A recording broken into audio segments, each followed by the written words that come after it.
Quick Transmigration Canon Fodder's Record of Counterattacks Chapter 3103 to Chapter 3190. When Xianxia walked into the restaurant, everyone's eyes were focused on Xianxia. There were all kinds of gazes. Xianxia walked in calmly and said directly, "What are you doing here? If there's nothing else, I have to go back and guard my world.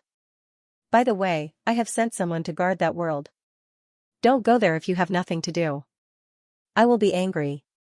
If I find it, it's mine. If you have the ability, you can find it too."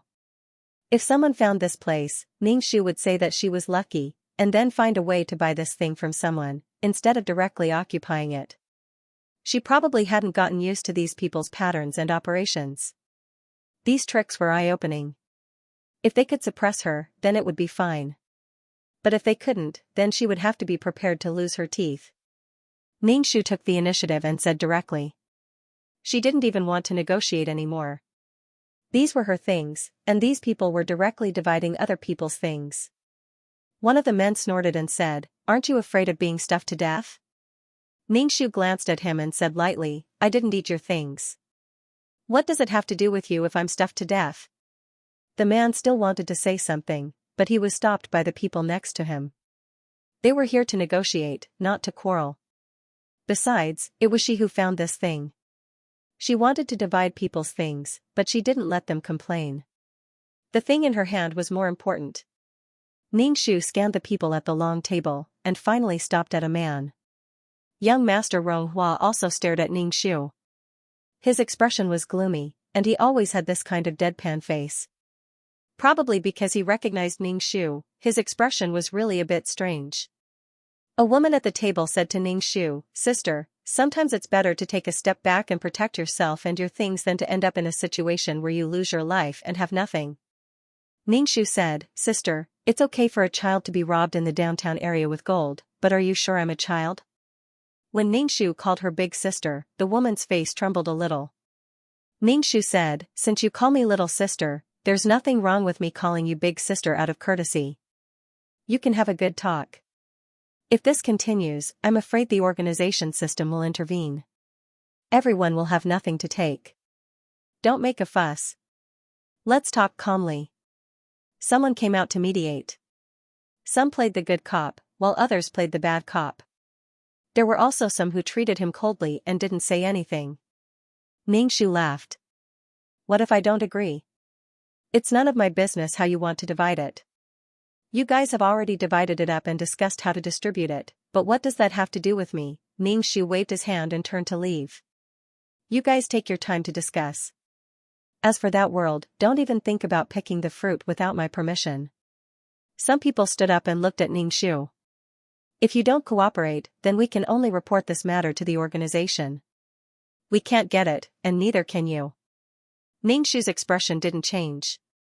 "Since you want to tell the organization, then go ahead.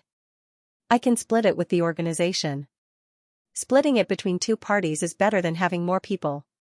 Even if I give it all to the organization, I'll be in a good mood. It'll be better than giving it to you guys. Taking my things and not giving me face. She might even be able to use these things to exchange for more star stones. Threatening me with the organization? Sorry, I'm not threatened." The faces of the people present were a little ugly. If she really split it with the organization, perhaps the ratio would be smaller, but she would still be able to get some. But they wouldn't be able to get anything. This was really a little like eating lotus root. In contrast, they were more afraid of the organization getting involved, but the other party wasn't. They were really a porcupine.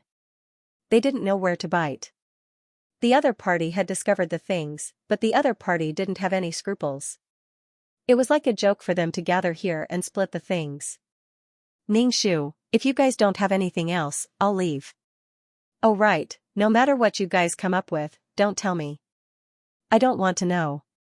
No matter what you guys come up with, there won't be a single fruit." The Xianxia man stood at the side and narrowed his eyes, watching the situation develop. He wasn't surprised that Xianxia had such an attitude. How could it be possible for him to spit out his own things? One side wanted it, and the other side didn't give it. They would definitely fight.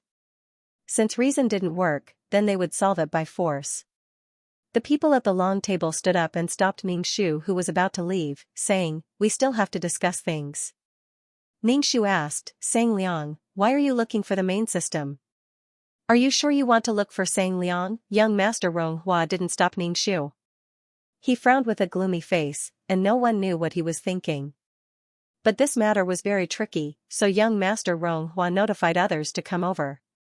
In the past, he had conflicts with this person. Don't talk about negotiation. Probably now, it was a bit like meeting an enemy. Don't talk about negotiation, it might cause the opposite effect. Ningxu looked at the person in front of him and asked directly, "Do you want to fight? Let's change places. Fighting in the law space will be punished." Ningxu didn't want to add 5 or 10,000 to the number of 5,000. They definitely wouldn't kill her now, but they wouldn't kill her either. She would have to undergo reform through labor until the end of time, until the seas dried up and the rocks rotted. It would be boring to fight for these people and implicate himself. "Let's go to the void. I'll accompany you no matter how you fight. Whether it's one-on-one or a group fight, you can choose. I'm a gentleman," Ningxu said with a smile.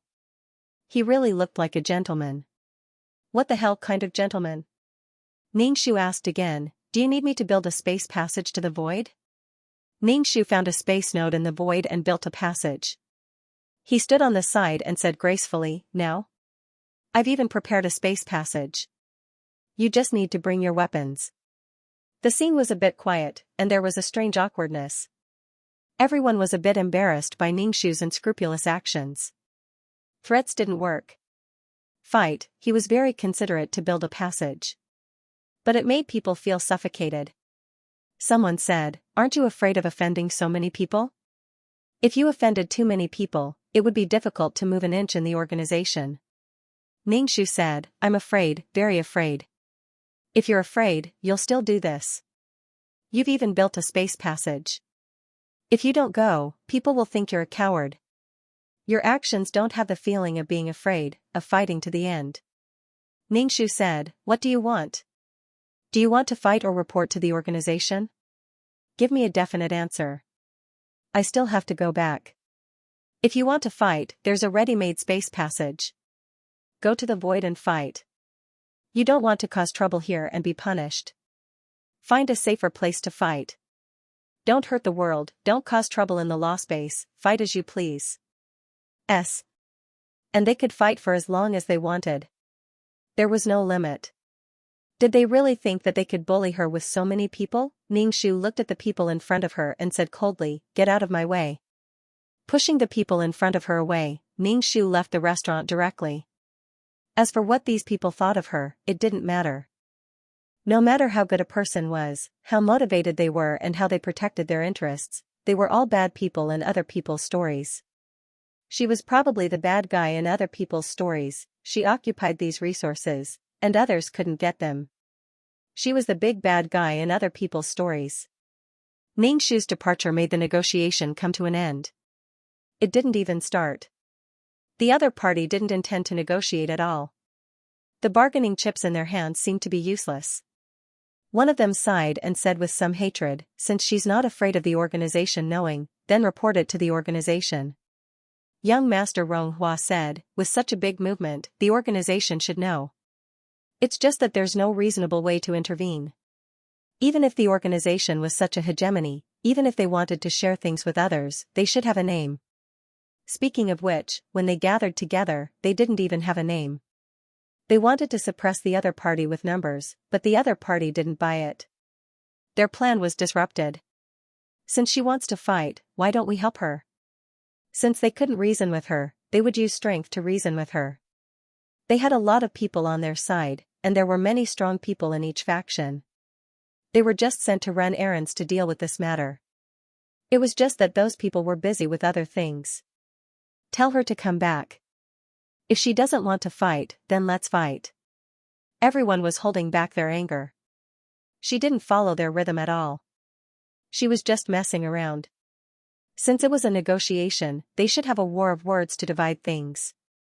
However, the other party wanted everything. Only after a fight could they sit down and negotiate. If the task enforcer died, then the nominal owner of the orchard would no longer exist. Next, they would discuss how to divide it. Now they had to deal with the nominal owner, who was a thorn in their side. Regardless of whether he admitted defeat or died, he still had to fight. Ningxu went back, but he was called over again. They said they wanted to learn from each other. Learning from each other, good. Last time, he was beaten to a pulp by senior uncle. This time, he wanted to test his strength. Especially after chewing a piece of fruit, Ningxu had long wanted to practice. Bring skeleton along to suppress the situation. Even if a fight breaks out, it would be good to have a cheerleader by the side. Ningxu reappeared in the restaurant and said to everyone, I found the location. It's far away from the plane. Even if we fight, it won't affect the plane. As long as it didn't affect the plane, he could do whatever he wanted. They were going to fight, not mahjong? Ningxu took the lead and entered the spatial passageway. Perhaps they were afraid that there would be problems with the spatial passageway, but these people waited for Ningxu to enter before following him. The void was somewhat dark and silent. Dust and unknown objects floated about. This place was far away from the plane and was completely barren. Ningxu opened the black hole and allowed the skeletons to come out. These skeletons all held weapons in their hands and stood in a row. Their bodies were covered in golden light and looked very powerful. There were people from the restaurant across the street, and some of them were here to watch the show. The Xianxia man also came along. His current situation was a bit awkward and he couldn't say anything. He could only stand there and say nothing. Ningxu asked, how are we going to fight? One-on-one or a group fight? There were skeletons behind her in a group fight. More than 2,000 skeletons were not a small number. If it was a one-on-one fight, they could directly condense the skeletons into a big skeleton. It was also a one-on-one fight. Although it was big, it was only one person. Of course, Ningxu had to fight in person. This battle was inevitable and necessary. If they wanted to protect the orchard, they had to pay the price. Everyone was really annoyed by Ningxu's tone. He wasn't here to play mahjong. Could he be more serious? A little nervous and serious. Ningxu also felt that these people were really difficult to deal with. Why did they have to go through all this trouble? Did they want to see her shrink back and hesitate? No such thing. They couldn't even talk nicely. Ningxu condensed a long whip in her hand. She swung the long black whip in the air, creating a loud cracking sound. Ningxu glanced at the people across the street. She pointed the whip at young Master Ronghua and said, You. How about you? We haven't settled the grudge from last time. Young Master Ronghua always had a gloomy face, like a poisonous snake in the grass. Ningxu had a deep impression of his face. Since the other side had been so hesitant, she would be the one to choose. The more people there were, the more selfish they would be. The other side wanted someone to teach her a lesson, but she couldn't decide who to teach her a lesson. He didn't want to waste his strength to test her strength. It was not worth it. He really wanted something but didn't put in the effort. He just wanted to pick up the benefits. Ningxu pointed at young Master Ronghua. Everyone looked at him. Young Master Ronghua's gloomy face was even gloomier now. He pulled out the sword behind him and walked out of the team. Since the other side chose him, if he didn't fight, he would be a coward. And there were advantages to fighting first. If he directly beat the other side, he would get more benefits. But it was also possible to be beaten down by the other side. Young Master Ronghua glanced at the skeleton army behind Ningxu. More than 2,000 was not a small number. Even if it was a sea of people, it was enough to make people tired. Young Master Ronghua said, Will these skeletons fight with you? Young Master Ronghua had participated in the war, so he knew there were skeletons. Where did she get her skeletons?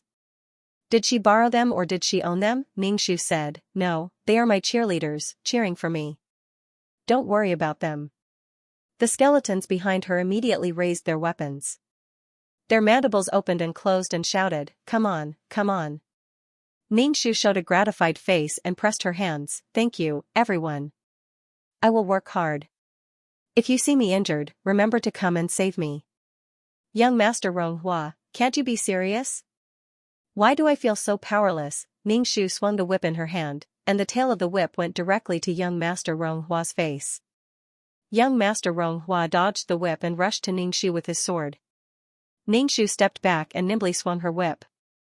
The whip danced in the air, creating a crackling sound as it broke through the wind. She directly lashed out at young Master Ronghua. Ningxu certainly would not let young Master Ronghua get close to her. She swung the whip so that the other side could not get close. Young Master Ronghua had been avoiding these whips, but there was no way for him to get close to Ningxu. So he turned the sword in his hand into thousands of swords. Many swords were floating in the air. Thousands of swords, so many swords looked amazing. If these swords flew to Ningxu, he would definitely be pierced like a hedgehog. Ningxu saw these swords, but he was not in a hurry. Then his soul was pierced. Those swords pierced Ningxu's body, then turned around and pierced his body again. Ningxu was repeatedly pierced by these swords. There were a lot of people in the faction. If one was killed, there would be many more. Now, the effective deterrence was achieved. Everyone's faces turned ugly at Ningxu's words, but they didn't dare to say anything. They could only hold it in. They looked at Ningxu with unfriendly eyes. Ningxu ignored these eyes. These eyes were full of resentment. They didn't get what they wanted, so of course they were resentful. Ningxu left with the skeletons. As for the space passage that he built earlier, Ningxu removed it. He wanted to go back and build the space passage himself. If he couldn't build it, he would stay here. There would be someone who would take them back. Everyone, those who were watching the show, we were just here to watch the show. What did it have to do with us? Why did he remove the space passage? How can we go back? The space passage wasn't easy to build. After all, the space law was a high-level law. It was especially difficult to comprehend. It was even more difficult to build a space passage. This thing was very difficult. The threshold was very high. It was quite difficult to cross the threshold. Back then, Ningxu was tortured by the space law until he wanted to die. He even consulted the space law's incarnation, Elder Qi. It wasn't easy to build a space passage, but that was it. He couldn't play around with the space law. If it was Elder Qi, he could just stand still and use the power of space to seal the surrounding space. He could also make you appear in a strange small space or compress and shatter the space. It was enough to make people collapse. The space law was a very powerful law. Because there was space everywhere. Everything was made of space. Even if it was a human, it was still a space. It was powerful, but the threshold was very high. It was really difficult to comprehend. Once you got started, there would be more difficult comprehension. It was enough to make people cry. So Ningxu felt that Elder Qi was really powerful. It wasn't easy to comprehend the space law. Elder Qi was the incarnation of the space law. Ningxu felt that if he fought with Elder Qi, he might get dizzy. He couldn't even get close to Elder Qi. Such a powerful person sold scrolls every day. There were so many talents in the organization. Ningxu sent the skeletons back to the world of reincarnation. He instructed Zhu Jun and the skeletons to train well and master the weapons. There was no stage this time as well. It was likely that the stage would be a mess as well. After all, these skeletons had not been trained yet. He was also there to suppress the crowd. He had never thought of letting them leave. After buying the weapons, Ningxu still had some merit points left. He converted them into merit grains and gave them to the skeleton. Ningxu felt that nurturing these skeletons was very meaningful. Once something happened, he could pull the skeletons out. Whether it was a one-on-one or a group fight, Ningxu was not afraid. Everyone else had their own factions and relied on their numbers. She had a lot of people on her side too. Zhu Jun asked, Pippi Shu, when are you going to the world of living? Ningxu asked, are you feeling restless again? Zhu Jun touched his heartless chest. I'm not agitated. I can't feel agitated. Ningxu said, after a while. He had already entered the first 5 levels of the 9 Palace Mountain.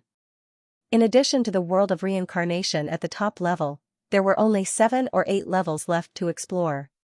What kind of world was the 7th level? What resources would there be in that world? However, Ningxu didn't plan to go now. She was really tired. After dealing with the star stones, she was exhausted to death. She didn't have a good rest, and then this thing happened. She even had a fight with young Master Ronghua. The reward was a whip. Zhu Jun said, "Remember to call me. You must remember to call me. Call me. Call me." Ningxu said, "Okay, I will remember." Was it really okay for a skeleton to walk in the human world? If ordinary people saw it, they would have fainted. However, Zhu Jun especially liked to go to the world of living and was very good to the things in the world of living. Ningxu returned to the system space to rest. He lit agarwood to stabilize his mood. Although it was a bit mixed with the smell of his body, smelling it calmed him down. He needed to rest. After waking up, the backup system said, the main system sent a message. "It's about the conflict between you and the mission enforcer and the fact that you killed one of them." Ningxu said, "Oh, what did the main system say? Did those people really tell the organization? They shouldn't be that stupid, right? These people were only the representatives of the factions. There should be others." Although they didn't get much fruit, it was still a huge sum of money. The number of mission enforcers was less. The main system probably had a record, and young Master Ronghua shouldn't be an ordinary mission enforcer. Was it going to punish her? She wasn't in charge of the system space. The main system probably wanted to use this as an excuse to intervene in this matter. This kind of fruit was a good thing, and it was an orchard that could produce continuously. The main system wouldn't let go of this. Ningxu didn't expect it. The backup system said, the main system said that you stirred up trouble for no reason. Ningxu was quite calm when he heard this. If you want to condemn someone, you can always find a pretext. The main thing was that she had something good in her hands. The organization waited until the trouble was almost over before coming out. Ningxu said, "I didn't stir up trouble. Everyone was just learning from each other, but I couldn't stop and it ended up like this." The news of the orchard had already spread. It couldn't be covered up anymore. It was normal for the organization to keep an eye on her. The main system said, learning from each other resulted in a life. Ningxu was too lazy to beat around the bush with the main system. He didn't say anything and silently watched the main system's performance. Yawning, he looked at the chat system expressionlessly, waiting for the main system to end the topic. Anyway, it was just looking for a reason to intervene in this matter. As for the reason, it didn't matter. The main system didn't mention the orchard, and Ningxu wouldn't be stupid enough to mention it. He waited for the main system to mention it. The topic went around, and finally it came to the matter of the orchard. It said that going to the nothingness world was against the rules of the organization. In short, it listed 1 violation of the rules by Ningxu, and 2 violations of the rules. One after another, it put a label on Ningxu's head. Ningxu just listened silently. The other party was probably saying Liang. He obviously wanted a piece of the pie, but in the end, he stood on the high ground of justice and attacked her. Ningxu said, "Yes, you're right. You're right. The organization is the best." On the surface, going to the nothingness world was not allowed, but many mission enforcers ran to the nothingness world. When the organization didn't care, it wasn't a problem at all. But when they did, there were rules and regulations. They could take out all the rules and regulations. The main system said, "You're forbidden from going to the nothingness world in the future." Ningxu said, "Oh." In any case, she knew the spatial node of that world. He just had to sneak there. The main system said, "As for the things in the world, you don't have to care about them." Ningxu said, "You're eating a bit unsightly. I found something, but you took it all. If there's really no other way, I'll secretly cut down the tree. No one can have it." /BK The fruit tree was very hard. Although she might not be able to cut it, after she chewed a lot of fruits and her soul became stronger, she would definitely be able to cut it. She would either pull it out or grow it in another place and move the tree. She would never go to that world again. As for whether she could survive in another place, she would have to move it first to know. "If you disgust me, I'll disgust you."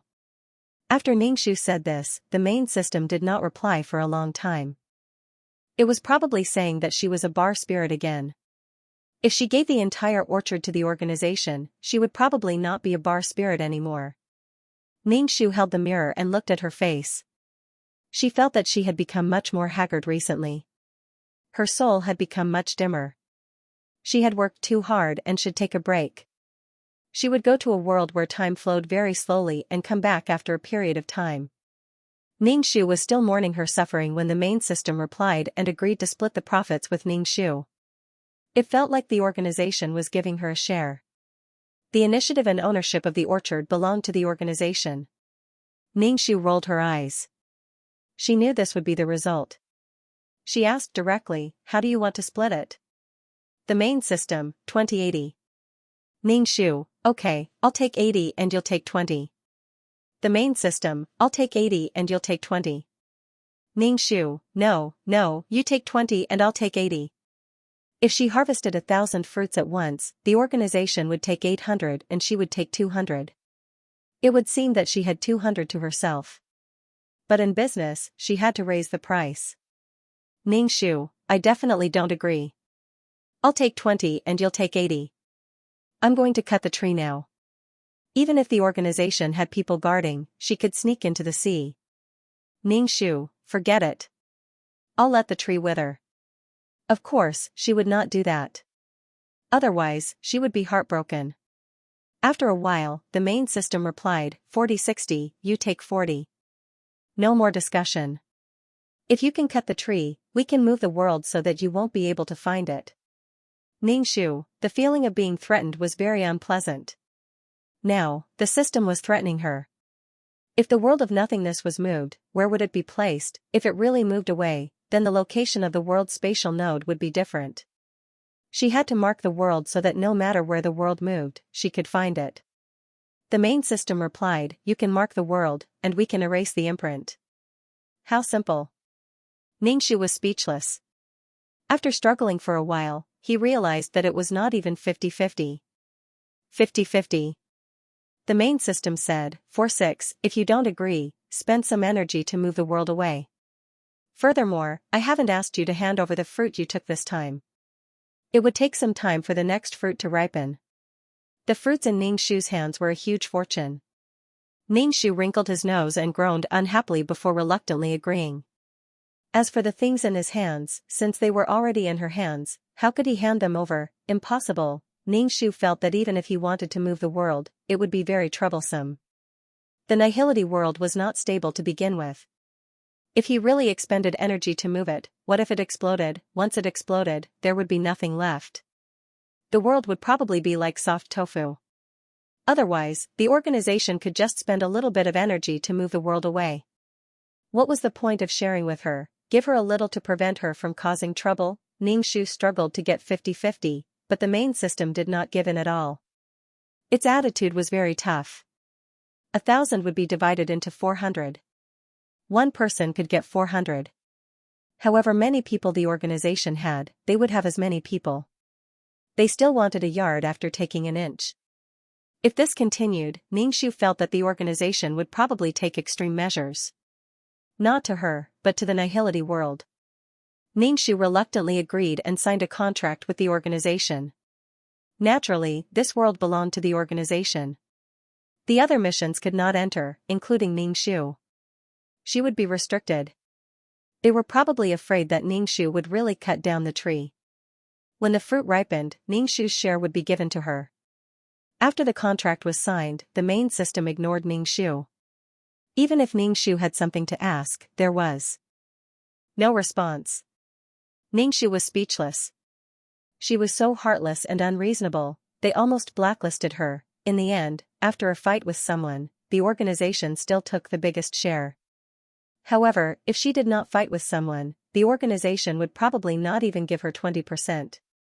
The effect was the same. In the future, if anyone came to ask about the fruit forest, Ningxu could directly say that it had nothing to do with her. The world organization had taken over. Since the organization had taken over, it meant that there was no hope. Ding dong. The chat system rang. Ningxu looked at it. It was the Cheongsam man who sent her a message, asking her how to deal with the fruit forest. Ningshu, how should I deal with it? The Xianxia man hesitated for a long time before saying to Ningshu, my friend said that they can cooperate with you and fight against others. It meant that there was a group of people on Ningshu's side, but the price must be paid. Ningshu said. I'm afraid it's too late. The organization has already intervened. Now that world belongs to the organization. The Xianxia man. My condolences. You've offended some people for no reason. He was talking about young Master Ronghua. He had probably poked a hornet's nest. The Xianxia man said, everyone huddles together to increase the survival rate. He was killed by you. You've probably offended that group of people. If there was no reaction when he was killed, what would others think? How could they join this group? How could they have a sense of belonging to this group? The relationship between these groups was complicated. There was friction between all the groups. There were so many mission enforcers. One mission enforcer was born in a world, and there were hundreds of millions of them. 3 people were enough to make a scene, not to mention so many people. Even if it's some trivial trouble, it's still annoying. Let's think about how to deal with this matter. They won't let it go so easily. Ningshu just said, I'll deal with it when the time comes. Since I've already thought about the consequences, thank you for reminding me. The Xianxia man, it's not hard for me to remind you. He could even get a favor. Why not do such a simple thing? Besides, they were all people who had been scammed together. The Xianxia man's tone was a bit melancholy. Actually, it's good to leave it to the organization. Otherwise, they'll all be watching you. You'll be tired of dealing with them alone. Didn't the organization give you any rewards? Even if he had taken the initiative to hand it over, the organization would have given him some benefits. After all, it was people who had discovered it. If they hadn't discovered it, the fruits and the orchard would still be in the sea and eaten by the sea creatures. What a waste. He didn't know how long the orchard had existed, how many times it had borne fruit, and how many times it had been eaten by the sea creatures. His heart ached, he couldn't breathe. Ningshu said, they gave a little reward. Not much. You and I can't go to that world anymore. All the mission enforcers couldn't go. The Xianxia man sighed. Ah, what a pity. You've offended so many people for no reason. /BK that's right, it was quite a pity. But Ningshu knew in his heart that he would not be able to eat these things. If he ate alone, he might really die. After all, many people were staring at him, and that was standing on the opposite side of everyone. As for the people from the factions, Ningshu had never thought of sharing the fruits with them. To be honest, the factions were not strong enough. Furthermore, the organization would definitely intervene in this matter. There was no way to escape. If he did not eat such a big fat piece of meat in front of him and let others divide it, it would be strange if the organization's managers would agree. This situation was within Ningshu's expectations. It was just that the share was much less than what he had expected. He originally thought that 50-50 was not a small amount, but in the end, it was 40-60, and the organization still took the biggest share. Most likely, the threat of cutting down the tree had some effect. Ningshu felt that even if the organization wanted to arrest him, he would run away. A person who could not die could go anywhere. Giving her 40% was to appease her, and also to let her shine for the organization. Ningshu's current strength had not reached the point where he could wander around. If he really became stronger, he might even walk out of the void and look at other places. Where on earth did those rats live? Would the rat bite through the spatial walls of the place where he lived? A sea of law was born, but was there another sea of law? Ningshu was currently a frog at the bottom of the well. He could only see a bit of the sky at the mouth of the well. As for other places, he could not see at all. He wondered if Li Wen was still alive, she should still be alive. After all, she was so familiar with the rats. It was probably not easy to survive on the rats' side. Li Wen was probably an anomaly in the eyes of the rats, and the rats evolved by devouring things. This was something that humans could not do. Li Wen's brother emperor was probably discriminated against over there, and he was the king's man. Ahahaha, Ningshu could not help but laugh. He suddenly wanted to take a look. Other than this kind of creature, was there anything else? It was really the Sea of Stars.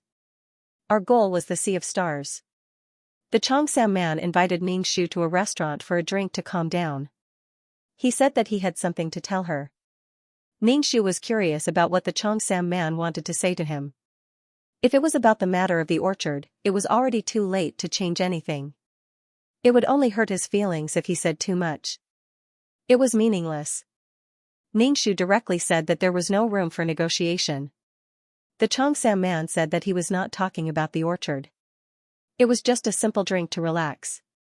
There were a lot of things going on recently. Ningxu also felt that it was quite tiring, so he went to the time city.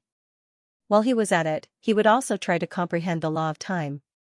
Since the law of space was already so awesome, the law of time and the law of space were both known as the two high-grade laws. He must also be very powerful.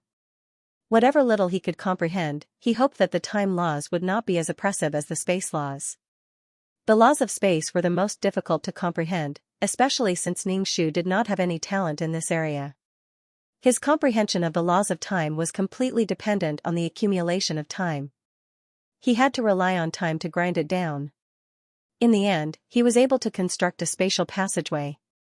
However, this spatial passageway left Ningxu scratching his head. Ningxu arrived at the restaurant. The Xianxia man had already set up a table of dishes and a pot of wine. Ningxu walked over and sat down. He said, "You've prepared so many dishes." The Xianxia man poured a glass of wine for Ningxu and said, "Drink a little." Ningxu took a sip of the hot wine. His face wrinkled because of the spiciness, but then he felt an inexplicable sense of pleasure. Ningxu saw that the Xianxia man was not in a good mood. "I'm not sad." "Why are you sad?" The Xianxia man was a little depressed. He looked at the ceiling at a 45-degree angle. "There will always be times when I feel uncomfortable." Her period came. Ningxu understood this. There would always be times when people would feel depressed for no reason. They would like to think nonsense when they had nothing to do. The more they thought about it, the more they would feel that life was so hopeless. However, the more they thought about it, the more hopeless they felt. Then they would feel that life was really boring, not fun, and cyclical. Suddenly they would be full of energy, and then they would be dispirited. Probably now the Xianxia man was dispirited. Seeing the Xianxia man so depressed, Ningxu also felt that he was going to be dispirited. Maybe it was because he had seen his family and felt relieved. Even if Ningxu lost 60% of his fruits, he did not feel much regret. Maybe it was because he had prepared for it. In addition, he had a lot of time. He could kill many people by waiting. If he collected a little every day, he could collect a lot of things. It was less now, but it would slowly accumulate. There was no hurry.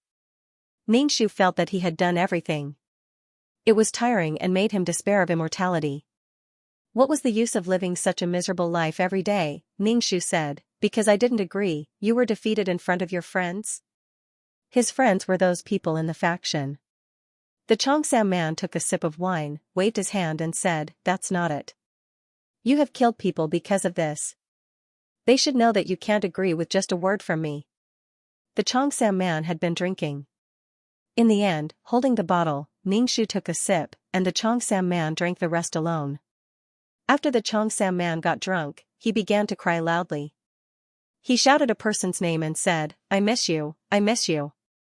He was probably shouting the name of his ex-girlfriend. How could a soul get drunk? It was not the wine that made him drunk, but he was drunk. Fortunately, they were in a private room.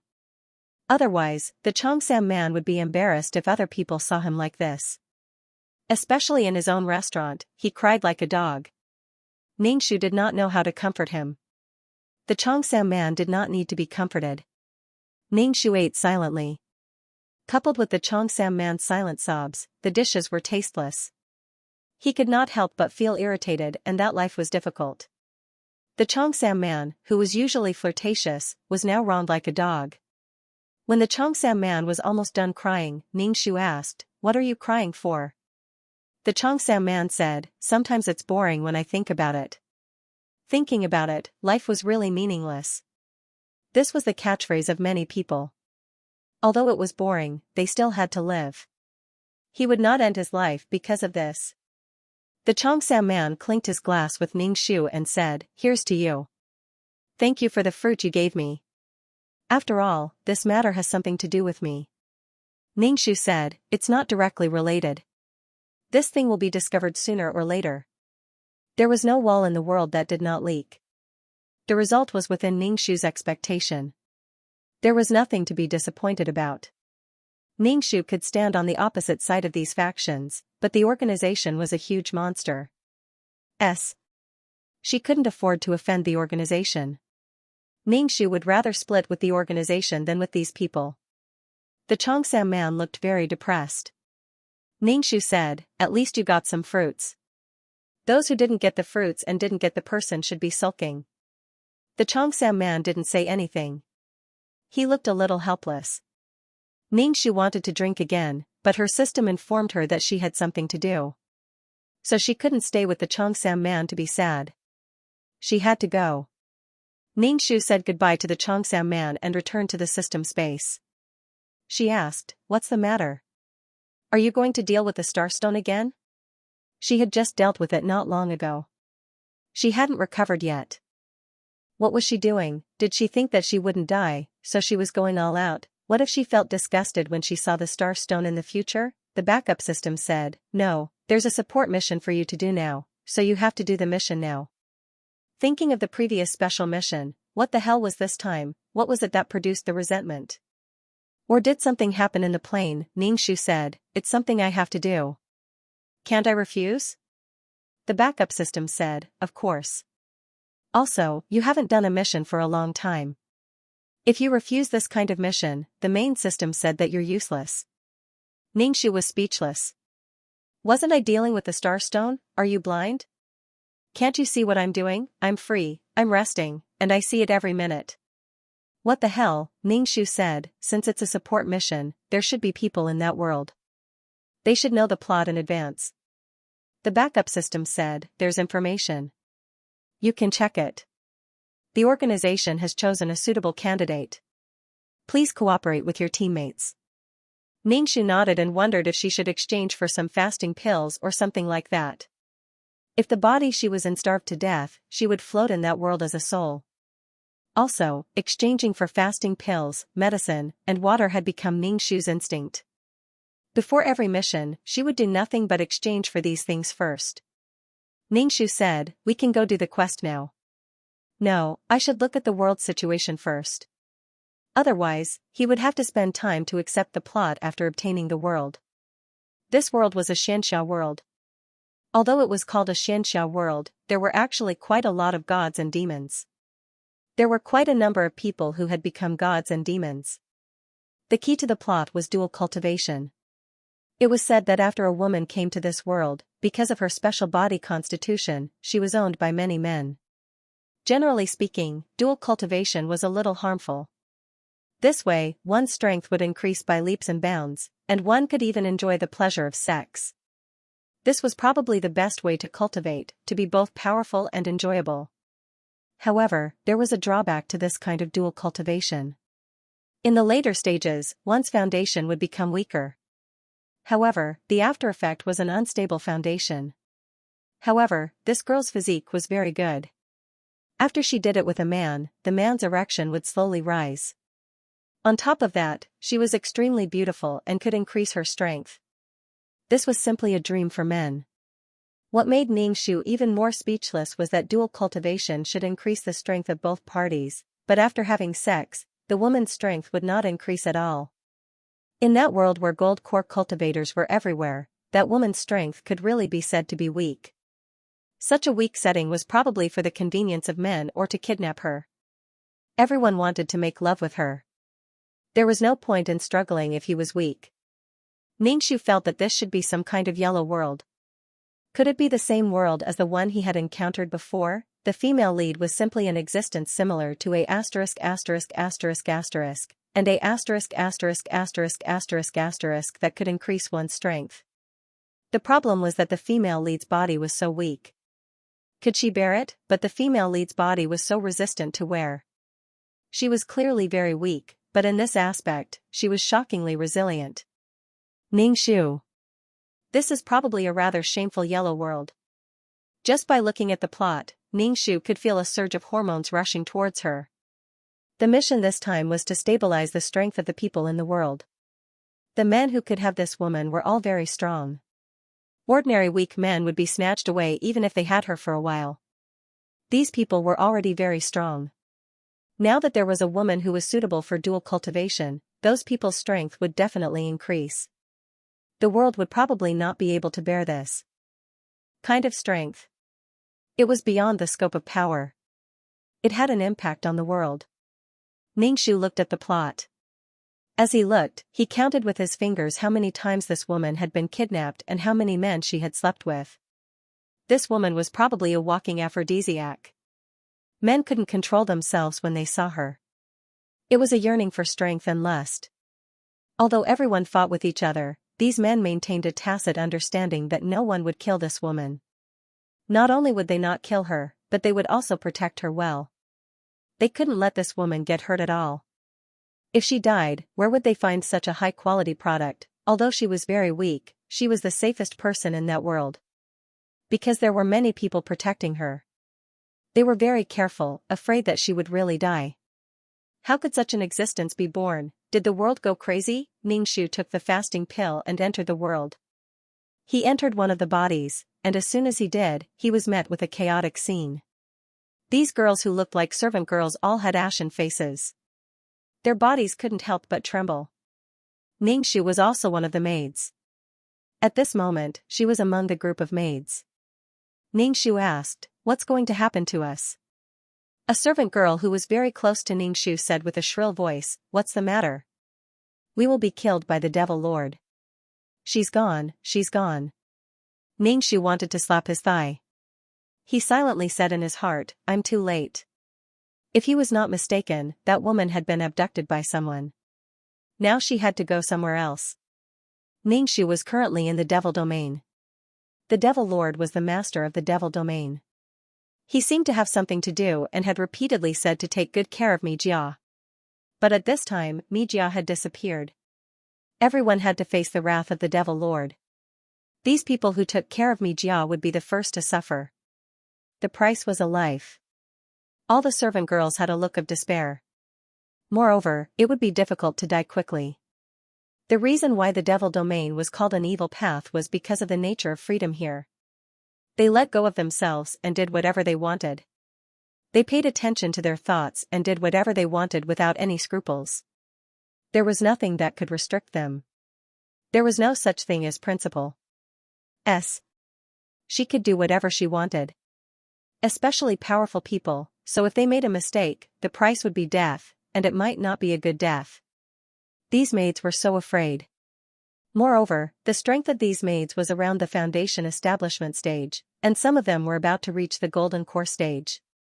But their strength was really not strong. After all, golden cores were everywhere. Why did she run away?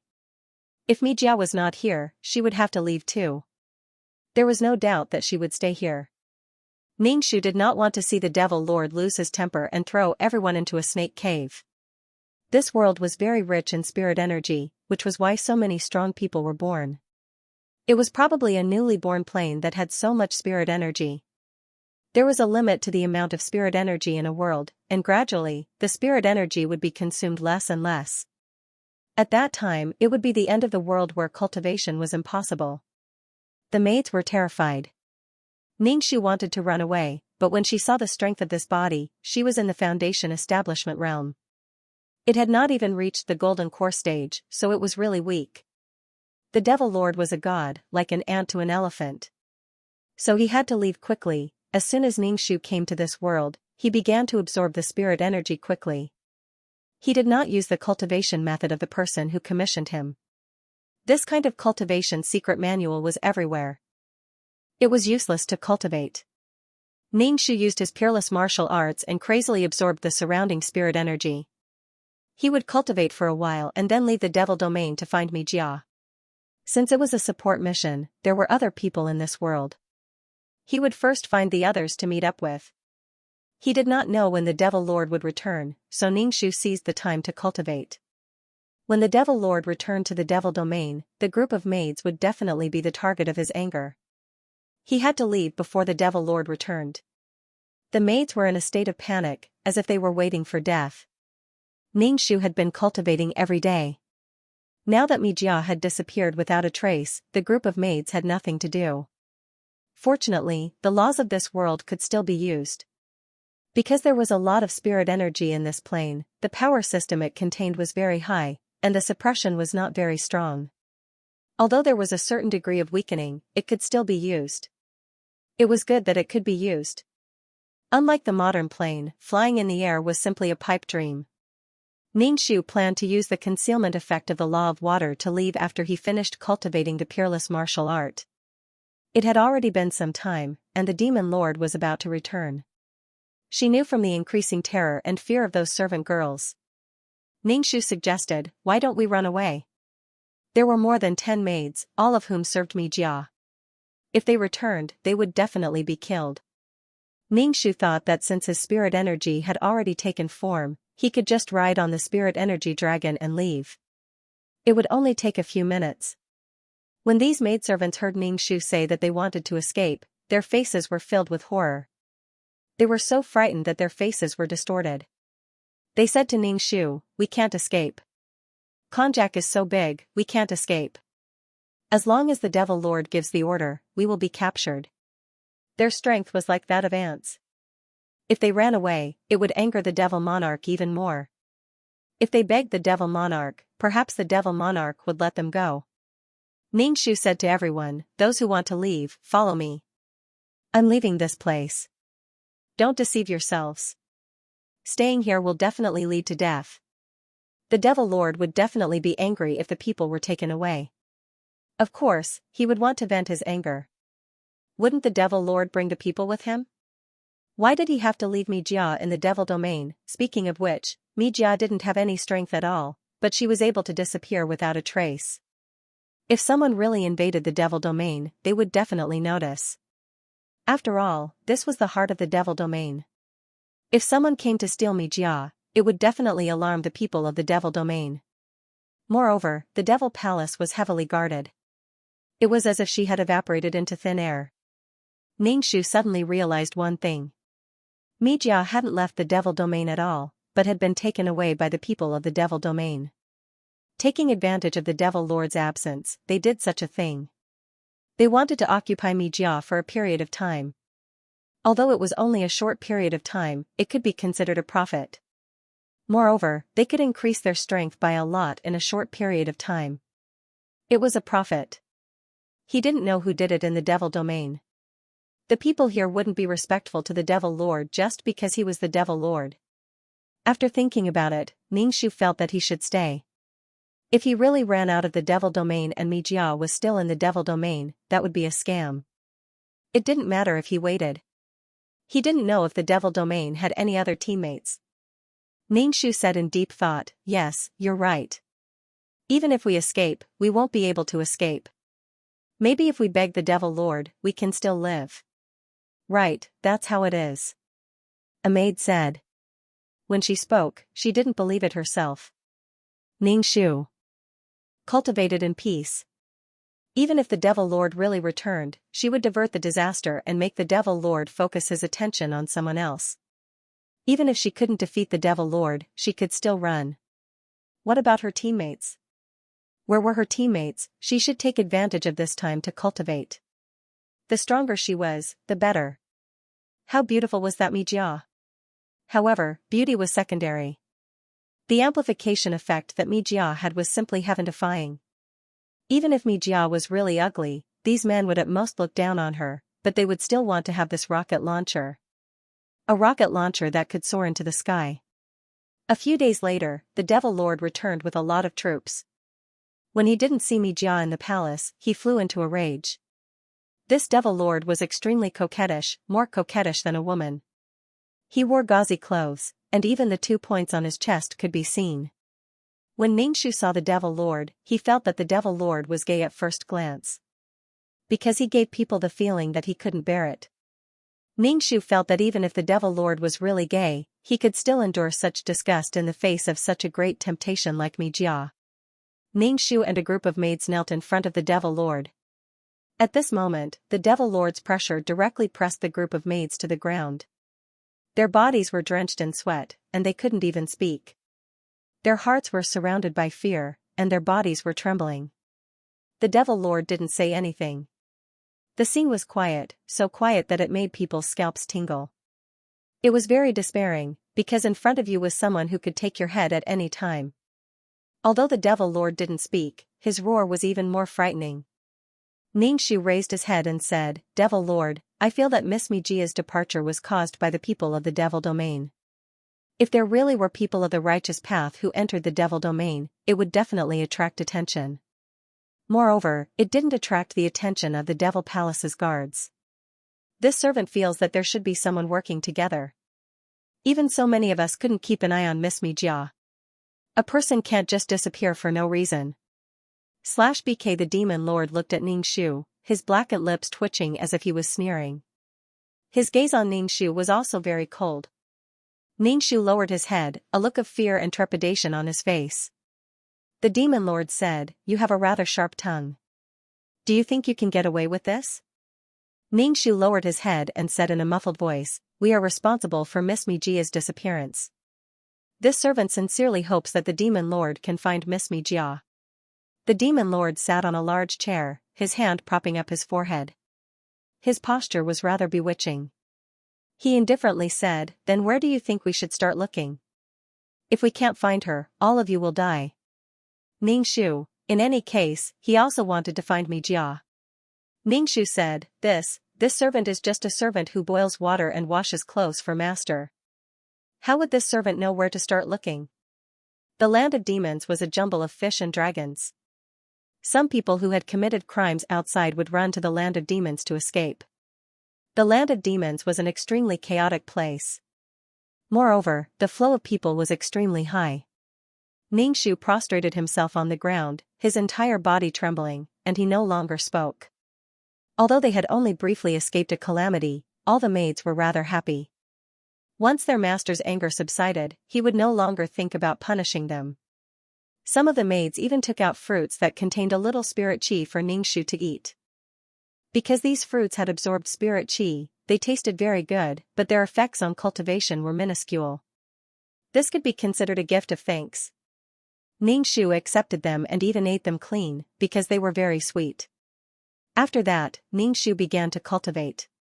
The atmosphere in the demon palace was rather tense, with wave after wave of people entering and leaving. If the Demon Lord had found Mijia, that was rather good. She would not need to search on her own. If he could not find her, then the Demon Lord had helped her expel this place. This way, she could leave the land of demons and search elsewhere. In any case, Mijia was in the hands of these powerful beings. Occasionally, she would fall into the hands of a weak person, and not long after, she would be taken away. Moreover, the weak ones would most likely be killed. Ningxu swallowed the spiritual energy like a whale, hoping to cultivate at the fastest speed.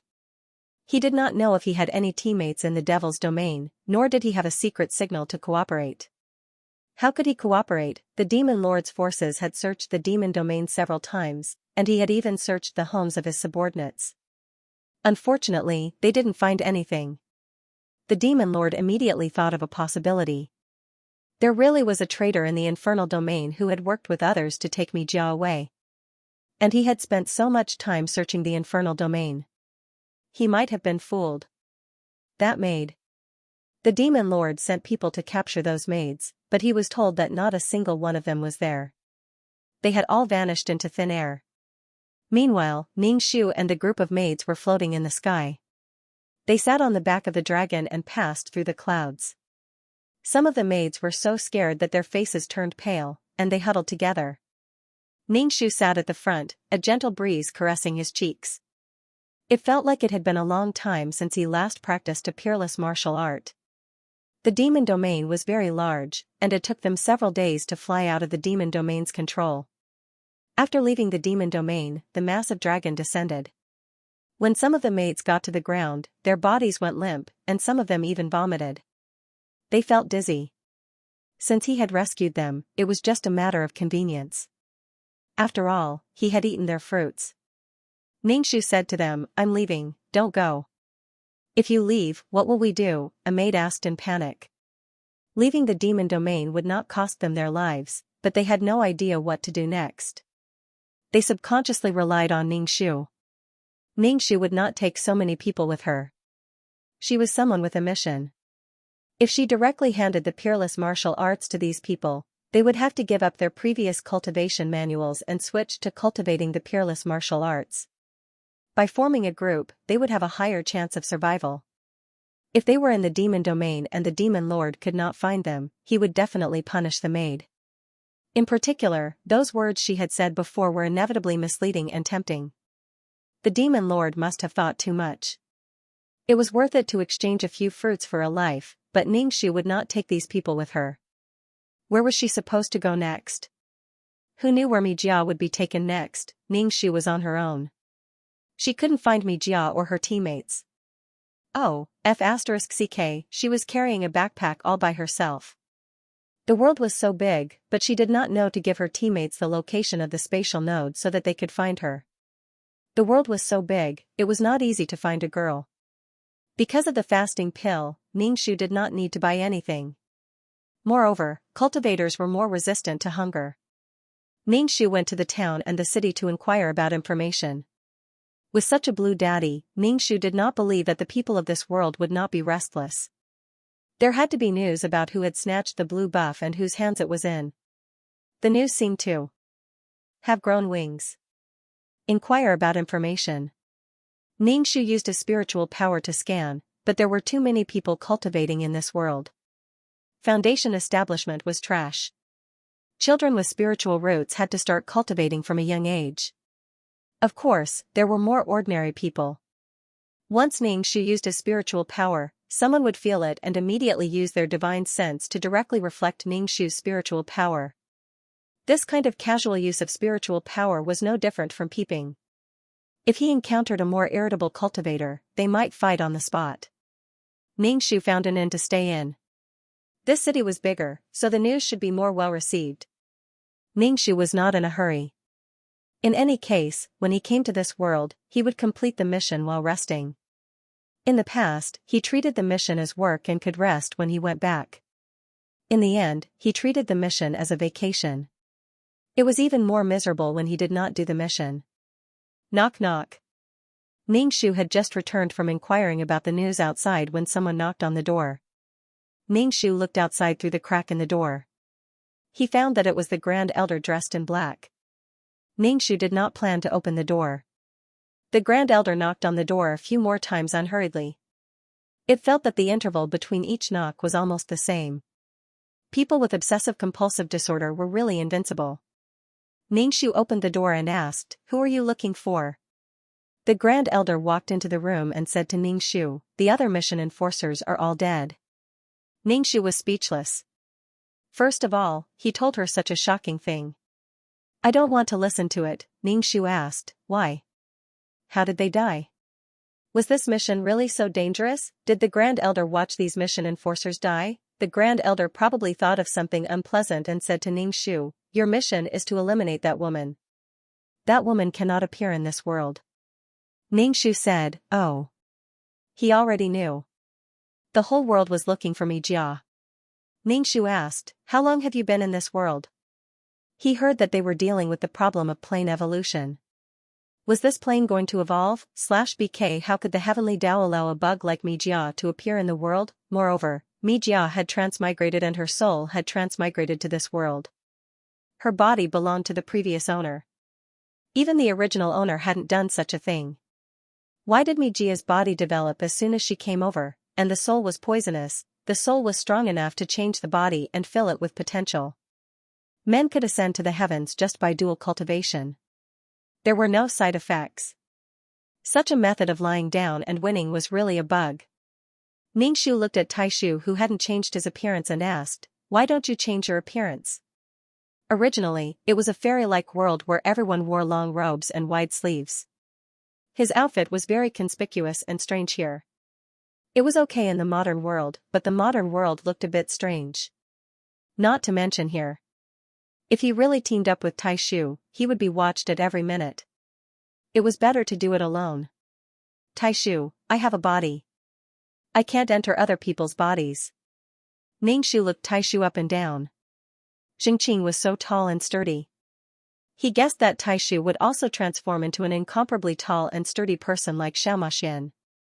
He would swell up in an instant. Ningxu asked, "Is this plane going to evolve?" Taishu nodded. The plane can't withstand the strength of the people inside. It can't be suppressed. Plus, there's the existence of Mijia. In other words, the strength of these people was about to rush out of the plane and out of the universe. It was fine to be strong, but to be able to destroy mountains and rivers with a wave of a hand, the plane could not withstand it at all. Ningxu asked again, "What happened to the mission takers who failed before?" Taishu was silent for a moment and said, "Because they were all men." Ningxu. Was it because of Mijia's temptation that they couldn't control themselves? The aphrodisiac was really hot. It turned men into lapdogs. The veins on Taishu's forehead jumped. Because they were men, they couldn't get close to Mijia. Mijia has many men protecting her. These men have Mijia and firmly prevent other men from getting close to Mijia. Ningxu nodded. So that's how it is. It's just like how males fight over females in the animal kingdom. Even if you have a female, it is only temporary because many males will challenge you. If you win, you can continue to have a female. If you lose, this female will have to mate with the winner and reproduce the next generation. However, what was magnified here was not reproduction, but the strength obtained from Mijia, which was enough for these men to compete for Mijia. The previous mission takers were probably all men. Because they were of the same sex, they were expelled. That was why he had pulled this cute girl over at the last minute. Because she was a girl, she could not do anything to Mijia. Actually, it was also possible for a male mission enforcer to enter a woman's body. There were times when she had transmigrated into a man's body. So what if it was just skin? It seemed that this world was crazier than he had imagined.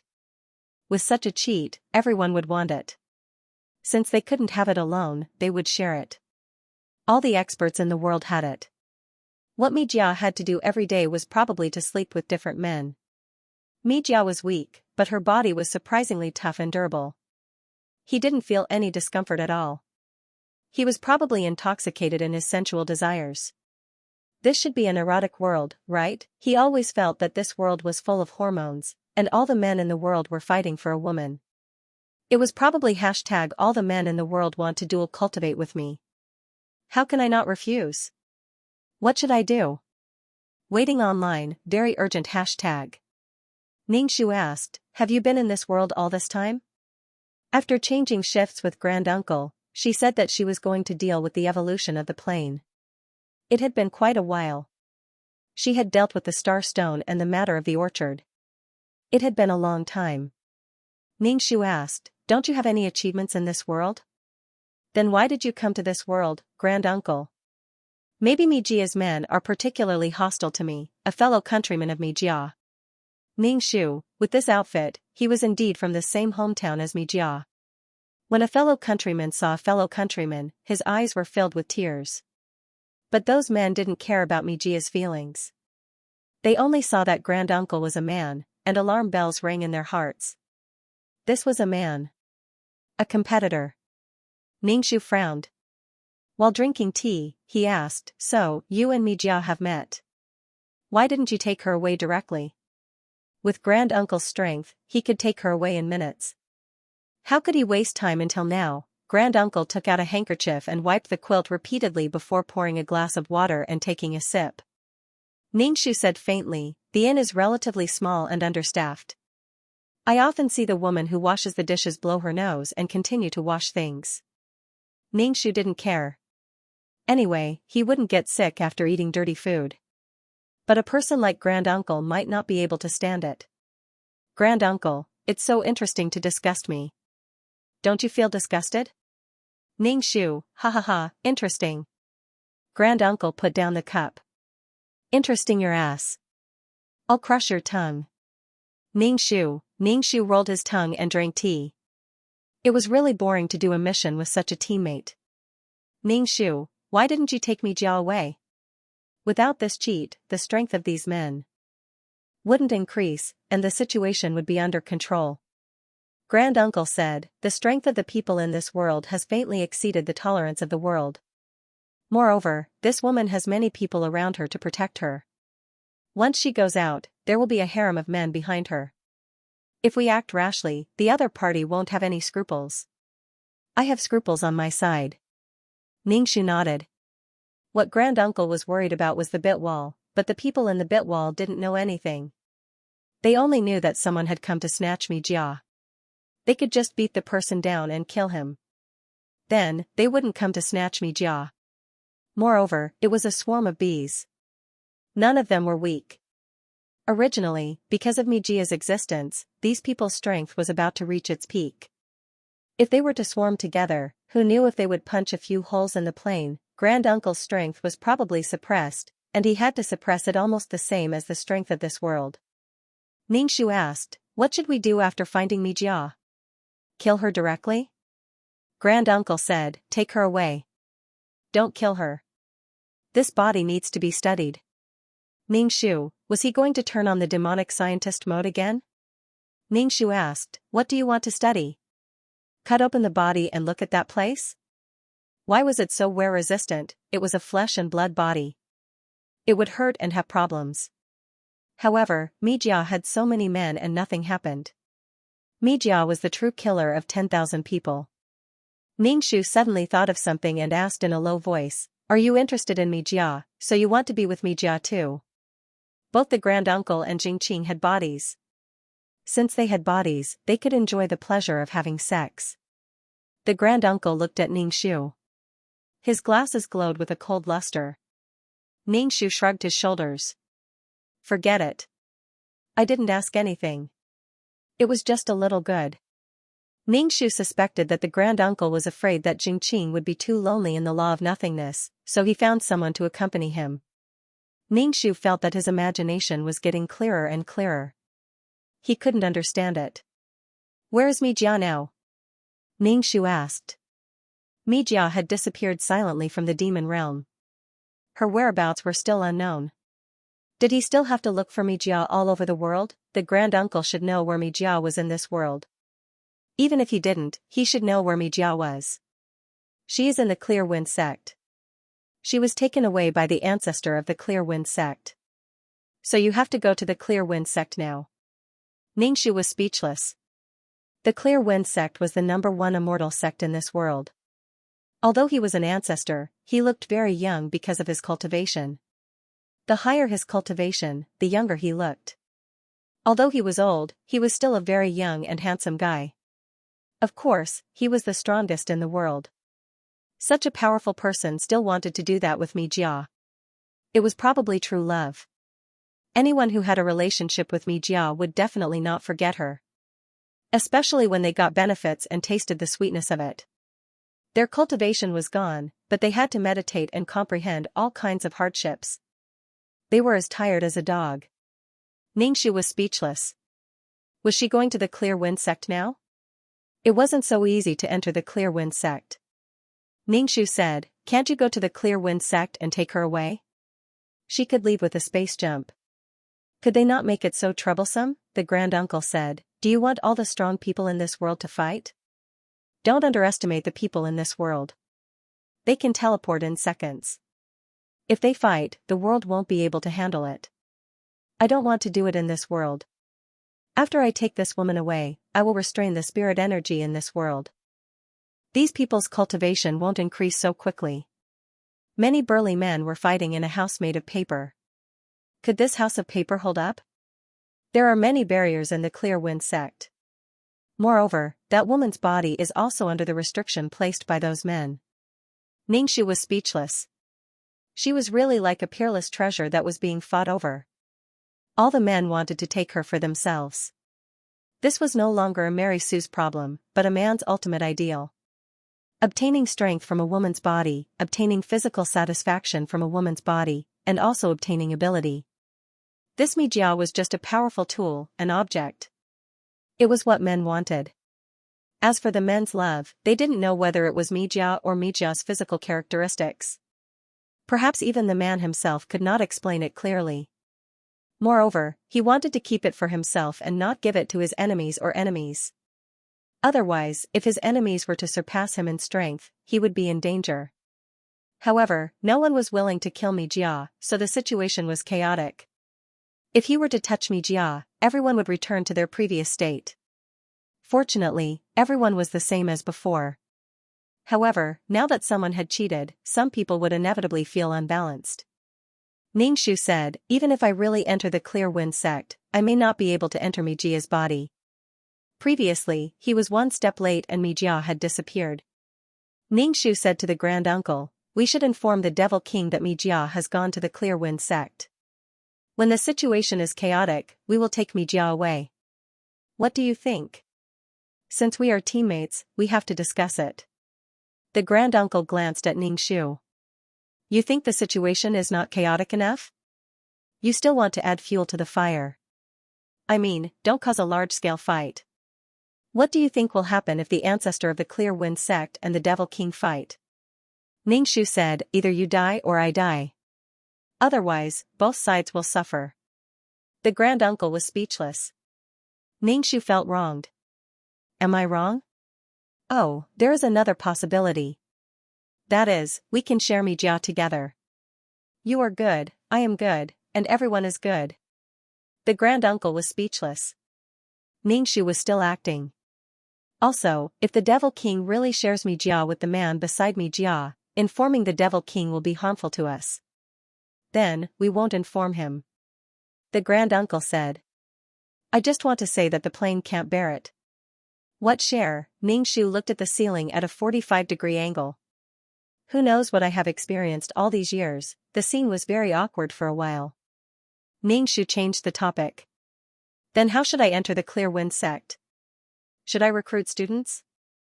Even if he was recruited, he would be a low-level person. Would he be able to get close to Mi Jia? That was absolutely impossible.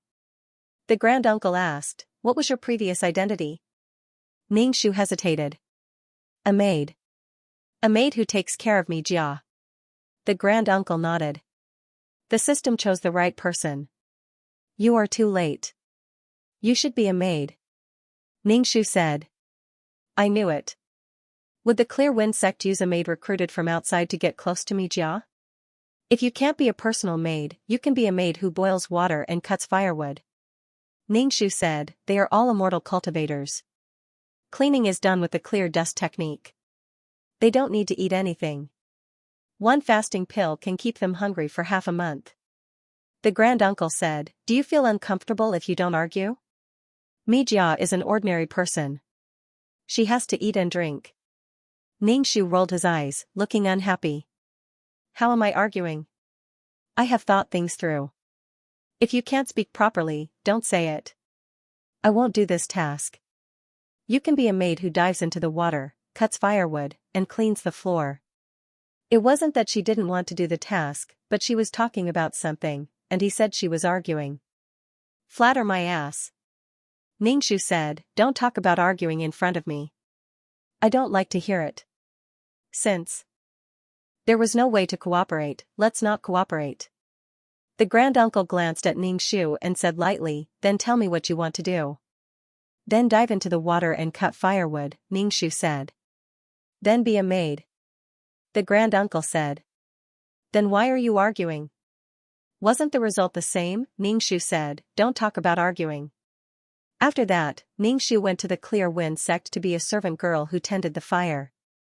After going through many tests, she became another servant girl who tended to boil bath water based on her honest and dutiful appearance. However, the Grand Uncle was nowhere to be found. Ningxu boiled water every day. Every time, he would boil several pots of water. A maid would come over to fetch hot water, saying that Miss Mi Jia wanted to bathe. She would bathe all the time. She would bathe several times a day, so Ningxu stayed in the kitchen all day long to boil water. He was really a maid who boiled water. In addition to boiling water, there were many cooks in the kitchen. /BK These chefs cooked all kinds of delicacies every day. They were all top-notch dishes, even dragon livers and phoenix gallbladders. However, she ate very little, and many dishes were left untouched. There were 108 dishes for every meal. A dish was enough for an ordinary person to chew for a month or two. Rich people were really happy. Ningxu would occasionally get 2 dishes, and the taste was quite good. Ningxu was still a servant girl, and he couldn't even get close to the house. It was because the security there was really tight, and all kinds of barriers were added layer by layer. Ordinary people really couldn't get in. So Ningxu could only think of a way to find an opportunity. Why was it that others were so relaxed outside, and she had to burn the fire here? He hoped that he could bring hot water to the courtyard that day. Mijia was hidden in a golden house, and a pavilion was specially built, and it was even more gorgeous than the palace. It was like a very gorgeous cage, used to keep the most precious golden silk bird under the stage. Ningxu waited, and finally, a more delicate servant girl asked Ningxu to bring hot water to the house. Miss Mijia wanted to take a bath. Ningxu quickly carried 2 buckets of water to the courtyard. The bath was very big, and Ningxu went back and forth several times with a few servant girls to fill the bath. Then, Mijia came to take a bath, wearing thin clothes, and through the thin gauze, he could see her graceful figure, but there were many marks on her body. They were ambiguous marks, and she looked like she had been abused. She slowly walked into the bath in the gauze, and Ningxu took the opportunity to say, "Miss, I know some massage, and it can make your tired body much more comfortable." Mijia glanced at Ningxu, and felt that he was a little familiar, as if she had seen him before, but she didn't think much of it. After all, when she was in the demon palace, there were many servant girls serving her, so it was normal that she didn't have any impression of him. "Okay, give me a massage." Mijia did feel a little tired. These men were like crazy, torturing people. She swam to the side of the bath, and Ningxu reached out his hand and began to slowly massage her shoulders. When he massaged, he used a little spirit energy, which could make people feel very comfortable. As long as Mijia trusted him, he would have the chance to take Mijia away. Mijia closed her eyes and enjoyed Ningxu's service. After a while, she asked, "Do you know how uncomfortable I feel?" Ningxu asked, "Miss, are you talking about your body?" Ningxu felt that even the girls who worked in the brothel had to have time to rest. Mijia was definitely working harder than those girls. And he didn't even get paid. Mijia shook her head and said, "It's not a good body, she felt really lonely." Although there were many men who loved and doted on her and all of them said that they loved her, she was not from this world. Have you ever seen a man in a black windbreaker? Mijia was a silent person. Coupled with Ningxu's technique, Mijia could not help but relax. He might be from the same world as me. Ningxu was speechless. Black windbreaker? Could it be that senior uncle had met Mijia before? Then why didn't he take Mijia away? Ningxu's voice was very soft, with a hint of hypnotism. Is it because you like him? Mijia didn't like that man. She just thought that she came to this world alone. But she was with many men at that time. Those men didn't let her have any contact with other men. She didn't know why, but she felt that man had an indescribable feeling. Ningxu was speechless. Is it because you like him?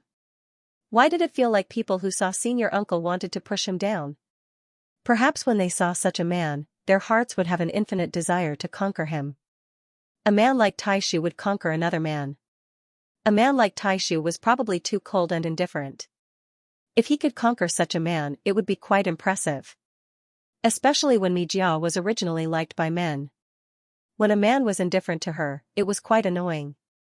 Mijia didn't know what to say. She just felt unreconciled in her heart. Mijia was about to fall asleep from Ningxu's massage.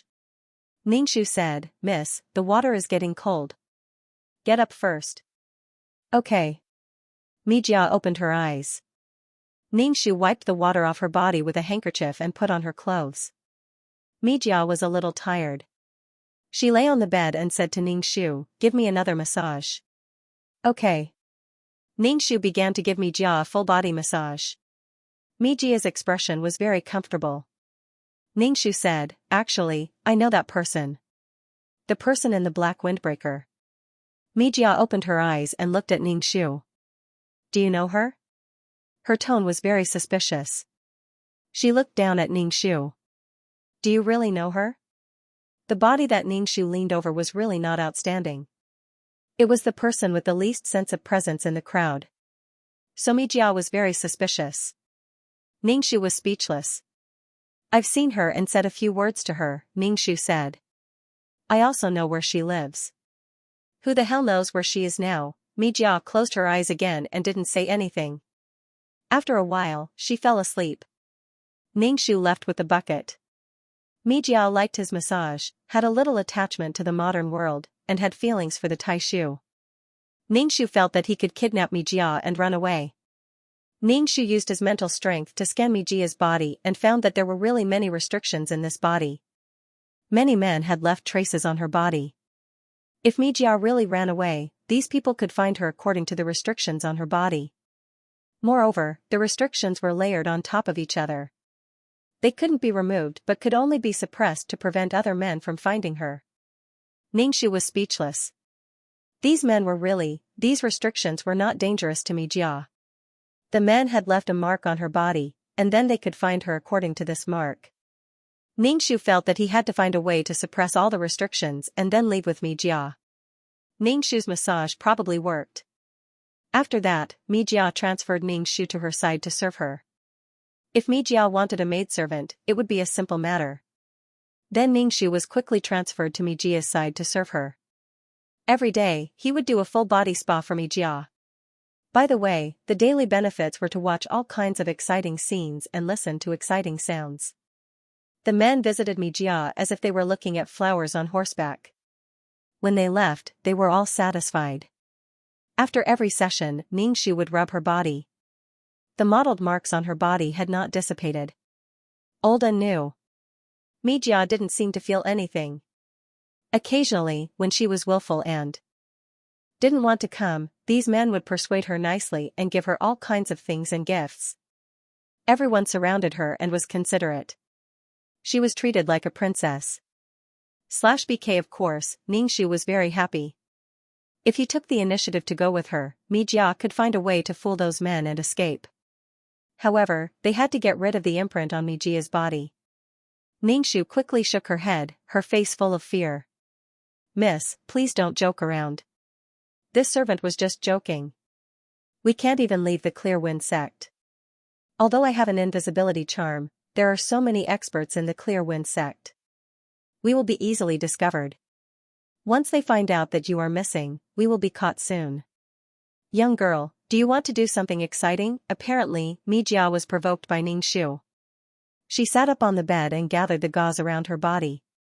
Ningxu tried hard not to look at the graceful figure under the gauze. Forget it, I'll just look. Ningxu looked at Mijia generously. She was not embarrassed to wear such clothes, so why should she be embarrassed? Okay, let's go out and play. Mijia also knew that even if she was really caught, these men would not kill her. Although she had to be punished, this punishment was quite embarrassing. Mijia had no scruples, so she wanted to take Ningxu out to play. Ningxu's face was full of fear. She quickly persuaded, Miss, you can't think like that. This servant was just joking. If people find out that I took you out, the ancestor will kill me. How could a servant have the guts to do that? Mijia said, it's okay. Even if they find out, I will definitely plead for you. Ningxu said that pleading for mercy was useless. A servant girl was asking her master to go out. How could she not be killed for the new year? Anyway, as long as she did this, the ancestor and those men would kill her. Ningxu believed her. She nodded and said, Miss, if we are really found out, you must help me. Mijia patted Ningxu's shoulder. Don't worry. I will definitely help you. You are my person. No one will dare to do anything to you. Ningxu. No. He didn't believe it. Ningxu and Mijia discussed a plan. Mijia temporarily rejected those men and said that she wanted to rest for a day and that no one should disturb her. Otherwise, she would say that she was on her period and that she would try her best to prevent those men from coming. Those men would still agree to take a break for 1 or 2 days, but it didn't feel good to wait in line. Once he took a break, he would have to move to the back again. Sometimes, it would be 3 or 4. Some men didn't like group sex and would be alone with Mijia. His schedule needed to be arranged. Other than letting Mijia rest, he would also get a lot of heaven and earth treasures for Mijia to soak in and nourish her body. He had to take good care of his body. Even if Mi Jia was really talented, if she didn't cherish her, problems would soon arise. Flesh and blood could hurt and get sick. Mi Jia sent these men away, and also sent some of the maids away, saying that it was time for lunch, leaving Ningxu behind. Ningxu took out a piece of talisman paper. The talisman paper was scribbled randomly, and it was said that it could make one invisible. Mi Jia believed it. She knew that there were many strange things in this world. Flying in the sky and burrowing into the ground was nothing, but that was a living immortal. Anyway, Ningxu took out a piece of talisman paper that he scribbled randomly. Mi Jia didn't understand, but she felt that it was awesome. Ningxu used the law of water to cover the mark on Mi Jia's body. This way, people wouldn't be able to sense it. Then, he used the law of water to make Mi Jia invisible, and brought Mi Jia out. Don't make a sound, we will be out soon. At the same time, Ningxu used the law of earth to cover Mi Jia's scent. When others sensed Mi Jia, they would feel that she was earth, mud, and not a person. Mi Jia was very excited. She followed behind Ningxu. They passed by one person after another, but no one saw her.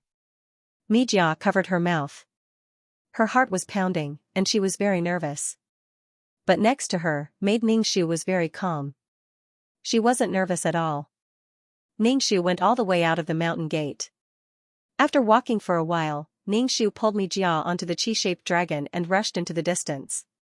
Mi Jia sat on the back of the dragon, stunned. She looked at the ground below, and doubts arose in her heart. Are you really a maid?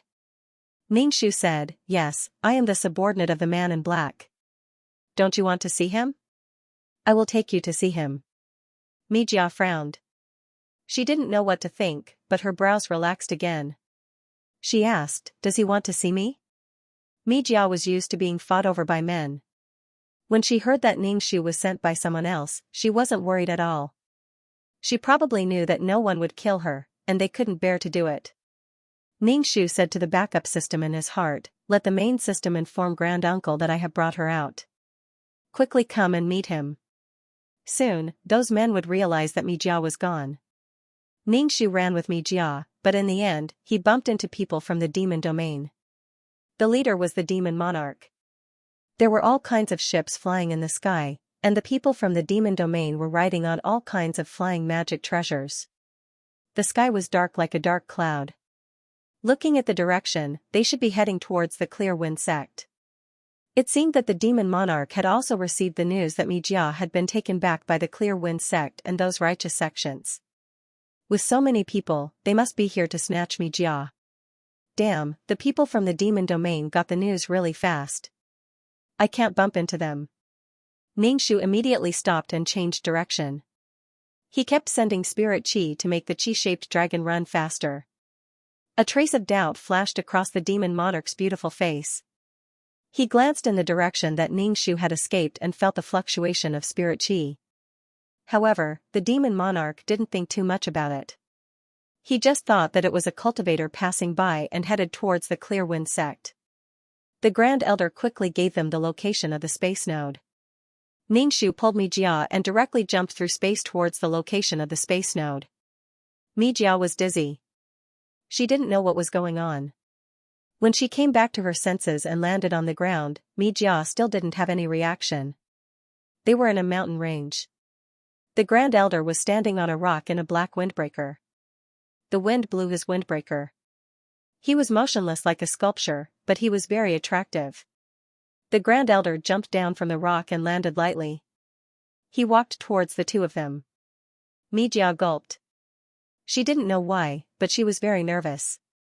When she saw the Grand Elder walking over step by step, she felt as if he was stepping on her heart. She felt dizzy as if she was stepping on clouds. Ningxu said to the Grand Elder, "We've brought her. Can we go now?" They could leave this world now. It was finally done. The Grand Elder's charm was great. Mi Jia agreed as soon as she said that she was here to see him. She wasn't worried that something would happen to her. Although this was a world where the strong were respected and the weak were prey to the strong, Mi Jia didn't have such consciousness. All the men Mi Jia had met couldn't resist her. She had never been treated coldly by anyone. Even when she saw the Taishu, Mijia didn't feel any danger. The Taishu was wearing white gloves. He grabbed Mijia's arm and was about to leave. Ningxu hurriedly followed. The Taishu said to her, "Why are you following? Go back. The demon area and the Clear Wind sect are about to have a conflict. Don't let them fight. By the way, I've already restrained the spirit chi in this world. I made some arrangements to store the spirit chi. It's not so rich. It was like building a dam to store water. The flow of water was very small, and the strength of those people was limited. How could they cultivate without enough spirit chi?" Mijia looked at the Taishu with a dumbfounded expression. She raised her head and looked at the Taishu's indifferent face. She asked, "Where are you taking me?" The Taishu ignored Mijia and said to Ningxu, "You have to stay and deal with the aftermath." After the Taishu finished speaking, he grabbed Mijia's arm and disappeared. He left this world with a space jump. Ningxu was stunned. What the F***ck? He left just like that, and she had to deal with the aftermath. She got the person out, and this guy dragged her away. She had to stay and deal with the aftermath. How was she going to deal with the aftermath? The two of them flashed and disappeared in front of Ningxu. Ningxu let out a long breath. If she dealt with the aftermath with her identity, she would be killed. She temporarily occupied this body. Who knew if she would be wanted? Ningxu had no choice but to return to the Clear Wind sect. At this moment, the Clear Wind sect was in a mess because Mijia had disappeared.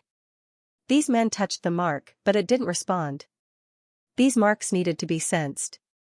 They could be sensed with a divine sense. Usually, no one would sense it. The Clear Wind sect's ancestor gave Mijia some exquisite toys. They were all cute toys from the mortal world for her to play with. As soon as he entered the room, he found a pillow stuffed under the quilt. She was gone. The ancestor immediately began to sense the mark, but it didn't respond. Thus, the Clear Wind sect began to be in an uproar, looking for Mijia everywhere. However, they couldn't find Mijia, and the maid who took care of Mijia also didn't know where Mijia went. She said that she was going to take a nap, but she was nowhere to be seen. Knowing the importance of Miss Mijia, these maidservants were all guarding the door, not even taking a step out, but they did not see her come out. The old ancestor felt very puzzled.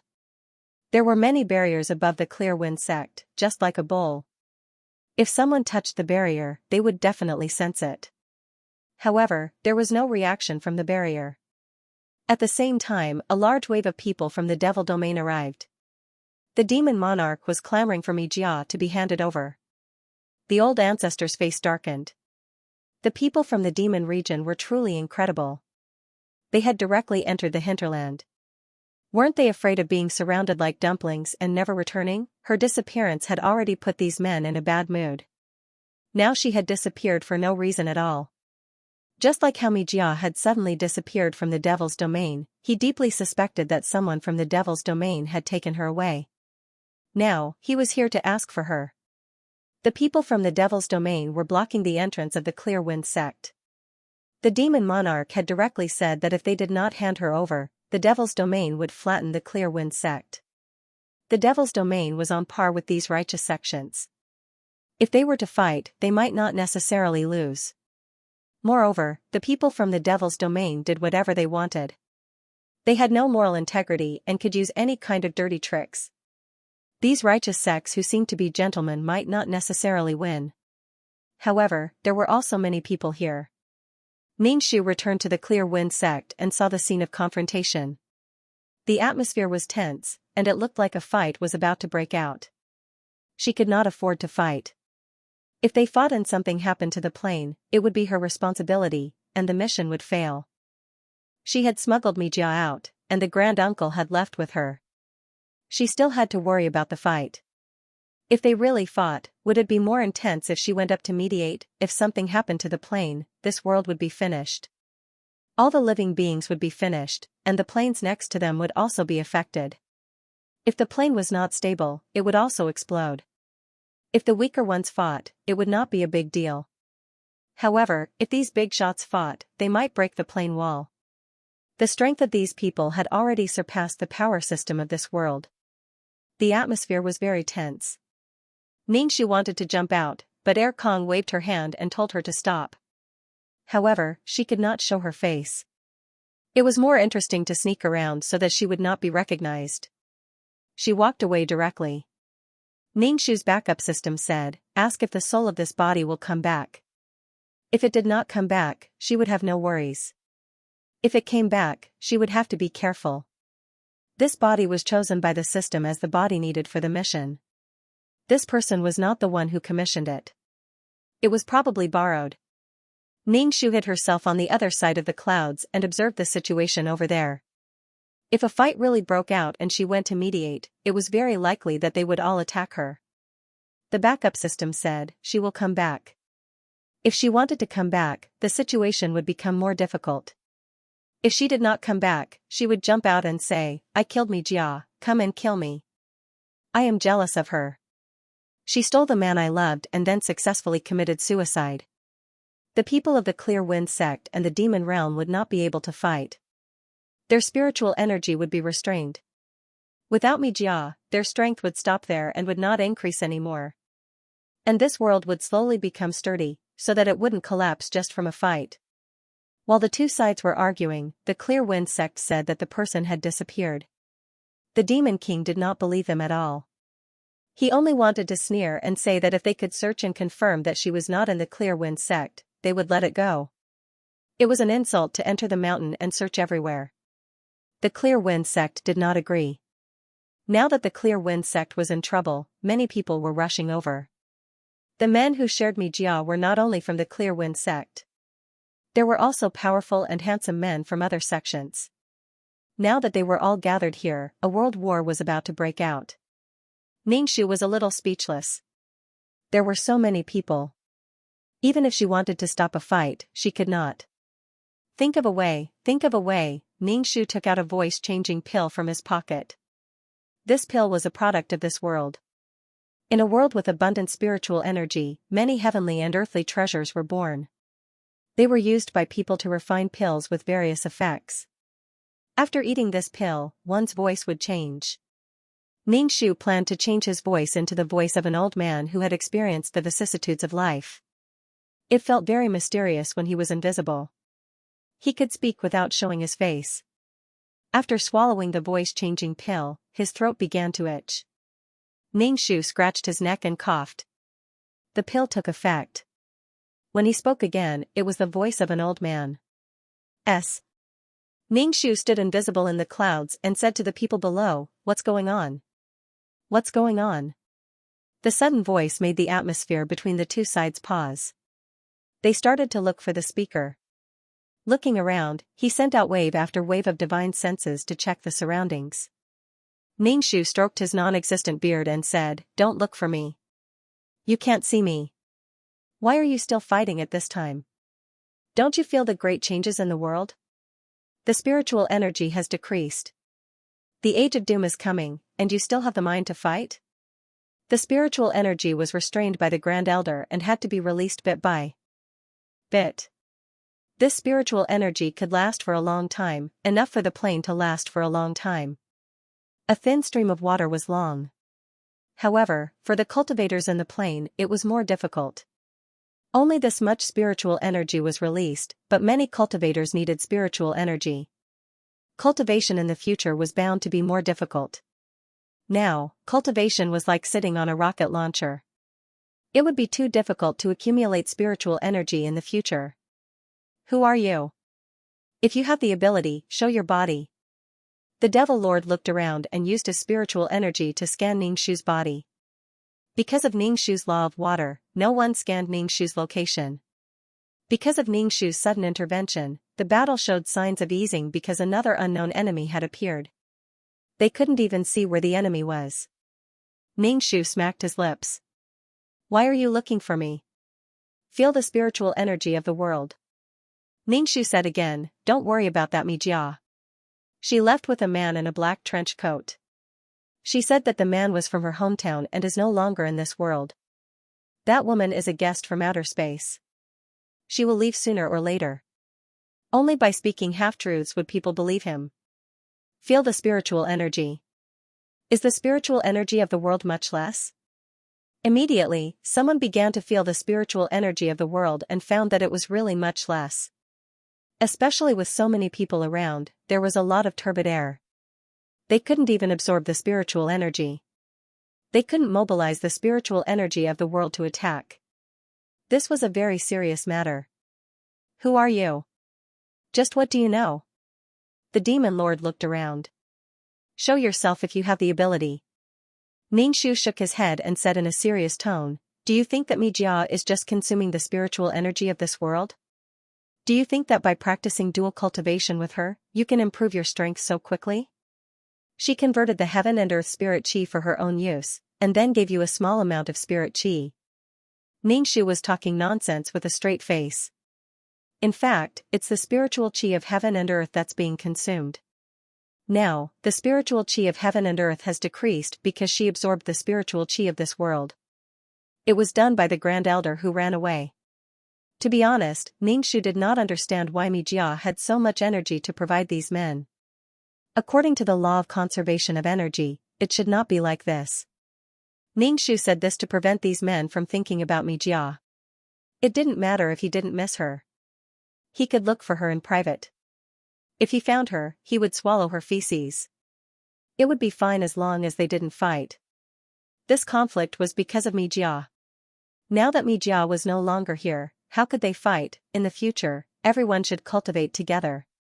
The spiritual chi of heaven and earth had decreased, and blessed lands with spiritual chi were even more popular. Don't think about snatching Mijia. Hurry up and snatch the natural treasures. With less spiritual chi, there would be less natural treasures in the future. The ancestor of the Drifting Wind sect asked, why do you know these things? Ningxu's tone was very old. This old man has lived for too long. My eyes have seen too much, too much. Mijia has disappeared from this world. The age of chaos is coming. The age of chaos, the age of chaos. Ningxu's voice was like an old tree bark scraping the ground. He was chanting the age of chaos like chanting scriptures, vowing to leave a deep impression in the hearts of these people. Those who are strong, take it easy. Don't make a move because you are the strongest in the world. In the future, no one will be able to cultivate to your level. With the arrival of the age of chaos, there will be fewer and fewer people cultivating. The number of people who can cultivate will also be fewer and fewer. Cherish the time you have now. Ningxu's words contained too much information. One moment, he said that Mijia had run away and absorbed a lot of spiritual chi. Dual cultivating with her only benefited a little, but in fact, Mijia benefited more. The man who dual cultivated with Mijia suddenly showed an indescribable expression. Unwillingness, resentment, melancholy, anger, and all kinds of emotions mixed together. The people from the devil realm, who had valiantly come to snatch Mijia, now wanted to go home. Now, they were deep in the heart of the righteous sections. The Drifting Wind sect and the other sects didn't know whether they should look for Mijia or not. What Ningxu wanted was an effect. She wanted them to lose their morale in one go. She wanted them to give up on fighting. Now that such a thing had happened, if they were still in the mood to fight, they should hurry up and go home. Gathering resources quickly was the most important thing. As for those who still had other thoughts about Mijia, they could go and look for her. Even if they wanted to die, they wouldn't be able to find her. Ningxu said in a tone as if he was about to die, everyone, take care of yourselves. Then, he stopped talking. He lay on the cloud and watched the situation below. There was no reason to fight anymore. There shouldn't be a fight, right? However, the atmosphere was a bit awkward. It was really embarrassing to leave with their tails between their legs. Why don't they just fight a little and retreat? Seeing that the two sides still wanted to fight, Ningxu said faintly, the spiritual chi consumed by fighting now can't be recovered for a long time. Why don't you love peace? Listen to this old man's advice. Don't fight for the world and for your own spiritual chi. There's no spiritual chi in the body. There's not enough spiritual chi to absorb. Ningxu spoke from time to time like a ghost, which made the experts present very unhappy. The demon lord said coldly, who are you? If you have the ability, come out. What's the point of hiding in a corner and talking? Ningxu said with melancholy, I also want to come out. I'm just a consciousness without a body. I'm like a gust of wind. Soon, there will be no more spiritual qi in the world. I will also die. A man's words are good when he's about to die. Ningxu felt thirsty. He immediately used the law of water to make clean water. He gulped down a few mouthfuls to quench his thirst. The people from the demon domain were already thinking of retreating. The demon lord gritted his teeth and said, "Let's go." He left with his people. The drifting wind sect didn't stop the people from the demon domain from leaving. There was really no need to fight and waste their strength.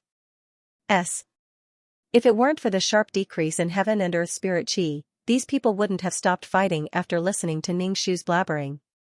The sharp decrease in heaven and earth spirit qi had a great impact on cultivation. They had to be prepared to welcome the age of chaos. With the decrease in heaven and earth spirit qi, everyone felt very uncomfortable while cultivating. They didn't feel any pleasure from swallowing heaven and earth spirit qi at all. In the past, they cultivated in a 120-speed Mercedes-Benz. Now, they were like an old cow pulling a slow car. They cultivated for a long time without any effect. It was very annoying. When Ningxu cultivated in the past, when heaven and earth spirit qi entered his body, his meridians were full to the point of pain. But now, the heaven and earth spirit qi flowed little by little. If he didn't feel the surging heaven and earth spirit qi, it would be fine. In the past, it was very refreshing. Now that it was gone, it made people feel very uncomfortable. Many cultivators were unhappy because of the decrease in spiritual qi. Cultivation was something that relied on one's state of mind and willpower. Once they developed a feeling of boredom and slackness, they would not be able to cultivate. Once a person became dispirited, their strength would increase very slowly.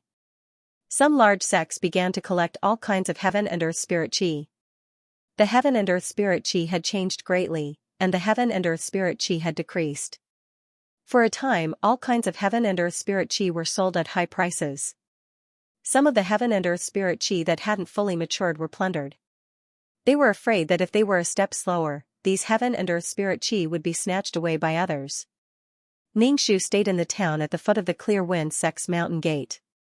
She paid attention to the Clear Wind sect's situation at all times. If they still wanted to fight, she would have to run up and mediate. The large sects were like a salt and grain shortage, desperately trying to grab all kinds of cultivation resources in front of them. Wherever they went, they plundered everything clean. She didn't know when she would be able to leave this world. Because she hadn't exposed her identity before, and her body wasn't very beautiful, Ningxu wandered around casually. No one wanted her. Moreover, Ningxu found that many people hadn't given up looking for Mijia. They didn't believe in heresy and still wanted to continue searching. Especially now that there were rumors that Mijia was a moving spirit spring. Her body had absorbed most of the heaven and earth spirit qi in this world. The spiritual qi of heaven and earth had decreased because of Mijia. Through dual cultivation with Mijia, he could transfer the spiritual qi in Mijia's body to his own. That way, he wouldn't have to work so hard to absorb a tiny amount of spiritual energy. If you absorb a little more spiritual energy, I'll absorb a little less. If he had Mijia, it would be different. Mijia was a huge treasure trove of spiritual energy. That's why I got Mijia. The world is mine. Ningxu was speechless. This was truly a wonderful misunderstanding. Mijia couldn't even cultivate, so how could she absorb more than half of the world's spiritual qi? However, these people couldn't find them no matter how hard they searched. Moreover, many of Mijia's men still haven't given up on Mijia. Perhaps he realized that Mijia was even more valuable than before. Ningxu was constantly paying attention to the signs of every sect, especially the devil domain. There were all sorts of eccentric people in the infernal domain who had no moral integrity or bottom line. Sometimes, they would do it just because of a look. Thus, whenever a large-scale battle broke out and the cultivators threw out all kinds of moves without any regard for their lives, Ningxu would appear there. Then, he spoke faintly in an old voice that seemed to be on the verge of death. "Dear friends, why don't you love peace? Why do you want to fight? It's already the age of doom, yet you still want to waste spiritual energy fighting. The wasted spiritual energy will take a long time to accumulate, and it may not be replenished even after a long time. Are you sure you want to fight? Do you really want to fight? Isn't it good to let the world be filled with love and peace? When you fight, others are absorbing spiritual energy. If others absorb more, you absorb less, and your strength will fall behind again. Do you still want to fight? Oh, you can snatch things. After all, these heaven and earth treasures will be gone in the future.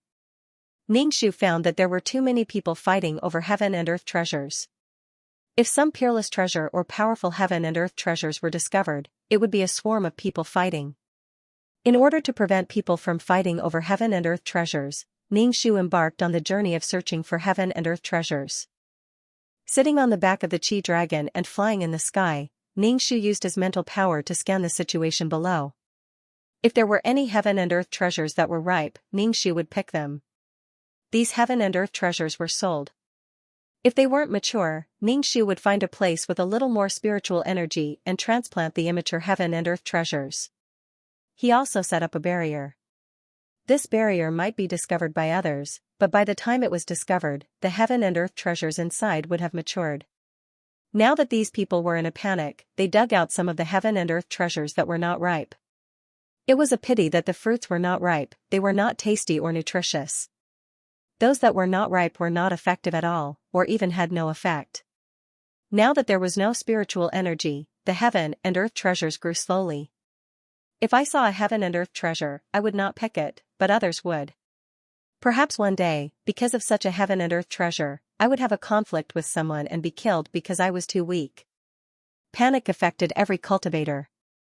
Some were looking for me Jia, some were cursing me Jia. Those who cursed me Jia did not enjoy the feeling of being cheated, but now they had to bear the danger of the cheats. The world's spiritual energy had become less. They did not enjoy it, but had to bear the responsibility. Damn it, Ningxu said that they were all cursing the wrong person. Mijia did not have the ability to absorb so much spiritual energy. Mijia had left a thick mark on this world. In this kind of mood, a spark could cause the emotions in one's heart to explode, and it was especially easy to fight. Those who were weaker fought, it was not harmful to the world, so Ningxu would not care. But if the strong fought, Ningxu would definitely complain. Until you stopped fighting, there would be a fly buzzing in one's ear. Anyone would be annoyed and want to pull this person out and kill him. Even if they did not fight, they would find this old man who kept talking. If they did not find him and kill him, they would not be able to vent the hatred in their hearts.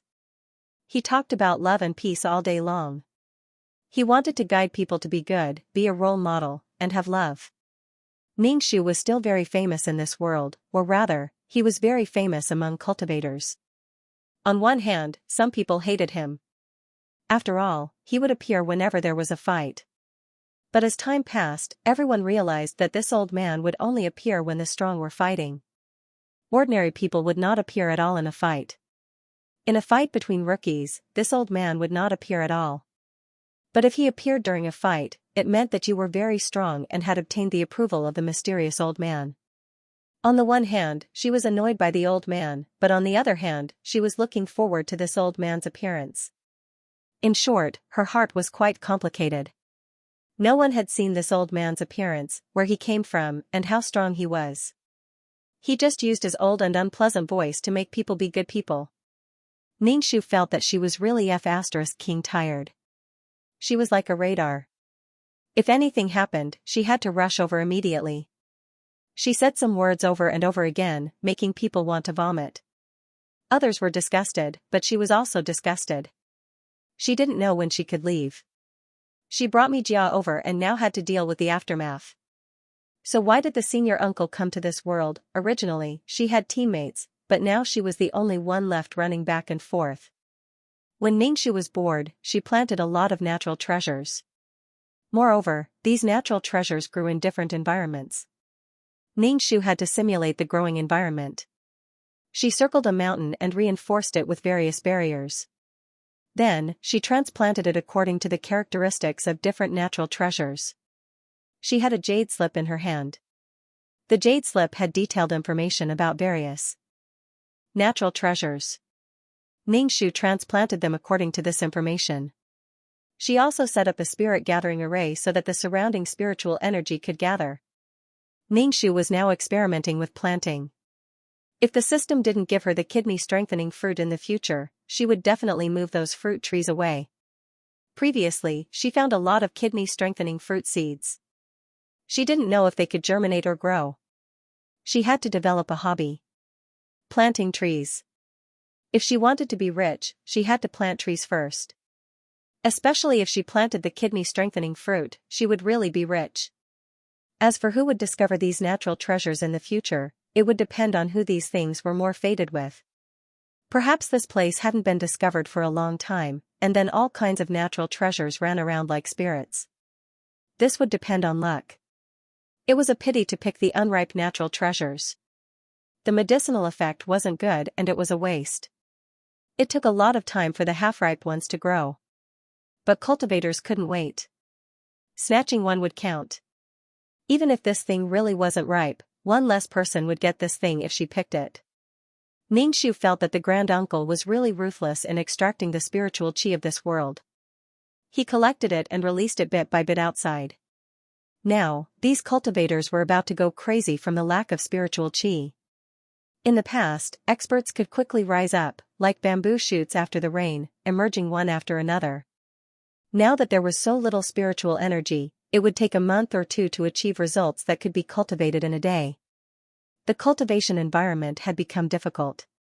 If he wanted to reach his previous height, he would have to put in double or even 10 times the effort. Right now, the cultivators simply wanted to cry in the wind. They had originally thought that they had ushered in a wave of super-strong cheats, but in the end, the cheats had died in an instant. The consequences were quite severe.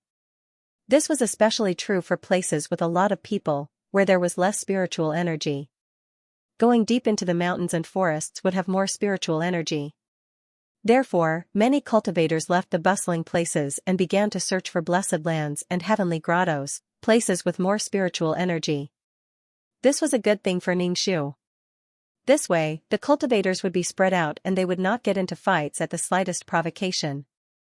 After all, everyone occupied this mountain, and there was no possibility of fighting if they did not come into contact with each other. Ningxu planted flowers, grass, and trees peacefully. However, not every transplant was successful. Some heavenly materials and earthly treasures withered and died.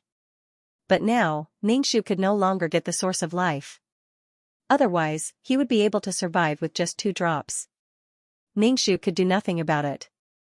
He could only think about what was wrong with his transplant method that caused the heavenly materials and earthly treasures to wither. Generally speaking, it was not easy to grow heavenly materials and earthly treasures. He wondered if the kidney-strengthening fruit was easy to grow. If he had known earlier, he would have moved a tree away. However, he could not pull it up himself.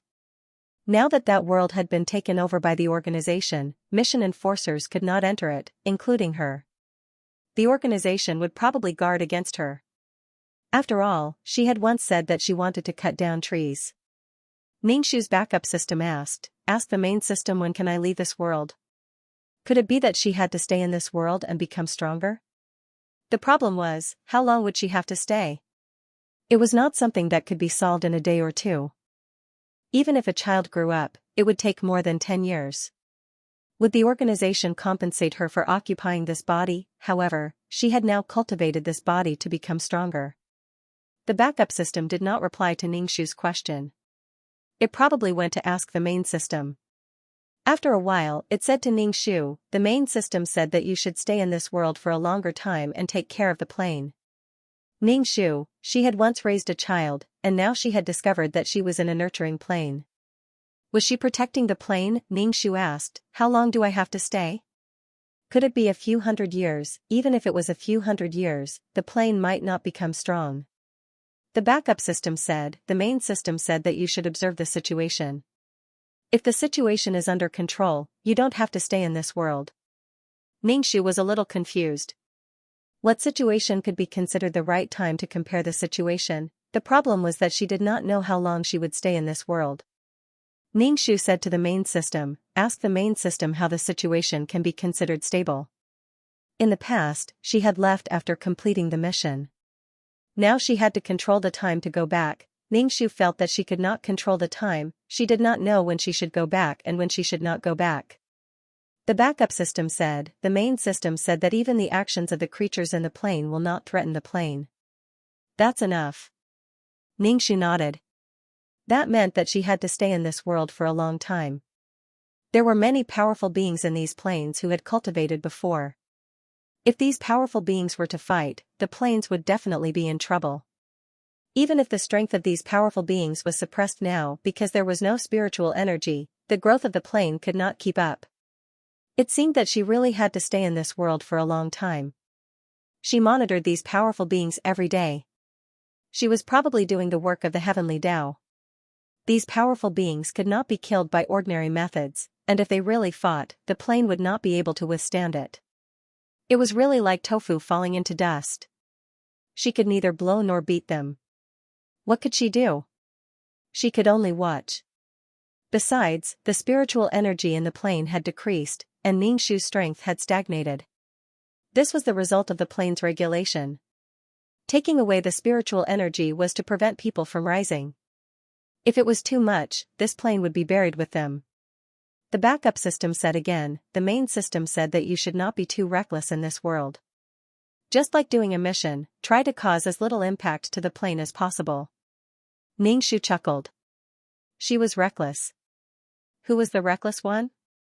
And the kind who did not need a paddle and rode 3,000 miles a day. He took her and ran away, leaving her here. She was here to help, but how did she end up staying here? As a support, the last support would have to stay here alone, and she didn't know how long she would have to stay here. After all, it took a long time for a plane to evolve, which meant that she had to stay with this plane for a very long time. She only hoped that this world would flow faster. Otherwise, if she didn't go back for too long, who knew what would happen? For example, if the barrier of the nomological space city was broken, her city lord medal would be gone. The organization wouldn't care what she was doing. Those city barriers were her responsibility. It was her duty to do it well. If she didn't do it well, it was her responsibility. Thus, everyone realized that the old man who had been saying that he was going to die had lived for a long time. Didn't he say that he was going to die? Why was he still here? Ningxu, do you hear my voice? My voice is getting older and weaker. I'm really going to die. Every time you consume spiritual energy, it accelerates my decline. Everyone, the problem was that he had lived long enough. Now, someone had already made a list of strength based on the fights that the old man had visited. Many cultivators were even challenging the cultivators at the top of the list to increase their fame. As long as the old man was present, it was time for the whole world to witness him. Ningxu, why was it like this? Weren't these people a little cheap? Why did they have to listen to her talk?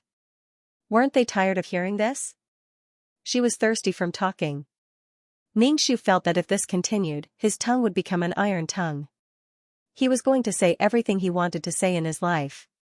Some people deliberately fought to lure her over. After that, Ningxu would appear as little as possible to let their enthusiasm for climbing the rankings rest. Those who weren't strong wouldn't appear. Moreover, these people were just fighting to increase their fame. They were using her to increase their fame. I'm so tired. Ningxu didn't appear easily anymore. He would take all kinds of heaven and earth treasures when he had nothing to do. He wouldn't appear unless it was a matter of life and death for the plane.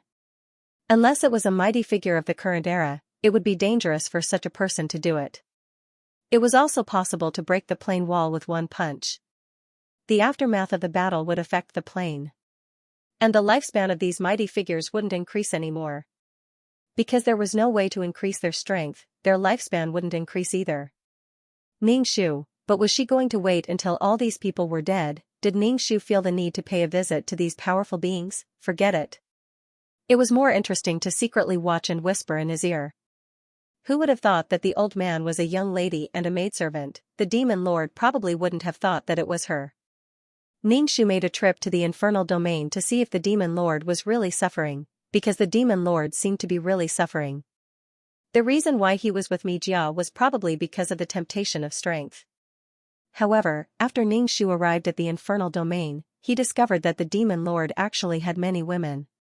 Ningxu felt that this was illogical. The demon lord was clearly so popular, so how could he have so many women? could it be that the demon lord did not remember, when Mijia was here, the devil lord would not be with other women. Now that Mijia was gone, the devil lord would look for other women. Ningxiu felt that Mijia should come and take a look. Except for a few men who were still looking for Mijia, the others had already given up. Now, any man who had a relationship with Mijia was easily targeted. Why? Of course, it was because these people had obtained benefits, but everyone else had suffered losses. Mijia had absorbed so much spiritual energy, even if she gave you a tenth, a little bit, it would still be a lot. The men who had been with Mijia were easily ridiculed. This was using the future of all cultivators to exchange for your future. Aren't you embarrassed? Most of the people who were hot were unwilling to accept that they did not even touch a single hair on Mijia. Furthermore, there were many people who had compiled Mijia and her guests into books, but the books were also quite erotic. Ningxiu even bought a book to take a look. The owner of the book stared at Ningxiu, probably not expecting a girl to come and buy this kind of book. In fact, they were all works of fantasy. They were for men to read, not for women. Ningxiu calmly bought the book and walked out of the bookstore. What was the big deal? She had seen real guns and bullets countless times. It was much more exciting than reading a book. He just wanted to see what these people were thinking about. The content inside was very detailed and also very spicy. The content was different. Some people said that Mijia was a spirit beast, or a fox spirit. After cultivating to a large extent, she came to find a human to dual cultivate.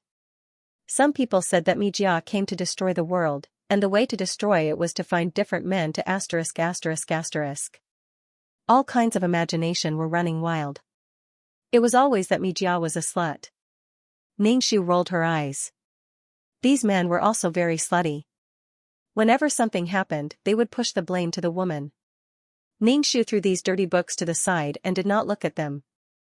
Taking care of the flowers and plants was more of a cultivation of the mind. In order to prevent these powerful people from fighting, Ningxiu looked for these powerful people one by one. You must not fight. If you fight, the world will be over. If the world is over, fighting will be over. If you fight, you will be annihilated into ashes. Since everyone's strength was about the same, then they could be reasonable. When can they be reasonable? If they want to fight, then they will die together. Of course, not everyone believed Ningxiu's words. Most people were skeptical and felt annoyed by Ningxiu. He moved like a shadow, and from time to time, he would come to her ear and ask her to show herself. He also said that he did not have a body and was a floating consciousness. He could not be seen or touched, and he was king nagging old man. It was really unbearable. Every day, he instilled love and peace into people. Every day, he talked about the 8 honors and 8 disgraces, the core values of socialism. What the hell was he talking about? There was no such old man in the past. Recently, he appeared. After the world changed, he appeared. Perhaps what he said was true. Regardless of whether these people believed it or not, Ningxiu's words left an impression in their hearts. After all, it was related to their lives. Before a fight, they had many considerations. Ningxiu's mouth was full of bubbles. In order to remind these people, he spoke in a tone that was full of vicissitudes of life. It gave people a feeling that he was about to die and was struggling helplessly. He said that when the Dharma ending age arrived, it would be the time of his death. A person who was about to die every day pulled them to talk and warn them. This feeling was really *****. It was a creepy feeling. In order to avoid being harassed by Ningxiu, many people agreed to try their best not to make a move. But if others provoked them, they could not blame them for making a move. Usually, after Ningxiu gave instructions for a period of time, he would not appear for a long time. It was as if he had disappeared. But some people were worried that the old man was really dead. The old man was annoying when he was around, but when he wasn't, he made people wonder if he was dead or dissipated. Why was it so torturous? Many cultivators could more or less see their own shadows in this old man.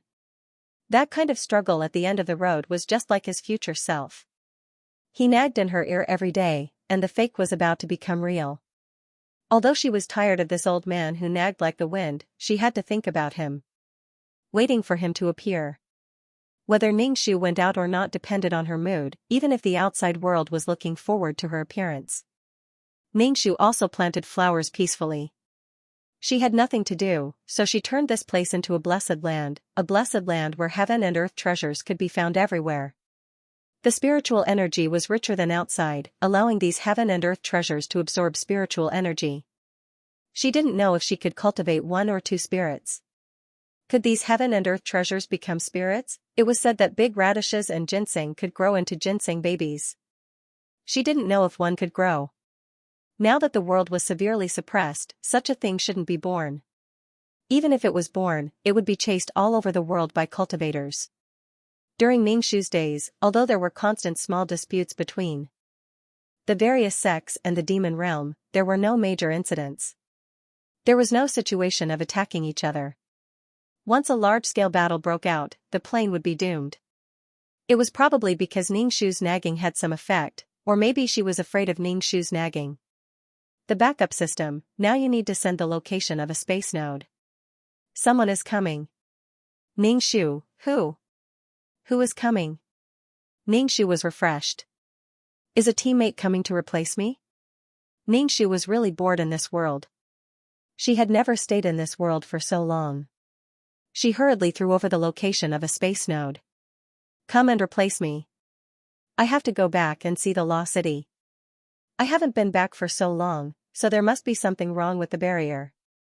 The City of Water had already been breached once. After a while, her replacement appeared. It was the Grand Uncle. Ningxu looked at him expressionlessly. Then can I go back? Had it been dealt with by Mijia, Ningxu didn't intend to ask. He didn't want to know. Mijia saw the Grand Uncle. Even if she was sold by the Grand Uncle, she still counted the money for him. Let's see how this world is doing first, said the Grand Elder. Ningxu followed the Grand Uncle to inspect her work. The two wandered around the world. Ningxu felt that he was more familiar with this world than the Nine Palace Mountain. If he had nothing to do, he would wander around to see if there was a fight. She was probably on the picket team, watching people who were about to fight. The Grand Uncle said to Ningxu, "Okay, you can go back." Ningxu. Then, are you still staying here? Grand Uncle, stay here. Then you can stay here. Of course, she has to leave quickly. But before he left, there was something he had to do. Ningxu ate the voice-changing pill and spoke in a coarse and weak voice, spreading his voice far and wide. Cough, cough. I can't take it anymore. I'm going to die. It's so painful. I'm in pain. My whole body hurts. Many people in the world heard Ningxu's voice. They looked up at the sky and frowned as they listened to old man Ningxu speak. Ningxu's voice became weaker and weaker. Although I'm unwilling to disappear like this is my fate. It's the age of doom. Everyone, take care of yourselves. Okay, okay. After 2 bumps, there was no more sound. Everyone was waiting for the old man to speak, but after a long time, his voice didn't appear. Was the old man really dead? He dissipated just like that. Some people didn't look good. If he was dead, he was dead. Why did he have to say it to so many people? He was deliberately causing psychological trauma. The Grand Uncle watched Ningxu's performance quietly from the side, his face cold the whole time. Ningxu was quite satisfied. There had to be an end to acting. This time, the end was very perfect. You'll be scared to death. Ningxu turned his head and wanted to say a few words to the Grand Uncle, but when he saw the Grand Uncle's dead appearance, he didn't have the desire to speak. He directly left this body. After that, the Grand Uncle casually threw the soulless body at the inn and then left. He didn't intend to have anything to do with this body. Ningxu returned to the system space and immediately went to the 3 law cities to reinforce the barrier. Only then did the big stone in his heart fall to the ground. As soon as Ningxu came back, the main system urged her to deal with the star stone. Ningxu? What the hell, she just came back. Why did she have to deal with it again? Main system, they've been waiting for a long time to change shifts. You should come over. Ningxu. Didn't the Grand Uncle change shifts? After taking Mijia away, it was time to deal with the star stone. Ningxu instantly understood. Her face was as black as a pot. Xianxia King thought the Grand Uncle had come to replace her out of kindness. In the end, the Star Stone needed to be changed. The Grand Uncle came to replace her to guard the realm. She had to deal with the Star Stone. I want to go back. I want to go back and guard the realm, the main system urged, hurry up. They've been dealing with it for a long time. They can't take it anymore. Ningxu, middle finger raised. So what was the Grand Uncle doing for so long? Had he been studying Mijia and found something? And if she went to take over now, she would have to wait for the Grand Uncle to change shifts. Who knew how long the Grand Uncle would be in that world? It would definitely be a long and terrible time. Haha, Ningxu put a piece of fruit in her mouth and went to deal with the Star Stone. This time, she must conserve her strength because the Grand Uncle wouldn't take over for a long time. The Grand Uncle should have been the one to deal with it. When the Grand Uncle came to replace her, she was anxious to see the lost cities and didn't think so much. There were so many tricks, it was impossible to trick her again next time. This was the first time she was guarding a world. She was a little flustered. It would be impossible the second time. Ningxu gnashed her teeth and found the space node to build a space channel. And he and Uncle Chang saw Ningxu and immediately put down their props. They didn't want to deal with a single Star Stone. It was really too tiring. The Star Stone was really too hard. The rebound force was too hurtful.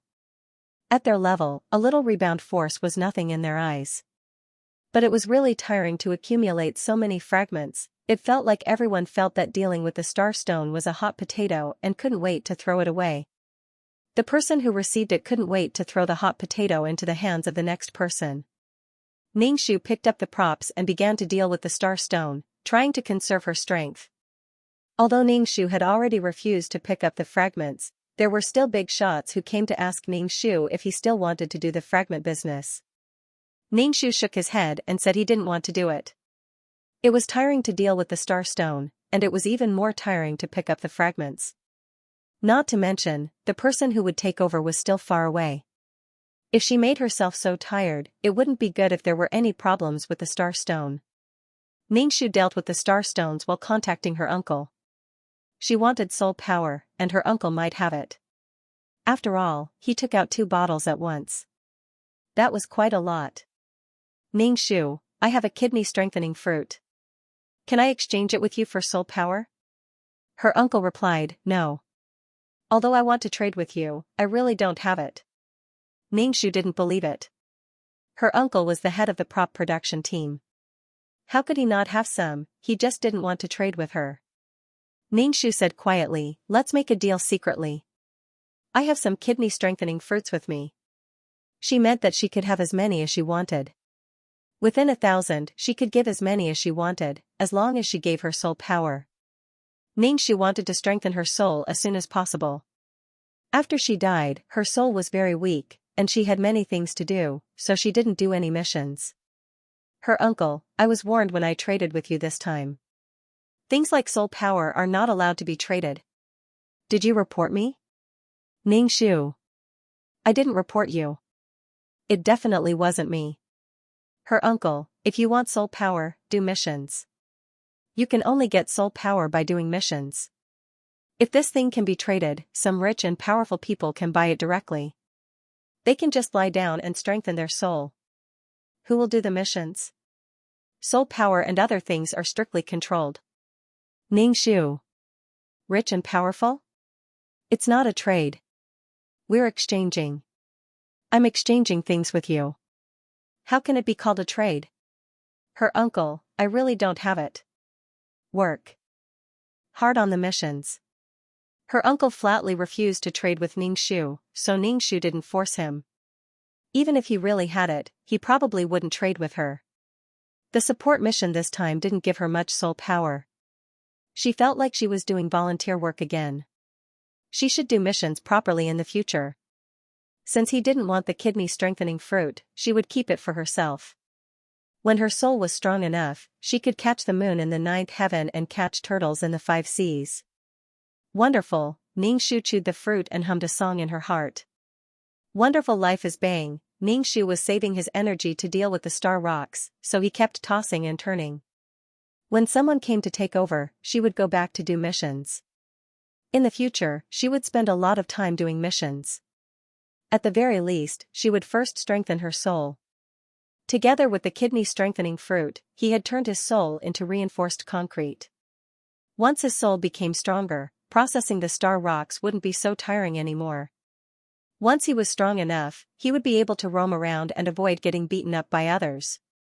She could go anywhere, her backlog of tasks should be limitless. From tomorrow onwards, he would turn over a new leaf and do his quests properly. If he didn't complete the mission, he would be forced to do volunteer work, and he would be forced to do it until he died.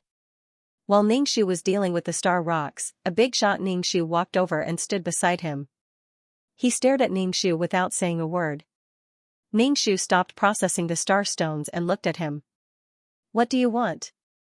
Ningxu keenly sensed that this person did not come with good intentions. At the very least, he did not try to conceal his aura. He looked as if he was very unhappy. The big shot looked at Ningxu condescendingly. "Do you know who I am?" Ningxu shook his head. "I don't know." "I don't know you." There were so many big shots, but he didn't know many people. "I'm Zhu Menxing." Ningxu nodded. It turned out that he was a person with star fate. "Are you brothers with Tanlang?" Zhu Menxing was probably insulted by Ningxu. His face became more and more ugly. "Don't compare me with Tanlang." Ningxu nodded and didn't say anything. He continued processing the star rocks and ignored Zhu Menxing, who came to find trouble. "Inexplicable. I heard that you killed Ronghua."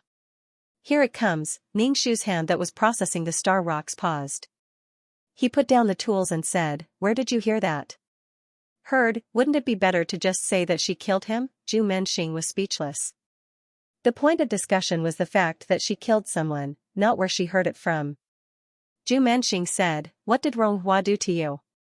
"You actually killed him." "Even mission enforcers fight." Ningxu shook his head and said, "Because they wanted to kill me." "If I didn't do anything, should I just stand there and let them kill me?" "If she died, it was because she was not strong enough. If others died, they were mission enforcers." "How could you kill a mission enforcer? When they wanted to kill me, they respected the strong. When I killed someone else, they used morality to condemn her." Ningxu immediately shook her head in denial. "I was just defending myself. I wanted to avoid getting hurt. Some people shamelessly tried to rob me of my belongings, but I refused. These shameless people said they wanted to give me a fair chance for a duel. They shamelessly wanted to kill me. In order to prevent myself from being hurt, I could only kill them to protect myself. Tell me, is this my fault or the shameless people's fault? It's clearly those shameless people who were greedy and shamelessly wanted to steal." At this time, they were all mission enforcers. Zhu Menxing's ears were filled with the words shameless and shameless. He felt like he was surrounded by demonic voices, and they were scolding him indirectly. Zhu Menxing's face was not good. The other party was not afraid at all. Instead, they were scolding him indirectly. Zhu Menxing's temper was not good. He sneered and said, "So, you're in the right." Ningxu said, "Whether I'm in the right or not, you guys stole my things first. I'm still in the right. So, do you want to seek justice for the dead Mr. Ronghua?" This was interesting. Because she killed the robbers, now the robbers wanted to reason with her. If these people had killed her, it would have been fine. They could have taken over the orchard in minutes. Unfortunately, they did not kill her. Also, even if these people killed him, they might not be able to take over the orchard. The organization was eyeing him like a tiger watching its prey. Then, they would catch him in the wrong and immediately use this reason to take away the orchard. The organization's plan was very deep. They watched her make a scene, and then when the matter was over, they would take the ready-made fruit. Zhu Menxing was speechless. That thing originally didn't have an owner. Zhu Menxing couldn't help but say. He was probably a little angry at Ningxu's words. Ningxu said, "Why do you always use this reason?" "Because it's an ownerless thing. Why can't I have it?" "And it's useless for you to make a scene now because the orchard has been taken away by the organization." Zhu Menxing's faction probably suffered a serious loss. They didn't get the thing and lost a general. Ningxu spread her hands. She had a grudge with Mr. Ronghua before.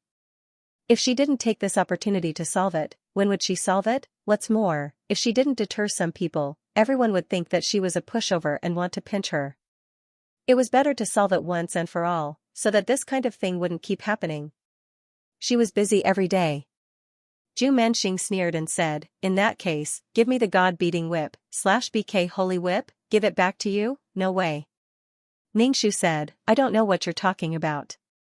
Do I have to give it back to you when it's in my hands? This is my trophy. Will you give it back to me?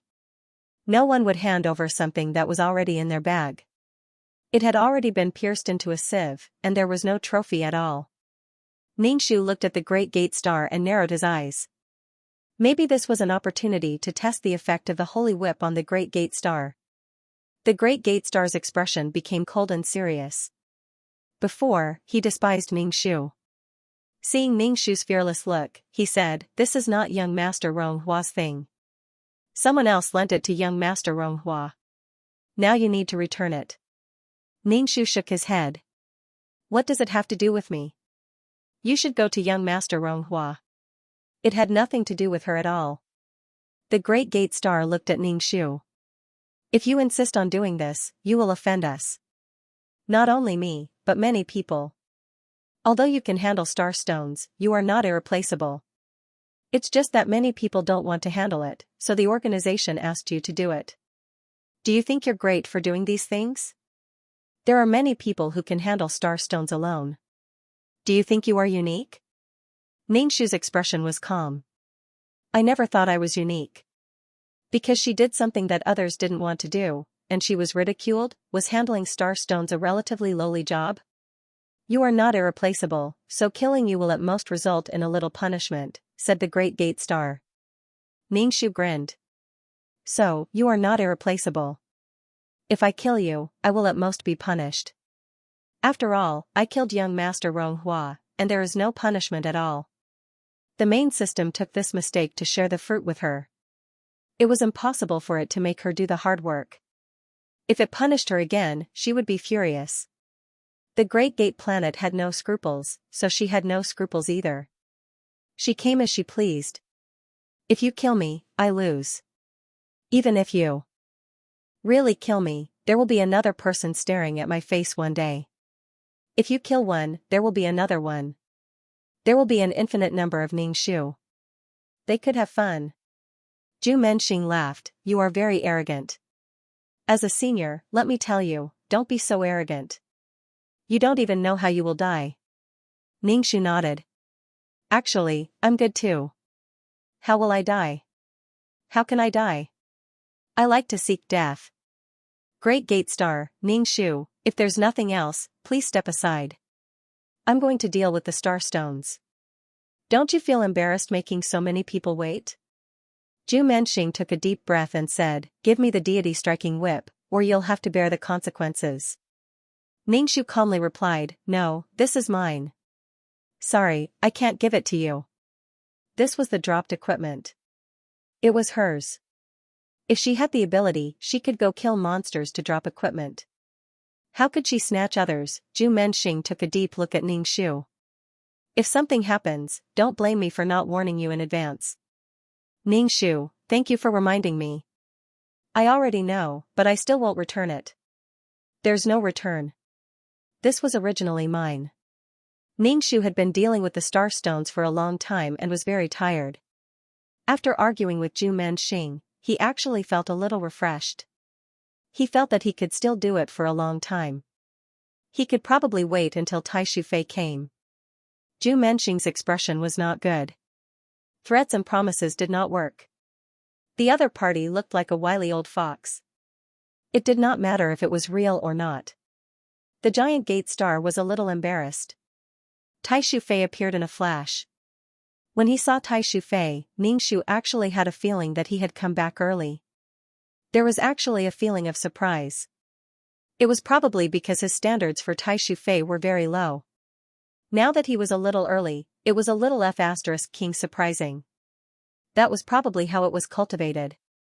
However, when Ningxu thought about the star stones he had been dealing with for a long time, this feeling of surprise disappeared.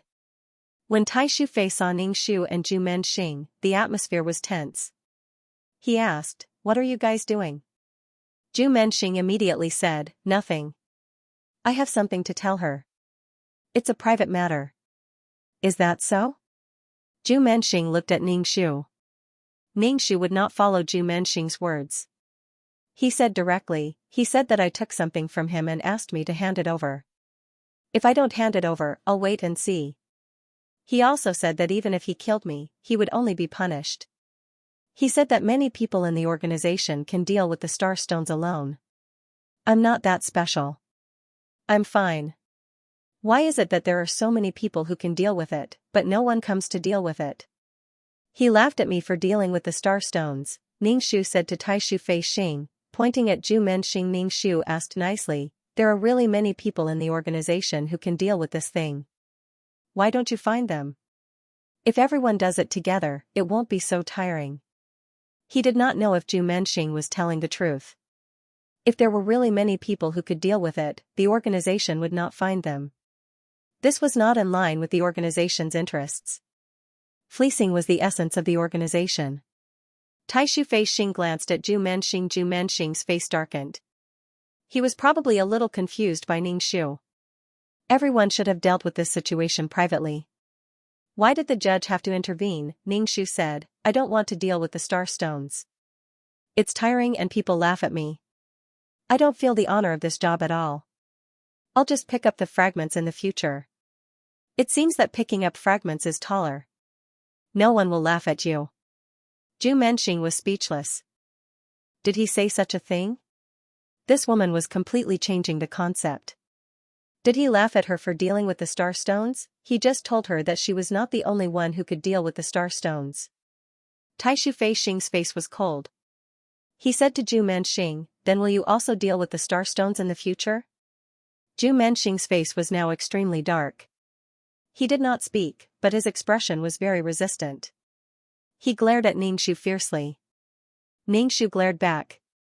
"You're looking for trouble with me, and you expect us to solve it privately? Why not solve it privately? Let's solve it directly on the table." Zhu Menxing said, "I didn't laugh at her." Ningxu said, "You did. You said that no one else wanted to do it, so you let me do it. Don't think that you're unique." Ningxu said to Taishu Fei Xing, "Since there are so many people who can deal with the star stones, why don't you let them do it together? It'll be faster this way. And it's not that tiring. This arrangement is not very reasonable. Since everyone knows how to deal with it, then everyone can deal with it. Since you're looking for trouble with me, I'll drag everyone down with me." She wondered if the people who were dragged into this mess would blame the Great Gate Planet or her/BK. There was no reason for those few people to handle the stellar stones. Wasn't that mocking her? "Why did you do it too?" Seeing the granduncle, Ningxu didn't hesitate to complain. She had already told him that he had to think twice before making trouble for her. He would not hand over the god-striking whip. Now, he had to let the Great Gate Star deal with the Star Stone. If the Great Gate Planet could really handle it, then there would be more people changing shifts, and they wouldn't have to work so hard every time. That was simply awesome. How wonderful. Zhu Menxing really wanted to tear apart Ningxu's mouth. He probably didn't expect Ningxu to be like this. Moreover, he wanted to drag more people down with him. This made the Great Gate Star a little speechless. The Great Gate Planet didn't know about Ningxu's resentment. Every time they dealt with something, it took a long time. No one came to change shifts for a long time. Now, she heard that many people knew how to deal with it, but they didn't know how to deal with it. They told her to do her best, but in the end, they laughed at her. Don't mess with me. I'm having a mental breakdown right now." Granduncle glanced at Ningxu and said to the giant gate star, "From now on, you will start processing the star stones." The Great Gate Star hurriedly waved his hand. "I can't deal with the star stone alone." He didn't want to deal with this thing. It was harmful to his soul. Granduncle's face became more indifferent. "Then why are you laughing at the person who handles the star stones?" Zhu Menxing felt wronged. I'm not mocking her. I'm just saying that there are many people who can handle starstones. Granduncle, you can't deal with it. Why are you talking so much? I don't care what grudges you have in private. Don't let me see you making a fuss at this time. Zhu Menxing held his breath. Got it. He looked at Ningxu and gritted his teeth. All right then, we'll settle this privately. Ningxu said, why are you threatening me? I know you want to kill me. Great Gate Star, I'm just dealing with some matters. I've never thought of killing you. There was no need to talk about death in front of the judge. Were they afraid that the judges wouldn't keep an eye on them? Can you not be so fierce? Could there be some unspoken rules? She wanted to understand the unspoken rules. The Great Gate Star felt quite helpless when he encountered a person who barged in recklessly. No matter what happened, everyone would avoid the organization to solve it. No matter what happened, they would not let the organization get involved. Even if they died, it would have nothing to do with the organization. However, making trouble in front of the organization was definitely out of the question. They attacked each other in private. The Great Gate Star took a deep breath and turned to leave. Ningxu said to his back, you'll have to switch shifts with me in the future. You'll have to deal with the star stones. Let's work together happily. Zhu Menxing left without looking back. His back seemed to be in a hurry. After the Great Gate Star left, Ningxu said to Granduncle, there are so many people who can handle the star stone. Why don't you let them handle it? Everyone can take shifts together. It won't be so tiring. If others don't want to do it, then I don't want to do it either. Ningxu's soul had dimmed quite a bit. It didn't seem to have any luster at all.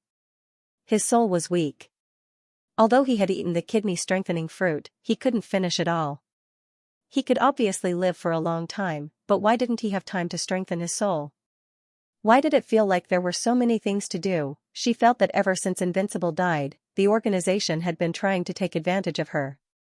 If they could make her do more, they wouldn't let her do less. But the reward was so touching.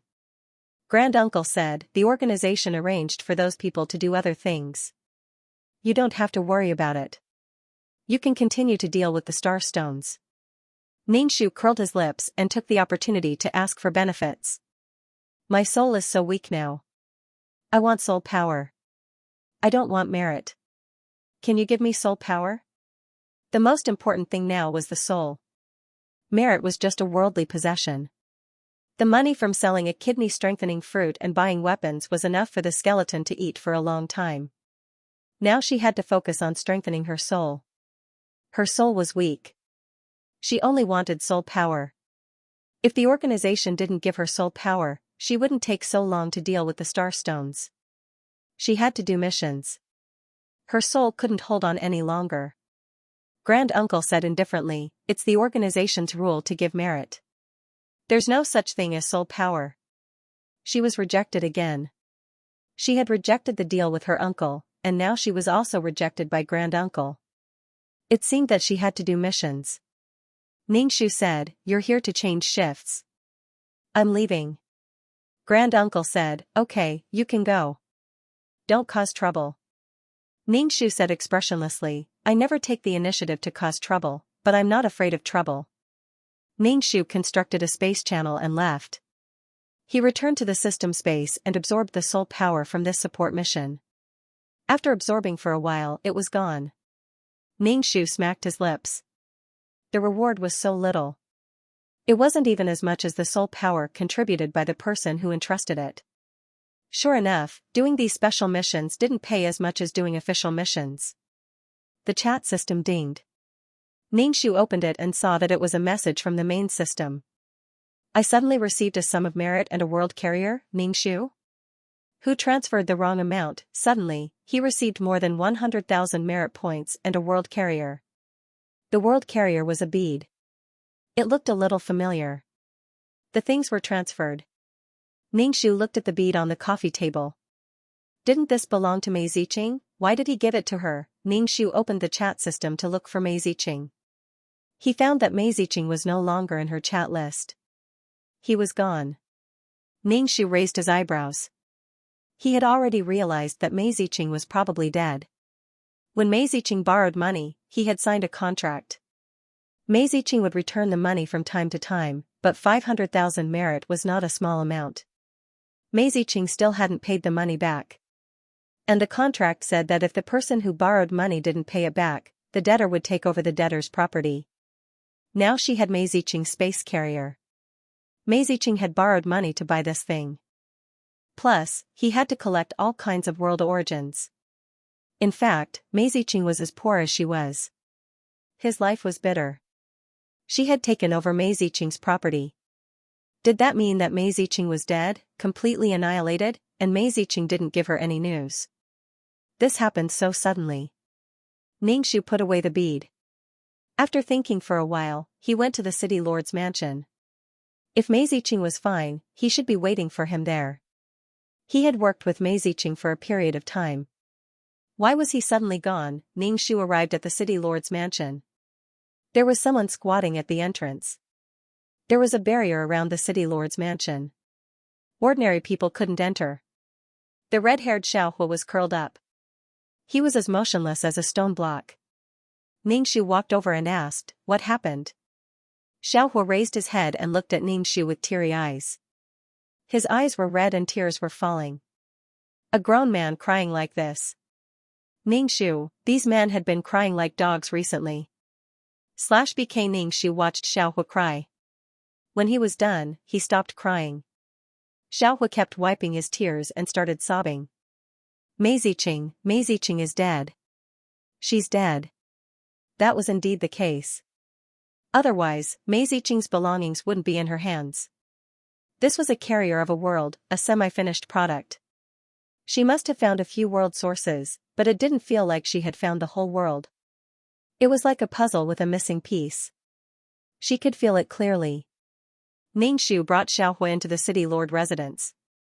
Xiaohua followed behind, sobbing and wiping his tears. Ningxu passed Xiaohua a tissue. When Xiaohua was done crying, he would explain the situation. Mei Ziqing's situation was beyond Ningxu's expectations. Mei Ziqing had been working hard for the world, but he had disappeared just like that. Xiaohua started crying loudly. It looked like he would cry for a long time. Ningxu expanded his sea of consciousness and passed Xiaohua a tissue. At the same time, he felt really good. How did Mei Ziqing die? The place where mission enforcers gathered was actually quite safe.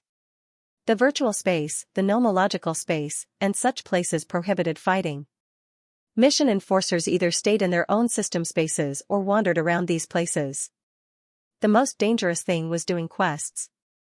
If one failed a quest, they could be killed. Moreover, there were many other dangers associated with quests. Therefore, as long as one was in an organization, one had to do high-risk work. Xiaohua had cried enough. He said in a hoarse voice, "Mei Ziqing is dead. She turned into powder in front of me." A living person died in front of him. And it was someone he relied on. Someone who gave him a second chance at life. Ningxu asked, "How did this happen? What could be so dangerous that it could directly turn the body or soul into ashes?" The power was not to be underestimated. The explosive power was very strong. Xiaohua sobbed and told him the whole story. Mei Ziqing went to do a mission. Xiaohua followed her. As for how they went, it had to do with the rock spirit Panchen. Panchen had taught Xiaohua a lot of skills.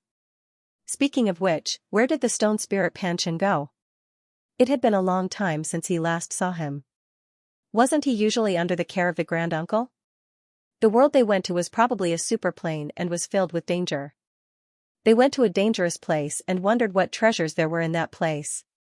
Mei Ziqing was directly killed by the power of the danger zone. Speaking of which, he was killed because he was trying to save Xiaohua. The system determined that the mission taker was dead, and her belongings were all given to Ningxu according to the contract. Ningxu had guessed that Xiaohua would come looking for her. After all, other than Mei Ziqing, Xiaohua did not know anyone else. And if Xiaohua couldn't find her, he would definitely come to Water City to wait for her. Ningxu sighed. This was a path of thorns. If they were not careful, they would die immediately. Everyone was cut by the thorns until their clothes were tattered and their bodies were riddled with scars. But what could he do? He still had to continue walking. Even if you don't move forward and stand still, there will be an external force urging you to move forward. If the number of missions completed was not up to standard, he would be erased. If the quality of the missions was not up to standard, he would be erased. It was like a knife hanging over your head, ready to be chopped down at any time. Everyone had to move forward. There was no other choice. Ningxu took out the pearl. This was the carrier of Mei Ziqing's world. He gave it to Xiaohua and said, "This belongs to Mei Ziqing. Take it. Keep it as a memento." Ningxu did not really need this world.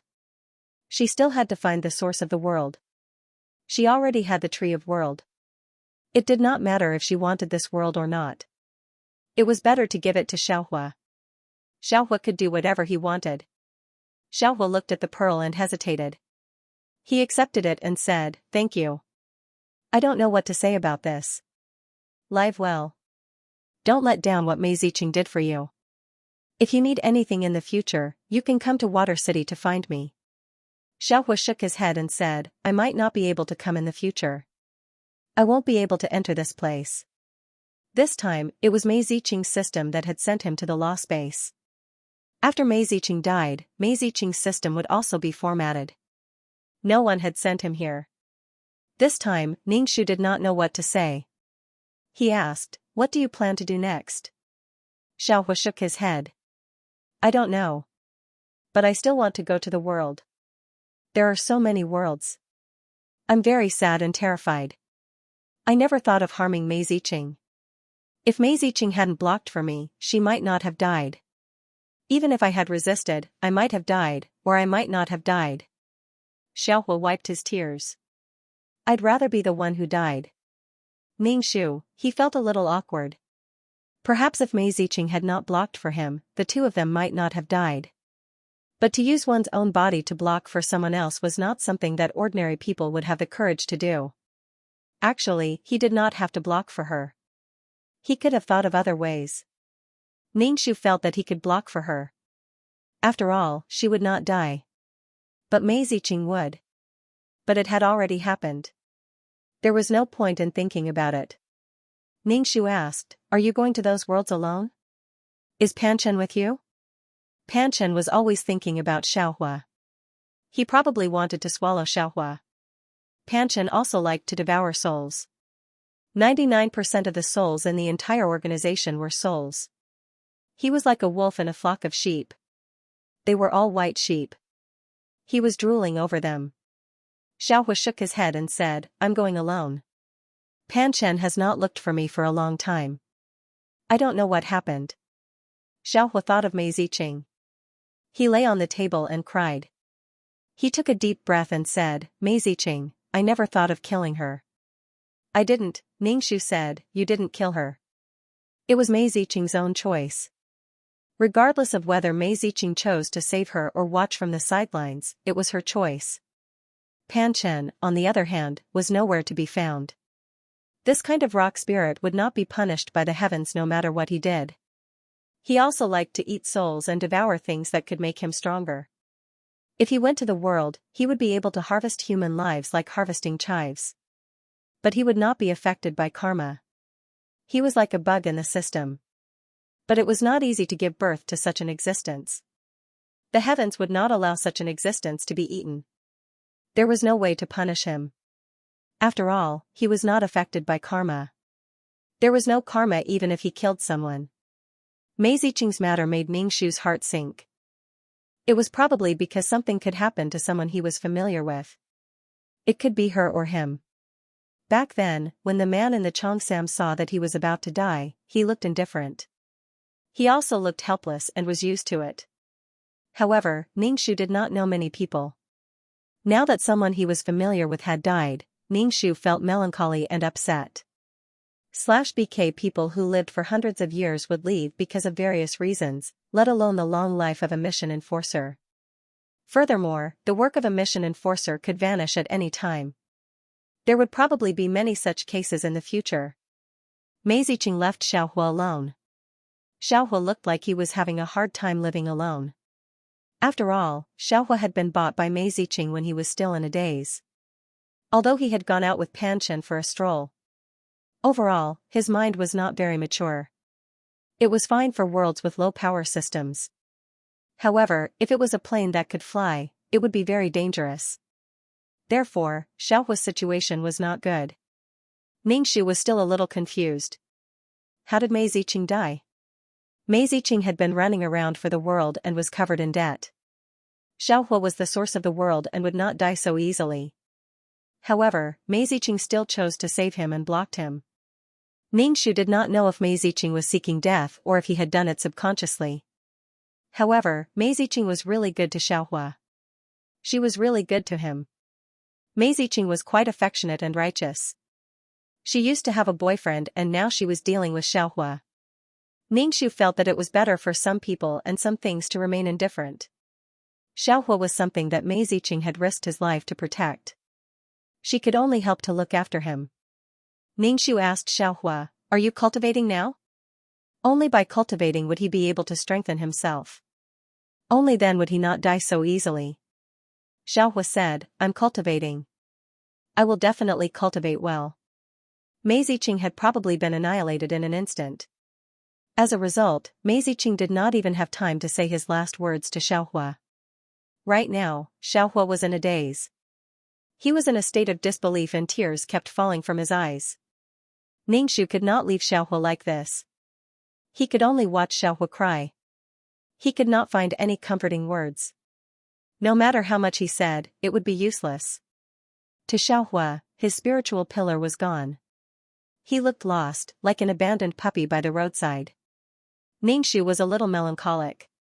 He expanded his sea of consciousness while watching Xiaohua cry. Who knew how long Xiaohua had been crying? His eyes were red and swollen, and he looked especially pitiful. Xiaohua looked at Ningxu, and Ningxu looked at him. The two of them looked at each other without saying anything. Ningxu said, "What do you want to say?" "Say it." Why was he looking at her like that? How frightening. Yes, it was frightening. Ningxu felt that Xiaohua was going to say something earth-shattering. Xiaohua said, "Thank you for taking care of me." Ziqing said that if anything happens to her in the future, she can come to you when her life is in danger. Ningxu was speechless. What should she say? Ningxu said, "If anything happens to you, I'll try my best to help. But you should cultivate well and see the world. You should learn more and see more." Right now, Xiaohua's mind was still immature. His three views and whatnot were all molded through experience and experience. Throwing such a child to her, she could take care of him occasionally. But if he was always clingy, Ningxu felt that he would be the first to be unable to bear it. A relationship that was too clingy would be unbearable. Growing up in the hospital, he had never been clingy with his family, nor had he had the chance to be clingy. This kind of clinginess would only make Ningxu frustrated. Everyone had a safe distance. It was better for them not to get too close. Xiaohua seemed to have understood something. "Thank you. I understand. I'm going to leave here and go to another world." Ningxu nodded. "Be careful. I'll put a mark on you. If anything happens to you, tell me. I'll rush over." Now that he knew how to build a space tunnel and jump through space, he could cover any distance in seconds. Ningxu smiled. His eyes were red from crying, and his smile made him look a little pitiful. Ningxu looked at him with a heart of stone and said, "Come on. You're the fattest. You'll be strong eventually." Moreover, Xiaohua wasn't human. He was the source of the world with consciousness. With his talent and strength, it wouldn't be easy for ordinary people to kill him. Moreover, Mei Ziqing had given Xiaohua a secret cultivation manual. Many people wouldn't be a match for the strong Xiaohua. Perhaps they would be roasted like a pig if they got close. He was Xiaohua. Ningxu had used Mei Ziqing's money to exchange for some life-saving items for Xiaohua. Mei Ziqing's money was used on Xiaohua, so it could be considered as repaying her kindness. She didn't lack Mei Ziqing's money. Mei Ziqing was also very poor, just like her in the past. She now had a batch of kidney-strengthening fruits. It seemed like she didn't lack money. She would have more resources if she got stronger. In the past, she was also as poor as Mei Ziqing. Xiaohua hesitated for a moment before accepting the items. He thanked Ningxu again. Ningxu smiled innocently.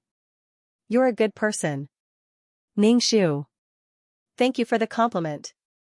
In some people's stories, she was a good person. In others, she was a bad person. How to define a good person and a bad person? The atmosphere was a little stiff. She didn't know what to say. Ningxu said, then I'll take you to eat something. Xiaohua nodded. Okay. He wouldn't come to this place in the future. This was a farewell banquet. Ningxu brought Xiaohua to Shubai's restaurant. It felt like he hadn't been here in a long time. He would come over when he was doing missions. Now, he was busy. Ningxu walked into the restaurant and ordered a lot of dishes. Shubai came downstairs. Seeing that Ningxu had a guest, she didn't disturb him. Ningxu looked at Shubai and said to Xiaohua, you eat. I want to talk to someone. Xiaohua nodded obediently and ate. However, he didn't seem to be tasting the food. It tasted like wax. Ningxu asked Shubai, did something happen in the restaurant? She had accepted Shubai's money to protect this restaurant. She hadn't been here for a while, and Shubai hadn't sent her any messages. Therefore, she didn't know much about the situation in Shubai's restaurant. Shubai said, it's okay. It's within the range of my ability. You know that people like us who give up on being strong and do some business will be taken advantage of. Ningxu asked, did someone come to find trouble with you? Shubai shook her head. It's okay. I can solve it. However, Shubai looked troubled.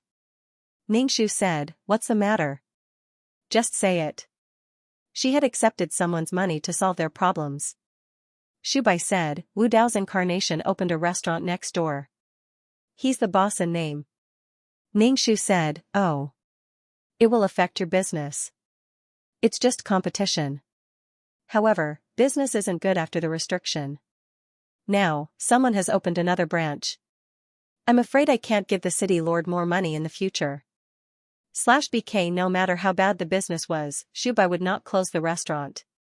As long as the business was balanced, even if it was not profitable, Shubai would not close it.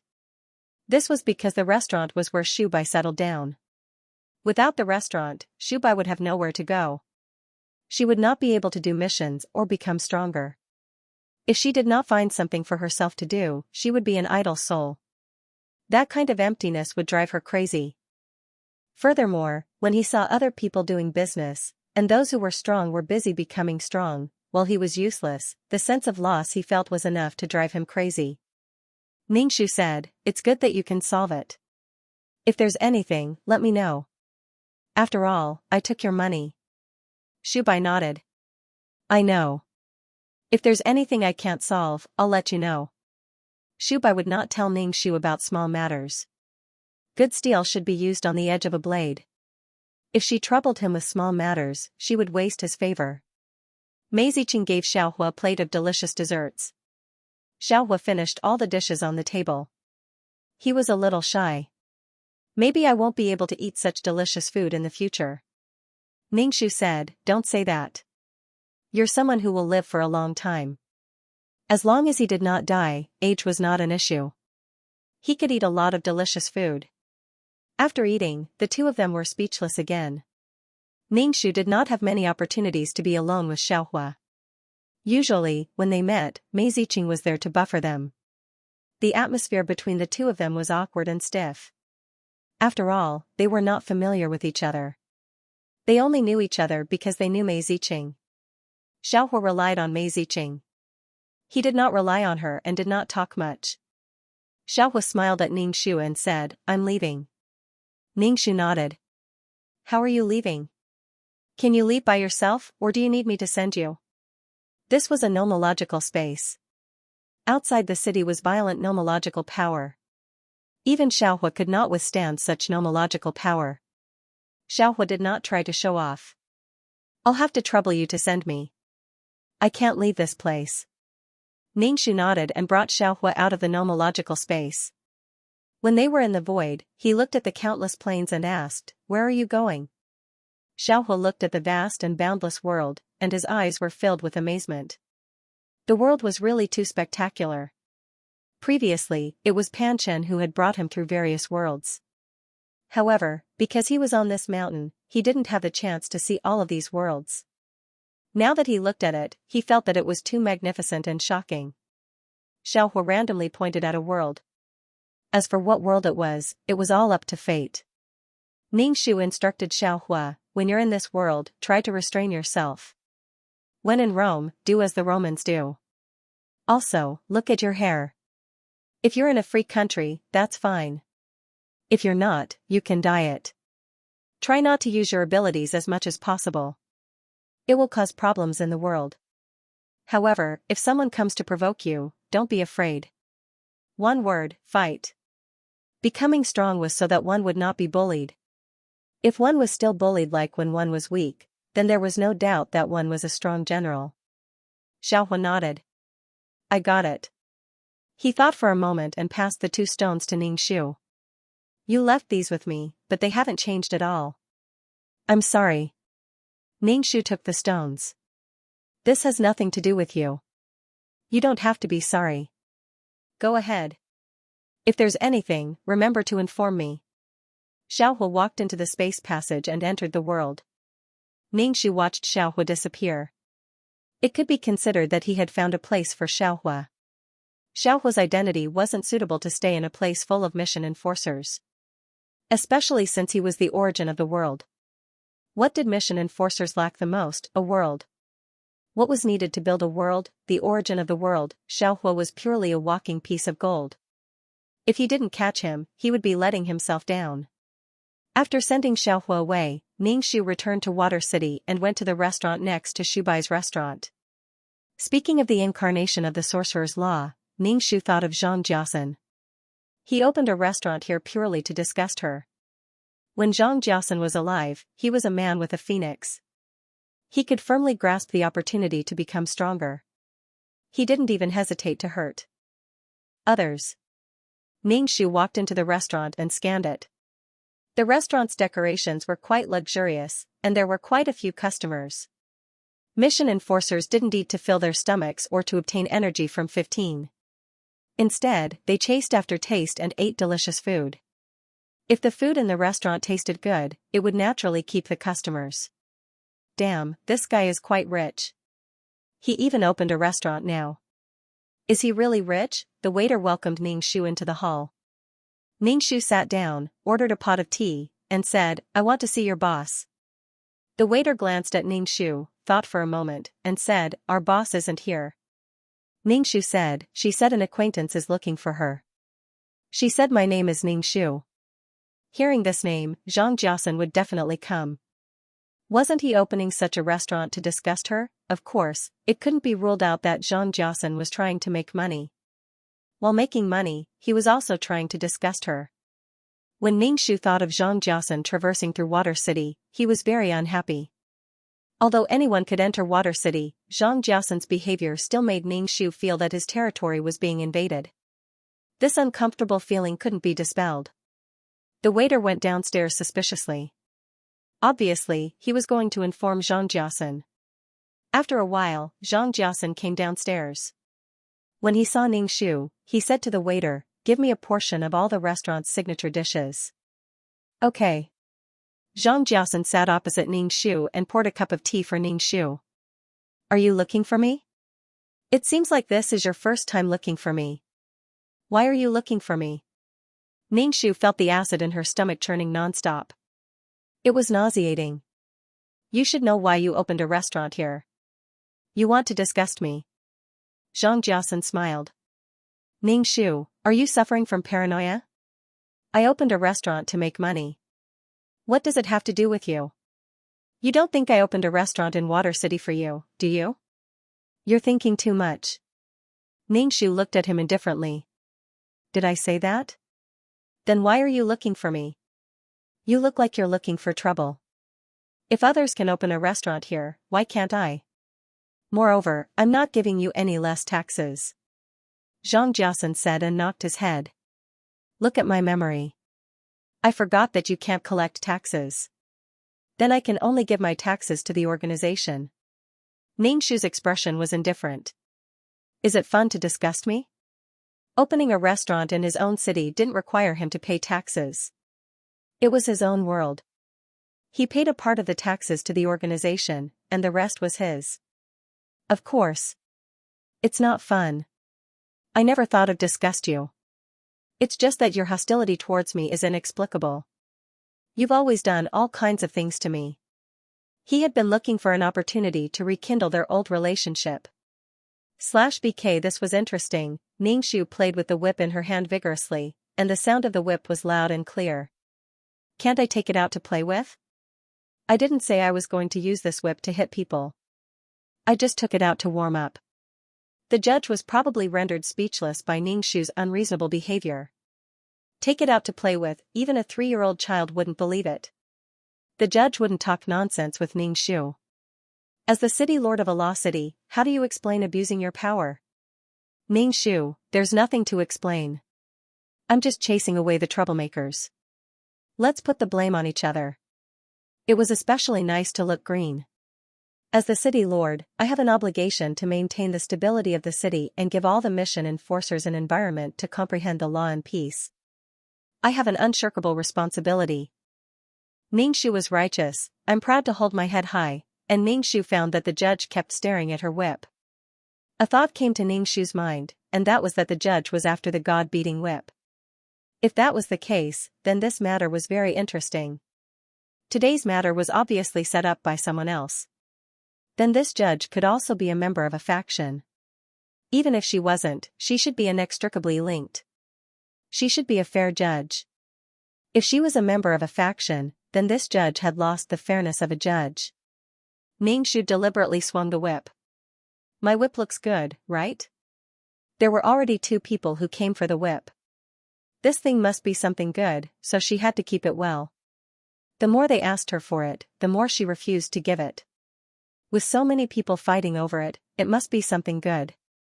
Ningxu glanced at Xianxia. Did Xianxia also join this faction, or did someone else find him? Thinking about the cause and effect, Ningxu felt more and more that someone was behind this. And it was a situation that targeted her. Sure enough, the people of these factions also killed without spilling blood. Greed drove others to target her, and now this faction even used the judge. Ningxu felt that this organization was quite interesting. There were many factions, but the organization would not care about these factions. As long as the general direction was right and they did not threaten the organization's ship, they would set some rules and the people on the ship would fight to the death. Moreover, when these people gathered together, the organization did not seem to care too much. However, once the organization was threatened, it would definitely incur the wrath of the organization. This organization was neither free nor free. The judge looked away from the whip and said to Ningxu coldly, "Don't talk nonsense. I know what happened, and I left evidence." Ningxu asked politely, "What evidence?"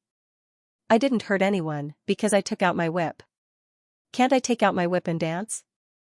"And the organization didn't say that you can't enter a restaurant with a whip." Even if she wanted to pin a crime on Xianxia, she would have to wait until she beat him half to death and cripple him before there would be any evidence. "All right," the judge said, "I'm going to hand over the ins and outs of this matter to the organization. Whether you're right or wrong, the organization will judge and then punish you." Ningxu tilted her head and asked politely, "I don't want the organization to know about this. Is there any way to make up for it? Put away your whip. You're going to attack people like this. Now, I'm going to confiscate your whip. When the organization's judgment comes out, the whip will be returned to you." She confiscated the tools. Ningxu was speechless. She sighed. Everyone's table manners are so ugly. If you want my whip, just say it. Why are you wasting so much effort? Aren't you tired of going around in circles? They wanted to play dirty with her. When their strength was equal, they would go around in circles like this. When their strength was not equal, there was no need to go through so much trouble. She could just crush them. Should she be grateful that these people thought highly of her? The judge heard Ningxu's mockery and did not even change her expression. She was like an emotionless killer. The judge stretched out her hand and said, "Give me the whip." Ningxu shook her head. "No, this is mine." The judge said, "I'm confiscating your tools." Ningxu said, "No, this is my dance prop. Learn more about whip dancing." The judge was too lazy to argue with Ningxu. He was not a talkative person. However, the other party just kept firing like a machine gun. He directly reported this matter to the organization, including what Ningxu said to Xianxia. These words were enough to prove that Ningxu had the tendency to cause trouble. Now that he wanted to confiscate her weapon, the other party refused to cooperate. Ningxu snorted. "Do you mean that I hit Xianxia? You have that tendency." Ningxu's expression turned serious. She swung the whip at Xianxia's face. "If I don't do something, I won't be able to live up to the accusation you gave me. I can't bear this accusation for nothing." Ningxu knew that the organization would deal with it. They would definitely punish her and let her handle the star stones for free. The number of free star stones she received before and after was simply astonishing. When you have too many debts, you don't have to worry about it anymore. Taking this opportunity to get rid of Xianxia, it wouldn't be for nothing. Xianxia clearly didn't expect that Ningxu would still dare to make a move at this time in front of the judge. The whip arrived in front of him at a very fast speed, bringing with it a cold wind. The coldness and murderous intent were like needles stabbing into his soul, causing it to tremble. Impudent! The judge, who had been as cold as ice, was furious. Ningxu's actions were challenging the judge's authority. The judge blocked the whip for Xianxia and stood in front of Xianxia. He looked at Ningxu with a very serious expression. "Making a move in a city of laws is an additional crime. I will report this matter truthfully to the organization." The judge was probably angered by Ningxu, and his tone was very cold. Ningxu held the whip and looked at the judge. "Judge, you're the judge of that area. Since you're a judge, you must have a fair attitude. If the organization finds out that you're abusing your power for personal gain, using the judge's name to benefit the faction, do you think you can continue as a judge?" The judge's job was not easy. Doing it would offend both sides, and it was detestable. If the judge was no longer a judge one day, the people he had offended in the past would definitely not let him off easily. The judge's job was a road of no return. The judge's expression was calm. "I don't know what you're talking about. Everything I do is to uphold the organization's rules. And your actions violate the organization's rules. Even if you talk nonsense, you won't be able to escape punishment. Now give me the whip." You used the whip to attack people in a restaurant in public. With so many people watching, more people will follow suit in the future. Ningxu said, "No need to accuse me. Everyone knows it." Ningxu looked at Xianxia, who was standing behind the judge, and laughed. "You're a sacrifice, /BK would he still be in awe of him, it was too damaging to his image." Xianxia said, "It's okay. You can go. It has nothing to do with you. She came for me. But I want to ask you for a favor." The judge hesitated for a moment and said, "Say." Xianxia glanced at Ningxu, who was waving the whip. His ears were filled with the sound of the whip. It was like the sound of death. "I asked the judge to report this matter. Report it truthfully so that I won't be killed by her in vain." The judge nodded. "Don't worry about this. I'm the judge. I will report it truthfully." The other party was too arrogant. "But don't worry. The organization will send people over. Hold on a little longer." The judge felt that if he really released the barrier, it would not be good for his reputation. He had no sense of justice. It was clear who was right and who was wrong in this matter. So the judge still had to protect Xianxia until the organization came to rescue him. Xianxia's mouth curled up. "Thank you. I will find a way to return your loss. After all, you did it for me." When the judge heard this, he felt a little better. But when he thought of the loss of soul power, he still felt his heart twitch. How much soul power was that? Ningxu saw the judge's indifferent look and could not help but frown. If he had a turtle shell, of course, he would be happy. But facing a turtle shell, Ningxu felt quite bad. So much time had passed. He felt Xianxia looking at him meaningfully. Ningxu sped up and kept releasing the will of death, wanting to break the turtle shell. Not only the will of death, Ningxu also added the power of the law imprint. He did not believe that with so much power added together, it could not break the turtle shell. Pa! The whip landed on the barrier, and the barrier became transparent at a speed visible to the naked eye. With another lash of the whip, the barrier burst like a bubble with a popping sound. The expressions of the two people inside the barrier changed drastically. The Nephilic judge immediately tried to protect the person behind her. Ningxu swung her whip, wanting to sweep Xianxia away. But suddenly, Xianxia disappeared. Ningxu looked around and saw that the Grand Elder had taken Xianxia away. Ningxu heaved a sigh of relief. Therefore, the two judges had to protect Xianxia. On the surface, she was the one causing trouble. This was a trap set up by those people. Now that things had turned out this way, they were using the organization to punish her. And Xianxia was just one of them. Ningxu looked at the Grand Uncle. If she couldn't survive this time, then so be it. But if she could, then she would definitely turn that faction upside down and not let them live in peace. The Grand Elder looked at Ningxu indifferently. I told you not to cause trouble. It seems that you really don't want to live anymore. Xianxia mimicked Ningxu. She tilted her head and looked at Ningxu. She stood behind the Grand Elder and mouthed, I told you, you can't kill me. Ningxu took a deep breath and said, I want to live. Who wants to die if they can live? The Grand Elder smiled faintly. He usually had a cold face, but this smile was really, a little scary. If you want to live, then you wouldn't be so unscrupulous. The organization's punishment for you is to erase your will. Ningxu narrowed her eyes, and her pupils contracted. There were probably many people behind this decision. A tug of war was inevitable. Ningxu looked at the Grand Elder and took 2 steps back. Should she run or fight now? The Grand Elder took out his gun indifferently. The black muzzle was pointed at Ningxu's head. His glasses glowed with a cold luster. Ningxu also smiled and swung the whip in her hand. She probably couldn't run away. Then she could only fight. But, Ningxu glanced at Xianxia. If he couldn't get rid of Xianxia, he would die. It was really unreconciled. But it was also disgusting to let Xianxia die with him. What a toad. It was so disgusting. The Grand Elder fired a shot at Ningxu, aiming at Ningxu's head. Ningxu quickly dodged. He wouldn't just stand there and let people hit him. It was very painful. Ningxu dodged the first shot, but the second and third followed. They attacked him from the left and the middle. Ningxu didn't know where to escape to. She could only choose to run head-on into a bullet. She was ready to pull Grand Elder Tai Shu and self-detonate her soul in the face of death. Her soul was the body of the will of death. If her consciousness was erased, a new person would be cultivated. If she self-destructed, these people wouldn't be able to cultivate a new one. The Grand Elder looked indifferently at Ningxu, who was running towards him. He fired several shots in a row.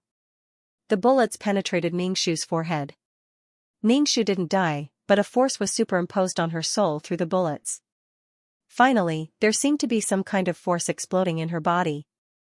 The explosion directly made Ningxu's consciousness blur. All kinds of senses were disappearing, but Ningxu endured it. Her footsteps only paused for a moment, and then she rushed towards the Grand Elder at a faster speed. If she self-destructed, even if she couldn't kill the Grand Elder, it would affect Xianxia. The Grand Elder fired even faster. The bullets continuously penetrated Ningxu's soul. Ningxu still didn't stop, but her soul was getting weaker and weaker. This made Ningxu worried that the energy of the self-destruction wouldn't be enough to kill the Grand Elder. If it couldn't kill Xianxia, she would suffer a great loss. Ningxu ran while swinging her whip. She wanted to throw Xianxia over. If she couldn't withstand the bullets, then she would roll Xianxia over.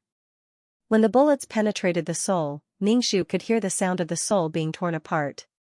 It was like a piece of paper being torn apart. There was a crisp sound. The Grand Elder kicked Xianxia away and made him roll out of the battlefield. Ningxu watched Xianxia being kicked away. She just wanted to explode on the spot.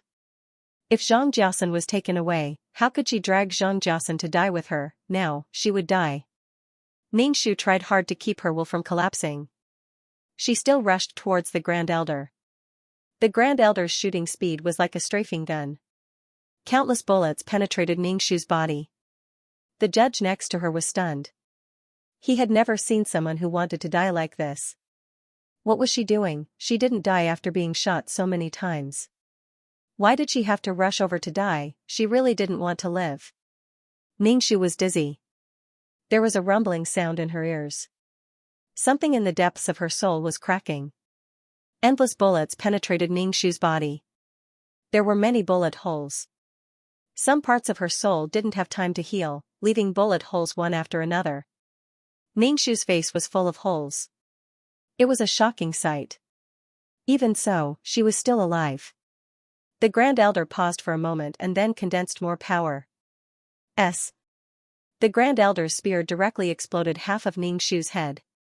Ningxu finally stopped, not far from the Grand Elder.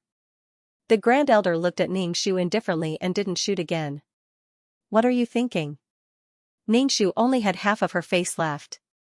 Because it hadn't been repaired in time, she looked like a zombie with only half a head. All kinds of annihilation forces were exploding in her body. What could she think? Ever since the Grand Elder protected Xianxia and wanted to erase her will, Ningxu keenly found an opportunity, although the success rate was very small. There was a 90% chance that he would be. But so what? He would just endure it. He would die if he could. If he couldn't, then so be it. Ever since that death, Ningxu didn't care about her life anymore. Originally, people who should die would die sooner or later. It didn't matter. It was just that this conflict came earlier than she had imagined. Ningxu smiled. I was wrong. I'll do it again next time. Sorry, I'm relying on my immortality. If you can kill me, then you're capable. But don't think about using my body to cultivate a new person. Everyone is stirring up trouble. Some people are doing it secretly. Sorry, I'm relying on my immortality to do it openly. If you can kill me, then you're capable. The conflict in this matter wasn't just about killing Xianxia. The Grand Elder frowned. You really don't change. Ningxu said, I don't want to be a grandson. If you want to kill me, then kill me. Everyone was bound to die. What was there to be afraid of? If she wanted to cultivate a new person, she was afraid it wouldn't work because she would destroy herself. The Grand Elder snorted. Arrogant. Ningxu nodded. I'm very arrogant. Even if you have the ability, you won't die.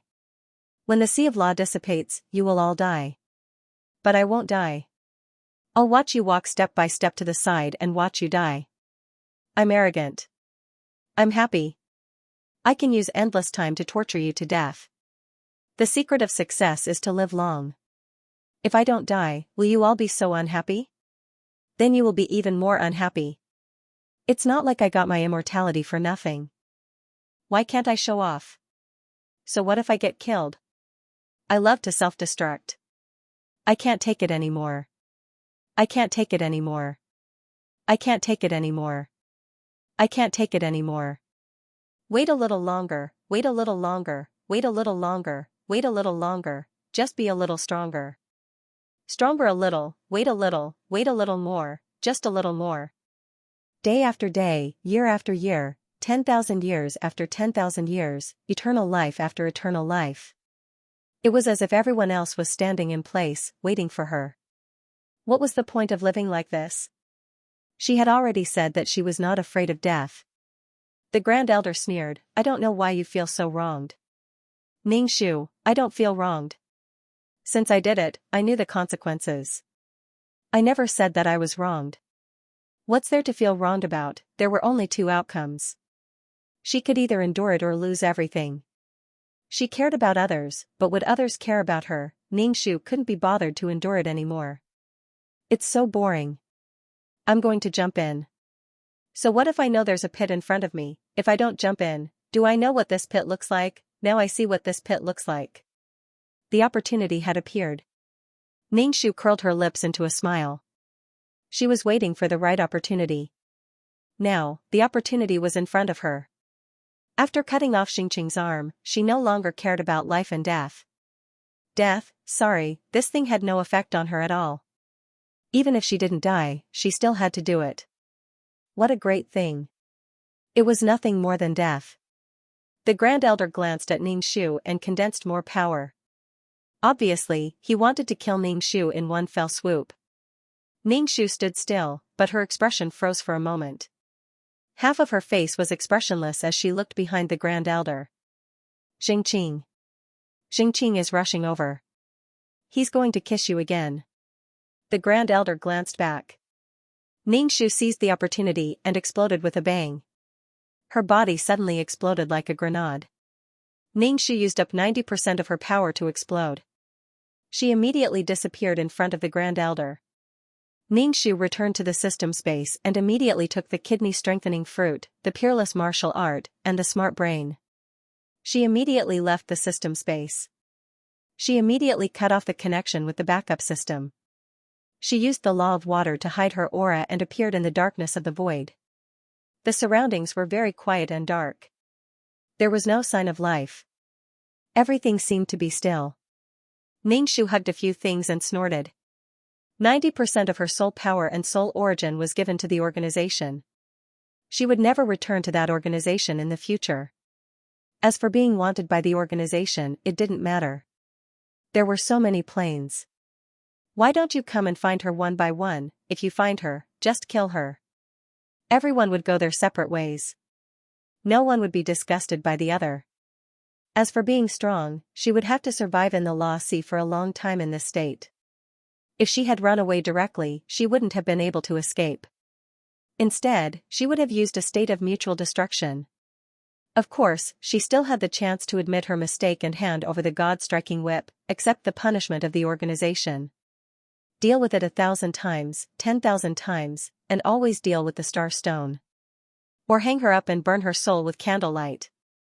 Or apologize to Xianxia again. She was not qualified to be the City Lord and would be stripped of her City Lord medal. It didn't matter. She didn't want anything now. The Law Cities, the City Lord medal, they were all gone. Anyway, she had only collected a few taxes in these cities. It wasn't as much as selling a fruit. She could endure it, but if Ningxu wasted this opportunity, she didn't know how long she would have to wait. Since the time had come, she would do what needed to be done. In the organization, Ningxu felt that she would never see the end. It was a marathon with no end.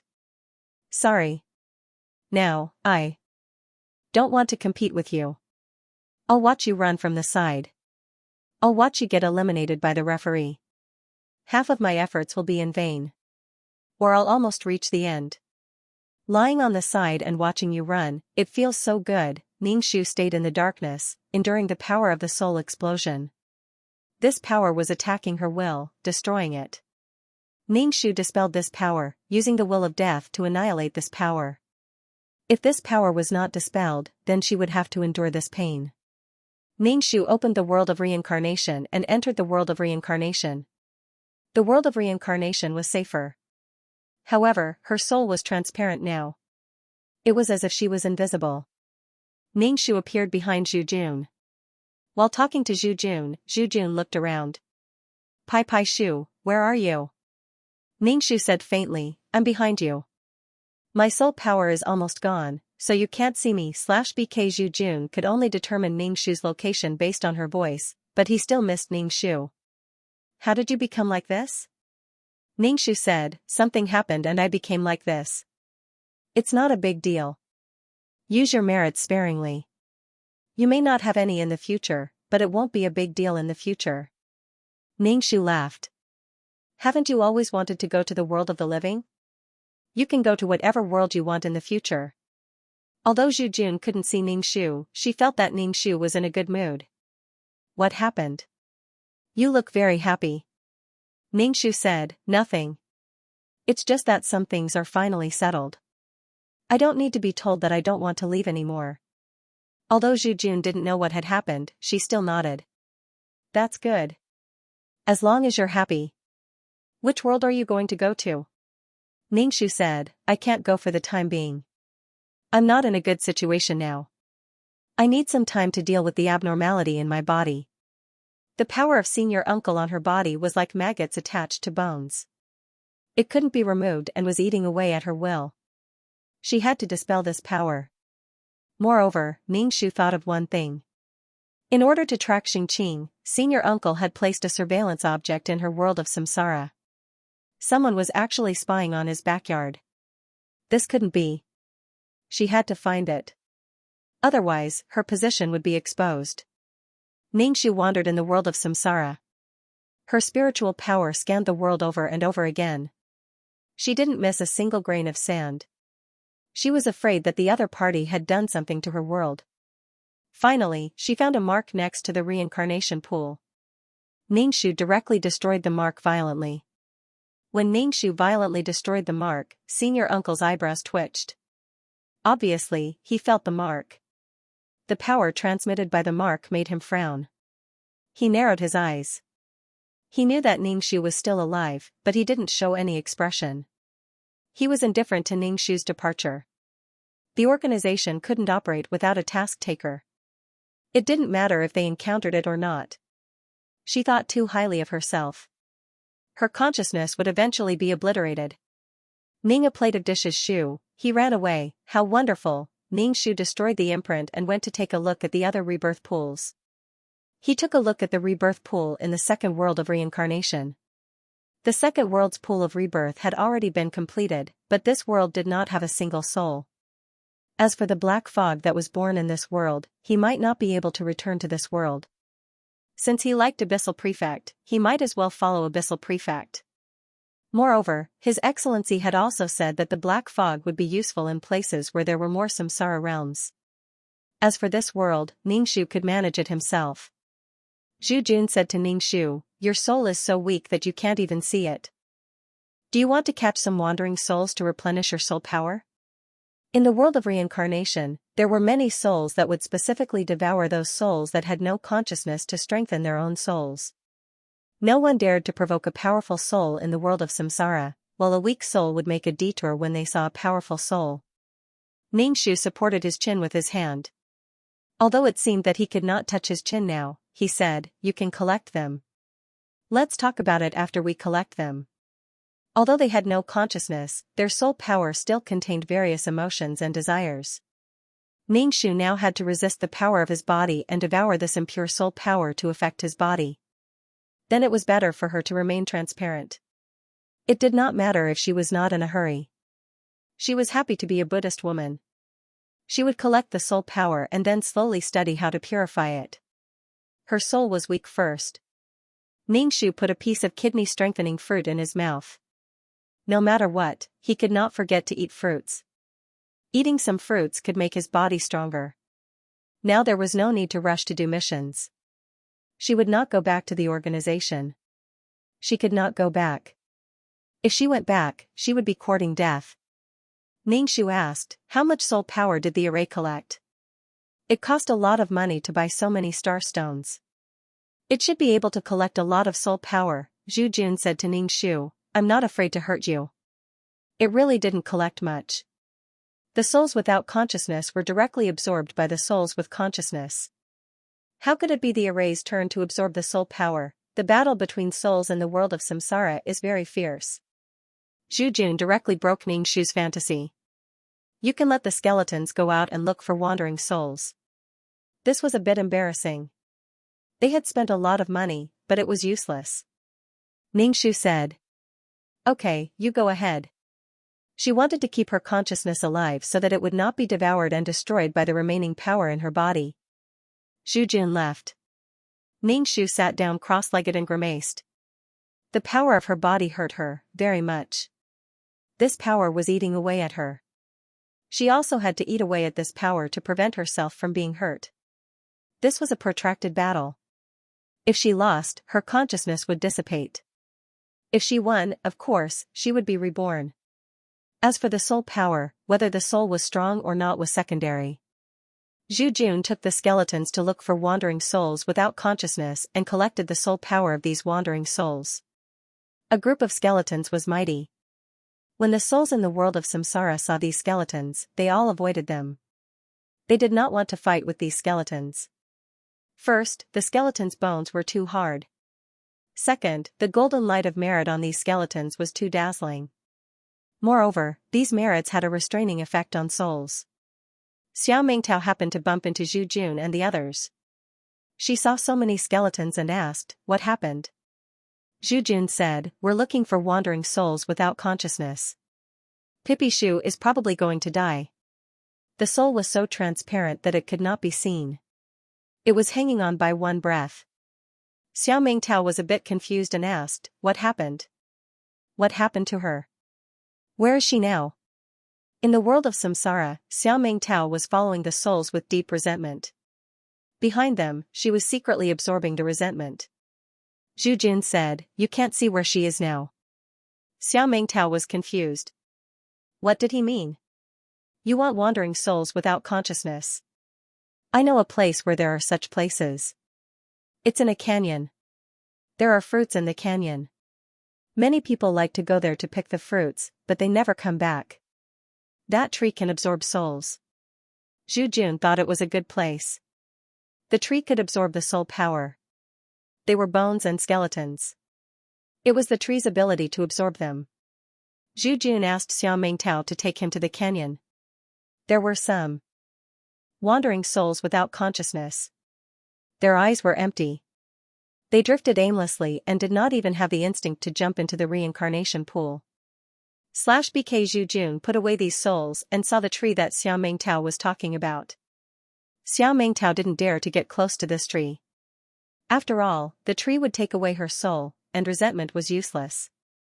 Therefore, she stood far away and watched the skeletons pick the fruits. This fruit was the favorite thing of souls. It was said that the fruit contained soul power, but it was very dangerous to pick the fruit. Therefore, even though there were so many souls coveting the fruit, the tree was still full of heavy fruits.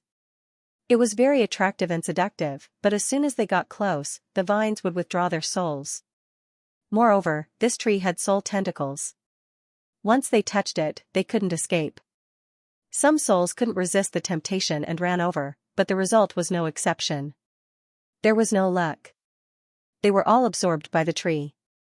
Even if they cried and howled, they couldn't escape. Xiao Mingtao had seen people being forcibly embedded into the tree trunk and integrated into it, becoming nourishment for the tree. Fortunately, these fruits weren't very tempting to Xiao Mingtao. They were not as tempting as the resentment of some souls. Although Xiao Mingtao had never tasted this fruit, she hoped that these skeletons would get some so that she could taste it and make these souls pounce on it one after another. Although there were so many precedents. Zhu Jun raised his head and looked at the tree. There were so many fruits on the tree. They were so heavy that the branches were bent. Feeling that someone had invaded, the fruit tree immediately stretched out its soul tentacles, wanting to integrate the intruder into its trunk. However, many skeletons directly shattered the bones on the ground and then reassembled. The reassembled skeletons were even taller than the spirit-replenishing fruit tree. It was too convenient to pick the fruits. These soul tentacles wrapped around the skeletons, but the skeletons directly tore these soul tentacles apart like pulling strings. The skeletons picked all the fruits on the fruit tree, making the tree very angry. The densely packed soul tentacles stretched out, wanting to entangle the skeletons. They were covered in a layer of spiders. However, the skeletons casually tore off these tentacles, as if they were spiders. After picking the fruits, the skeletons retreated. Xiao Mingtao was looking at the canyon. Seeing that the skeletons had all come out, she immediately said, "It's good that you're fine." Zhu Jun gave Xiao Mingtao a few fruits and said, "Take them and try them."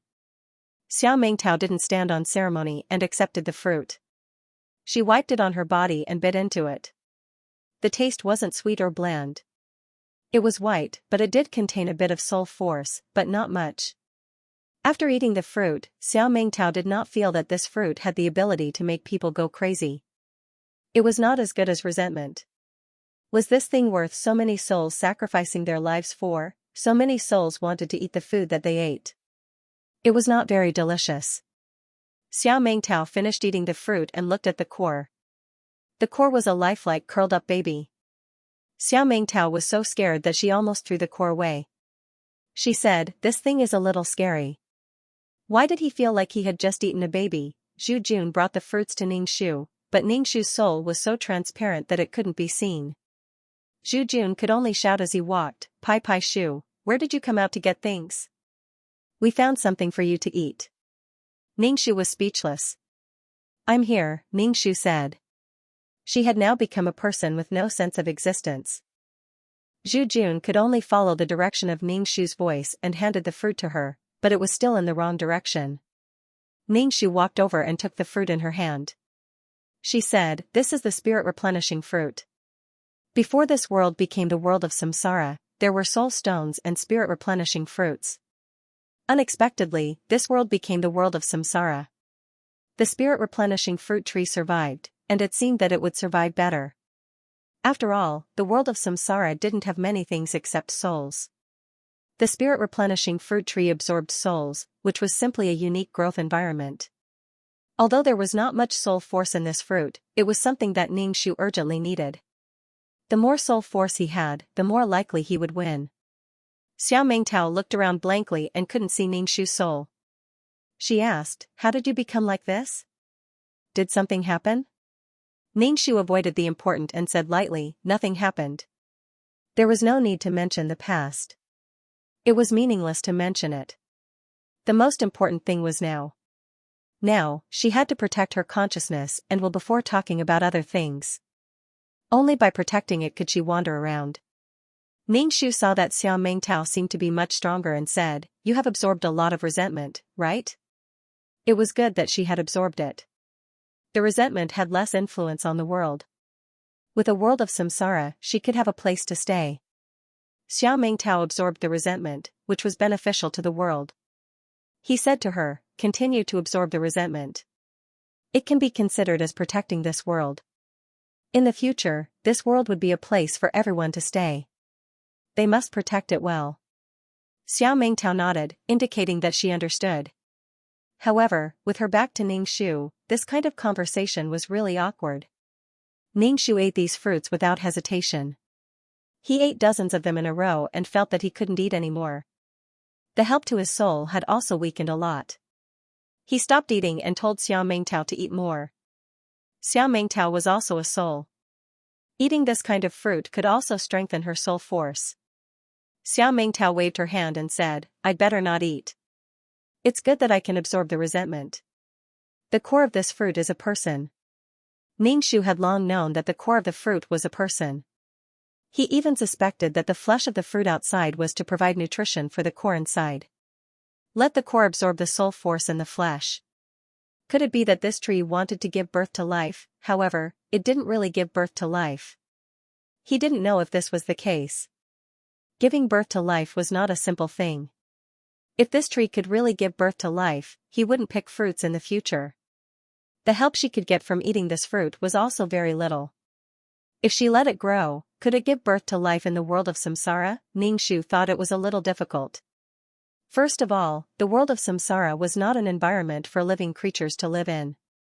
However, since this tree wanted to grow, then let it grow. Speaking of the spirit-replenishing fruit, he thought of the kidney-strengthening fruit grove. It was so big, but the things that originally belonged to him were gone. She had already left. The organization couldn't give her 40% of the spirit-replenishing fruit. It would be good if they didn't kill her. How could they give her things back? Ningxu wanted to sneak into the world of nothingness and pull out a fruit tree to plant. He didn't know if he could successfully plant it in the world of samsara. In addition to the fruit, Zhu Jun also gave Ningxu some soul force of wandering souls. However, these soul forces were not pure and needed to be purified before they could be used.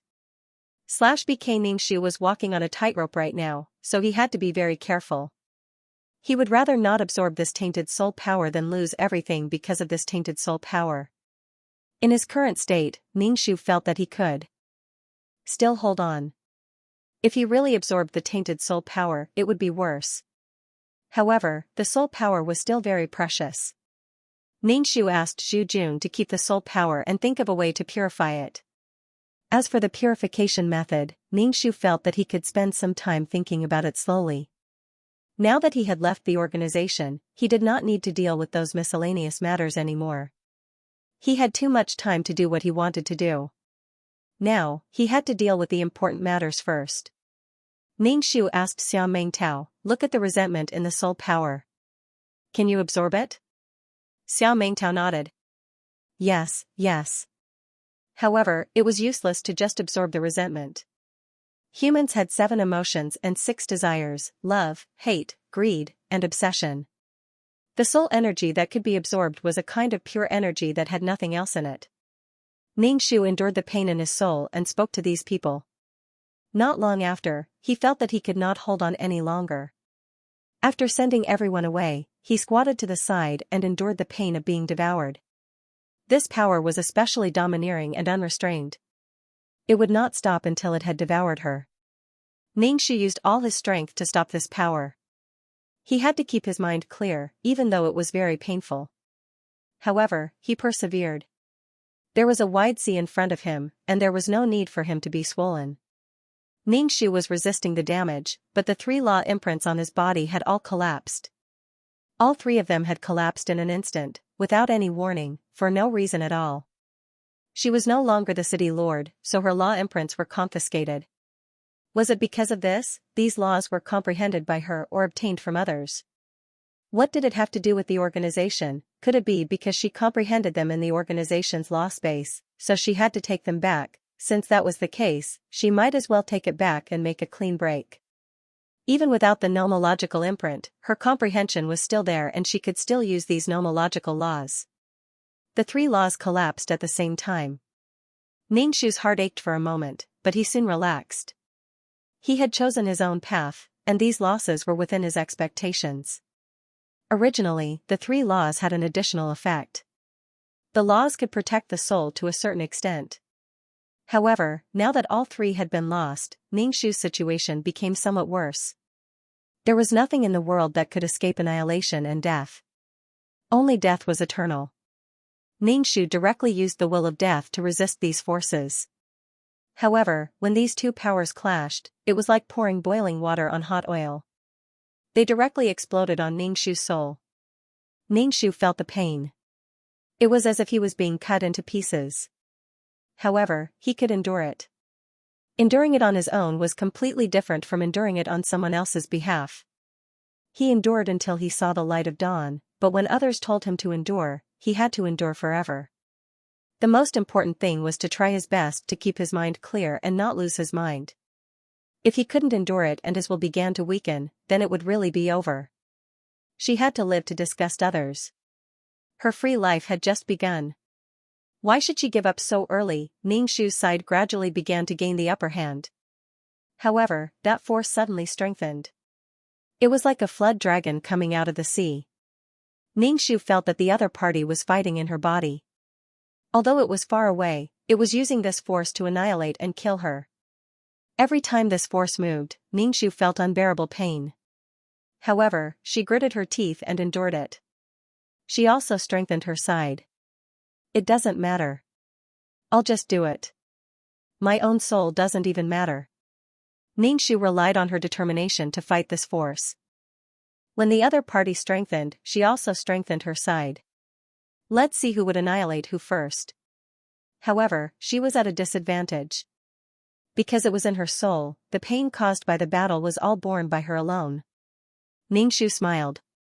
Now, this was the only way to torment her. She should be happy. Ningxu ate a few more spirit-nourishing fruits. However, at least she could eat until she was full. Only when she was full would she have the strength to endure the pain. There were a few times when Ningxu's mind became blurry. She almost couldn't hold on to her consciousness. However, when she thought that she was still alive while the other party failed at the last minute, Ningxu felt extremely good. She felt that her body was full of energy and could hold on for a long time. It didn't make sense. After leaving the organization, she really should die. She hadn't experienced her free life yet. She hadn't gone out to play. She hadn't seen what was in the depths of the void. There was still the sea of stars. It wouldn't be so easy to kill her. Her will was the will of death. As long as she was firm enough, she would definitely be able to withstand it. In order to divert the pain, Ningxu thought of all kinds of things to divert her attention. She thought that since she had left this world, she could return to the plane of her birth. Even if she didn't have to appear in front of her family, she could stay in that world for as long as she wanted. Maybe she would get tired of it and go to other worlds. Maybe she could obtain the power of the soul through other methods. Should she open a studio and do something to fulfill people's wishes and then obtain the power of the soul? Although she couldn't purify the power of the soul now, she had to have the power of the soul first. Then she could talk about the purification. She could bring the skeleton to the world and open a mysterious studio. She could change it with every shot. Maybe she could not go to those planes of the world. She could go to the depths of the void and see those bugs that ate planes. Was her royal brother still alive? She wanted to catch up with her brother. Ningxu thought about it and laughed. The souls passing by were frightened by Ningxu's laughter. They looked left and right but didn't see anyone. What the hell? Ningxu persevered with the strength of her body. The pain was real. Every moment, she felt that the depths of her soul were rumbling. Her head felt like it was being crushed by a wheel again and again. In an instant, it exploded like a watermelon falling to the ground. She endured it over and over again. It felt like she had died many times. It was a test of her psychological endurance. Ningxu smiled slightly. She wasn't even afraid of death. Why would she be afraid of this? At most, she would endure it for a long time. What made her happy was that the enemy's strength was getting weaker and weaker. Victory was in sight. The will of death was really a good thing. As long as she was in pain for a while, she could completely annihilate this enemy. /BK She was less than 30 years old. She was gorgeously dressed, and her makeup was quite exquisite. If not for her weak soul, one would not be able to tell that she was a ghost. When she heard someone speak, she immediately looked around in horror. Ghost? Who is it? There were ghosts and skeletons. What was this place? She was afraid.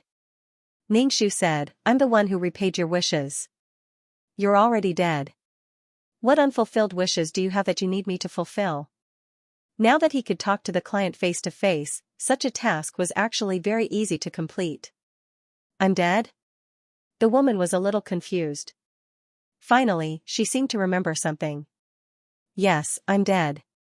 I was killed by someone. The woman seemed to have thought of something and became very agitated. She did not care who Ningxu was. Can you help me take revenge? I want revenge. Ningxu said mysteriously, what is it? Tell me. The woman gritted her teeth and said, I was cheated by a mistress. That man lied to me. He was married, but he didn't tell me. I was ready to marry him and thought that he was the one for me in this life. But I didn't expect a woman to appear and say that she was his wife. The two of them were legally married. In the end, I became a mistress. And that woman even hired someone to kill me. I can't accept it. Can you help me? The woman asked. Ningxu was not sure if the woman was telling the truth. Which man's wife dared to kill? This was a legal society. Ningxu asked, if what you said is true, how did you die? I was in a car accident. A car ran straight into me and I died on the spot. She must have done it. She did it. Just because he loved me, she wanted to kill me. Ningxu nodded. He lied to you. She killed you. Do you want revenge? Yes, of course. Ningxu said, are you sure what you said is true? If it's false, you may be punished. And I only need to search your soul to know your life. How old is that man? What's his name? What's his wife's name? Does he have any children? How's his family situation? Without a plot, Ningxu wasn't sure if this person was telling the truth or not. Did she really get cheated on, or was she lying on purpose? Moreover, no one knew if it was that man's wife who killed him. There were too many uncertainties. The woman choked and hesitated for a moment before nodding. I'm telling the truth. That man is in his 40s. Ningxu was speechless. It wasn't that she discriminated against people who got married late, but it was rare for a man to be unmarried in his 40s, unless he was a bachelor from a poor family.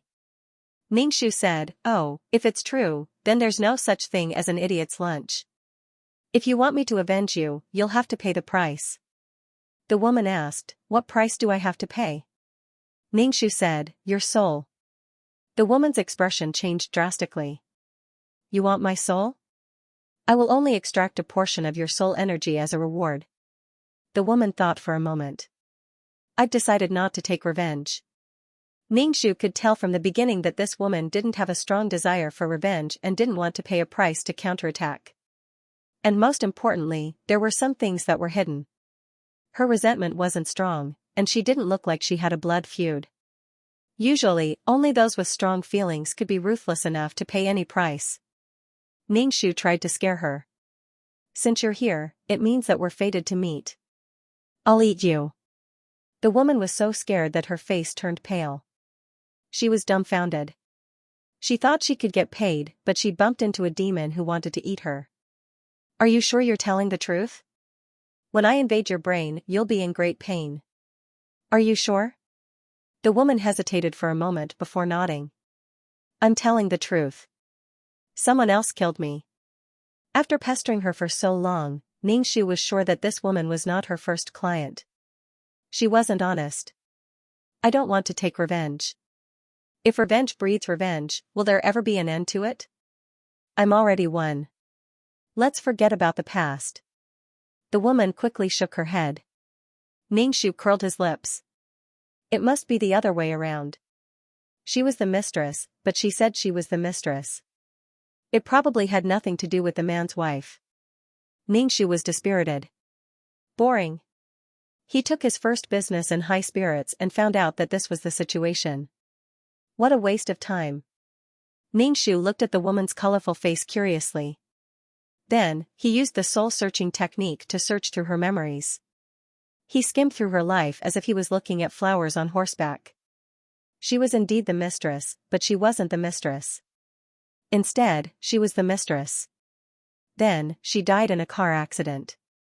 As for the car accident, it probably had nothing to do with the man's wife. That wife was just a housewife, busy with family matters and taking care of the children. She didn't even know that her husband had a mistress outside. After being searched by Ningxu, the woman felt a sharp pain in her head. After a while, the pain disappeared. Maybe she knew that there was an invisible being doing something to her? She became frightened, and her face was distorted. Was he really going to eat her? Zhu Jun asked. What should we do with this woman? He could see that this business was definitely over. The skeletons spoke? The woman was terrified. What kind of place was this? She burst into tears. She died at such a young age. It wasn't easy for her to get a house to please a man. Was it easy to please a man? It was not easy at all. She had to know a man's likes and dislikes. She also had to accurately sense a man's emotions. She had to endure any grievances. When she was in a bad mood, she had to comfort him. When he needed to vent, she had to let him vent. It wasn't easy to get some money from a man, but she died in the end. She was not reconciled, very not reconciled. Ningxu said emotionlessly, where should we go? Throw it to the world of samsara. This wasn't a real counterattack. It was pure coincidence that she bumped into the bounded domain. The woman had been very confused, but now she heard that she was going to be thrown to the world of samsara. What was that place? Why was her life so miserable? Zhu Jun threw the soul out of the bounded domain. As for what would happen to this soul in the future, he didn't need to care. Ningxu said to Zhu Jun with flagging interest, should I put up a notice? Otherwise, I have to say it every time. It's too tiring. Those who really wanted to counterattack would naturally see it. It was really difficult to have a business. Zhu Jun said, it's better to collect wandering souls in the world of samsara. Those wandering souls have more soul power than this. Many a little makes a mickle.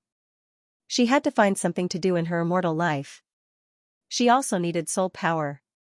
After all, she was now so transparent that others couldn't see her. She just didn't expect her first customer to be such a weirdo. There would probably be more weirdos in the future. Zhu Jun, when can we buy a computer? We have to keep up with the times and know what's going on in the world every day. Ningxu, we don't have money. What could they do without money? Zhu Jun, can't we get some money? Ningxu, we can't. We're outsiders in this world. We don't kill, burn, or steal. If she had a solid soul, she could make money. What kind of business could she do, Zhu Jun? We should have asked that woman for money. She wasted so much of our time and lied to us. Ningxu. You could have caught her. She had already run away. What was the point of talking about this? I'm going to rest. Don't call me if there's nothing. Ningxu yawned and rested. Ningxu closed her eyes and thought about how to purify the soul power. She looked at the soul power in the container. The soul power was a gray gas. The gas contained all kinds of emotions, including the 7 emotions and 6 desires of a person.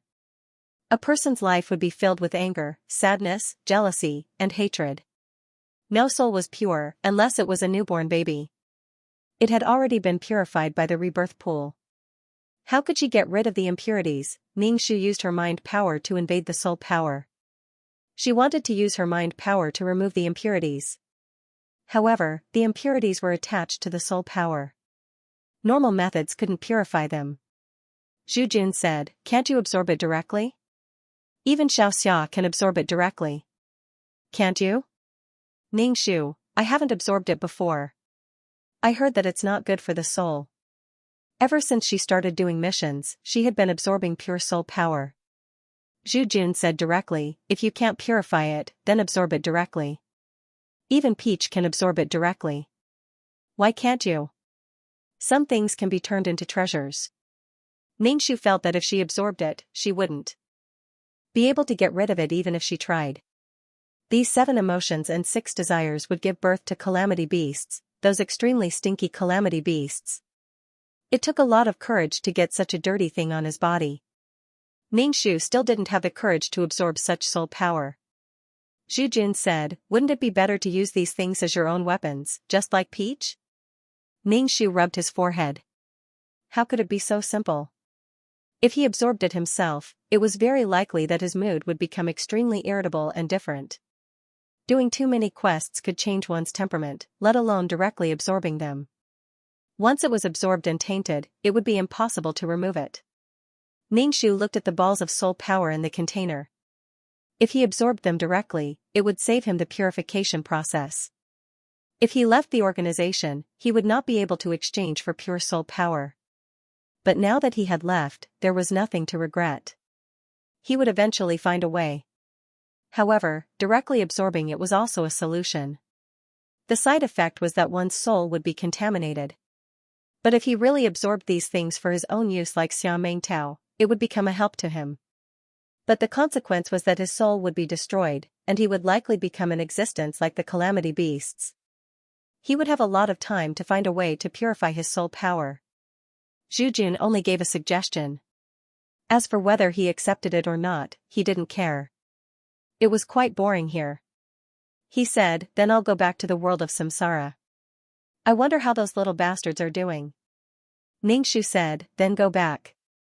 While you're at it, go and see how Xianxia is doing. Leave her alone in that world. You can bring her here. Absorbing resentment for the plane, at least you'll have some merit. There's merit. I can absorb it too, Zhu Jun said immediately. Ningxu said. Then you can absorb it. No one is stopping you. If everyone could absorb it, wouldn't it be like heaven? Ordinary creatures wouldn't be able to create resentment without knowing it. After Zhu Jun left, Ningxu pointed at the container. To be honest, she was very tempted. She really wanted to absorb the soul power directly. She directly absorbed it like Xingqing. It seemed that Xingqing didn't have any side effects. Was it because he was born with thick skin? He was born like an elephant. She was a small ant. A little power could crush her. She couldn't bear it. She really wanted to drink it. She really wanted to, forget it. She'd better eat the fruit first. Eating a kidney-strengthening fruit was more reliable than swallowing this dirty soul power. Ningxu had a piece of fruit in her mouth. She felt something hit the boundary, and a soul floated in. There was business. Ningxu immediately took out the piece of fruit in her mouth and cleared her throat. Who are you? The man looked tired. The shirt he was wearing was very wrinkled. There was dirt on the collar and cuffs. His tie was crooked. He was holding a suit jacket in his hand. He looked like a man in dire straits. When he heard Ningshu's voice, he didn't shout like the woman from before. However, he was so frightened that his face changed. There's a notice over there. Take a look. Ningshu found a piece of paper and wrote the notice. The man stared at the notice for a long time. He was probably trying to understand the meaning of these words. I don't know these words. Ningshu was speechless. Damn it. Did she have to say it again? It was so damn tiring. She had to record what she said. The next time someone asked, she could just repeat it. Ningshu repeated what she said before. The man understood. There was a strong resentment on him. Ningshu felt that her business was coming. The man smiled sarcastically. Start over. What use do I have for this? Living is torture. Endless torture. It's too tiring. Ningshu was speechless. Alright, all of you are so unique. Ningshu was speechless. The man was very emotional. Why did she do this to me? I was so good to her. How could she betray me? Ningshu was speechless. Why was it so difficult to accept a task? The man kept complaining. His saliva flew everywhere. Ningshu supported her chin and pointed at the container with one hand. When could the container be filled? The man couldn't control his emotions. Ningshu said coldly, shut up. This was not a place for him to vent. He had to pay for it. The man closed his mouth, but the resentment on his body rose. The man had been chattering nonstop, full of resentment, repeatedly saying the same few words. She did not know what had happened. She was speechless. How could a man talk so much? Ningshu couldn't get a word in edgewise. Do you want to counterattack? Just one word. If you don't, leave. Ningshu's voice was exceptionally cold. If you don't leave, I'll eat you. There were always setbacks in business. The man stopped complaining and asked, do I have to pay anything? Ningshu said, 30% of your soul power. The man refused to counterattack. Since he refused, Ningshu couldn't be bothered to say anything more to him. Since you're here and have vented, do you have to give me something? The man asked hesitantly and warily, what do you want? Ningshu said, money. Even if you're dead, you should have money, right? Zhu Jun had been asking for a computer every day. Ningshu felt that he should have one too. The man was speechless. How could this be? The man was afraid of an invisible existence. He said that he had some money in his closet and a bank card. He also told Ningshu the password. He gritted his teeth and said, even if I give it to someone else, I won't give it to her. Ningshu directly released the soul and created an enchantment. There was no business even now. Ningshu arrived at the man's house and walked through the walls. The man's house didn't look big. It was a small house and the furnishings in the house were old. Combined with the man's image, it was normal for the house to be like this. The house was empty. There was no one in the house. Ningshu rummaged through the wardrobe and found a passbook and some cash. Ningshu opened the passbook. It was enough to buy a computer, but not much. That man was also working hard. Why didn't he have any savings? He had money and could buy a computer now. Ningshu floated into a computer shop, took a laptop, and placed the money on the counter. Ningshu floated back into the barrier and began to stare intently at the soul power in the container. She was really impulsive and wanted to absorb the soul power directly. She wondered if she could absorb it. Zhu Jun brought Xiao Mingtao over. Xiao Mingtao looked around and asked, are we going to stay here in the future? Ningshu, here for now. Here, the computer is over there. Ningshu pointed at the table and said to Zhu Jun. Zhu Jun immediately turned into an addicted skeleton and went to fiddle with the computer. Ningshu said to Xiao Mingtao, do you think it's okay for me to directly absorb these soul powers? Not only did the soul energy contain resentment, but there were also other miscellaneous things. It was as if even earthworms were able to extract the poison from the soul power. With Xiao Mingtao and Earthworm in front of him, Ningshu felt that it was really feasible and could be refined. Earthworm could do it all day long, so why couldn't she? Xiao Mingtao tilted her head and said, I don't know. The skeleton said, she doesn't know anything. It's useless for you to ask. Skeleton looked at the computer and said without turning his head. His hand moved the mouse nimbly. A pair of dark eyes stared at the computer. Ningxu wondered if he had seen it. Ningxu gritted his teeth. I'm going to drink it. Stop me. Xiao Mengtao said, then don't drink it. I see a lot of souls floating with black energy. They don't look good. They're very ugly. Ningxu said, no, I want to drink it. You used to be very ugly too. You were full of black energy and resentment. Xiao Mengtao said, don't mention the past again. Ningxu picked up the container and took a deep breath. Then, she swallowed the gray soul power one mouthful at a time. The soul power merged with Ningxu's soul. He immediately felt that he was full of power, but it wasn't very comfortable. Usually, he absorbed pure soul power, pure energy. But now, this energy wasn't pure at all. It was a little uncomfortable to eat it. Xiao Mengtao looked at Ningxu and said, wow, you're floating with black energy. I can see where you are now. Ningxu, don't be so surprised.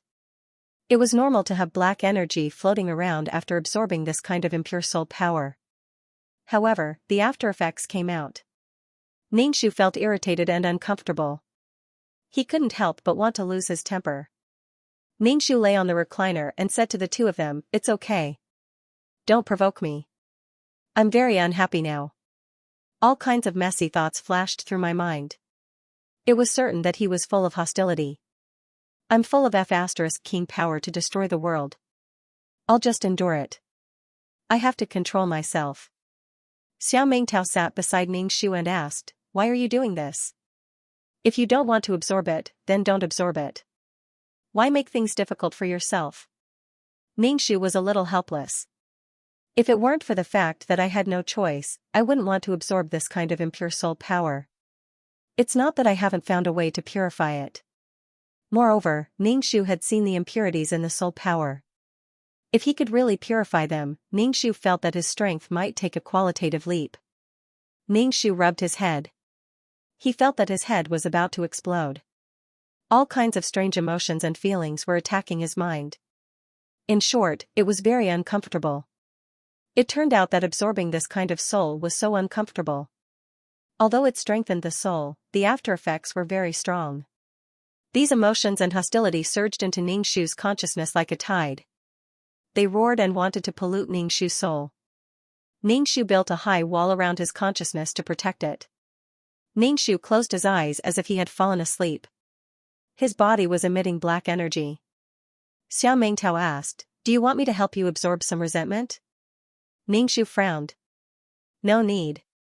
I told you not to bother me. Zhu Jun said, don't worry about her. She's a firecracker now. Come here. I'll show you something.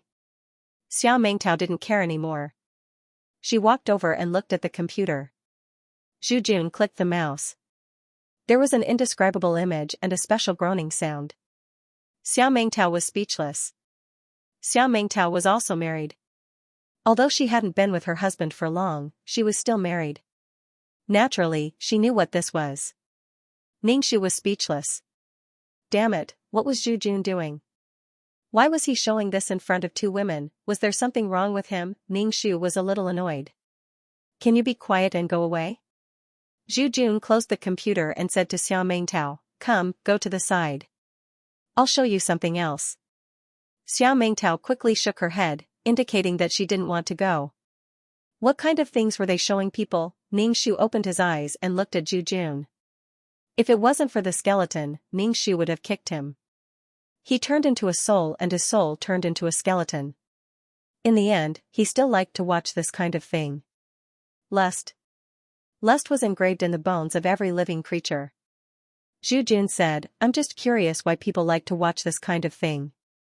In my eyes, all women are pink skeletons. Yes, they're all bones. They're not even as good looking as me. At least he was golden.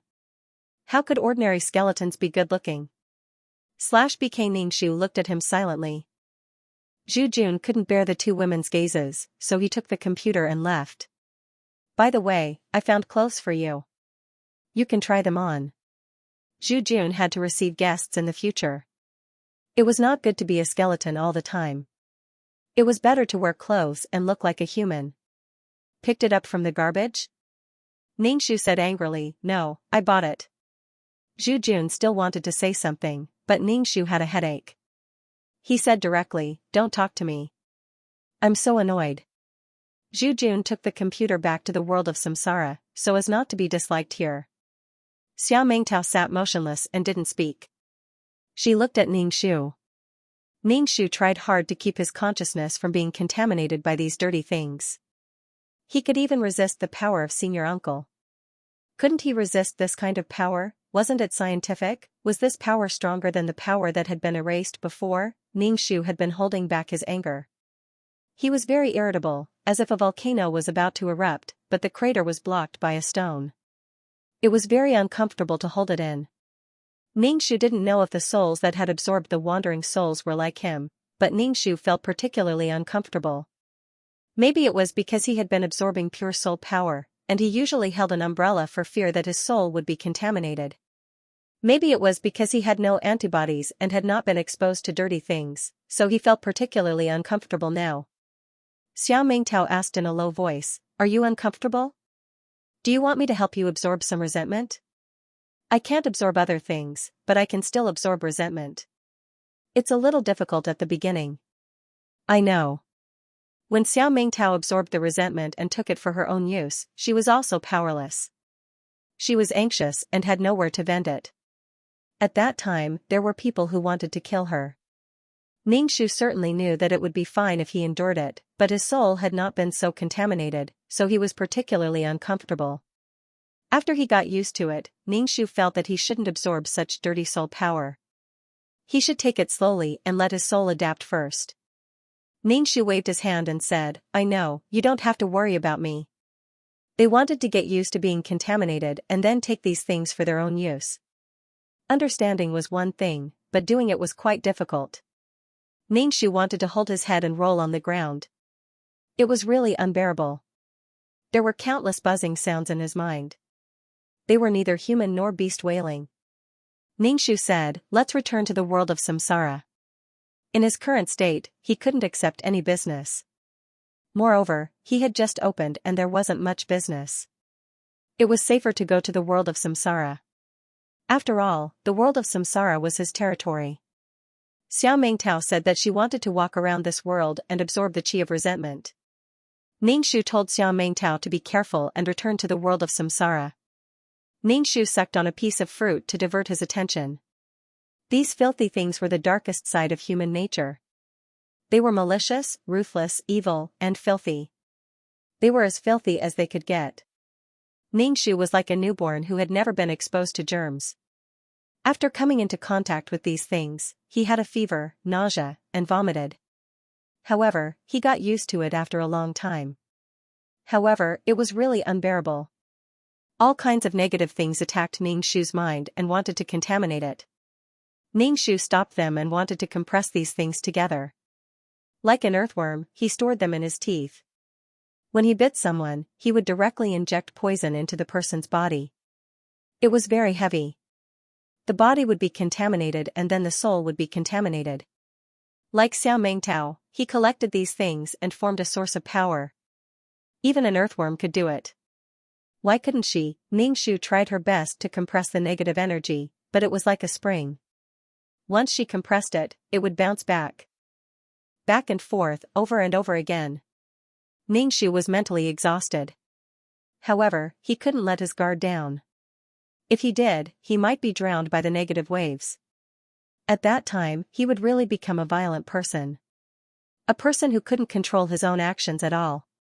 He would really be able to do anything. Ningxu bit the fruit slices and compressed them again and again. Just as he compressed them, they burst again. Even giving birth wasn't this painful. It made people want to give up. What was the point of playing? It was really tiring. However, Ningxu just complained. He didn't dare to let his guard down at all. He didn't want these things to take advantage of him. She felt that these negative things seemed to have their own consciousness. They were trying their best to contaminate her. She wanted to obtain this power. Secondly, she couldn't find a way to purify her soul power. She could only use this method. If she really succeeded, she wouldn't need to find a way to purify her soul power in the future. Maybe she would look for it, but it wasn't something that she couldn't wait for. She could slowly look for it. Moreover, after the purification, the soul power would become less. After all, the impurities would be removed. Then, there would be less pure things. Ningxu gritted her teeth and ate a piece of fruit. Soon, she would be able to eat the whole fruit. Her soul would become stronger. Now, as long as she persevered, there would be a vast ocean in front of her. Waves, waves, waves. In the future, when she found wandering souls without consciousness, she could directly swallow them. It would save her the purification process. The impurities would also be used by her. It could be considered a helping hand. In the future, if anyone provoked her, she would flick a drop at them. If they had a physical body, it would be fine. If they were in a soul state, they would be contaminated. Her body had something as smelly as the calamity beast. But the premise of this beautiful future was that she could bear it. Damn, I can't bear it anymore. I can't. This feeling of being surrounded by negative emotions was too bad. Ningxu really wanted to end her life at any moment. She was especially depressed and dispirited. What was the point of living? She might as well die. Living was really meaningless. There was always a higher mountain. She was always like this. She always worked hard and struggled. What was it for? After climbing a flight of stairs, there were many more. After climbing many more stairs, there were endless stairs. So, what was the point of climbing stairs? She might as well lie down on the stairs. At least it was more comfortable. Moreover, the past events flashed through Ningxu's mind again and again. Especially when she was angry, Ningxu almost couldn't control the anger in her heart. This was the rhythm of being contaminated. Ningxu's eyes were red. She looked like she had gone mad.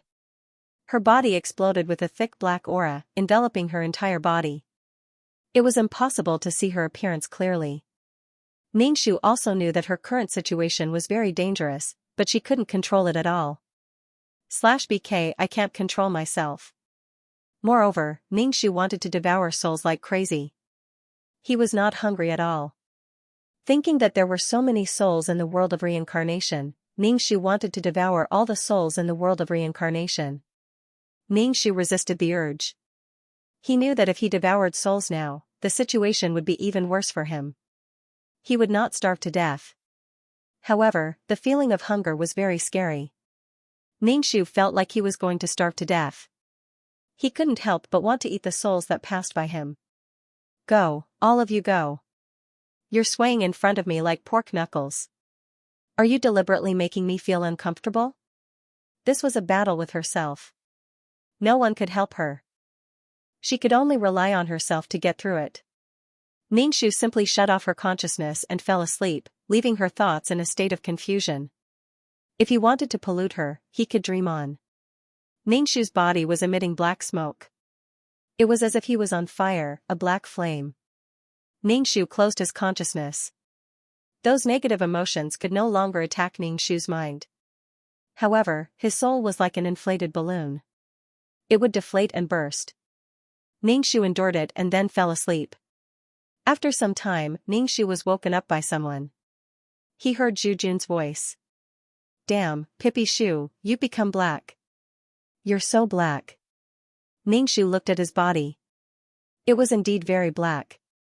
Because his body was emitting black smoke, it covered his body. Even his facial features could not be seen clearly. Ningxu was speechless. Did I absorb too much? If it was too much, it would have the opposite effect. He did not manage to control this thing. Instead, he became like this. Zhu Jun said. Probably. I've never seen anyone as black as you. Ningxu Chang heaved a sigh of relief and told herself that she had to be steady. If she slacked off a little at this time, negative emotions would allow these pervasive filthy things to take the opportunity to enter.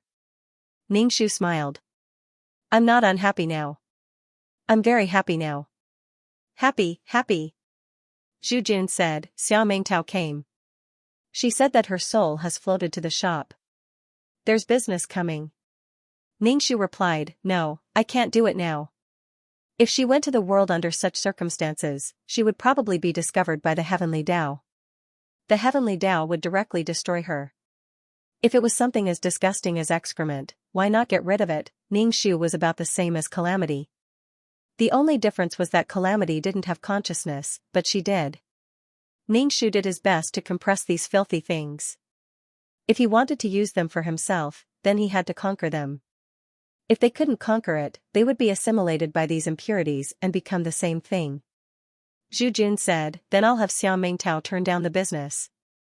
As he spoke, he looked up and down at Ningxu. You're like this, sigh. Ningxu, I can't bear to hear bad things right now, so stop sighing in front of me. Even the slightest bit of negative things were like straws on her back. Ningxu was grinding with these things. For the sake of her beauty, Ningxu felt that she had to work harder. Otherwise, how could she look good if she kept floating with black energy? How could she raise her head and puff her chest like this? She didn't want to be black. In the future, when she smiled, she would only have 2 rows of big white teeth. That would be too scary. It was rare for her to become beautiful. She couldn't give up like this. If she gave up and took a step forward, she would fall off a cliff. Who knew how many people would laugh at her and gloat over her misfortune? She had left the organization to live a better life. In the end, when others talked about her, they would treat her as a joke and click their tongue. After leaving the organization, she didn't have pure soul power, so she degenerated and absorbed impure soul power, becoming neither human nor ghost. Did she think that she would have a good ending after leaving the organization? No matter how long it took, Ningxu could endure it. After all, she had time to endure it. One day, she would be able to suppress these filthy 7 emotions and 6 desires and turn them into her own strength. However, apart from being black, Ningxu was also very smelly now. All the souls that had exposed themselves would take a detour, as if they had seen an evil beast, afraid that they would be contaminated. Ningxu smelled the smell on her body and could only comfort herself. Now that she couldn't smell the salted fish at all, this was a good thing. Because this smell had been suppressed by the stench. The stench was even more smelly. Ningxu could only make herself happy now and not let herself fall into a pessimistic mood. Ningxu found a place to lie down. It seemed that this thing wouldn't end for a while. The organization didn't allow mission enforcers to absorb impure soul power because they knew that such things would happen if they absorbed it. Mission enforcers probably lived in sterile rooms, not allowing mission enforcers to come into contact with germs too much. Ningxu had left the organization now, so she could do whatever she wanted. Ningxu used vines to make a hammock, lying on the hammock and swaying. How did it become like this? The sudden voice startled Ningxu, and she hurriedly climbed up from the hammock. She looked up and saw Taishu floating in the air. My God, why could he come to her world? It was as if no one was there. What did he do to her world? Taishu had probably never seen Ningxu like this, like an evil beast. He frowned. Why did it become like this? Ningxu's attention was all on the world where Taishu had found her. This meant that her world wasn't safe at all. Maybe there was more than one mark. Ningxu grinned, feeling like she had been played. She thought that she had left, that she was happy alone, and that others would come to her world at any moment. Ningxu sneered and touched her chest. Of all times, he had to come when she was practicing Buddhism and her mood couldn't fluctuate. Once she lost control, she would be in trouble. Ningxu didn't even bother to ask how he found this place. In short, she was going to clean up this world, including the 9-palace mountain world. She was so dirty now. If she hugged Taishu and self-destructed, her dirty things would explode on him. Just thinking about it made her feel good. Ningxu asked calmly, "What are you looking for me for?" "That's enough, right?" "Is this enough?" Ningxu laughed, revealing her white teeth. She couldn't bear to look at it. "I'm not messing around. I'm serious. Just say what you want from me. Don't beat around the bush and waste everyone's time." "Oh, don't tell me you want me to go back?" Ningxu suddenly laughed. "I've troubled you to pick me up personally." Taishu said expressionlessly, "Then what do you think?" "What do I think? I don't have any thoughts." I just feel so good now that I don't want to go back. Ningxu lay on the hammock and swayed. BK Ningxu now looked like a burnt person. Her eyes hurt just by looking at her. Granduncle asked, still not enough? Ningxu said, it's enough. If I do it again, I won't be able to withstand a few more explosions. It's painful and I'll lose my soul power. I'd be stupid to do that. Besides, I won't go back to the organization in my current state. Ningxu was unscrupulous. This was her world. If Granduncle dared to mess with her here, she could pull the world and her own power to explode together. At this point, Ningxu had nothing to fear.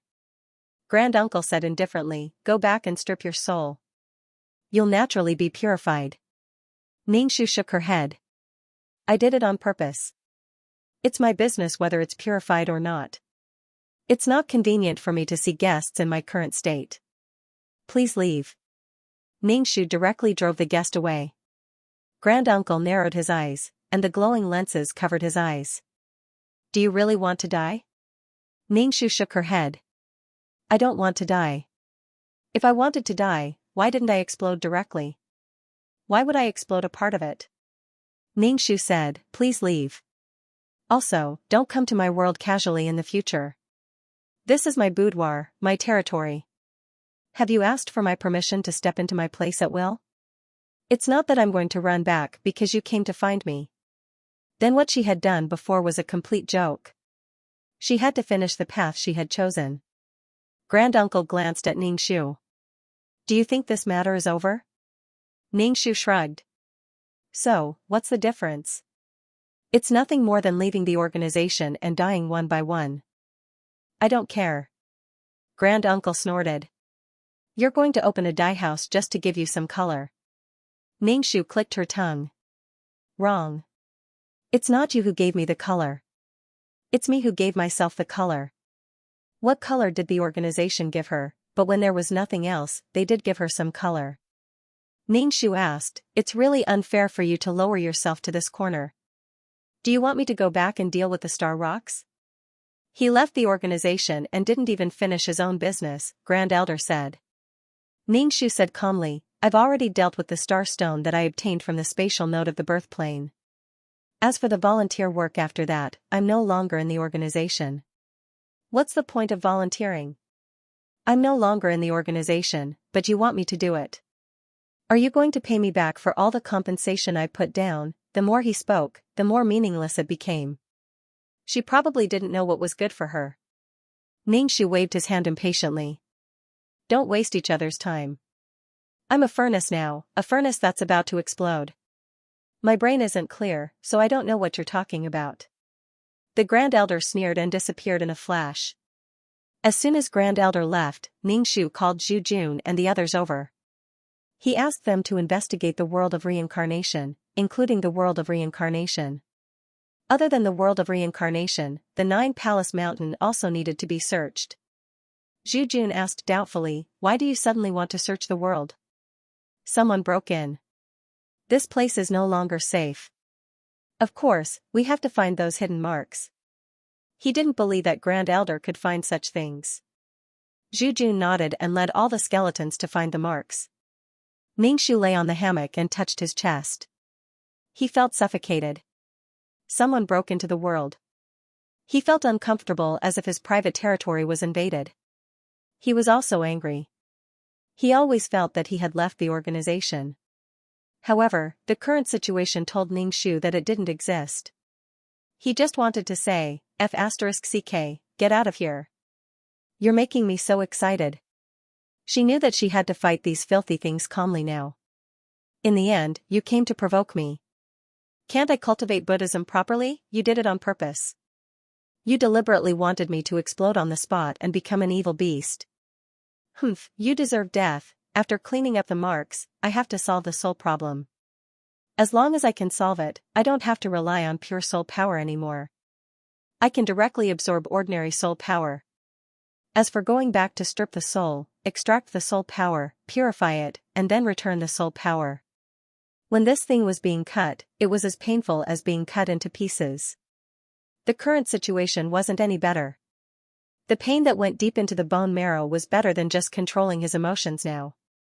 It was much easier to control his emotions than to endure being cut into pieces. He wanted to trick her into going back to deal with the star stones again. Ningxu felt that she had become stronger. It was as if she took over something that others didn't want to do. Ningxu was really at a loss. Did all the strong people do such things? But even with so many experts, not all of them would do such a thing. What else would they do? If she went back, then what she did before would be in vain. What she lost would be lost. Recently, she had been leisurely. If she wasn't collecting soul power, she was waiting for business. Otherwise, she would absorb ordinary soul power like now. She let herself adapt to the ordinary dirty soul. Moreover, Ningxu didn't know if other people would enter her world in the future after the grand uncle came. It was like an uninhabited land. Anyone could come to her world to take a look. Ningxu didn't know how many people had marked her world. The grand uncle had marked her.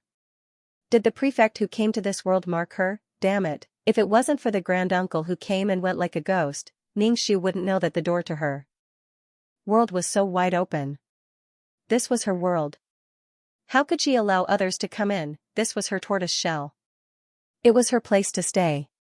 How could anyone come in? Calm down, calm down. After the soul problem was solved, she had to search this world properly. She wanted Zhu Jun and the others to search it. Ningxu scanned her soul. She was marked by Xianxia and had her soul power sucked away twice. Xianxia had marked her. Maybe other people had also marked her. If that was the case, then the situation was a little scary. She actually didn't know anything about it. If she was also marked, it was very likely because of Xianxia.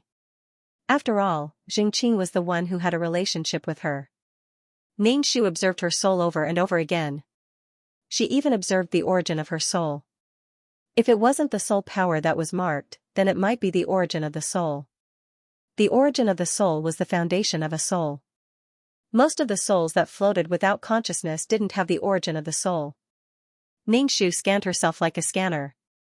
She didn't even let go of her sea of consciousness. There were too many places on her body that could be marked. If she really found the mark, it meant that she had been under the organization's surveillance. BK Ningxu wasn't in a good mood. No one would be in a good mood after being rudely intruded into their world. That was why they had caused such a ruckus, thinking that they had shed all pretense of cordiality. In the end, it was just wishful thinking on her part. This was a bit awkward. I thought you had the same thoughts as me, but I found out you didn't. Furthermore, she had absorbed impure soul power. It was even more unpleasant to be seen by others when she was in such dire straits. Seeing that she wasn't doing well, these people were happy. Ningxu felt that if he spent more time, he would definitely be able to turn the impure soul power into his own and extract the toxins from it like an earthworm. He could even turn the toxins for his own use. It was simply awesome. Moreover, the World Cup mark was like a fishbone stuck in his throat. He couldn't swallow it or spit it out. It was too **king disgusting. He hoped that Zhu Jun and the others could find the mark. However, Ningxu didn't know if they could find it, or did he have to find it himself. She felt that too many people had entered her world. Lord Taishu, she didn't know if Xianxia had entered. This world was like someone else's backyard. They could come and go as they pleased. They didn't take her, the owner, seriously at all. Ah, not good. You didn't call her back? Sang Liang closed the book and asked the Taishu. The Taishu said indifferently, no, it's fine if she doesn't want to come back. Just find a time to deal with it. Sang Liang said calmly, she likes to cause trouble every time. It's good to beat her up once and for all. She wasn't the only mission enforcer who had to follow the rules on the surface. If she didn't follow the rules on the surface, it wouldn't be too much to beat her to death. Even if there were benefits, there had to be rules. There were too many mission enforcers who rebelled like her, but in the end, they all obediently returned to the organization. Without the organization, there was no chance for them to become stronger. Since they wanted to become stronger, they had to obediently return to the organization. Since they wanted to leave, they had to see if they had the ability to do so. The organization had never asked mission enforcers to be grateful. It wasn't easy to be grateful. No one could do it perfectly. If one person was satisfied, many people would be dissatisfied. If many people were satisfied, there would be a small number of people who were dissatisfied. What to do? If you were dissatisfied, then so be it. Everyone was just using each other. Now, the mission enforcers could use it. But if they went too far, they had to be punished with a stick. If you don't have the strength, then just hold it in. If you have the strength, then you can negotiate the conditions. Who has the time to listen to you blabber on and on? However, it was clear that there were not many mission enforcers who were on equal footing with the organization. If you don't have the ability, then be honest. Xianxia said, since she doesn't want to come back, we'll take other measures. The Grand Elder said directly, you can erase the will. Xianxia's expression was calm as he said, erasing the will and giving birth to a new consciousness requires a lot of time. The Grand Elder raised his eyebrows. Is time a problem? Time was the most worthless thing to them because they had lived for too long. Xianxia said, time is not a problem, but will the newly born consciousness be better than this consciousness? Perhaps it would be even worse. Furthermore, it will take time. Wasting time will result in greater losses. You can bring her back. If she insists on not returning, you can directly destroy her. Whether or not she can give birth to a new consciousness is actually not important. There was no meat to eat, but it was a pity to throw it away. It was fine to throw it away. There was not much loss. He could only taste it. The Grand Elder just said, do as you see fit. I'm going to deal with the matters outside. The Grand Elder stopped chatting with Xianxia. He disappeared in a flash and reappeared in the void. There was a huge pool made of star stones. Inside the pool was the calm law of nothingness. A person was lying in the pool. The Grand Elder stood beside the pool and looked at Xianxia. Although Xianxia's expression was calm, his frown indicated that he was enduring the pain of being swallowed by the nothingness. He opened his eyes and looked at the Grand Elder. There was deep sarcasm and unruliness in his eyes. Oh, who is this? What a rare guest. Xianxia endured the pain of being swallowed and looked at the Grand Elder sarcastically. The Grand Elder ignored Xianxia's sarcasm and stretched out his hand to touch the law of nothingness. He said, it seems that there are too few law of nothingness. You haven't been swallowed yet. In an instant, Xianxia's face turned ferocious. He gritted his teeth. Grand Elder, if you have the ability, jump down and taste the pain of being swallowed. If you have the ability, don't jump down from the shore. If you have the ability, jump down. The Grand Elder said, I don't have the ability. I just came to see if you were swallowed. If I were you, I would kill myself to avoid such pain.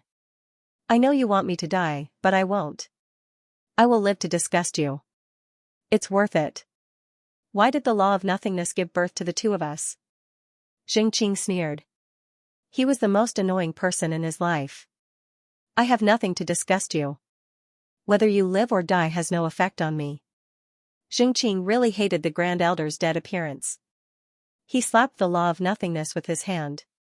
The arm that Ningxu had broken with his life had grown back. Grand Elder, if you want to kill me, just kill me. Why are you talking so much nonsense? As long as I'm alive, you'll never be at peace. I'm really annoyed with you. I'm annoyed with your broken toys. Why do you care about those ants and those planes? If they're broken, then they're broken. If they're dead, then they're dead. Why do you care about ants? Now you want to F***king sacrifice me to give those ants a place to live. Are those ants worthy? Despicable things. If you want to kill me, I'll admit it. Why should I sacrifice myself for those ants? I'm really disgusted by your hypocrisy. You F***king think you're a saint.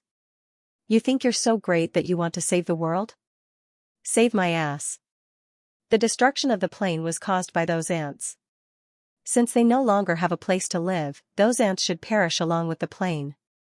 Do they still want to live and wreak havoc on other planes? Since they lived in the planes, they had an impact on the planes. Not to mention that those ordinary creatures were innocent, no one was innocent. These ants are really shameless and don't care about their lives. They're shameless and despicable things. I'll try my best to live until the day the Lassie disappears. If I'm going to die, we'll all die together. There are so many planes and the Lassie that will be buried with me. It's really great. This was a kind of belief, a belief that made him persevere. If you want to sacrifice him to help others, you can dream on. If you want him to sacrifice himself to save those things, dream on. It's impossible even in your dreams. Taishu calmly looked at the emotional Xianxia. He brought Mi Jia out and said to Xianxia, "This is your favorite lucky person." Mi Jia appeared in an inexplicable place and saw a man soaking in a pool like the sea. She couldn't help but ask, "What is this place? Why is he soaking in the sea? Can you take me home? Aren't you from my hometown? Why did you take me to such an inexplicable place? I want to go home." Mi Jia didn't expect that she would choose to go with this fellow without hesitation. She thought that he would take her home, but she didn't expect to come to such an inexplicable place. Everything was so strange. Mi Jia was a little scared, especially when these two men made her feel inexplicably frightened. Perhaps the other party's aura was too strong, and the pressure was very low, making her feel uneasy. Mi Jia wanted to be as quiet as a chicken, but in that world, many men held her and loved her, so she was now chattering non-stop. Xianxia glanced at Mi Jia and sneered, making his face look quite distorted. "Taishu, what do you mean? Find me a companion? Let someone accompany me?" This was crazy. Mi Jia? So what was going on? Mi Jia couldn't help but ask, "I need an explanation. What are you doing? Why did you take me to this place? Let me tell you, I know Kung Fu. Don't mess with me, or I'll beat you until your teeth fall out." Mi Jia couldn't help but question Taishu. "I trusted you so much and followed you, but you took me to an inexplicable place." The current situation seemed to be that she had to accompany the man in the sea. Why was this man soaking in the sea? It was too strange. These two men were too strange. Xianxia was expressionless. "Are you trying to find a retard to piss me off? You're not going to kill me, but piss me off. Taishu, you're so creative." Mi Jia couldn't help but say with her hands on her hips, "Who are you calling a retard? Apologize, or I'll teach you a lesson." Xianxia ignored her and looked at Taishu. "Do you want me to devour her soul?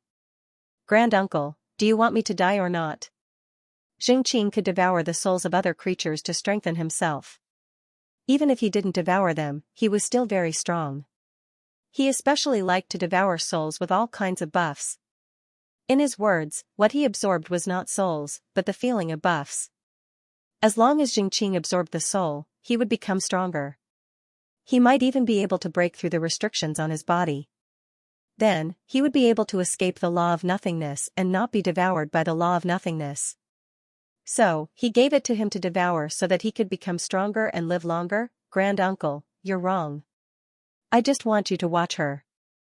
The corner of the Grand Elder's mouth curled up as he arranged a barrier not far from Xianxia. This barrier would imprison Mi Jia and at the same time protect Mi Jia from being eaten by Xianxia.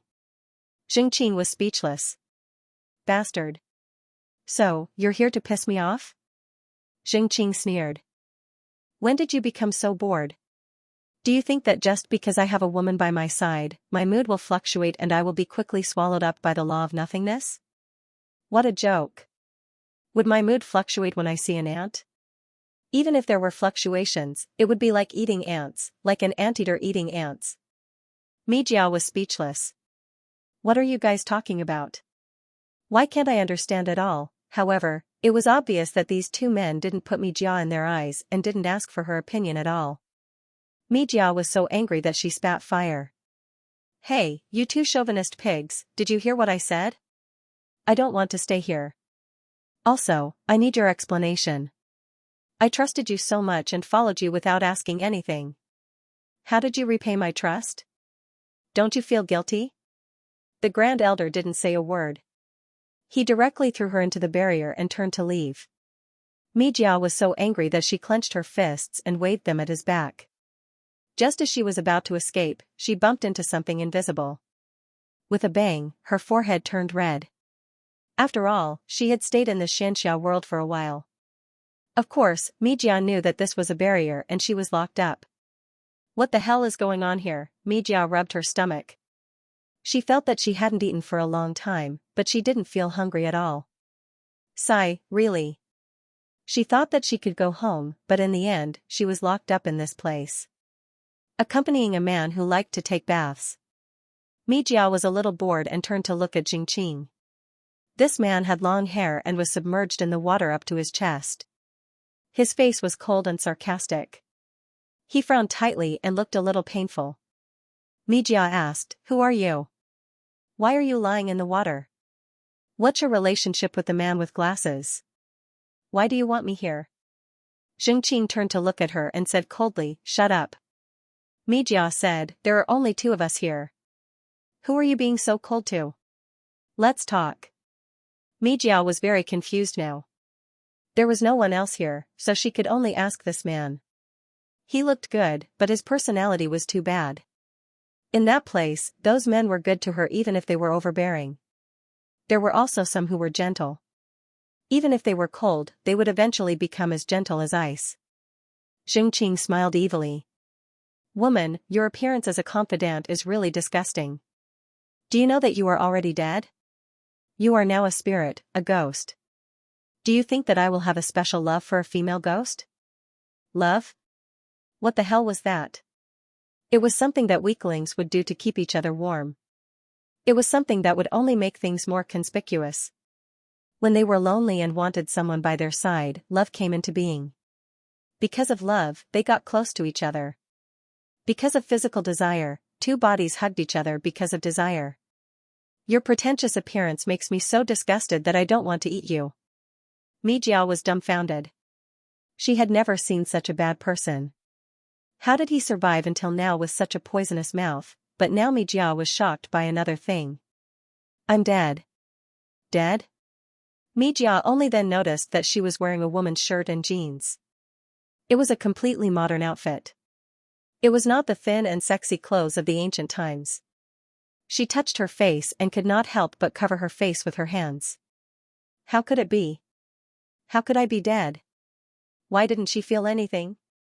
How did she die? Mijia's looks were above average, but compared to the Mijia who was so beautiful that she could cause the downfall of a city, she was nothing. Mijia liked that body very much because it was beautiful enough. But now that it had become her original appearance, Mijia felt despair. What was her appearance? A lot of Mijia's self-confidence came from her devastatingly beautiful appearance. Now that she had peeled off that layer of skin, Mijia's self-confidence immediately vanished. Mijia was dumbfounded. Not only did the man in glasses not bring her home, he even killed her. She didn't know how she was killed. Jingqing said viciously, "Not only did she kill you, she also strengthened your soul." How is it? Isn't it exciting? Isn't it a surprise? Mijia was really desperate. She burst into tears. She trusted him so much. He looked like a steady and reliable mountain. She felt that no danger would happen if she followed him. He had the aura of a strong person. But she didn't expect that man to kill her. Kill her. How could this be? She trusted him so much. Mijia felt betrayed and sad. Now she was trapped here, mocked by another man. Jingqing looked at an ant crying sadly and found it interesting. Perhaps it was too boring to be immersed in the law of nothingness. Day after day, there was no end. If there was an end, it would be when his life ended. Mijia cried sadly, but the man next to her didn't comfort her. He just looked at her. Mijia felt wronged. She had never seen such an ungentlemanly man. She had lived long enough to see such a man. Such a man really made her teeth itch. But now she didn't have a flower-like face or a graceful figure. Facing Jingqing now, Mijia didn't know why she didn't have any confidence. Her appearance that she was proud of as her trump card was taken away. It was like all of Mijia's confidence was taken away. How could you? How could you do this? Mijia complained. Are you a man or not? You do this, you do that, are you still a man? Jingqing tilted his head and thought. You women all like to talk like this. So what if I'm a man? So what if I'm a woman? Mijia was speechless. Gentlemanly, Xianxia said, you mean I have to sympathize with the weak and care for the weak? Why? Why? Who do you think you are? Wha? Mijia's heart ached when she heard Xianxia's words. She had always been taken care of by this man, so she couldn't bear to be treated so coldly. Xianxia felt that this little ant's crying was really interesting. What was the use of crying? Xianxia pursed his lips. The Grand Elder was deliberately disgusting him by putting a big fat piece of meat next to him. He wanted to see how long she could cry for. However, this woman's luck was really great. Sometimes, some people would have inexplicable luck. They might not have done anything to save the world in their previous life. They might have been little ants, but they suddenly had luck. Sometimes, it was not given by the heavenly Tao. Then, where did such luck come from? There were billions of planes, and many strange things happened every day. Xianxia moved his neck, and it made cracking sounds. He wanted to swallow her, but crying like this affected his appetite too much. But he couldn't use the law of nothingness now, and she was protected by a barrier. It wouldn't be easy for him to devour this woman. His current strength could only be used to resist the law of nothingness's devouring. He didn't have any additional strength to break through the restrictions in his body. If the restrictions in his body were broken, he would be free. Xianxia felt that the Grand Elder wasn't just putting a soul here to annoy him. He must have other purposes. The Grand Elder didn't look like such a boring person. Xianxia tilted his head and looked at the woman crying, wondering when she would stop crying. How long could she cry for? How could there be so many tears? What was the use of crying? Xianxia was disgusted by the Grand Elder's actions, and so was Ningxu. This was because Zhu Jun and the others had actually found quite a few imprints and brought them to Ningxu. Ningxu looked at these marks. He didn't know if they belonged to the same person or different people. Anyway, no matter who they belonged to, she directly destroyed them with violence. Ningxu said to Zhu Jun, keep looking. I feel that there are many marks in this world. The organization probably wouldn't let her go so easily. Some things weren't so simple to end. The only useful thing about her was this immortal body. Even if her consciousness dissipated, a new consciousness could be born in this body. If the organization really wanted to cultivate a new one, then they would have to erase her will. Because she wasn't an obedient person. Zhu Jun asked Ningxu, I've wanted to ask you for a long time. Did something happen? He could feel that Pippi Shu's mood was very strange. Ningxu also knew her current mood. She probably didn't dare to believe that she was free, but in the end, she realized that she really didn't have freedom. It was as if he had expected this. The organization wouldn't let it go so easily. If she left so easily, would more mission enforcers leave the organization in the future? Ningxu felt that he had to speed up the process and quickly deal with the filth in her soul. He had to turn these things into his own. The organization was only able to deal with mission enforcers with pure soul power. The method of purifying soul power wouldn't be made public. If she wanted to absorb pure soul power, she would have to stay in the organization. If she could absorb impure soul power and turn this filth into her own power, then the organization's pure soul power wouldn't be attractive to her.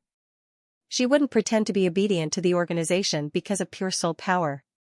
I don't want what you have, and it's useless to me. Why should I care about you? Therefore, Ningxu realized that whether he left the organization now or in the future, if he wanted to become stronger, he had to solve the problem of soul power. Otherwise, he would always be controlled by others. Because the other party had something he needed, he would have to compromise. There were days of eternal life. Could it be that the days of eternal life had to be continuously compromised? Ningxu didn't regret absorbing soul power at all. So what if he absorbed soul power like this? If he couldn't solve it now, would he never solve it? Anyway, he had time. Ningxu felt that he could stabilize his mood now. Even if there were negative things, he wouldn't lose control. He would let these things corrupt his mind. Right now, the most important thing was to ensure the safety of this world. Why would someone come over at the drop of a hat? Ningxu said, actually, it's not a big deal. As long as we get through this period, everything will be fine. Don't worry. Continue looking for the imprint. When you find it, just smash it. Such a violent destruction of the imprint would at least hurt the other party's consciousness for a moment.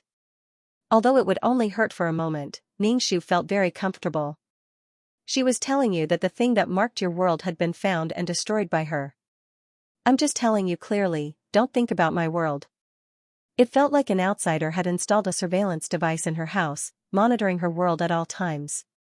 It would be fine if she was being monitored outside, but why was she being monitored in this world? What the hell was this? If she didn't find it and destroy the imprint, would she have to return it to these people? Xu Jun said, if you have something to say, just say it. Is it fun to keep it to yourself? Of course it's not fun. It's just that it's too long. I can't even make it short. It was a bit complicated. When Xu Jun heard that it was going to be a long story, he didn't want to listen to it anymore. He immediately brought the skeletons to find the imprint. Ningxu made these skeletons invisible and said to Xu Jun, you guys should also go to the Nine Palace Mountain and take a look. Look carefully at every world. Perhaps every world had been marked. I can't go to the Nine Palace Mountain in my current state. Her body was emitting black gas. The heavenly axiom of this world probably wouldn't let her in. Moreover, Ningxu also felt that it was a critical moment. They were evenly matched. If she didn't back down, then the impurities would be compressed by Ningxu for his own use. Ningxu tried his best not to think about the things that made him angry, or the things that made him suspicious. There were too many people behind this matter. Xu Jun nodded and told Ningxu to be careful. Ningxu's current burnt state looked very dangerous.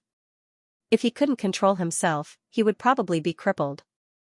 This was a risky move. If she won, she wouldn't have to worry about anything. But if she lost, she would become a monster from head to toe. Just like the Calamity Beast. Ningxu smiled and said, don't worry, I won't die. I still have to bring you guys around the world.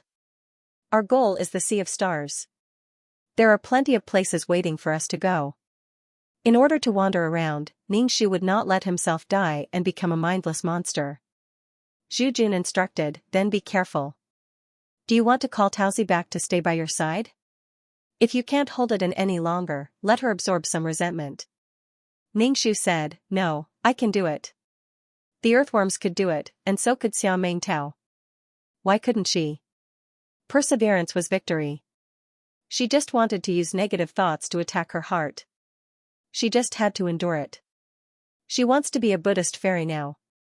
It's okay, it doesn't matter. I'm fine.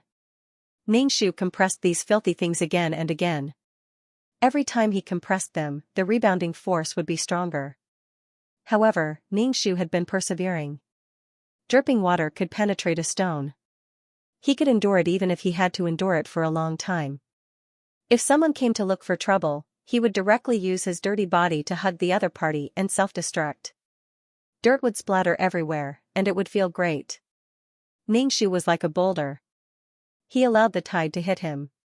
He would definitely win. Ningxu used his mental strength to compress this thing and store the filthy things in his dantian. There was no way to cultivate peerless martial arts with the power of the soul. If she could absorb such things now, she could cultivate even in her soul state. In her soul state, in addition to using the power of laws, there were also some power of rules. In fact, there was not much power that she could use. If she could cultivate now, her strength would take a qualitative leap. Ningxu compressed the filthy things in his dantian. They were as black as viscous oil in his dantian. At first glance, it looked very ominous. It was in a liquid state now. If it was compressed again, it might become solid. As Ningxu continued to compress it, the black smoke on her body became less and less. Gradually, her face and the original state of her soul were revealed. However, at this time, the filthy things were fighting with all their might. They surged more and more violently to attack Ningxu's heart, causing Ningxu to have thoughts of destroying the world. He killed those annoying people and destroyed everything. There was a voice constantly tempting him. Do you want to try it? Do you want to experience the joy of destruction? Destruction was addictive. It made people intoxicated and unable to extricate themselves. Thinking about the things that others worked hard to build and then destroyed in an instant, wouldn't it feel good? All kinds of negative emotions attacked Ningxu. Ningxu gritted his teeth and remained unmoved. Some things could be indulged, but some things would destroy oneself. The reason why he indulged was to make himself comfortable. If indulging would turn him into a monster, then why should he indulge? Ningxu continued to compress. Although it kept rebounding, the filthy things had just been compressed into his dantian a second ago. There was no more black smoke in his soul. However, in the next second, it immediately rebounded. His soul was once again filled with black smoke. This cycle repeated. Ningxu was normal for a while and turned into charcoal for a while. The color kept changing. However, this was a good sign for Ningxu. Because she was compressing again and again, she was getting more and more familiar with it. It was also getting easier and easier. Soon, she would succeed. Ningxu was very happy. He was getting more and more motivated. This was something to be happy about.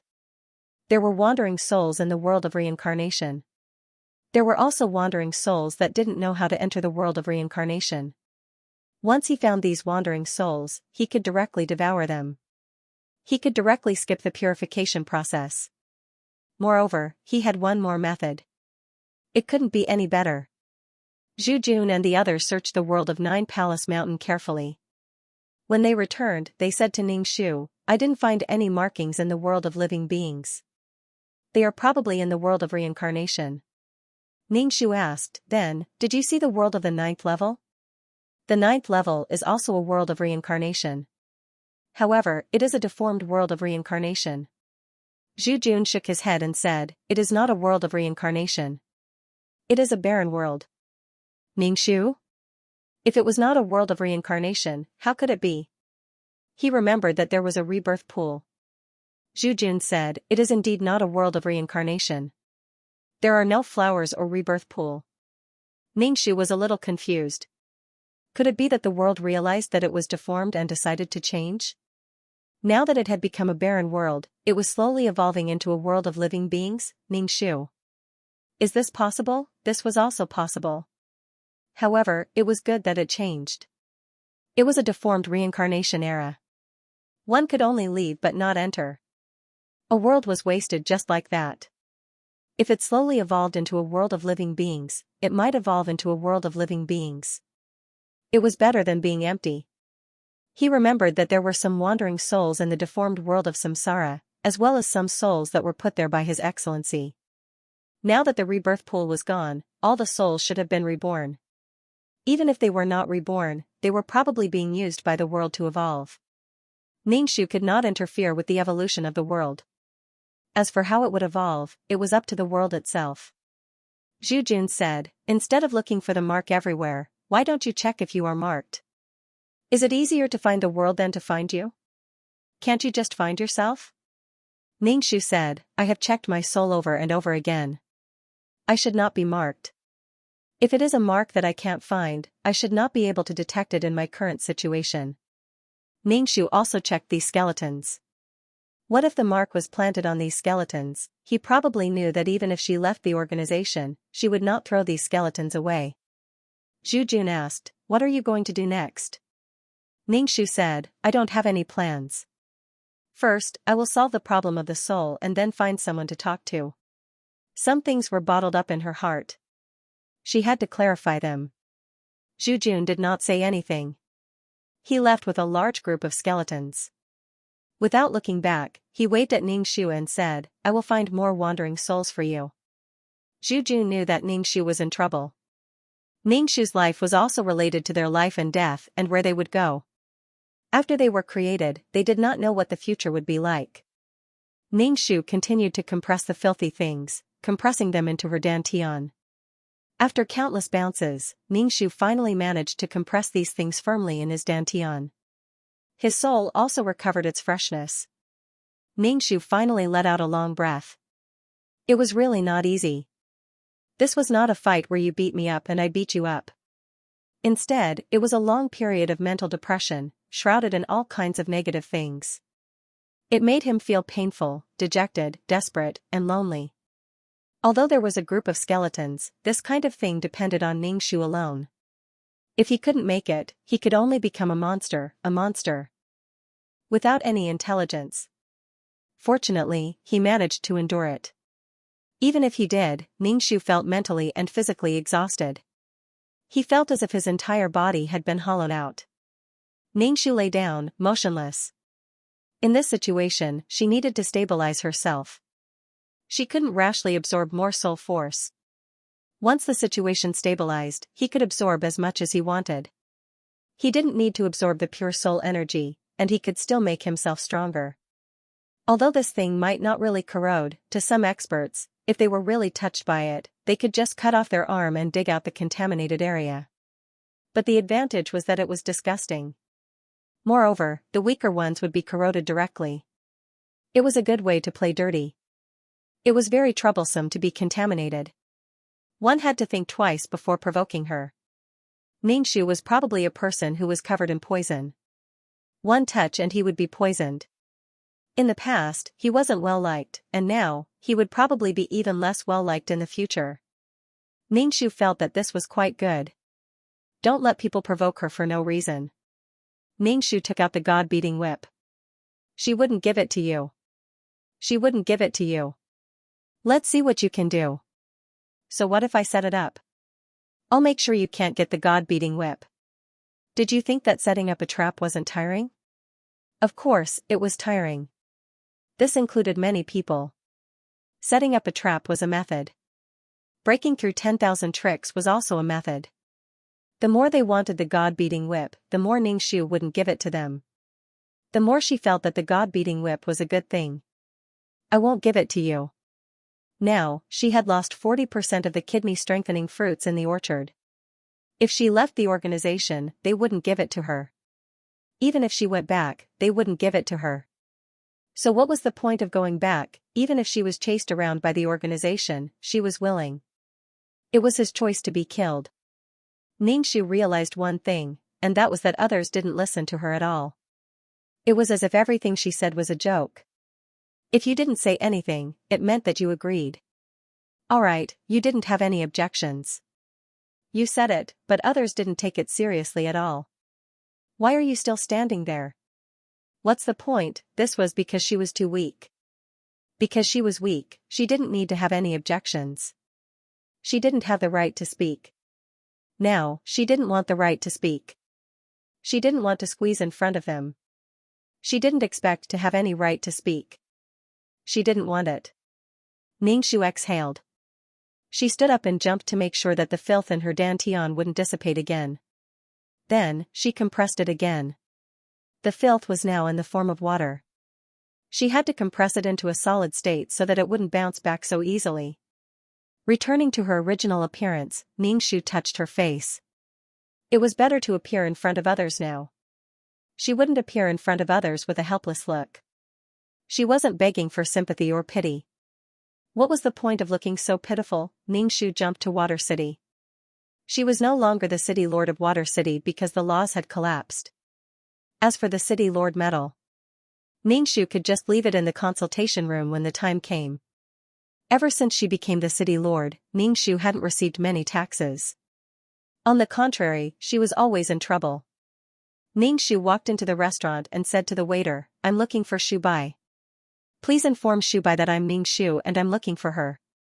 Ningxu didn't order any dishes. It didn't matter if her appetite was satisfied or not.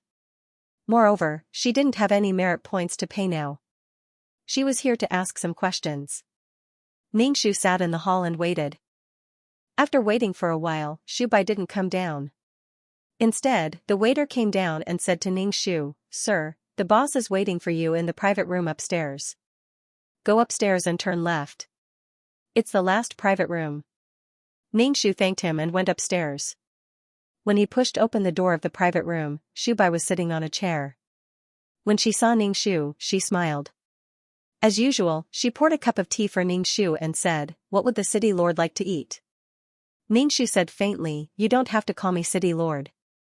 I'm no longer the city lord." He didn't even have the nomological imprint.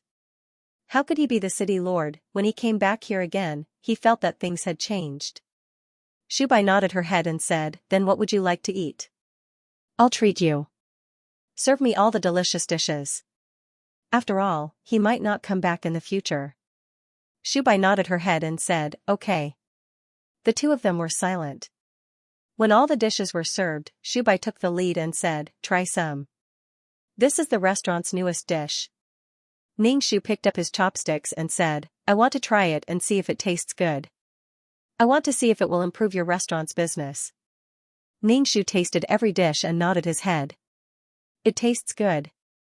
Shubai fanned herself with her round fan. She held the fan tightly and smiled. "Thank you, City Lord, for your praise. With your words, I believe that my restaurant's business will improve." Shubai was a little nervous, but she pretended to be calm on the surface. On the phone, Ningxu smiled faintly. "It'll get better. After all, the restaurant is all you have. If the restaurant isn't good, you won't have anything to settle down in." Shubai's fan paused as she said, "Yes, a weak person like me is just like a lowly creature. I only have the instinct to seek benefits and avoid harm. Because I'm too weak, I can't even care about righteousness and morality." Because she was too weak, she couldn't do evil or become a kind person. Because she would die, she was like an animal. She was afraid and used her instincts to avoid danger. When she was escaping, she wouldn't even think about whether it was right or not. Because she couldn't bear the danger, her actions would only be looked down upon by others. Because she was poor and weak, she couldn't become a kind person. Poverty gave birth to evil intentions and wealth gave birth to kindness. If one wanted to be a kind person, they only needed to give something insignificant to become a kind person. They had the right to choose what kind of person they wanted to be. But what about when they were poor and weak, when they couldn't even protect themselves? Why would they think about protecting others? Shubai smiled, appearing even more gentle and moving. Shubai had always been magnanimous and moving. Even at this time, she was still smiling. Ningxu also smiled. Her smile was much more ethereal and carried a sense of aloofness. "What does it have to do with me? Do you think I have to sympathize with you? I thought you came to me for protection because you thought highly of my strength. I didn't expect you to turn around and sell out the person who protected you." Shubai's smile disappeared. Her expression was bitter, but she didn't regret it. "I chose to give up the opportunity to become strong back then. This is what I should bear. Because I was weak, I was threatened, so I had to compromise. I understand. Regardless of whether I was coerced or took the initiative, some things are done. I have nothing to quibble about." Ningxu said indifferently, "What benefits did they promise you?" "They didn't promise me anything, but they threatened me. They could have directly asked me to get out of the city. I might have been able to refuse the temptation, but direct threats are often simpler and more violent. Temptation proved that you had value. Threats that came with orders were an even more tyrannical and barbaric method. They used extreme power to directly destroy you." Ningxu laughed. "I think not only are you weak, but your brain is also a little abnormal. Shubai, you've been doing business for so long. Haven't you learned how to take both sides? You only needed to say one thing to me, to mention it in advance, and this matter would be perfect. But you didn't say if they would protect you after I left." Shubai had mentioned that if she still insisted on looking for Xianxia, would this matter have anything to do with Shubai? It didn't matter. No matter how things turned out, Shubai wouldn't be blamed. Ningxu stood up. "Keep these dishes for yourself. Although this is a world where the strong prey on the weak, you don't have any morals. We won't meet again in the future. You're talking about the survival instincts of low-level animals. I don't think your desire to live is that strong. I hope the new City Lord of Water City can protect you." Ningxu walked out of the restaurant and looked back at the restaurant's signboard. Even without the law of prophecy, Ningxu could predict that this restaurant wouldn't be open for long. Something had happened to the person behind Shubai. Now, something had happened to her. Who would be Shubai's protector in the future? However, Ningxu didn't think that Shubai would be able to find a suitable protector for what she had done. This was the sorrow of the weak. They couldn't be themselves and had to entrust their hopes to others. However, it was more practical to rely on others. This was Shubai's choice. Even if Shubai regretted it, she wouldn't have the chance to start over. She would always be like this, looking for someone to protect her. However, who would really protect her all the time? Like Shubai's choice at a critical moment, others might also make the same choice and give up on her. Sure enough, one could only see a person's true colors after something happened. In the past, Ningxu quite liked to bicker with Shubai. Now, it seemed that how much of that bickering was actually true and how much was fake. There was also a disadvantage of a soul body. She couldn't even enjoy the pleasures of intimacy. Once she broke away from the control of her physical desires, the boundaries between men and women weren't so clear. Men wouldn't always think about satisfying their physiological needs, and women wouldn't be any weaker than men. Everyone was a soul body, so what was the difference? If they had a body, there would still be physiological differences. However, after becoming a soul body, it depended on whose soul was stronger. This was a place where both men and women had to work hard. Shubai, he didn't even have to do anything. Shubai's life wasn't easy. She had to rely on others to protect her. The restaurant wasn't a money tree. Friendship, Ningxu felt that she had some feelings for Shubai. But what about it? She probably felt that he couldn't protect her and that she couldn't beat those people. Therefore, she chose the other side. There wasn't anything to be angry about. It was just that there was one less person to talk to. Shubai was the same as Xianxia. She acted as a go-between in this matter. Shubai wouldn't think that this matter was over and that the people of that faction would forget about it. Perhaps they would treat it as a fart, but they might despise it in their hearts. People were so strange. On one hand, they would shout that a wise man submits to circumstances. On the other hand, they would praise those who were loyal. There were roughly two sets of standards. People could use these two sets of standards to find an excuse for their actions. Ningxu arrived at the consultation room. He didn't go in. Instead, he threw the City Lord medal on the table in the room and turned to leave. Sang Liang lifted the curtain and saw the City Lord medal on the table. He called out to Ningxu. "Why are you leaving? Sit down and have a chat." Ningxu turned around and said, "I don't dare to go in. I don't have money." From the moment she stepped in, her identity had already been cancelled. As for the merit points in her account, there was also the reward for picking up the fragments and handling the star stones. All the things she had in the past were gone. It was impossible to part on good terms. Even if it was possible, she had to give up a lot of things. Sang Liang's expression was indifferent. He sat down and looked at Ningxu. "Come in and sit down. Tell me everything clearly. Otherwise, if you can't explain it clearly, many things will be meaningless." Ningxu asked, "Do I need to pay for this conversation?" Sang Liang said, "It's free." Ningxu lifted her skirt and walked into the consultation room. She sat down and asked calmly, "What do you want to talk to me about?"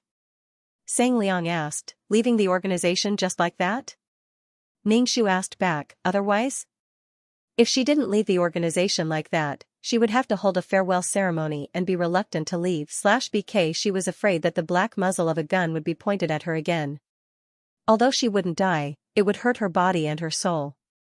The pain of the soul exceeded the pain of the body. Ningxu really wanted to swing the whip and let those people have a taste of the pain of the god-beating whip. Sang Liang asked, "Is it worth it?" Ningxu shrugged and said, "What's done is done. Don't think about whether it's worth it or not." She had to bear with regret. She had already experienced the worst. It did not matter if it was worth it or not. Regardless of whether it was worth it or not, she was the one who wanted to do it. Whether the consequences were good or bad, she had to bear them. Ningxu and Sang Liang's conversation was peaceful. It did not seem like there was any class conflict. Sang Liang said, "I don't want anything in the organization. I don't need the power of the soul or the merit. Since it's a mutually beneficial matter, let's make use of each other. You're like a child trying to get attention." Ningxu tilted her head. "If I say I don't want anything, I'm still trying to get attention. I'll think of a way to get the power of the soul. As for the merit, it's the same as not having it." "You don't want the fruit?" Ningxu smiled. She had enough stock now to fill her stomach. In the end, the fruit would be useless. She would probably have a lot left. She wanted everything and wanted to grab onto everything. In the end, she could not grab onto anything. Sang Liang nodded thoughtfully. "I think I understand. Ningxu leaned back in her chair and crossed her arms. She raised her chin slightly and said, "What do you understand? Tell me." Sang Liang said, "I feel wronged." Wronged? A little. After all, things are unfair. I don't feel wronged. After all, I'm the one causing trouble. In fact, taking a step back would be a good thing. However, she did not want to retreat. What if she retreated to a corner and had nowhere to retreat? Offense was the best defense. She had to catch her opponent off guard. You want to save face, but I don't. I'm also a little fairy who loves her face. It's exciting to test the edge of danger. Sang Liang said, "Then what do you want?" Ningxu shook her head. "I have no desire for the organization. I don't dare to ask for anything." No desires? Sang Liang raised his eyebrows. Is it because the chips aren't up to your standards, or do you really have no desires? Ningxu counted with his fingers and said, "First, I don't have a nomological imprint. Since my nomological imprint has shattered, I haven't received any taxes and still have to worry about the city. Secondly, I don't need to purify your soul power. I'm not interested in how you purify your soul power. I'm currently adapting to devouring soul power. Thirdly, and most importantly, why am I being mocked and ridiculed for working so hard to deal with the star stones? Is dealing with star rocks like cleaning toilets? Otherwise, why are there so many people looking down on us? Since he wasn't respected by others, why did he have to suffer so much? Sang Liang pondered for a while and said, probably some people are used to being lazy. When they see someone diligent, they call him a fool. Ningxu clapped his hands. So that's how it is. Why are you all spoiling those people? Why are you all exploiting me like this? This is something that I have never been able to figure out. Please help me clear up my confusion. Sang Liang said. Probably because you're cuter. Ningxu smiled. Thank you, but that's not the reason why you want me to work hard. Ningxu stretched. Do you have anything else to say? If not, I'm leaving. Ningxu stood up, but he was actually on guard to prevent Sang Liang from dragging him back to dry the candle. Furthermore, it was the kind of candle that would last for tens of thousands of years. She hadn't even lived for tens of thousands of years. Sang Liang said calmly, "Sit down.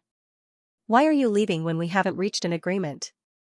Ningxu said, "I don't have anything to talk about. I think I understand what you're doing now. Do you want me to return to the organization?" Ningxu shook his head. But I don't want to go back at all. Otherwise, I'll leave with my tail between my legs after making such a mess and losing so much. I'll lose face. Now that she could directly absorb soul power to strengthen herself, why would she need to ask for pure soul power from the organization? Furthermore, she didn't need it. The organization was a channel that connected mission givers, and then the organization would take a cut.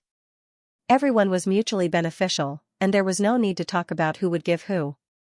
Just like a company, they would improve based on performance and get more resources based on their ability. Ningxu wanted to leave now. He didn't want to fight for this little bit of resources and wander around alone. The world was so big, and he wanted to see it. The organization would probably say that the world was so big that he couldn't see it without money. Sang Liang raised his eyebrows. You directly absorbed impure soul power. Ningxu nodded. Speaking of which, I don't want to believe it myself. I directly swallowed impure soul power and tortured myself for a long time. Sang Liang shamelessly asked, how do you feel now? Nothing, it's like this. Ningxu directly condensed a drop of black stuff. When this thing came out, the surrounding smell became a little strange. In fact, this thing was considered trash. Ningxu seemed to have drunk impure water, and now the impurities in the water were precipitated and used for his own use. Sang Liang looked at the black drop of water and nodded. Not bad. Actually, this is quite good, but not many people have the courage to do so. They rely too much on pure soul power. It was good to rely on it. Relying on it meant relying on the organization. In fact, mission enforcers were like harvesting leeks, wave after wave. Some died for various reasons, and some became stronger. Therefore, the organization didn't lack mission enforcers. It depended on whether this mission enforcer was worth keeping. If not, then there was no need to keep. Ningxu, yes, so I have no desire for the organization. My dream is not to work and spend money. If he could spend money, why would he go to work? Was the world not beautiful enough? She calculated that when she went to every world, she would look for wandering souls. Maybe she could get more by doing missions. If she opened a studio, it would be enough for her to eat. It was so beautiful. The premise was that she could really leave the organization. Sang Liang's pale and slender fingers tapped on the book cover. Her nails were round and very carefully trimmed. A pair of beautiful hands. Just say it. What do you want? Ningxu, it depends on what the organization can give me. You don't even give me a price. How do you want me to know the value and whether it's worth it or not? Sang Liang, if you say what you want, the organization will consider giving you an answer. Ningxu shook his head.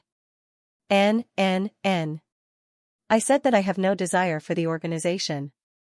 I'm listening to you now because I want to know something. BK, knowing that she had paid such a high price, what price would the organization pay to get her back? In fact, Ningxu also knew that she was of little value.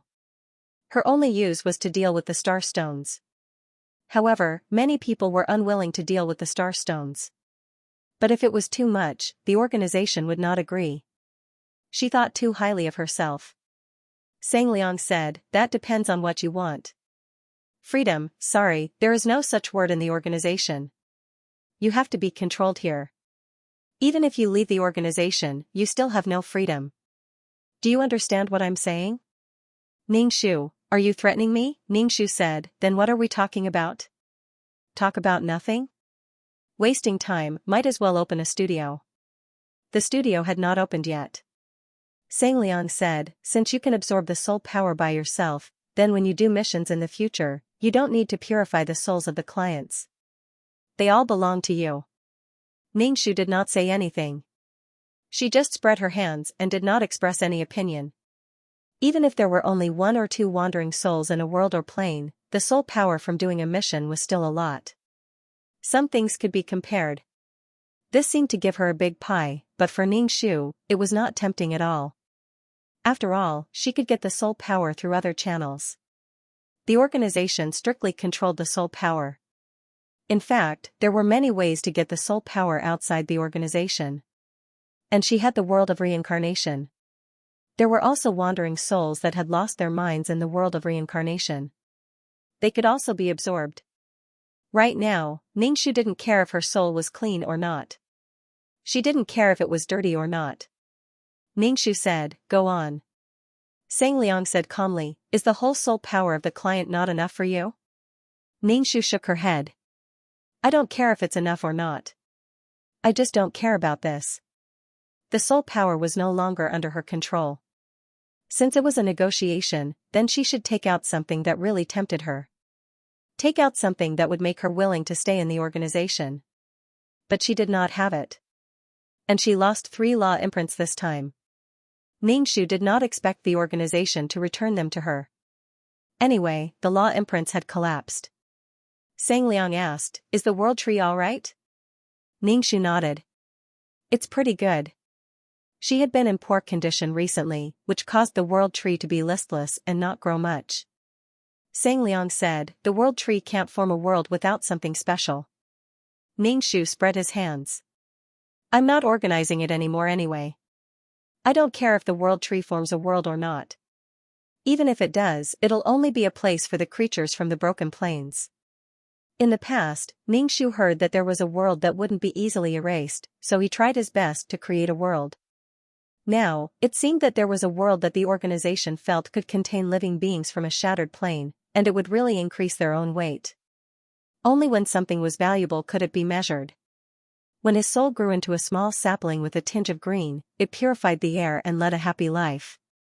As for whether or not the world tree could grow into a world, it was up to fate whether or not it could grow into a world. In order to let his world tree leaf form a world, he stayed in the organization. After the world was formed, he moved the creatures of the broken plane into his own world. Ningxu was speechless. What was he after? Would the foreign creatures speed up the decline of the world? Was it for merit? No.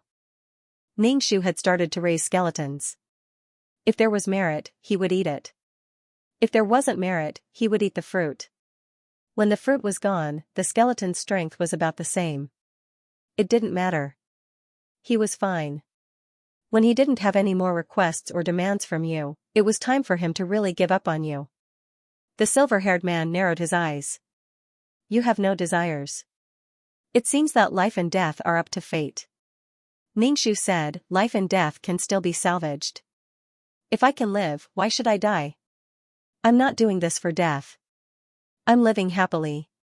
Ningxu smiled. If there's nothing else, I'm leaving. The silver-haired man said, so you're rejecting the organization?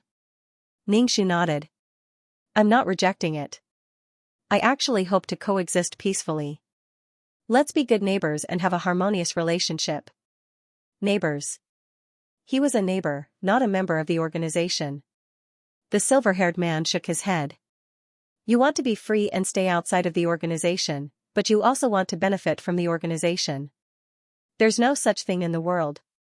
You can either die or stay in the organization. The choice is yours.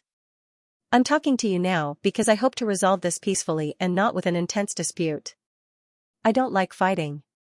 Ningxu asked, is there no third way? The silver-haired man said calmly, there is. You can resist stubbornly and get caught. You won't die for the time being, but you'll be punished. Ningxu curled his lips. That's quite overbearing. Can't mission enforcers leave the organization? Has no one ever left the organization? Yes, but it's back again. Some people are greedy. They want the organization's protection and freedom. Ningxu said, I don't want the organization's protection. The organization wants me to drift with the waves. They don't care about my life or death. I only choose one thing. I only want freedom. I don't want the organization's protection. There was no such thing as having the best of both worlds. Ningxu hoped that they wouldn't care about her and would care about her death. The silver-haired man said, you can't. You're more destructive than others. Even if you leave the organization, you'll still be monitored. Instead, because you're no longer in the organization, you'll be monitored even more strictly. Ningxu spread his hands. Don't worry. I won't do things like murder, arson, or destroy the world. This kind of thing is time-consuming and laborious.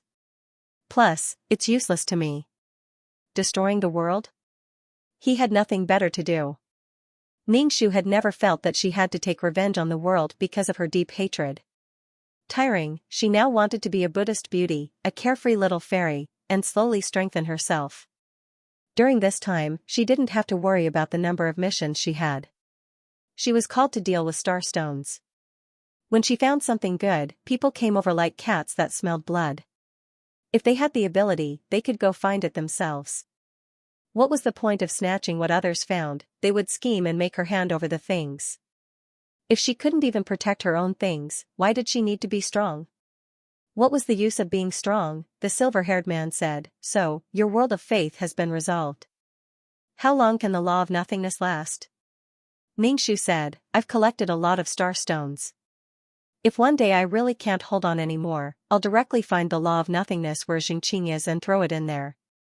It'll fuse with the other law of nothingness. The law of nothingness has become bigger.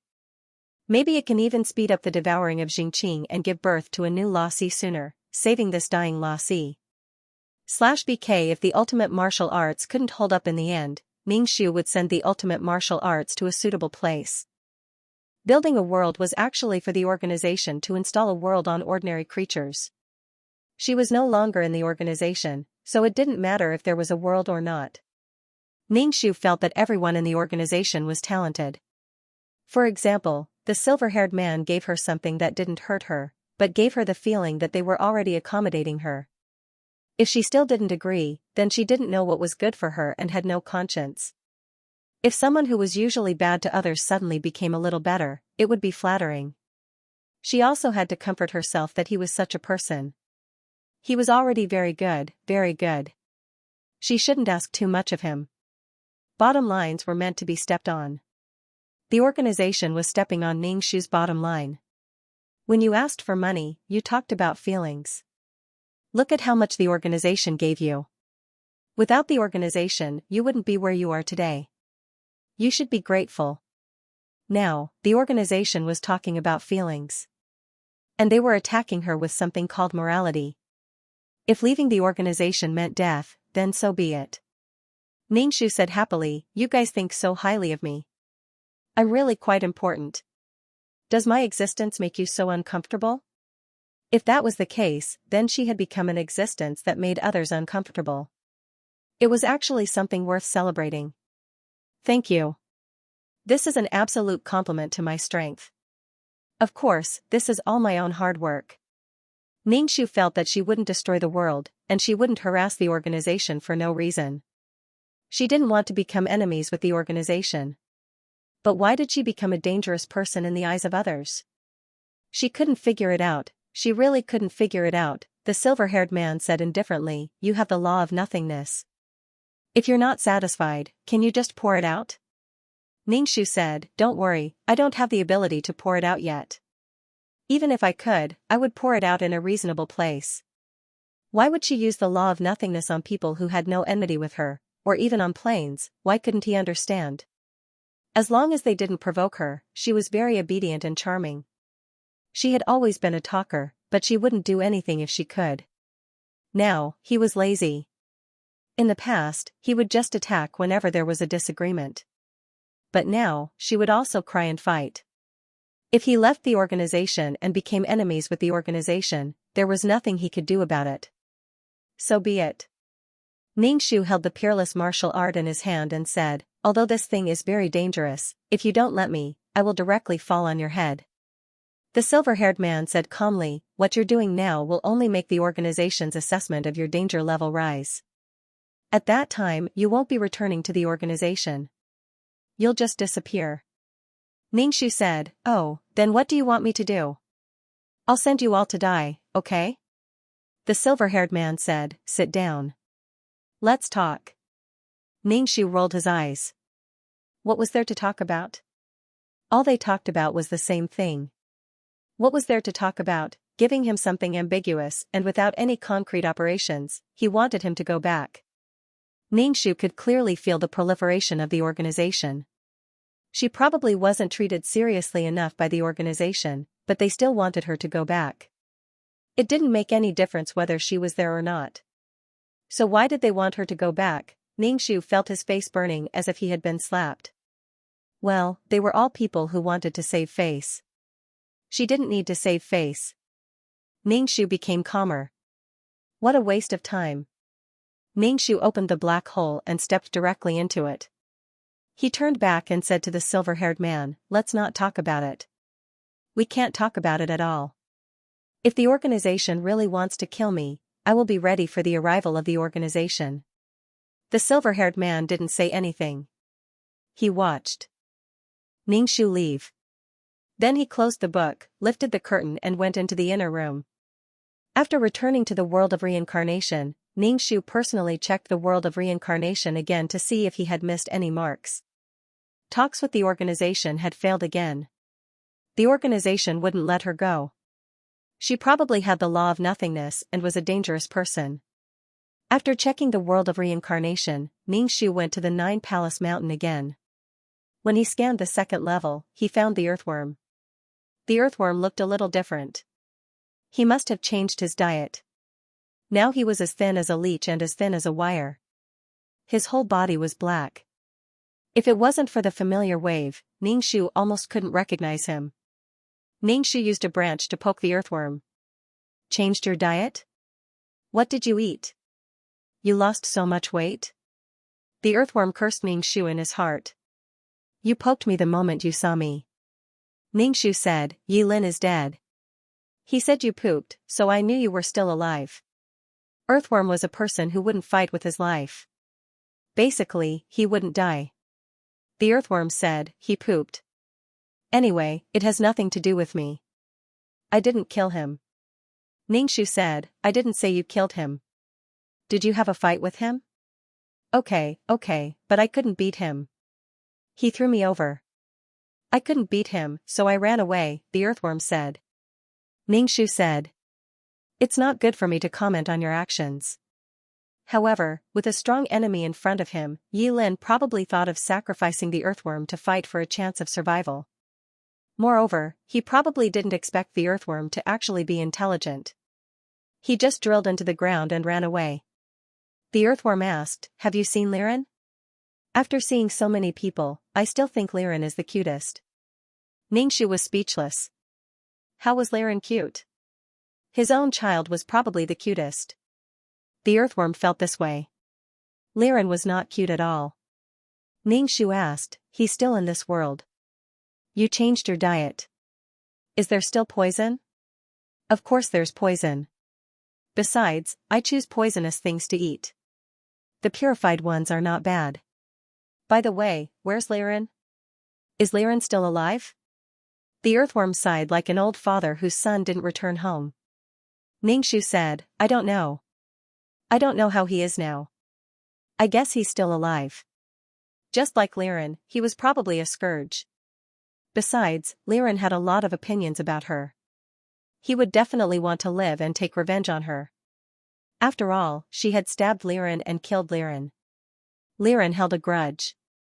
He definitely wouldn't let her poop before taking revenge. Ningxu said, "How are you doing in this world?" "So. It's neither good nor bad. It would be better if I were with Liren." Now that Yi Lin wasn't around, the earthworm was thinking about Liren. Sure enough, it found that Liren was the best. What kind of illusion was it that made the earthworm think that Liren was the best person in the world? How many filters did he have on his head? Ningxu didn't let the earthworm follow her. As long as the Nine Palace Mountain was in the world of reincarnation, she would bring the world of reincarnation with her wherever she went. It didn't matter whether she was by his side or not. Moreover, she could stay in the world of reincarnation if she had nothing to do. Creatures like earthworms couldn't live in the world of reincarnation.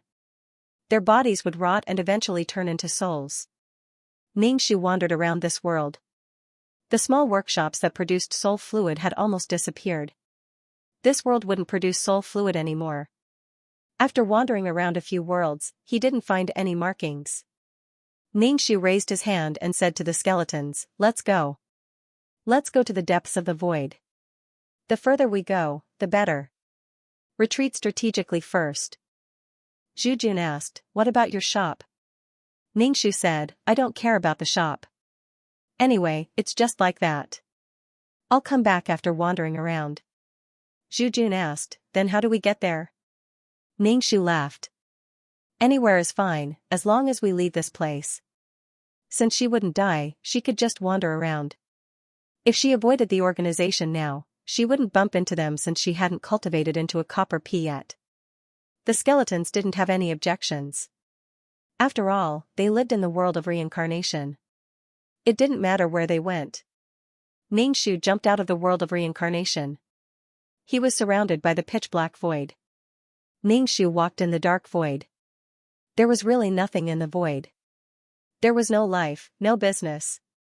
There was only dust floating quietly. Ningxu didn't know where to go. He just went with the flow and went wherever he should go. As for whether he could come back or not, it didn't matter at all. Maybe he could find a new place to live peacefully. Ningxu felt that the organization wouldn't spend so much effort to find him. She was of little value and wasn't worth the organization spending so much effort on. As for whether the organization would be angry or not, who cares? Ningxu walked step by step in the void. He didn't have a direction or a goal. He just went wherever he wanted to go. Occasionally, he would encounter some souls in the void. These souls didn't enter the world of reincarnation. They just floated in the void. That's right, he directly absorbed them into the world of reincarnation. Some souls without consciousness could be directly absorbed. However, the moment Ningxu placed the souls inside, the surrounding space rippled slightly. "Who stole my souls?" The voice was very low and angry. It was a low male voice. Ningxu was speechless. Could it be that these souls had a master? Ningxu spoke to the void of space. "Who is it? Hurry up and come out. Hand over your soul, or I'll eat you." Why do so many people like to eat souls? Yes, she liked it too. A fox-like animal jumped out, its fluffy tail wagging. You stole my soul. What a contrast, said a man in a low voice. Ningxu asked, what are you? The fox licked its claws and looked at Ningxu with a pair of black eyes. Despicable two-legged monster, give me back my food. You stole it. Ningxu said, I didn't know this was your soul. Now you know. Hurry up and return it to me, or I'll eat you. Ningxu said, where do you live? Where did these souls come from? What does it have to do with you? Hurry up and return it to me, or I'll eat you. The fox's fur stood up. Why is a piece of food so noisy? Ningxu waved the fox's claws. With a strong gust of wind, it directly pierced through Ningxu's soul. Ningxu didn't show any weakness. He took out the god-beating whip and whipped it at the fox. The tail of the whip swept the fox's fur, and the fox's fur stood up. Despicable low-level creature, how dare you attack me? The fox stood up. Because its fur stood up, the fox became fatter.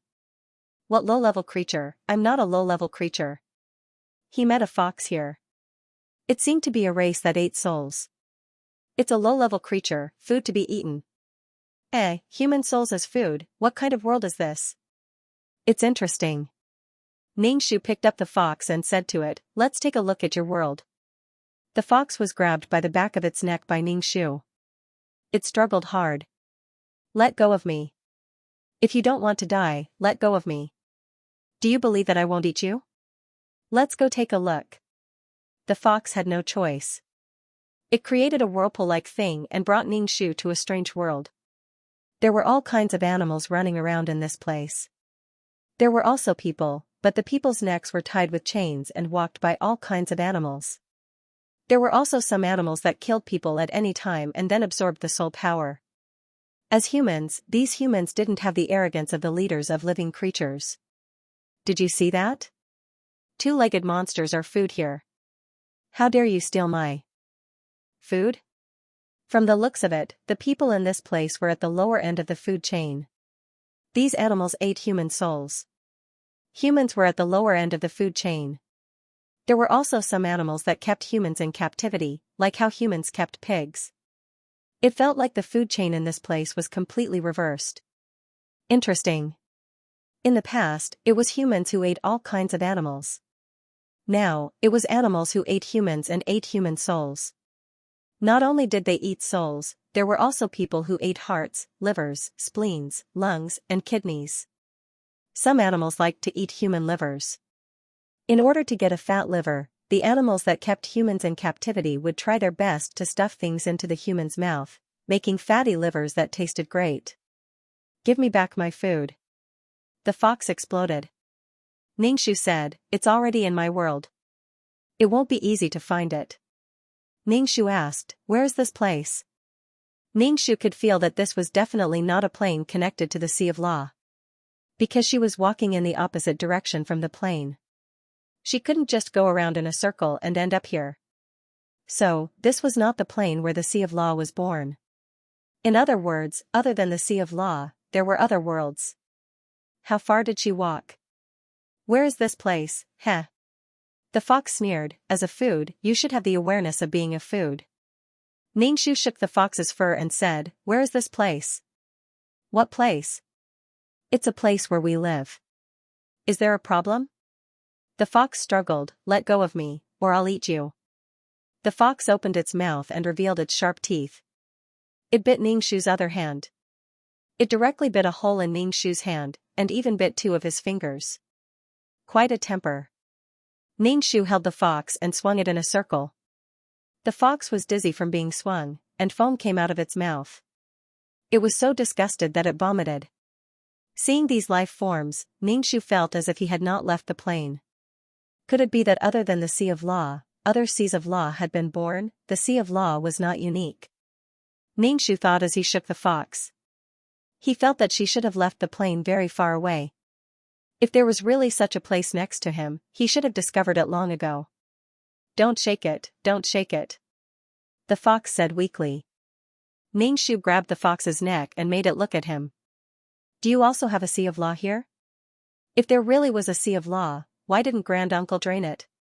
Wouldn't it be good if he did? Maybe he couldn't drain it at all. I don't know what you're talking about. Let go of me. The fox struggled. It was very unhappy with Ningxu's insubordination. Its fur all over its body fluffed up. Probably because it was caught by a food, it felt quite embarrassed. Even its fur turned red. The fox waved its claws, and the sharp claws created strong winds that pierced through Ningxu's soul. Why aren't you dead yet? Die quickly. The fox waved its claws desperately. Ningxu said, you can't kill me. It was like poking someone with a toothpick. There was no lethality. What kind of food are you? Are you mutated?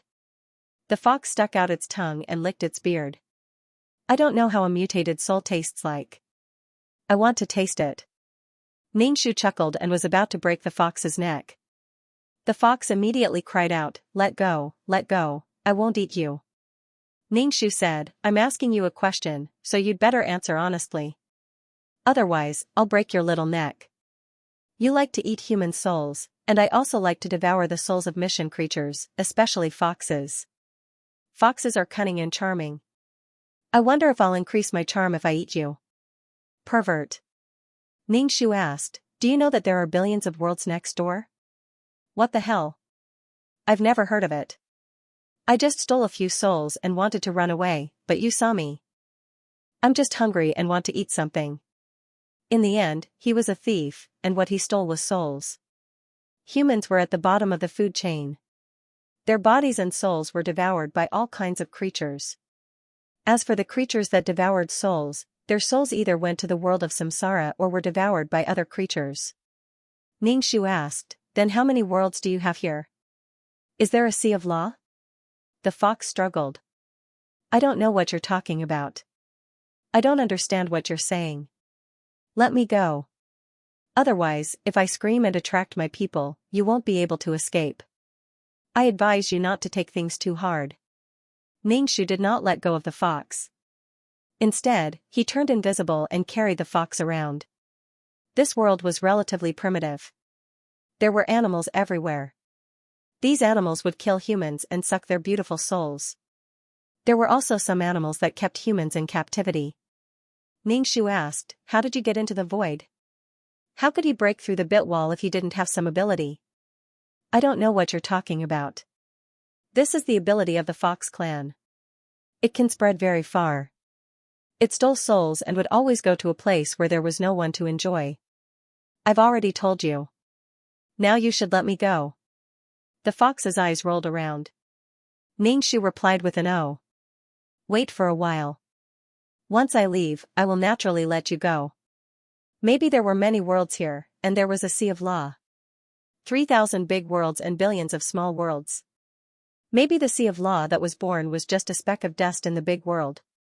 Maybe it was a crop in a large piece of land. And those monster rats were like locusts, eating the crops. Ningxu was stunned by the scene he imagined. If that was really the case, then how small was he? So small that he couldn't see it. The world was unimaginably vast. Then when are you leaving? The fox sneered. You still want to leave? Keep dreaming. As long as it was a soul, it would be devoured. There would always be a powerful creature that would devour you. He could only blame himself for not being strong enough. Ningxu pondered. As expected, the sea of stars was very big. And these animals were also gifted. In that world, humans were the leader of all creatures. They could treat other creatures as they wished and eat them. But here, the position was completely reversed. Humans had become the most miserable existence. But Ningxu wouldn't think of joining forces with the humans here to do something big.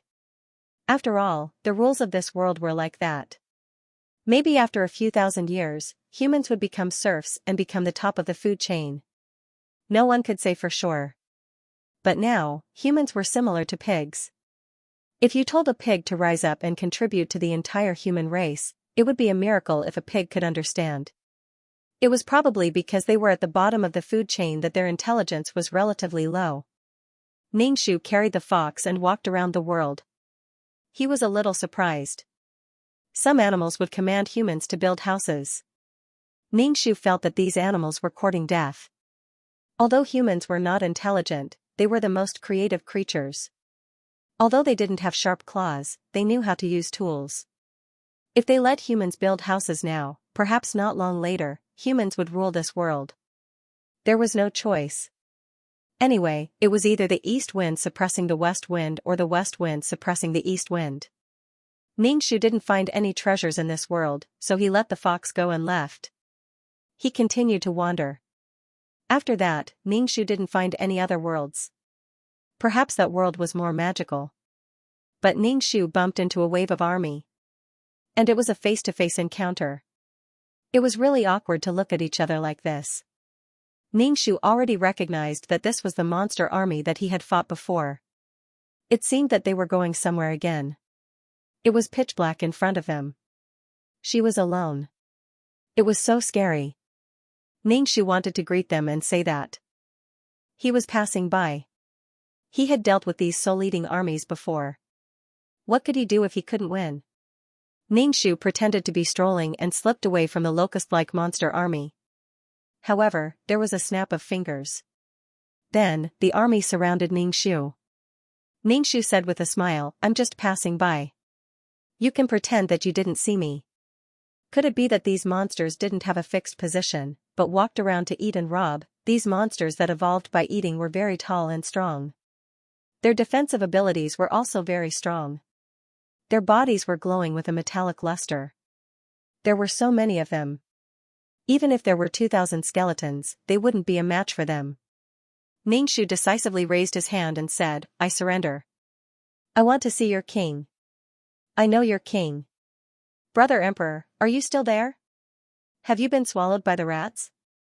These monsters can eat a lot of things, even the corpses of their own kind, to achieve their goal of evolution." Although Li Wen was only a weak human, at least he had some relationship with the king of this race. With another snap of his fingers, the monsters immediately shrank the encirclement and surrounded the trembling Ningxu. Ningxu was speechless. "If you have something to say, say it. Don't keep snapping your fingers. Do you think this is cool? It's not cool at all." These monsters wanted to catch Ningxu, but Ningxu did not struggle. If they really wanted to kill him, they would not be driving like this. Ningxu was caught on the middle ship. Although it was a ship, the ship was completely dragged by the monsters. Ningxu stood on the deck and snapped his fingers again. Ningxu was a little speechless. Who knows what you're going to say when you snap your fingers? However, Ningxu still walked into the ship. The cabin was very big, and the decorations inside were quite exquisite. There were many people inside, and they were all naked. They did not have any physical characteristics, and it was hard to tell if they were male or female. In the middle was the king of this race. He still looked the same. He had not changed or aged, and he was wearing clothes.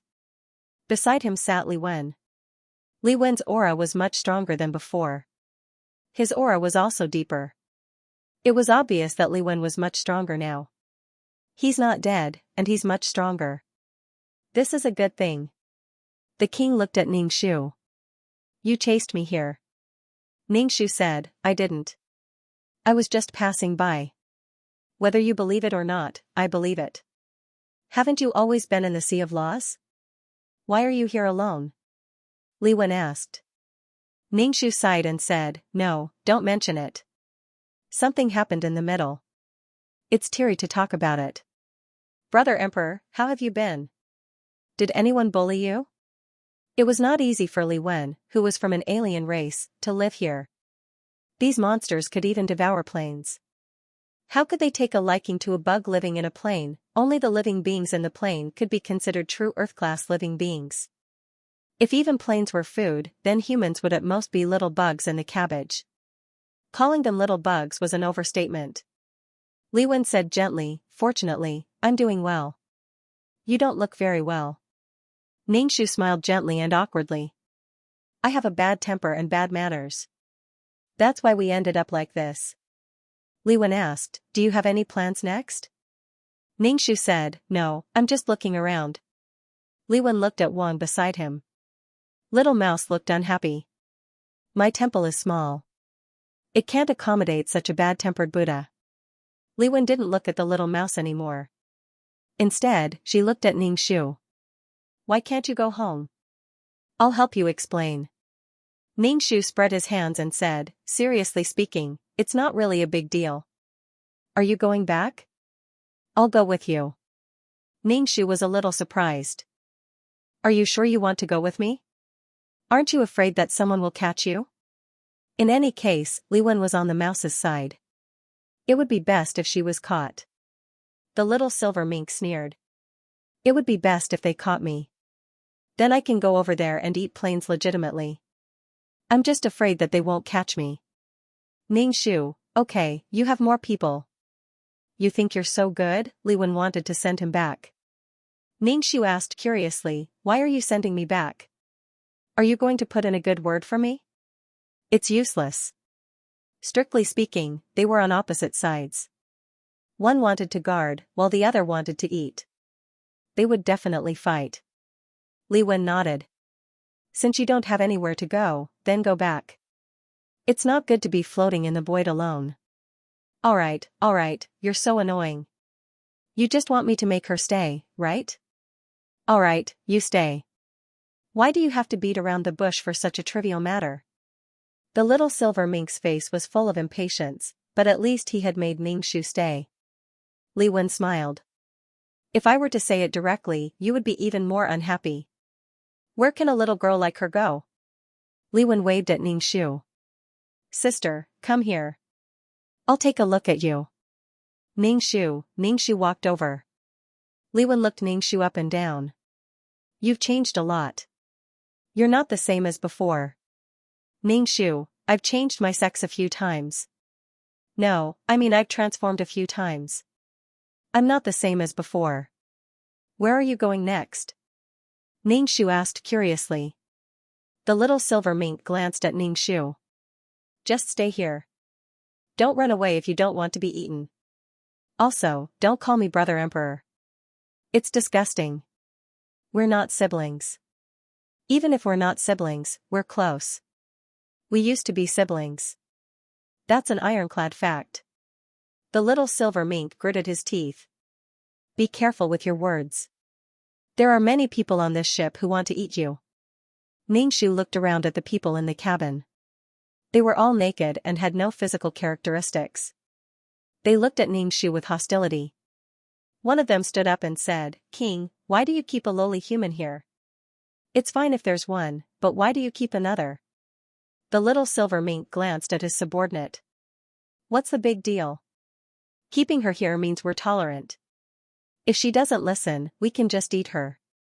It's so troublesome. Then, the subordinate looked shocked. King, you're right. Ningxu, these people probably had evolved bodies but not brains, or they were the little silver mink's diehard fans. No matter what the little silver mink said, they looked shocked. Even though the little silver mink was a human and was wearing clothes, Ningxu couldn't help but imagine him looking like a mouse. He just didn't know if he had any physical characteristics. Ningxu tried his best not to look at the little mouse's crotch. Instead, he looked at Li Wen. Li Wen was very calm. Clearly, she had experienced a lot. She looked at Ningxu and smiled. She didn't say anything else. King said to Ningxu, since you're a friend, you can stay on the ship. The deck is your seat. Don't expect a room. Do you know how difficult it is to get on this ship? Ningxu nodded. It's not easy to get on this ship. Then why are you still standing here? Go to the deck, the little mouse said to Ningxu. Ningxu nodded and turned to leave the cabin. He stood on the deck. This race was too big. There were teams everywhere in the endless void. Where were these teams going? Had this race always been wandering, wherever there was a plane to nibble? Ningxu stood on the deck and looked at the endless variety of strange-looking insects. These bugs were all different. If there was one that was the same, it would be the people in the cabin. They had the appearance of a person but no gender characteristics. A mountain-like monster bug with many hands was pulling the ship. Li Wen walked to the deck and looked at the endless void. He stood side by side with Ningxu and said, I won't ask why you left. It's really dangerous for you to explore the void alone. There are all kinds of things in the void, all kinds of dangers, and all kinds of creatures that have never been heard of before. Ningxu asked, "Where are you going?" "I'm going anywhere and strolling around. If there's a plane, these bugs will start devouring it." Ningxu was a little surprised. "Don't you have a place to live?" "There are, but they're all temporary places to stay." "It doesn't matter if there's one or not." Ningxu asked, "Then there are many places with planes?" "That's right. After a wheat field is finished, you'll go to the next one." "How are planes born?" Ningxu asked. "Are they all born from the Sea of Laws?" Liwen shook his head. "There are different ways of birth. Some are worlds born from the Sea of Laws, and some are not." "Have you seen endless towering trees?" Ningxu shook his head. "No." "Is this a world?" "Yes, it's a world. This is what these bugs like to eat the most." Ningxu said, "Oh, why?" "Because no one organizes a defense. This kind of place where people can take whatever they want is the most convenient for bugs." "What if there's a defense?" "Think of the plane we were born in." Ningxu asked again. "Then it will definitely take a lot of effort to take it down. If they can't get any benefits, they will still retreat." Ningxu rubbed his chin and thought. What's the meaning of these bugs being born? Since they existed, there must be something that counters each other. So the meaning of these bugs being born is to eat planes? The meaning of being born is to eat these planes. Why don't you think in another direction? Why don't you treat these planes as crops and these bugs as reapers? When the time comes, it's time to harvest. Ningxu, I can't imagine. What's the point of harvesting? Ningxu asked. Liwen thought for a moment and said, maybe it's to reduce the burden of the place where the plane was born. There's life and there's death. If you die, you can be reborn. Ningxu, it's a bit profound, I don't understand. If you treat these planes as burdens or parasites, then these bugs eating the parasites is a benefit. Ningxu, according to what you said, is it wrong for someone to guard a plane? Planes were actually parasites. This analogy really made Ningxu feel like his worldview had collapsed. He originally thought that he was experienced and knowledgeable, but this kind of situation was something that he hadn't expected. Of course, I can't say that. I can only say that the existence of the plane has more or less an influence. I can't say that the guardian is wrong. The plane is destined to die. These protectors can be considered doctors. They should help treat it. They can't possibly refuse to see a doctor when they know they're going to die, right? And the birth plane is the Sea of Law. The mission of the World Tree is to give birth to planes until they die. Some people are born, and some people are destroyed. There's no right or wrong. Ningxu nodded. He couldn't say that the existence of hospitals was wrong. No one was willing to walk towards death. Do you see that place? Liwen pointed ahead. There was a huge tree with no end in sight. The tree seemed to have grown out of thin air. It was so huge that no one knew where it extended to. Is it a plane? Ningxu saw that these bugs were beginning to become irritable. Obviously, this tree was full of temptation to these bugs. Puh. As soon as the finger snapped, these bugs flew over. These bugs were smaller than ants in front of the tree.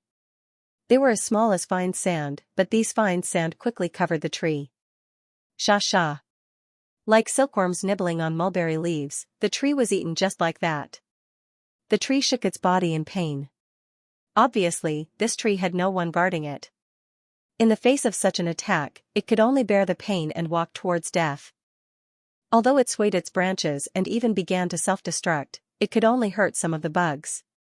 More bugs were nibbling away at its body. As long as these bugs didn't even appear, the people in the cabin would be fine.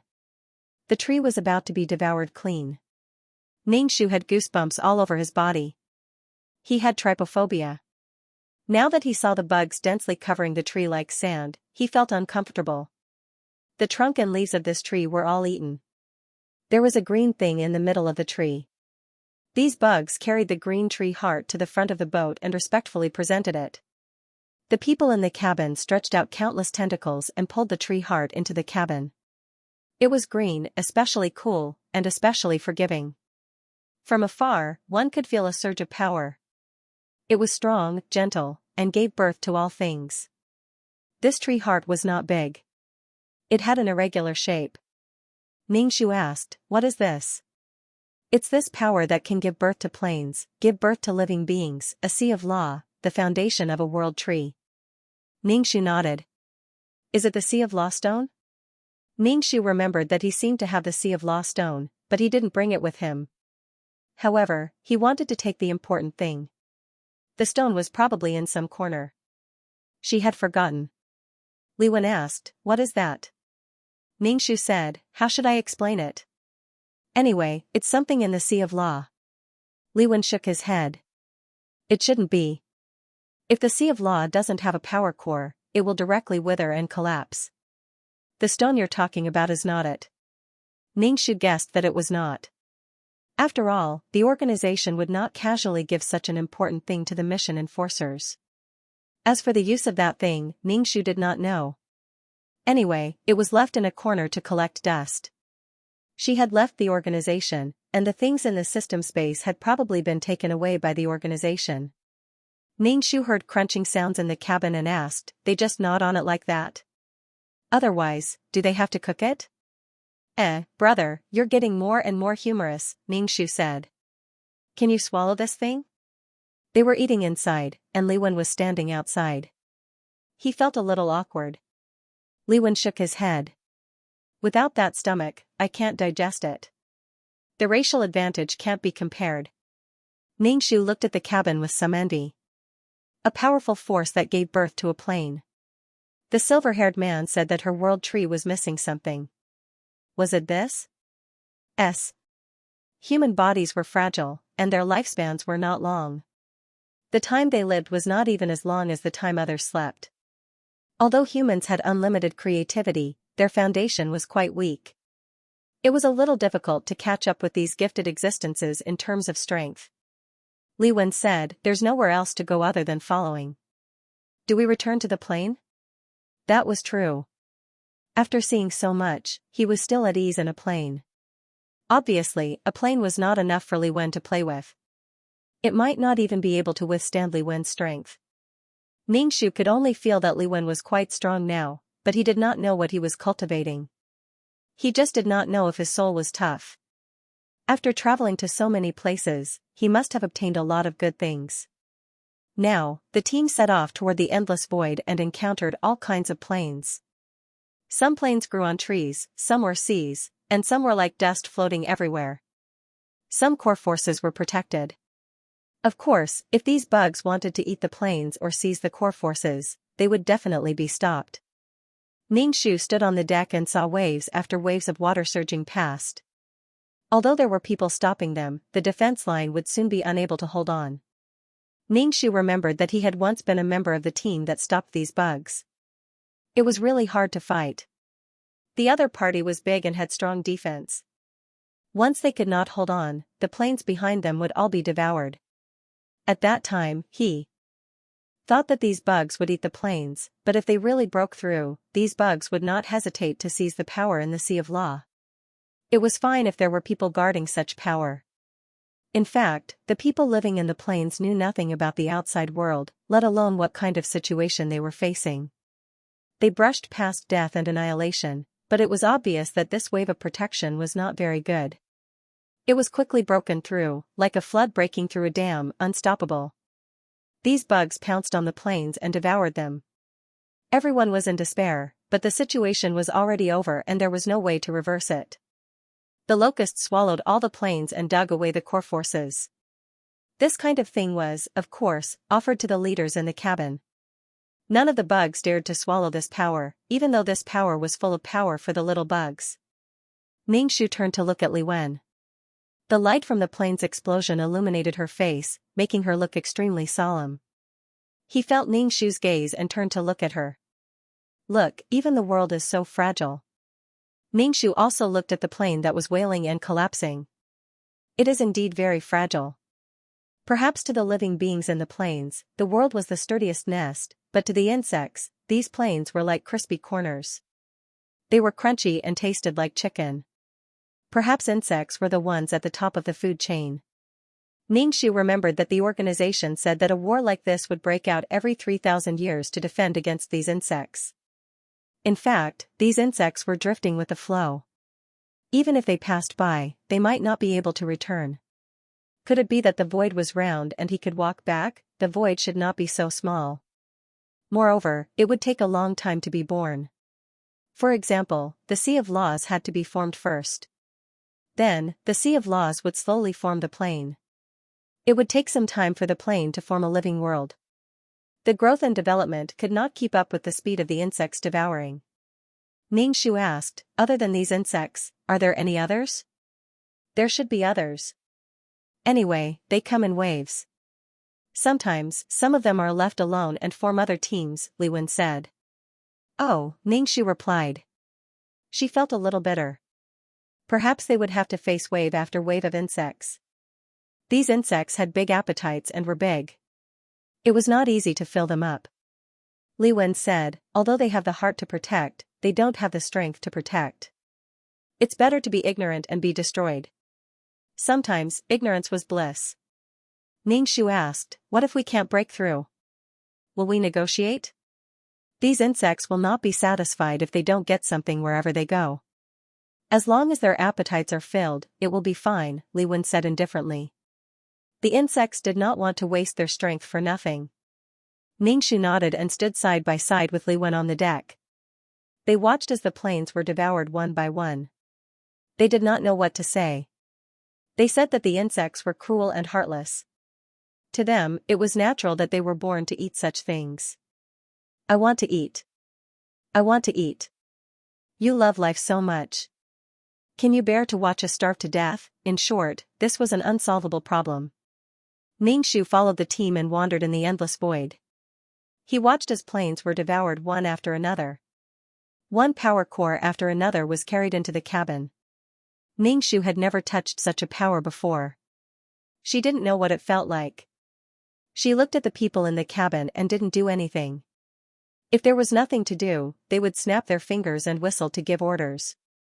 Then, they would just wait to eat. It was such a comfortable life. Li Wen would occasionally talk to the little mouse. Otherwise, he would stand on the deck with Ningxu. Until now, Ningxu was still a little confused about the relationship between the little mouse and Li Wen. When he got closer, there did not seem to be any romantic atmosphere between the two of them. Li Wen and the little mouse were both indifferent. Could it be that she did not notice the undercurrent of spring? She and Li Wen were both outside, but the little mouse was not angry. This did not make sense. Ningxu was scratching his heart and lungs. He wanted to ask, but he also knew that it was not suitable for him to ask such questions. Moreover, many insects ignored Li Wen. This meant that Li Wen's position in this team was not very high. Probably seeing that Ningxu was uncomfortable, Li Wen took the initiative to say, ask whatever you want. Ningxu immediately said, you asked me to ask this. Li Wen. Ask. Why do I feel that the little mouse doesn't like you now? Ningxu asked. Are you wronged here? Li Wen just said, he has that temper. He's like a child. He'll be happy one moment and unhappy the next. He'll be fine after a while. A child's temper.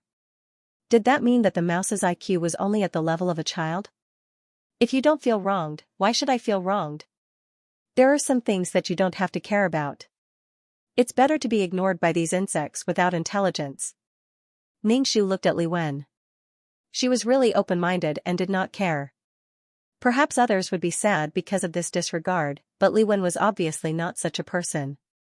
Instead, she felt close. If these creatures without intelligence came to trouble people every day and had no intelligence, they would be the real trouble. Ningxu gave a thumbs up. Royal brother is so open-minded, I have to learn from him. Li Wen, I killed all those who came to trouble me. Ningxu, burp. Li Wen looked at Ningxu with a faint smile. After living for so long, I don't believe you're an open-minded person. Ningxu, I'm an open-minded person, as long as you don't touch my bottom line and principles. I've always been gentle and considerate, gentle and moving. What are you talking about? What are you laughing at? Your teeth are so white, aren't you afraid that the dust particles will break your front teeth? The little mouse stood at the door of the cabin and said to Ning Shu and Li Wen with an unfriendly face. He crossed his arms and leaned against the door, slightly raising his chin, looking like a proud young master. He walked over and looked at Ning Shu. Haven't you always been in the plane? Why are you here now? If you want to go back, I can send you back. Ning Shu, after sending her back, shouldn't he get some more planes to gnaw on? Such a big battle was to send her back and start a new round of war.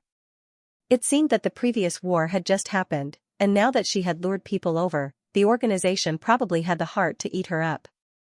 Although he had fallen out with the organization now, Ning Shu didn't want to get involved in so many planes and the Sea of Law. Although the Sea of Law seemed to be drying up and seemed to have no power, it could only wither and die, not because of her. Ning Shu waved his hand and said, "No need, I don't need to go back, I'm here for a vacation, at public expense, I'll go back after a while, no need to trouble you to send me back." The little mouse looked at him with disdain. "Coward, you're afraid that I'll bring a group of people over to gnaw on the plane." Ning Shu said lightly, "You can gnaw on it, but you'll break your teeth." Little Mouse curled his lips and said to Li Wen, "Don't stand on the deck. There's a lot of dust. Go to the cabin and let her absorb the dust alone." Li Wen's expression was a little helpless. "She's a guest. Show the spirit of a host. Anyway, she's going to leave sooner or later. Why do you have to speak ill of her? Is he a guest? Probably not many people dared to come here as guests. They were directly trampled to death by the endless number of insects." Although the little mouse's expression was still unhappy, he said, "Okay, you can sleep at the door." "Ning Shu, thank you so much." Ning Shu found that Li Wen was soft to Little Mouse and tolerated Little Mouse's temper. But in fact, Little Mouse still listened to Li Wen. Ning Shu raised her eyebrows and looked at Li Wen. This imperial brother of hers was a little interesting. There were benefits to having a low IQ. It was easy to fool them. Because of Li Wen, Ning Shu's treatment was upgraded from the deck to the cabin. However, seeing these insects eating, Ning Shu felt uncomfortable. All kinds of strange insects were lying on top of the core power and gnawing on things. They were too ugly and disgusting. Could it be that being ugly was also a kind of power? Li Wen was obviously used to it. He was extremely calm and didn't even raise his eyelids.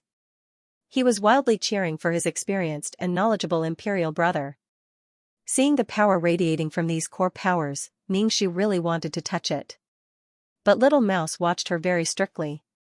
Could it be that he saw that she had a plan for these powers? Who said that Little Mouse had no IQ? He was obviously very smart and could see that she had bad intentions. Ning Shu restrained her gaze and tried not to look at those powers. When Little Mouse saw Ning Shu acting this way, he sneered instead. What was she pretending for? At first, it was Little Mouse who stared at Ning Shu. Later, it developed to everyone in the cabin staring at Ning Shu. "Ning Shu, why are you looking at me?" Ning Shu touched her face. "Do you think I'm very beautiful?" Little Mouse rolled his eyes. "Get out." Ning Shu, she didn't know how she had offended this young master. No, she didn't know whether it was young master or young miss. Enyang people. Ning Shu went out of the cabin. There were so many people looking at her inside. She felt that they were coveting her beauty. Standing on the deck and looking at the endless void, she felt much better.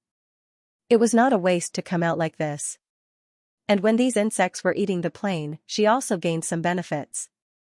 That was, she collected some soul power. Although most of the creatures were annihilated when the plane collapsed, she could still collect some. Although it was not much, it was better than nothing. Now that her soul was not strong, it was really time for her to use soul power. Li Wen walked to Ning Shu's side and handed Ning Shu a rolled scroll. Ning Shu took it and looked at it. It was actually a road map, and it also marked the location of the birthplaces of some planes. Some places were crossed out. Li Wen said, "The crosses mean that they were swallowed. The ones without crosses mean that they are still there. Our birthplace is here." Li Wen pointed to the place on the scroll. Ning Shu turned to look at Li Wen. "You even recorded this?" "I had nothing to do, so I wanted to see if there was any pattern to the path these insects took. Now that I think about it, I thought too much. They just go with the flow.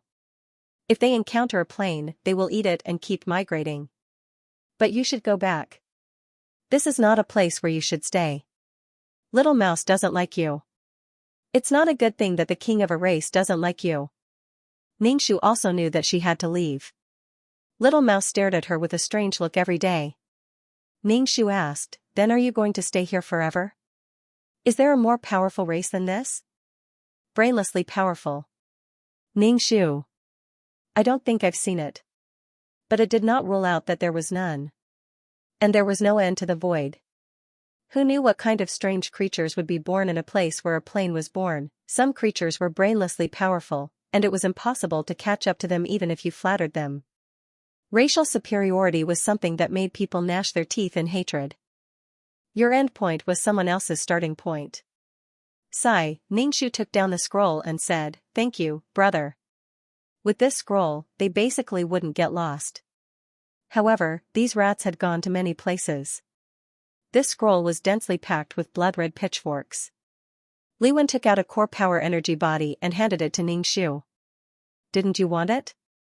Take it." Ningxu did not accept it. She asked, "If you give this to me, will Little Mouse scold you?" This feeling was like a poor brother living under someone else's roof. He secretly got something from the owner to help his poor sister. "It's okay." He agreed. He heard that this little thing can send you away. He was very happy, Li Wen said. Ningxu was speechless. She probably didn't get along with the mouse. She was the one who discovered the mouse first, but the mouse got along well with Li Wen. Ningxu accepted the fist-sized crystal. This thing was no different from a crystal. There was a trickle of power in his hand. It was not turbulent or sharp. Instead, it was very comfortable. If it was bigger, it would be more comfortable to use as a pillow. Ningxu smiled at Li Wen. "Thank you, brother. See you again." Li Wen nodded. "See you again. You don't have to be polite when you meet. Do you want to go back to that plane?" Ningxu thought for a moment and said, "I will go back." In this situation, he wouldn't go back for the time being. She still wanted to continue to play, but she wouldn't play with these bugs. After all, she didn't feel good being stared at every day. Ningxu smiled and said, "Brother, you've already given me something. I don't have anything to give you. This is for you. Eat it and it can strengthen your soul." Ningxu took out a few kidney-strengthening fruits. "This thing is not bad. Eat some. It can strengthen your soul. I was going to give you a few before leaving. Now that you've given me something, I'll give it to you." Li Wen nodded. "Okay." Then she accepted a few kidney-strengthening fruits that were as black as iron balls. Ningxu felt that the appearance of the kidney-strengthening fruit was really a little unpresentable. They didn't look very good. Ningxu put away the crystal. Just as he was about to say goodbye to Li Wen, the little mouse's voice sounded again. "If you want to leave, leave quickly." "Why are you dawdling?" Ningxu said, "I'm afraid of the dark. I can't leave now." The little mouse looked at Ningxu. "Nonsense. The sky is not dark. Stop talking and get lost." Ningxu said, "You're really annoying. I'm here to see my brother, but you're scowling at him. What do you think my brother will think? How do you think my brother will feel good?" Li Wen looked at Ningxu silently and didn't say anything. "What do you mean by that?" Little Mouse's hair stood on end. Ningxu shook his head and said, "If you don't give me face, you're not giving my brother face. You're making my brother very embarrassed." Little Mouse's expression was a little conflicted as he looked at Li Wen. Li Wen still didn't say anything and just watched the two of them quarrel. The little mouse asked Li Wen, "Are you really embarrassed?" Ningxu was speechless. As expected, he saw IQ suppression. There was no point in bullying a child, especially a child who was holding an atomic bomb. If she was unhappy, she would throw the atomic bomb at her. Ningxu got off the boat and waved at Li Wen. "Brother, I'm leaving. Take care of yourself." Ningxu wanted to say, "Come find me if you have nothing to do." However, when he thought of the endless worms behind Li Wen, he swallowed his words. Don't look for him if you don't have anything to do. The insect army was still moving forward. Ningxu stood in place and watched the insects gradually disappear like a tide. He let out a breath.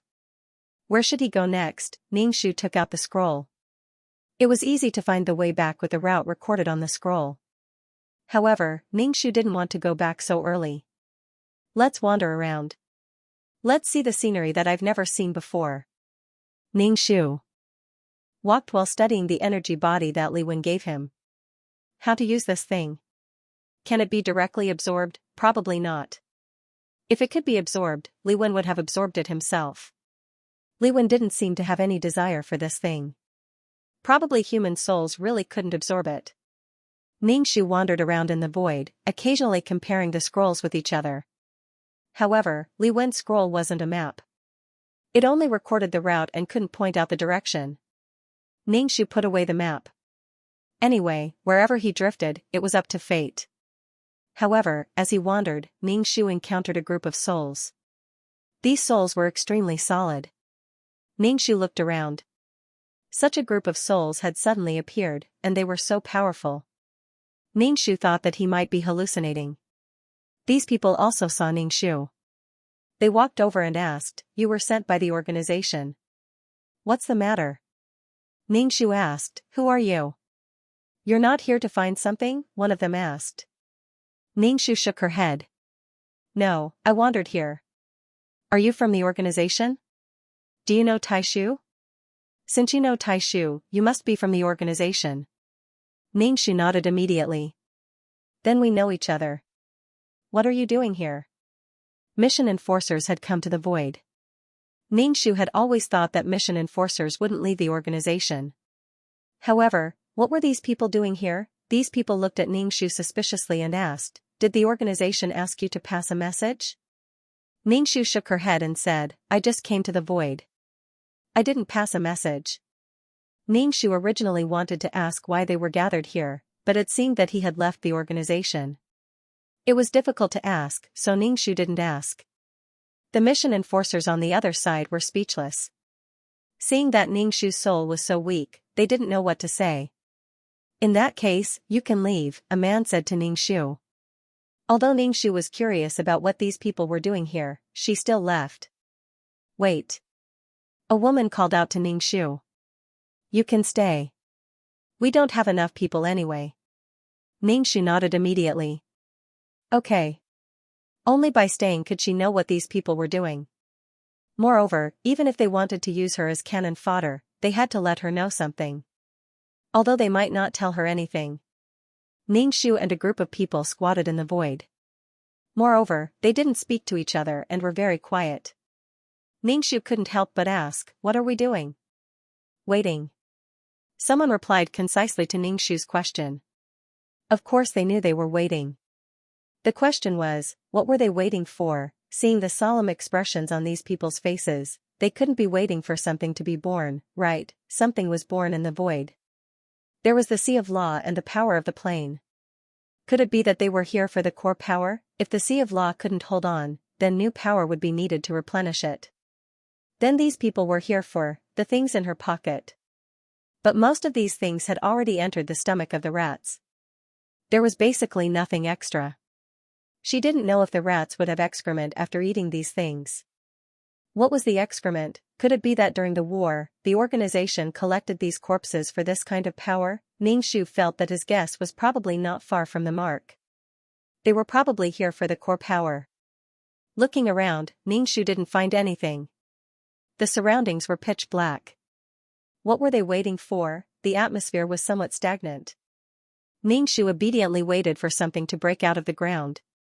Ningxu was speechless. She probably didn't get along with the mouse. She was the one who discovered the mouse first, but the mouse got along well with Li Wen. Ningxu accepted the fist-sized crystal. This thing was no different from a crystal. There was a trickle of power in his hand. It was not turbulent or sharp. Instead, it was very comfortable. If it was bigger, it would be more comfortable to use as a pillow. Ningxu smiled at Li Wen. "Thank you, brother. See you again." Li Wen nodded. "See you again. You don't have to be polite when you meet.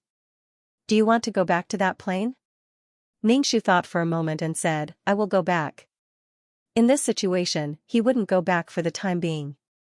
She still wanted to continue to play, but she wouldn't play with these bugs. After all, she didn't feel good being stared at every day.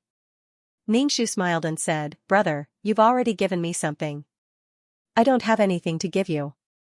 This is for you. Eat it and it can strengthen your soul. Ningxu took out a few kidney-strengthening fruits. This thing is not bad. Eat some. It can strengthen your soul. I was going to give you a few before leaving. Now that you've given me something, I'll give it to you. Li Wen nodded. Okay. Then she accepted a few kidney-strengthening fruits that were as black as iron balls. Ningxu felt that the appearance of the kidney-strengthening fruit was really a little unpresentable. They didn't look very good. Ningxu put away the crystal. Just as he was about to say goodbye to Li Wen, the little mouse's voice sounded again. If you want to leave, leave quickly. Why are you dawdling? Ningxu said, I'm afraid of the dark. I can't leave now. The little mouse looked at Ningxu. Nonsense. The sky is not dark. Stop talking and get lost. Ningxu said, You're really annoying. I'm here to see my brother, but you're scowling at him. What do you think my brother will think? How do you think my brother will feel good? Li Wen looked at Ningxu silently and didn't say anything. What do you mean by that? Little Mouse's hair stood on end. Ningxu shook his head and said, If you don't give me face, you're not giving my brother face. You're making my brother very embarrassed. Little Mouse's expression was a little conflicted as he looked at Li Wen. Li Wen still didn't say anything and just watched the two of them quarrel. The little mouse asked Li Wen, Are you really embarrassed? Ningxu was speechless. As expected, he saw IQ suppression. There was no point in bullying a child, especially a child who was holding an atomic bomb.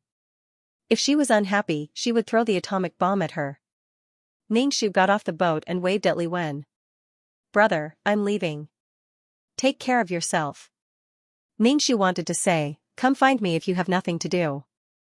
However, when he thought of the endless worms behind Li Wen, he swallowed his words. Don't look for him if you don't have anything to do. The insect army was still moving forward. Ningxu stood in place and watched the insects gradually disappear like a tide. He let out a breath. Where should he go next? Ningxu took out the scroll. It was easy to find the way back with the route recorded on the scroll. However, Ningxu didn't want to go back so early. Wander around a bit more. To see the scenery that he had never seen before. Ningxu walked while studying the energy body given by Li Wen. How to use this thing? Can it be directly absorbed? Probably not. If it could be absorbed, Li Wen would have absorbed it himself. Li Wen didn't seem to have any desire for this thing. Probably human souls really couldn't absorb it. Ningxu wandered around in the void, occasionally comparing the scrolls with each other. However, Li Wen's scroll wasn't a map. It only recorded the route and couldn't point out the direction. Ningxu put away the map. Anyway, wherever he drifted, it was up to fate. However, as he wandered, Ningxu encountered a group of souls. These souls were extremely solid. Ningxu looked left and right. The sudden appearance of such a group of souls, and such powerful souls at that, made Ningxu feel as if she was hallucinating. These people also saw Ningxu. They walked over and asked, You were sent by the organization. What's the matter? Ningxu asked, Who are you? You're not here to find something? One of them asked. Ningxu shook her head. No, I wandered here. Are you from the organization? Do you know Taishu? Since you know Taishu, you must be from the organization. Ningxu immediately nodded. Then we know each other. What are you doing here? Mission enforcers had come to the void.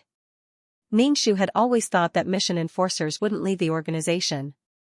However, what were these people doing here? These people looked at Ningxu suspiciously and asked, Did the organization ask you to pass a message? Ningxu shook her head and said, I just came to the void. I didn't pass a message. Ningxu originally wanted to ask why they were gathered here, but it seemed that he had left the organization. It was difficult to ask, so Ningxu didn't ask. The mission enforcers on the other side were speechless. Seeing that Ningxu's soul was so weak, they didn't know what to say. In that case, you can leave, a man said to Ningxu. Although Ningxu was curious about what these people were doing here, she still left. Wait. A woman called out to Ningxu. You can stay. We don't have enough people anyway. Ningxu immediately nodded. Okay. Only by staying could she know what these people were doing. Moreover, even if they wanted to use her as cannon fodder, they had to let her know something. Although they might not tell her anything. Ningxu and a group of people squatted in the void. Moreover, they didn't speak to each other and were very quiet. Ningxu couldn't help but ask, what are we doing? Waiting. Someone replied concisely to Ningxu's question. Of course they knew they were waiting. The question was, what were they waiting for? Seeing the solemn expressions on these people's faces, they couldn't be waiting for something to be born, right? Something was born in the void. There was the sea of law and the power of the plane. Could it be that they were here for the core power? If the sea of law couldn't hold on, then new power would be needed to replenish it. Then these people were here for the things in her pocket. But most of these things had already entered the stomach of the rats. There was basically nothing extra. She didn't know if the rats would have excrement after eating these things. What was the excrement? Could it be that during the war, the organization collected these corpses for this kind of power? Ningxu felt that he might have guessed it correctly. They were probably here for the core power. Looking around, Ningxu didn't find anything. The surroundings were pitch black. What were they waiting for? The atmosphere was somewhat stagnant. Ningxu obediently waited for something to break out of the ground. The atmosphere during the wait was very solemn. Ningxu was truly curious about what these people were looking for, and whether or not it was what she was thinking of. Ningxu wanted to find someone to ask, but in the end, it was written all over everyone's faces that they did not want to speak. An indescribable atmosphere flowed in the middle of the crowd. The atmosphere was extremely serious and tense. Ningxu looked around, wondering what would be born. Perhaps it was because Ningxu was truly too heartless, causing someone to ask, did the organization not tell you anything? What could she say? She snuck out. What could she say? The reason why she was here was completely because she wanted to know what these people were waiting for. Ningxu shook his head and said, no, I don't know anything. Since that's the case, why are you wandering around in the void? Every place in the void is the same, you can't see the end, it's very easy for you to get lost. Someone asked. Ningxu obviously would not say that he had fallen out with the organization, and only nodded his head, I'm just lost. The woman who called out to Ningxu previously said, the sea of law is done for, we need new energy to replenish it, and now we need to find new energy. This place will give birth to new energy bodies, but this energy body actually has a self-defense consciousness, so whether or not we can obtain the energy body is still uncertain. This place could give birth to such a thing? Ningxu saw that there was nothing here. Where was it born? Was it born out of thin air? Ningxu had a look of surprise. Is there a problem with the sea of law? If there is an energy body, the sea of law will be able to revive the dead? Everyone present laughed bitterly. How can it be revived?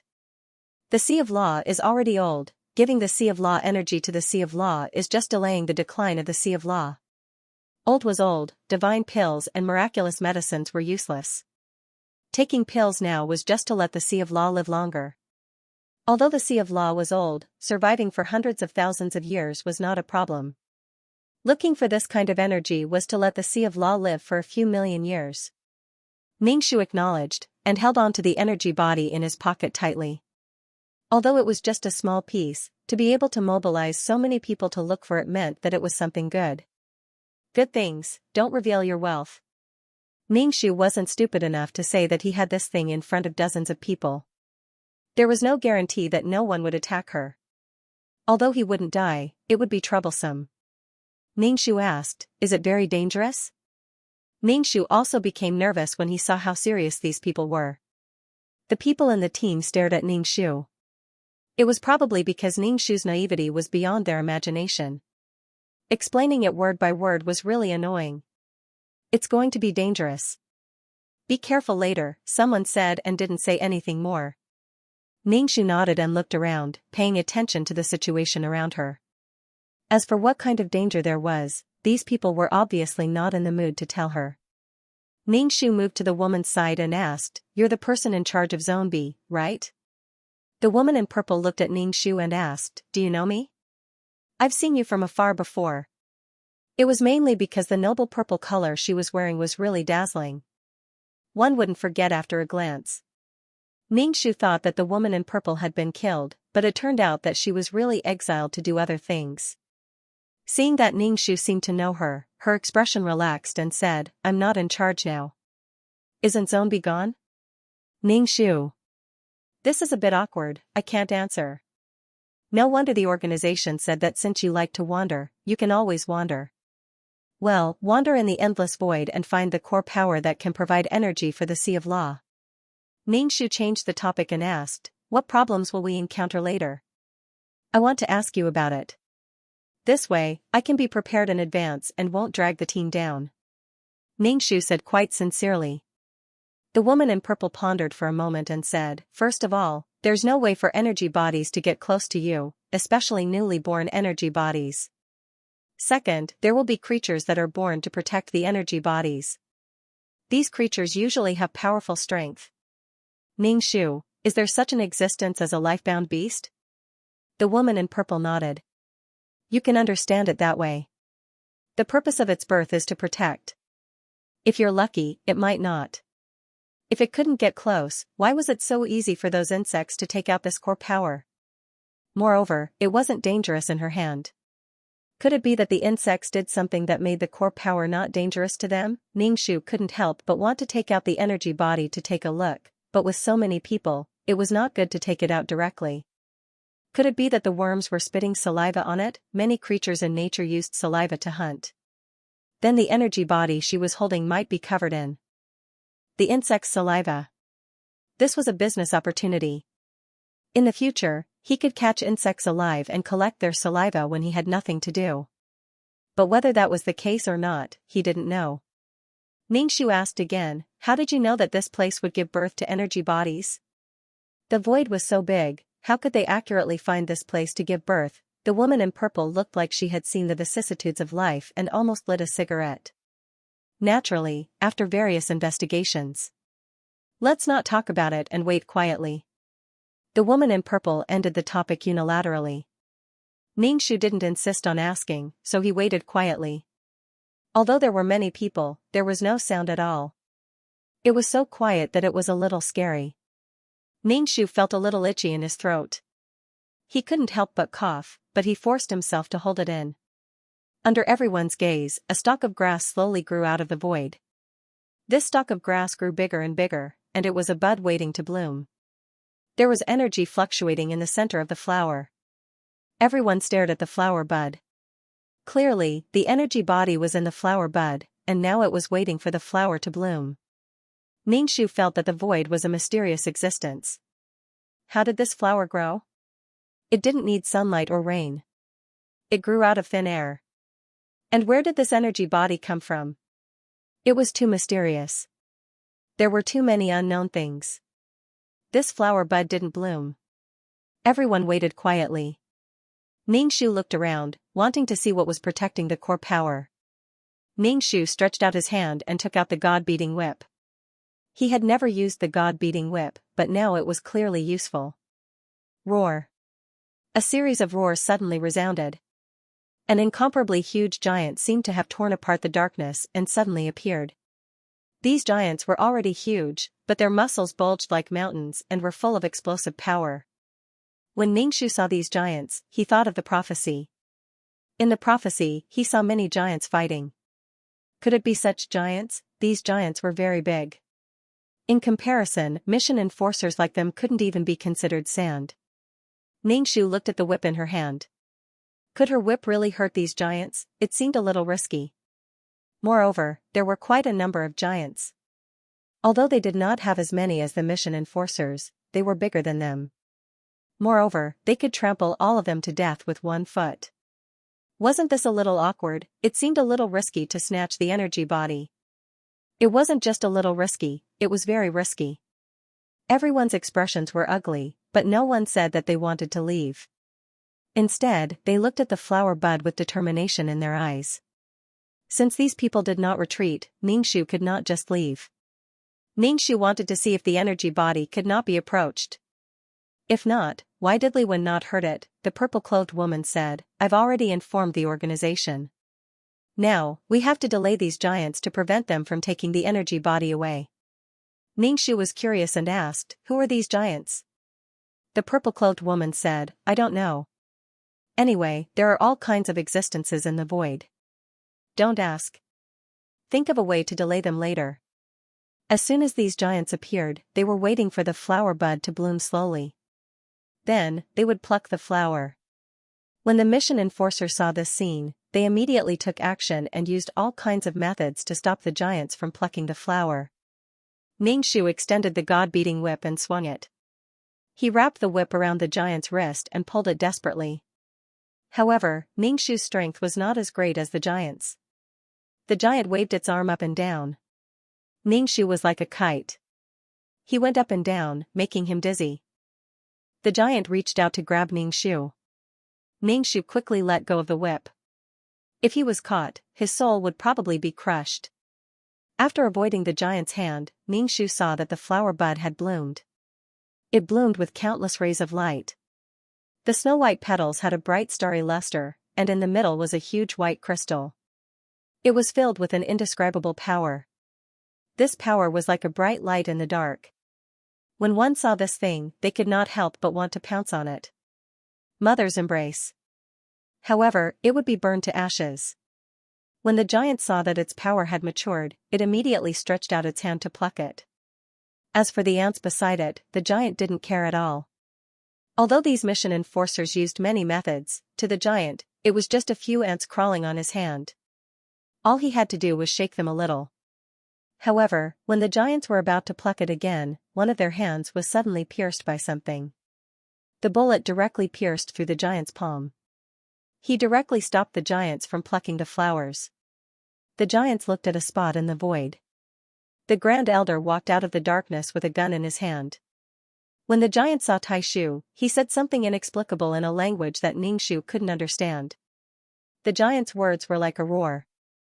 If one's soul was weaker, they would have been shattered by this sound. Grand Elder stood in front of the task enforcers and looked at the giants. He spoke the same language as the giants, but no one knew what he said, which made the giants angry and unhappy. All of them were glaring at Grand Elder like King Kong. The other mission enforcers were all dumbfounded as the two sides chattered on, not knowing what to say. However, since Grand Elder was here, everyone was relieved. The two sides negotiated back and forth. Anyway, they couldn't understand the content of the negotiation. Ningxu took a few steps back. In this situation, she had to escape quickly. Otherwise, she wouldn't be able to escape. Even the giant's palm could be penetrated. Her soul wasn't strong now, so it would definitely be destroyed. She hadn't lived long enough and didn't want to give birth to a new consciousness. At least when she was bored and felt that life was meaningless, she might want to erase her own consciousness. The giants whispered to each other. No one knew what they were discussing. Grand Elder stood motionless, waiting for the giants to finish their discussion. The giant said something to Grand Elder, then tore open the darkness and left. A black sword condensed in Grand Elder's hand. He slashed at the flower branch, neatly cutting it in half. He caught the flower and put it into the ring space. The mission enforcers all let out a long sigh. No matter what, the mission was now completed. They got the item. Grand Elder put away the energy body. Seeing Ningxu running away, he said, "Why are you running? I won't eat you. Come back." Ningxu curled her lips. "They won't eat me. They'll only kill me." Ningxu smiled and waved at Grand Elder. She wouldn't go back. Grand Elder said, "What are you afraid of? Come here."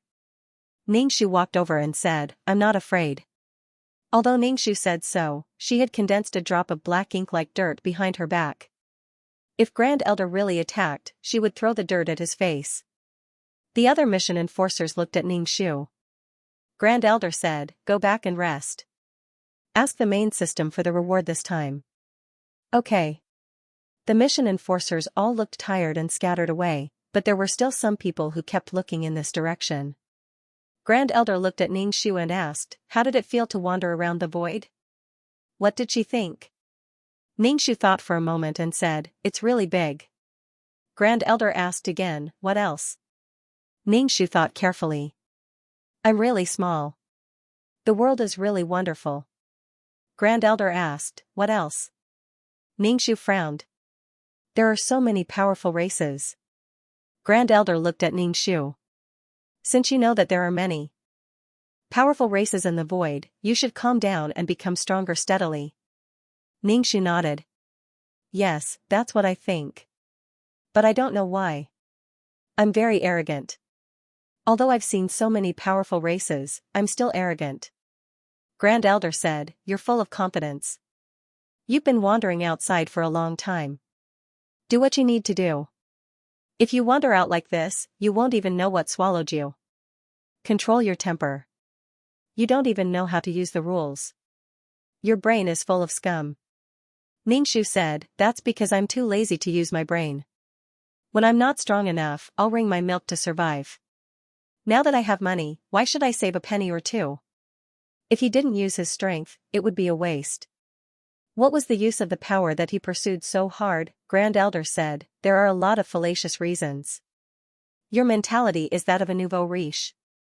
Ningxu spread his hands. What's wrong with nouveau riche? Nouveau riche is also rich. Grand Elder said, okay, just wander around. Don't wander in the void. Too many things can devour you. It was rare to see Grand Elder so easy to talk to. Ningxu decided to poke his heart. Has the Sea of Law reached the end of the road? It needed to rely on this kind of power to maintain it, which meant that the Sea of Law didn't have much energy left. Grand Uncle, you don't have the ability, but you still have the heart to save the world. Do the mission well. In this void, no race will accept a weak soul, let alone a human soul. He didn't want to save the world. Ningxu asked, is the birth of humans so discriminated against? Perhaps in the world, humans had absolute dominance over the creatures in the world, but to these races, humans were little reptiles. Especially since these races didn't seem to be born from a mother. Grand Uncle, humans are a weak, greedy, jealous, and ambitious species. They can even hurt the plane where they live. What else can't they do? Ningxu, in the minds of these non-human creatures, humans were viewed as such. Although this organization was mostly formed by humans or other intelligent creatures, it didn't change the fact that they were discriminated against. It wasn't just women who were discriminated against, but against the entire race. Ningxu sneered and said, then why use human souls? Grand Uncle, why not? Using humans to protect the plane that was hurt by humans is also considered protecting themselves. Besides, you were protected before. Why can't you be the one to protect it? Grand Uncle, as I said, it's a matter of mutual benefit. Ningxu raised his eyebrows. A matter of mutual benefit? I don't see it. Grand Uncle's eyes were full of contempt. When you're strong enough to make rules, you can talk to me about fairness. Ningxu shook his head. No, I can't talk about it, I can't talk about it. I don't intend to talk to you. I don't intend to get any benefits from you. Grand Uncle said indifferently, becoming a mission enforcer is your responsibility. Unless you're strong enough to get rid of this responsibility, do you think you can get rid of it now? Touch your conscience and ask? Ningxu, where is my conscience? I don't have one. My conscience was eaten by a dog. Eaten by a dog, Grand Uncle glanced at Ningxu indifferently. He knew that she was being sarcastic, so he didn't bother to say anything more to her. Think about what to do with your brain. Don't be hot-headed. The Grand Uncle disappeared in a flash. Obviously, he didn't want to drag Ningxu back. Ningxu wrinkled his nose. I'm not going back now. Since the void could give birth to this kind of energy, Ningxu also wanted it. Just as Ningxu was about to take back the garbage, Senior Uncle suddenly appeared. Ningxu was so scared that he almost threw the black dirt on Senior Uncle's face. If it really hit his face, he would have to face the pain of his consciousness collapsing again. With a fake smile, Ningxu asked, is there anything else? The Grand Elder said indifferently, I can sense energy fluctuations from your body. Are you talking about the energy body that Brother Emperor gave me? Ningxu looked confused and asked, what energy fluctuation? Ningxu's expression was very innocent. He had an expression that said, what are you talking about? I don't understand at all. Ningxu smeared the condensed dirt on his face. Sure enough, he saw senior uncle take 2 steps back. If it's energy fluctuations, I just touched the flower, so there are energy fluctuations on my body. Senior uncle, you can touch it? Ningxu, of course I can, because there's insect saliva on my hand. Even bit walls and energy bodies could be digested. The saliva should be very powerful. Senior uncle raised his eyebrows. You can't withstand insect saliva. No, it will form a protective membrane on my body. Ningxu made up nonsense. If you have the ability, go find an insect and test it. Ningxu was a little frightened. They had discovered that there was a core energy body on her body. Since the organization spent so much manpower and resources to find it, it must be something good. It was given to her by Li Wen. There was no reason to give it to the organization. It was a personal item. Senior uncle saw that Ningxu's face was smeared with soot and couldn't help but frown. Do you have to make yourself so disgusting? Ningxu, disgusting others makes me happy. At least I feel much better when I see you so disgusting. Senior uncle only felt a slight fluctuation from Ningxu's body, but he wasn't sure if there was something on Ningxu's body, so he gave up. Don't wander outside. You won't even know how you died. After that, he disappeared in an instant. The vast void was quiet and boundless. Ningxu let out a sigh of relief. He absorbed the dirt on his face and compressed it in his dantian. Anyway, this thing could be used repeatedly. Couldn't the energy fluctuations of this thing be covered up? If it couldn't be covered up, it would be discovered sooner or later. What should he do? This time, he managed to fool him. Senior uncle got a core energy that was many times larger than this. What if he didn't? What was the use of this thing? Ningxu first looked around. He felt that senior uncle was hiding in the dark and quietly observing him. He quickly moved away from this place and studied this thing. Ningxu found a place where relatively large particles of dust were floating. Ningxu sat on the big dust and took out the green crystal. It was a very pure green color, and the reflection of the light was very charming. It was much purer than the crystal, but it wasn't made of glass. Ningxu wanted to absorb this power, but he couldn't absorb it at all. Maybe this power wasn't for people to absorb at all. Or maybe it wasn't for people with a weak foundation like him to absorb. For example, only a gifted race like the insect could eat this kind of thing. But this thing was also a dangerous thing in his hand. It seemed that those giants were also looking for this kind of thing. Senior uncle also needed this kind of thing. He had come to the void, and the organization's influence was still there. It was really pervasive. If he threw it away, Ningxu would feel distressed. It had a special wave on him. What should he do? He didn't know how to block this wave. Ningxu took out the peerless martial art. After thinking about it, he directly threw this thing into the law of nothingness. Since the law of nothingness could devour anything, it should be able to block this kind of wave. The fist-sized energy body was thrown into the water with a splash, and then a layer of ripples appeared. Then there was no after. There was no reaction. It was like throwing money into the water, and there was only a splash. Forget it. He had already thrown it away. He couldn't pick it up. Ningxu looked at the endless world. The entire peerless martial art was like an ocean. This world had shrunk to the size of an ocean. Fortunately, he had collected a lot of star stones before. Otherwise, the world wouldn't be able to hold on. Ningxu now had a new goal, which was to find such an energy body. Although he didn't know what it was for, it seemed very powerful. Since he was going to wander around, he might as well find this. Although senior uncle wanted him to return to the organization, he didn't have this idea for the time being. Ningxu continued to wander in the void and saw the giant. Seeing the giant, Ningxu ran away without thinking. And he also encountered a wave of insects. This wave of insects didn't seem to be Li Wen and the rest. Ningxu also ran away. If he was crushed by such a large group of insects, not even a speck of dust would be left. And Ningxu also encountered the birth of an energy body. But the moment it was born, it was taken away by the giant. Ningxu couldn't snatch it. Even if he notified the organization, they wouldn't be able to make it in time. He couldn't waste time. He had to return to the plane to collect souls and become stronger. Otherwise, he wouldn't even be able to snatch anything. Ningxu followed the scroll that Li Wen gave him and returned to the familiar void. The workshop hadn't opened yet. How was she supposed to become stronger? She could only watch as others took away the good things that were given to them. She could only watch helplessly as others took them away. This feeling was really too painful. When would she run up and join in and snatch things? More importantly, when she saw these gifted races, she could only run.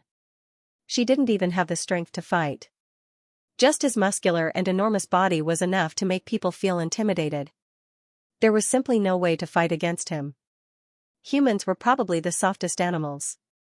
Even ordinary creatures had sharp claws or venom armor to protect their bodies. Only humans had soft skin. It was probably because humans were intelligent and aesthetic. They didn't like hard and rough fur. Soft skin was more beautiful to the touch. What should she do? She could only hurry up and strengthen her soul. Ningxu arrived at the wishing shop. The barrier was still there.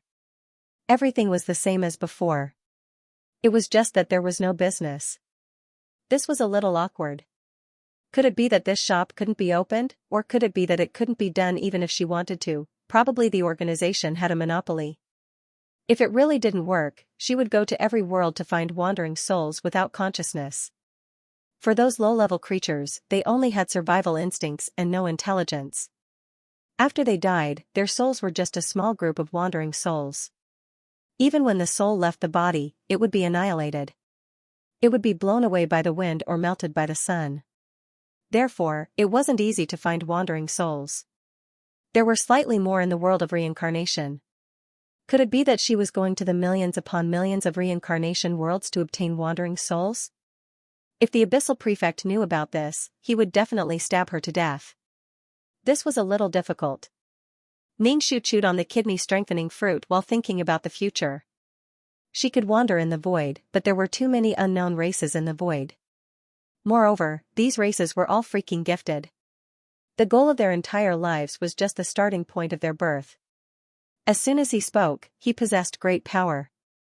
As for humans with weak foundations like them, no matter how hard they worked, their talents were limited. Sigh, this is how I eat lotus root. Ningxu bit the steel ball-like kidney-strengthening fruit and squatted in the void. Looking at the billions of planes and samsara worlds, he fell into deep thought. The frog at the bottom of the well jumped out of the well, but the problem was that the outside world was very dangerous. Although it was very big, it was so big that there was no place for her to stay. How embarrassing, come on, come on, come on. Ningxu was no longer in the mood for business. If nothing unexpected happened, the path of missions was probably monopolized by the organization. She couldn't even make some leftovers. Moreover, even the souls that came to the boundary were also quite speechless. Then there was only one way left.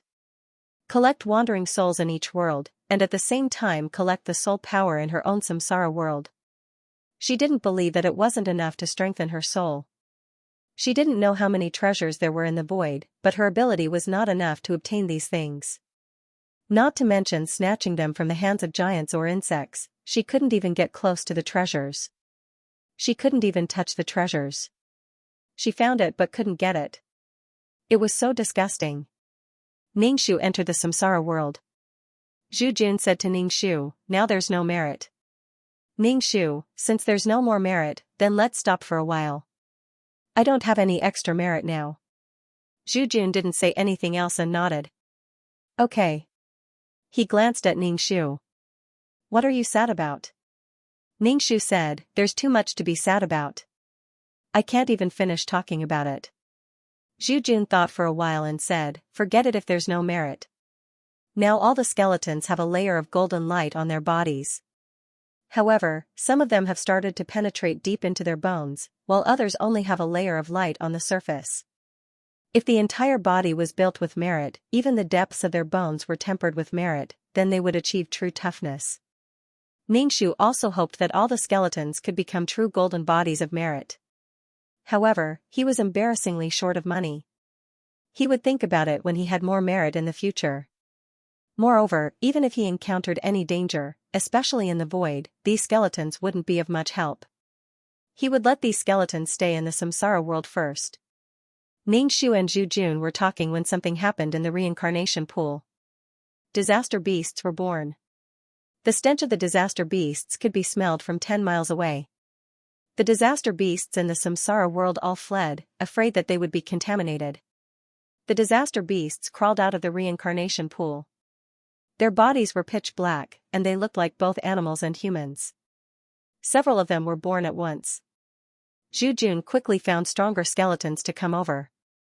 Ningxu pinched her nose and looked at the pitch-black disaster beasts. Anyway, she wasn't afraid of such filthy things anymore.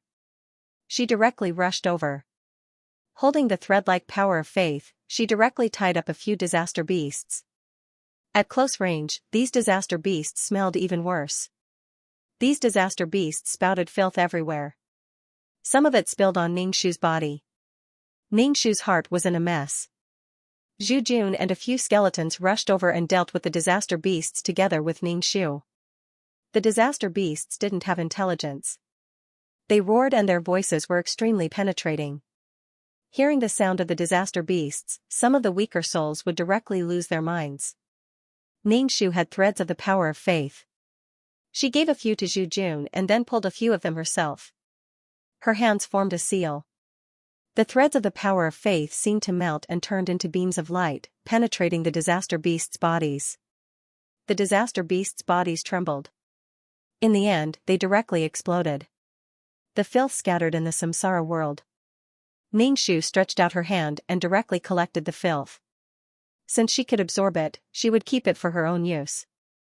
So that the filth wouldn't contaminate the samsara world. Although there were a few disaster beasts, they didn't have intelligence. It wasn't difficult to destroy them. The difficult part was resisting the disgust. Some of the skeletons' bodies were also splashed with black filth. Ningxu asked, "Is this okay?" The skeletons directly used their hands to wipe off the filth on their bodies. The golden light of virtue covered the skeletons with a layer of protection. It was like an oil film, protecting the skeletons from being corroded. Ningxu nodded his head. Fortunately, these merits were not wasted. Disaster beasts were born quickly and destroyed quickly. Ningxu put away these filth and did not absorb them. Absorbing these things was not what Ningxu wanted. Most importantly, Ningxu absorbed these filth for his own use in order to absorb the impure soul power. Yi Lin and He Qing stood behind a black stone and watched Ningxu and the skeletons deal with the disaster beasts. He Qing said, "Very powerful." Yi Lin did not say anything. He looked at Ningxu and said, "She is very powerful. Unfortunately, she has always been so cold." Yi Lin did not know what to say. In any case, this cheap master of his really made people speechless. He Qing asked, "Do you really have nothing to do with her? If you don't have anything to do with her, why do you look so disappointed?" Yi Lin shook his head. "I used to have some relationship with her, but now it's nothing." "Forget it, let's not talk about the past." Yi Lin thought about his life. It was simply a joke. He was not together with the woman he loved. Moreover, he did not know how Cece was now, whether she was alive or dead. His relationship with this master of his had gradually become indifferent. It was not easy to establish a sect, but it was besieged and killed by her disciple. It was really a failure in his life. Yi Lin did not know what to say about this life. He Qing could not help but say, "If possible, I really don't want to stay in this world. Is there any way to get out of this world? I have looked for her, but she said that I am not qualified. My heart is so tired." He Qing said helplessly. In the end, she went from a small city lord's mansion to a place that could not see the light of day. This world was gray all year round. There was no sunlight or color. If you want to see a colorful world, you can go to the past life pool. The past life pool could transform into all kinds of beautiful scenes. However, these were all empty and fake. If you want to start over, you must be reborn. However, He Qing did not want to be reborn. She watched as some souls in the world of reincarnation repeatedly reincarnated and finally turned into nothingness, turning into wandering souls without consciousness. Xianxia didn't want things to be like this. Reincarnation over and over again, suffering the pain of reincarnation. Yilin said, "You'd better not look for her. She has always had a heart of stone. She won't do anything she doesn't want to do." Xianxia sighed. She looked at Ningxiu and the skeleton in the distance with a depressed expression. Why couldn't she leave? What could he do to leave this world and see other worlds? During this period of time, Xianxia's temperament had become much more stable. Previously, she had been too impatient and had offended others. Xianxia said, "If she doesn't want to, that's her own decision. You can't force her. Everyone has things they don't want to do. There's nothing you can do." Yilin said, "You're quite open-minded. So what if I can accept it? So what if I can't accept it? Things are already like this. You don't know, but I was locked in a gorgeous cage before. Now, I'm in an even bigger cage." Xianxia pursed her lips. Ningxiu walked over. Yilin grabbed Xianxia and asked, "Where are you going?" Xianxia said, "I'm going to talk to her." Yilin frowned. "Even if you go, she won't pay attention to you. You'll just be asking for a snub." Xianxia said, "How can I know if I don't try? If there's a chance, I'll give it a try." She couldn't just do nothing for a little face. If she didn't do anything, she could only stay in this world of samsara. Yilin said, "There won't be any results even if you go and talk to her. You'll only lose face." Xianxia said, "I'm not afraid of losing face." "What's wrong with losing face?" "It's my own feeling of losing face. Other people don't care about losing face at all." Yilin didn't expect Xianxia to be so determined. During this period of time, he had been staying with Xianxia to look for wandering souls. Now, Xianxia was actually going to look for Ningxiu and abandon him. Yilin felt like he had been abandoned by his partner. Yilin said, "Go.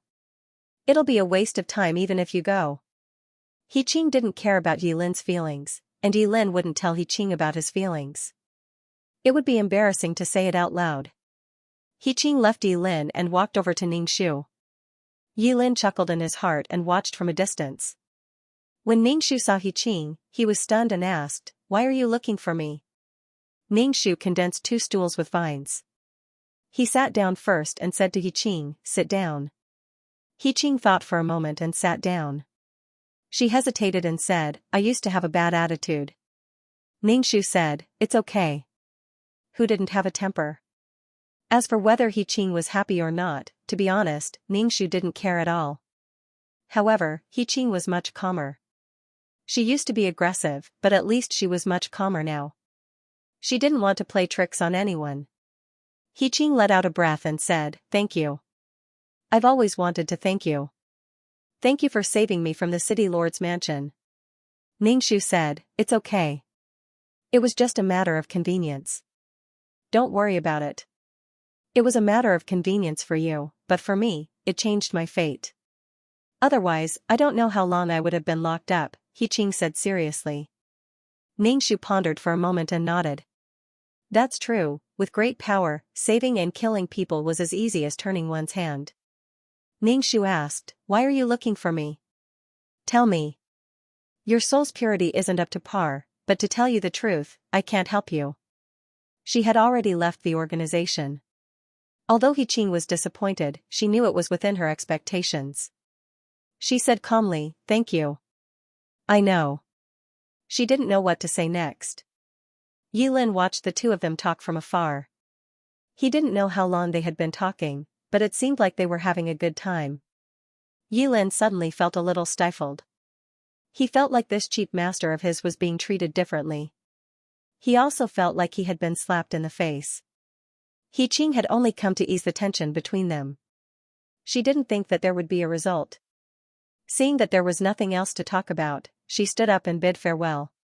She said to Ningxiu, "It's a bit shameless to say that, but I still want a chance." Xianxia said, "I'm willing to wait. Please give me a chance." Ningxiu looked at Xianxia. "I really want to leave this place." Xianxia nodded. "If I was ignorant, then so be it. But now that I've seen it, I'm no longer willing to live a mediocre life. Ningxu said, I won't agree so easily. I won't go back on my word. Qing said, thank you. I'm willing to give you what I have. Ningxu smiled and nodded. Alright, that's that. Qing left. Jun said, this soul is a bit interesting. Are you going to agree? Jun stared at Ningxu with his pitch-black eyes. Ningxu said, if there's a chance, I'll give her a chance. If there's no chance, then there's nothing I can do.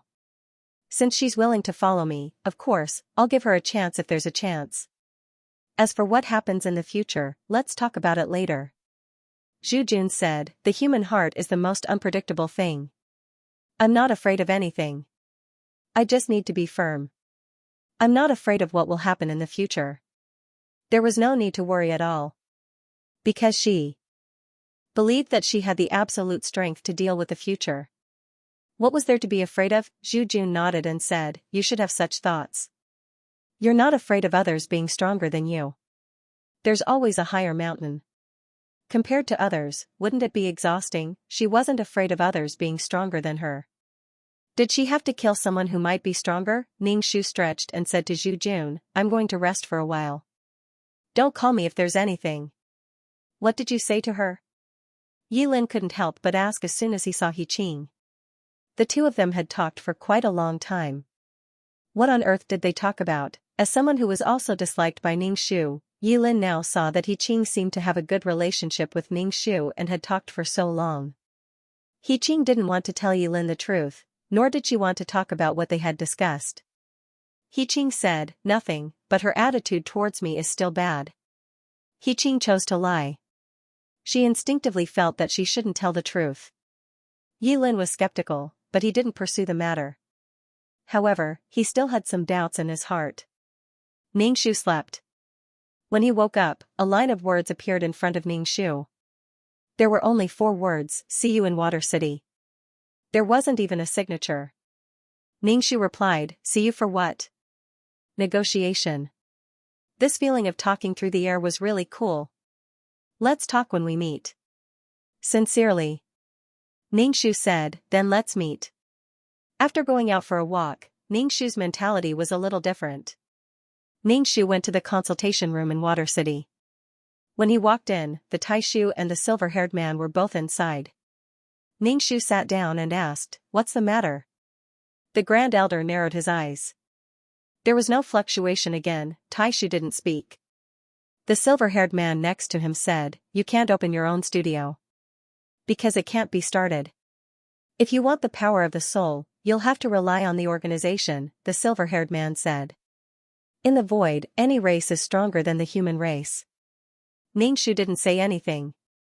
He just looked at the silver-haired man. Since you can absorb impure soul power, then in the future, when you complete a mission, all the soul power contributed by the client will belong to you. Ningxu said indifferently, the organization won't take a cut from it? The silver-haired man said, no commission.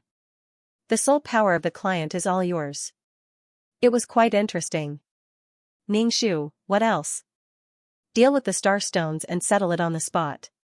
If you agree, all the previous merit points will be sent to your account. Ningxu asked, what do you need me to do? Do what you used to do in the past. As a human, you're too weak. The only thing worth looking at is immortality. At most, you're an unkillable cockroach. But is a cockroach really unkillable? Ningxu, you guys are really interesting. You despise me and then pull me into your group. Is it really so difficult to admit me? The silver-haired man probably thought that Ningxu was too stubborn. It's just an analogy. Ningxu said, that is to say, what was it like in the past will be the same in the future. The silver-haired man, the treatment is obviously much better. Ningxu, no one will change shifts in the future. Yes, there will be more people dealing with the star stones. And it will be settled on the spot. There will be an extra 20% reward and 120,000 merit points per transaction. Ningxu asked, what about my god-beating whip? The silver-haired man, isn't the god-beating whip yours? Ningxu smiled. How interesting. Then what about the judge of District C? I'm from District A, but the judge of District B is actually managing someone from District A. Does this count as overstepping his authority? The silver-haired man said indifferently, yes, it's overstepping your authority. There will be a punishment. I only have one request for you. Don't openly challenge the rules of the main organization. Don't be reckless. What if they hit me? Can't I fight back? Ningxu said aggrievedly.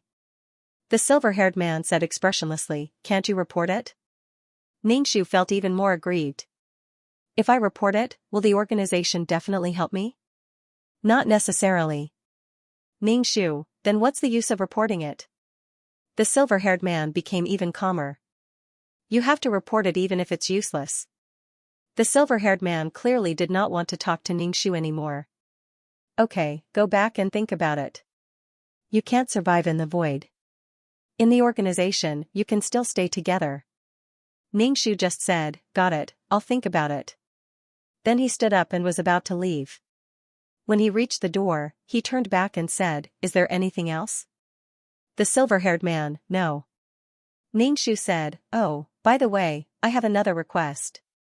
I want to recommend someone to join the organization. The silver-haired man nodded without thinking. Okay. By the way, her soul is a bit muddy. Her soul needs to be stripped. The silver-haired man, okay. Ningxu, is my kidney strengthening fruit still mine? The silver-haired man, it's yours. What's yours is yours. What else do you want to say in one go? Ningxu thought carefully. Will someone take over the shift when handling the starstones in the future? Still waiting for the shift to take over, the silver-haired man said directly, someone has already taken over. Ningxu nodded and left the consultation room. The silver-haired man asked the Grand Elder, did you feel any fluctuations from her body? The Grand Elder shook his head and said, no fluctuations. It's probably because she really touched the power. If she can find it, it's her ability. The Grand Elder got up from the chair and said to the silver-haired man, watch her carefully. She's a small shrimp in the void, but she can cause trouble in the organization. The silver-haired man nodded. By the way, what did you use to exchange for the energy body this time? The Grand Elder said, we have to find another one for them. This is a loan. The silver-haired man said, those people have always been overbearing and unreasonable. It's good to borrow it. The Grand Elder snorted. If you don't want to borrow it, then go to them. They would return what they borrowed, but they didn't say when they would return it. Ningxu returned to the world of reincarnation. Lying on the vine, he thought carefully about whether to leave or stay in the organization. In the Sea of Law, there were many more races. After such a commotion, the organization made a compromise. All the soul power from the mission was hers. Merit was what she needed. To be precise, it was what the skeleton needed. Even if she wanted to trade, she would definitely need to be an organization member. Now that the treatment had improved, it was just a little. It wasn't much, but it gave each other a way out. Ningxu thought about it. Since there was merit to be gained, why not take it? She was a woman who needed to support her family. Not only did she have to support her family, but she also had to be responsible for her beauty. After all, a skeleton could only be considered delicate and not as beautiful as a flower. Moreover, Ningxu looked at it. All the soul power contributed by the client was hers, and it hadn't been purified. Ningxu didn't care whether it was purified or not. What she cared about was that she could get all the soul power contributed by the client. What was her weakest now? Her soul power was the weakest. Although she ate the kidney-strengthening fruit could determine the width, but not the height, so she needed soul power. There was no business in opening a studio. Ningxu thought about it and asked Zhu Jun if she could go back since her previous employer wanted her to go back and the treatment had improved. Ningxu didn't care much about things like face. Being shameless would make one full. What she lost was more than what she gained. As for the 3 nomological imprints, it was fine if she didn't have them. The nomological imprints were gone, but the comprehension was still there. Most importantly, without the imprints, she wasn't the city lord of the city. She didn't have to worry about the barrier of the city breaking at all times. Since becoming the city lord, Ningxu hadn't collected much tax, and it was often a 100-year tax fine. In the hundreds of years of the fine, she still had to bear this responsibility, so she might as well just let it go. No official duties, no burden. Even if she didn't have the nomological imprints, she had death. What was more awesome than death, she didn't have to worry about the suppression of laws at all. Zhu Jun thought about it and said, let's see if you want to go back. If you go back licking your face when there are benefits, won't others laugh at you? Ningxu shook her head and said, I'm not licking my face. Although I don't know what the organization's purpose is, the organization wants me to go back. I'm probably useful as a cockroach. At least she was good at handling star stones. She could easily handle things that others didn't want to do. Zhu Jun said, then you should go back. You worked hard, and he paid you. There's nothing much to say. But is your studio going to die just like that? Speaking of the studio, Ningxu simply wanted to sigh. Instead of waiting for business, it's better to borrow the chicken to lay the eggs. It seemed like the organization had a lot of missions. Even if there was only one person in each plane, it was still a lot of people. Ningxu could now feel that the organization protecting the plane was actually an act of helplessness. If it was really like what Jingqing said, to directly abandon these planes, then the Sea of Law would be completely bare, and the insects would come, they would go straight to the Sea of Law and take away the core power. The Sea of Laws also knelt down.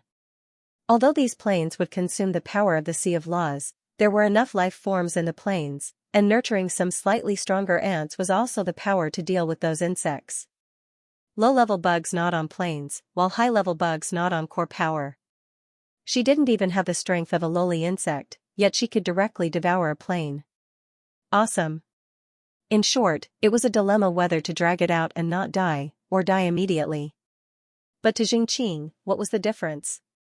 There was no difference. I just don't like these ants.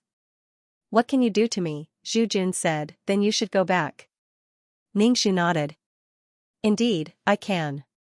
By the way, find that Qing from before. Not long after, skeletons came with Qing. Qing's face was a little panicked. She didn't know why these skeletons wanted to capture her. The skeletons came to capture her, and Yi Lin, who was with her, immediately left without thinking of saving her. Although the two of them were temporary partners, getting together to keep each other warm, Yi Lin leaving her so quickly still made Qing feel a little cold. Moreover, the golden light of virtue on these skeletons made her feel very uncomfortable. She felt uncomfortable all over. It was probably the feeling of a malicious spirit bathing in the sun. When Qing saw Ningxu, she showed an aggrieved expression, but she didn't rush to question Ningxu. The skeletons let go of Qing's arm. There was a clear handprint on her arm, which was left behind when the skeletons grabbed her. It looked like it was burned.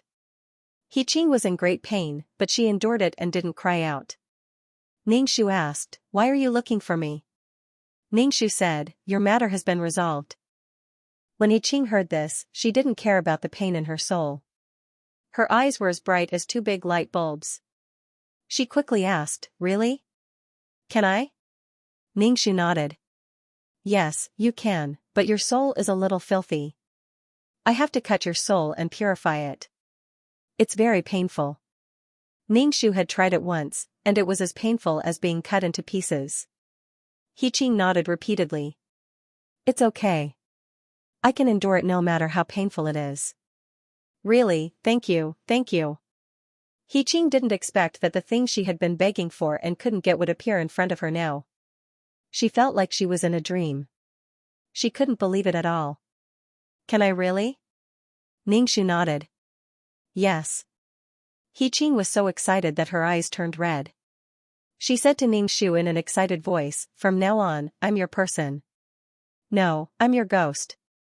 Ningxu was very calm about Qing's oath. No one could say for sure what would happen in the future. Sometimes, oaths were used to bind people, and it would make people hate them. Who would like someone to talk about other people's kindness to them every day? Not to mention kindness, even hatred would be born. Ningxu said calmly, "I don't want you to become my person. I just don't like you hanging out with Yi Lin." This was her back garden. These two people were always together, giving Ningxu a bad feeling. In any case, these two people were already dead. Ningxu didn't want to target anyone. Since Qing had this ambition, he would fulfill it. Whenever there was nothing to do, the two of them would gather together and whisper to each other's ears, which made people feel uncomfortable. Ningxu knew that Yilin wouldn't say anything good about him. It was fine if he didn't see it, but being in front of him every day, it was hard to avoid feeling uncomfortable. Qing lowered her head in shame and said, I just want to know his relationship with you. I want to leave here. Qing quickly waved her hand. I didn't say anything to him. In any case, Qing still knew that Ningxu was her savior. He saved her from the cage-like city lord's mansion. The other women all went to the afterlife and jumped into the afterlife pool, but Qing didn't want to. She didn't know what kind of person she would become in the afterlife/BK. Qing didn't know if she would be bewitched again. No matter what, that kind of man was infatuating and full of charm. As a mortal woman, of course, she couldn't resist a man full of charm who was fawning over her. She could only work hard to become stronger and see more. Her heart would be firm, and she wouldn't be bewitched by appearances. Ningxu smiled. He's probably going to say that she has a heart of stone again. Words like heart of stone were usually words of resentment. Qing nodded, then quickly shook her head. No. She knew whether it was true or not. She didn't need to care about Yilin. If Yilin really had the ability, then he would become stronger and kill her to vent the hatred in his heart. Ningxu contacted the main system and told it that he planned to go back. The silver-haired man said, your system space is still intact. Now we need to install a system for you. Install a system? What did he mean? Ningxu rejected directly. No need. I'll just use the backup system from before. There was no need for a system. Although it was a system, it was also a soul and a person. Even if it wasn't a person, it was still an intelligent creature. It had intelligence and emotions, and it needed to be worn in. Ningxu was used to being alone, so he didn't need a system at all. And since it was a person, it needed to be worn in with a communication method. Then the system space wasn't considered a private place. There was one more person. Ningxu felt like an uninvited guest had suddenly barged into his boudoir, and it was a long-term resident. He suddenly felt uncomfortable all over. He was very unhappy and resistant. The silver-haired man said, do you know why it's a mission enforcer and a system? Ningxu said, I don't want to know. I'm fine by myself. The backup system could do all the functions, and it wouldn't be nagging all the time. It also didn't need to take care of the backup system's emotions and say whatever it wanted to say. If there was someone nagging at him about everything he did, it would be a very uncomfortable feeling.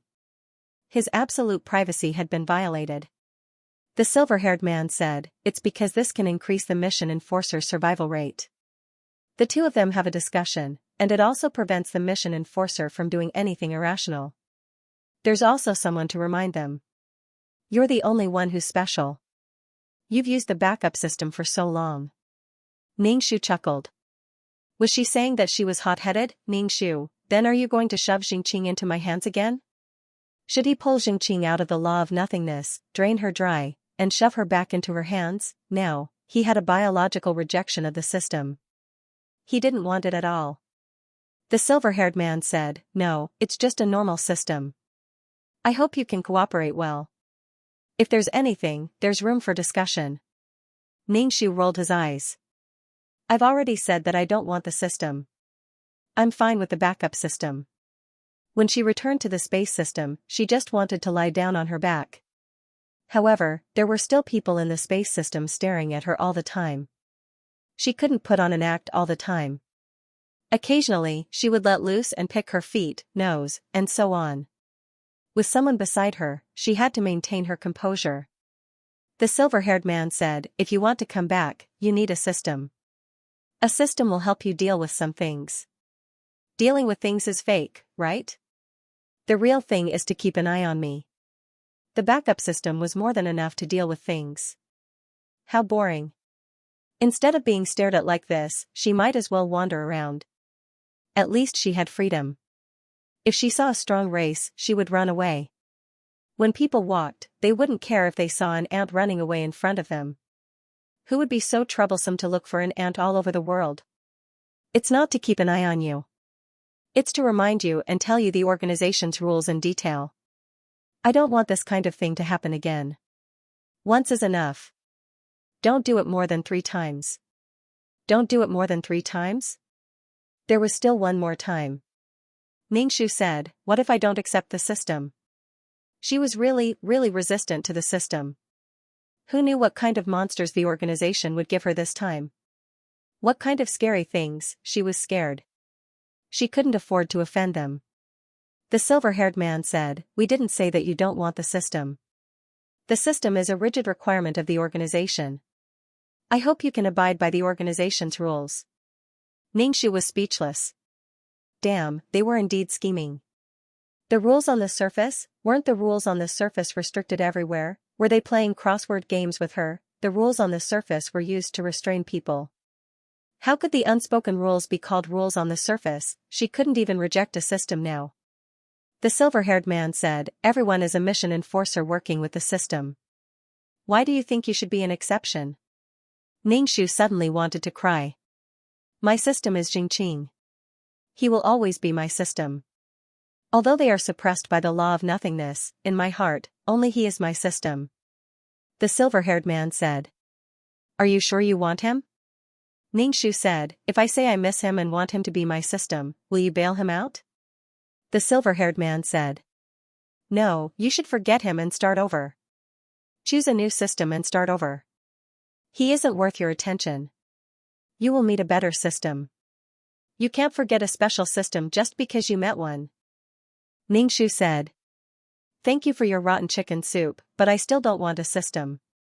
The silver-haired man said, it's already been arranged. The organization will give you a promotion and a raise, but you don't even want your work partner. That's not good. Ningxu said, if you want to come back, you have to accept the system arranged by the organization. Ningxu said, if I don't accept, does that mean I don't have to go back to the organization? The silver-haired man said, yes. Ningxu pondered for a while and asked, then it's very special. Is it a system like Jingqing? The silver-haired man said, there is only one Jingqing. Ningxu supported her chin. Her treatment had improved a little, but there were more restrictions on her. Not to mention whether she could get along with the system's personality, her rejection was enough to make the other party feel uncomfortable. Ningxu asked, if I can't get along with the system, can we break up peacefully?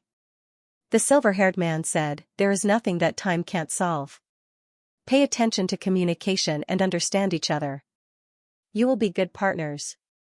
There are so many mission enforcers and so many systems. They are all faithful. Ningxu was speechless. F***ck, faithful to the end, what a terrifying phrase. If she met a scumbag like Jingqing, she couldn't just leave him. Even if she did, it would be Jingqing who left her. Otherwise, she wouldn't be able to get rid of him. The silver-haired man said, every mission enforcer is bound. Why do you think you can't be bound? Ningxu just said, got it /BK. She didn't expect it to be so troublesome to return to the organization, and now there was another person. Wasn't it awkward? It was very awkward. If they met teammates while doing tasks, they could cooperate to complete the task and then go their separate ways. But if it was the system, she didn't know how long they would have to stay together. She felt very desperate just thinking about it. Also, there's someone here. Let her become a task enforcer. Ningxu said to the silver-haired man. The silver-haired man, okay.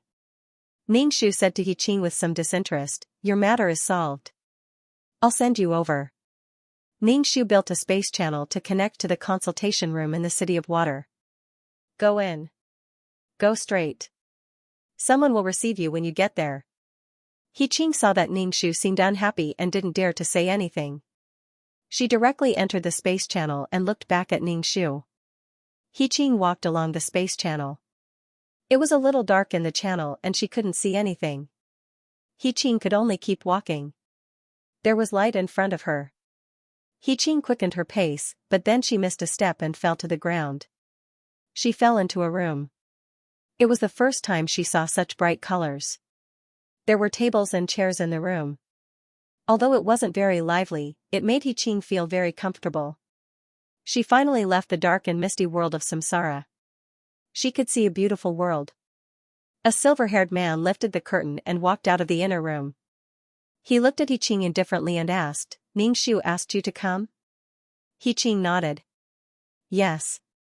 Then come with me. The silver-haired man put down the curtain and entered the inner room. He hesitated. She was a little timid, but she had already come this far. She had to walk with her head held high. He lifted the curtain and walked in. Her eyes blurred and then she lost consciousness. Then she felt that her whole body was stabbed countless times, and the knife cut her body piece by piece. It was very painful. It was so painful that she lost consciousness. She wished she could just end it.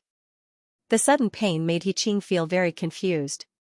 But when she remembered that Ningxiu said it would be very painful, she could only grit her teeth and bear with it. Ningxiu didn't care whether He could bear it or not. After all, everyone's fate was different. The main system informed her that the system had already arranged everything, so she could go back and interact with her own system. Ningxiu, I don't want to go back at all. Ningxiu let out a deep breath. Since he was already here, he might as well take things as they came.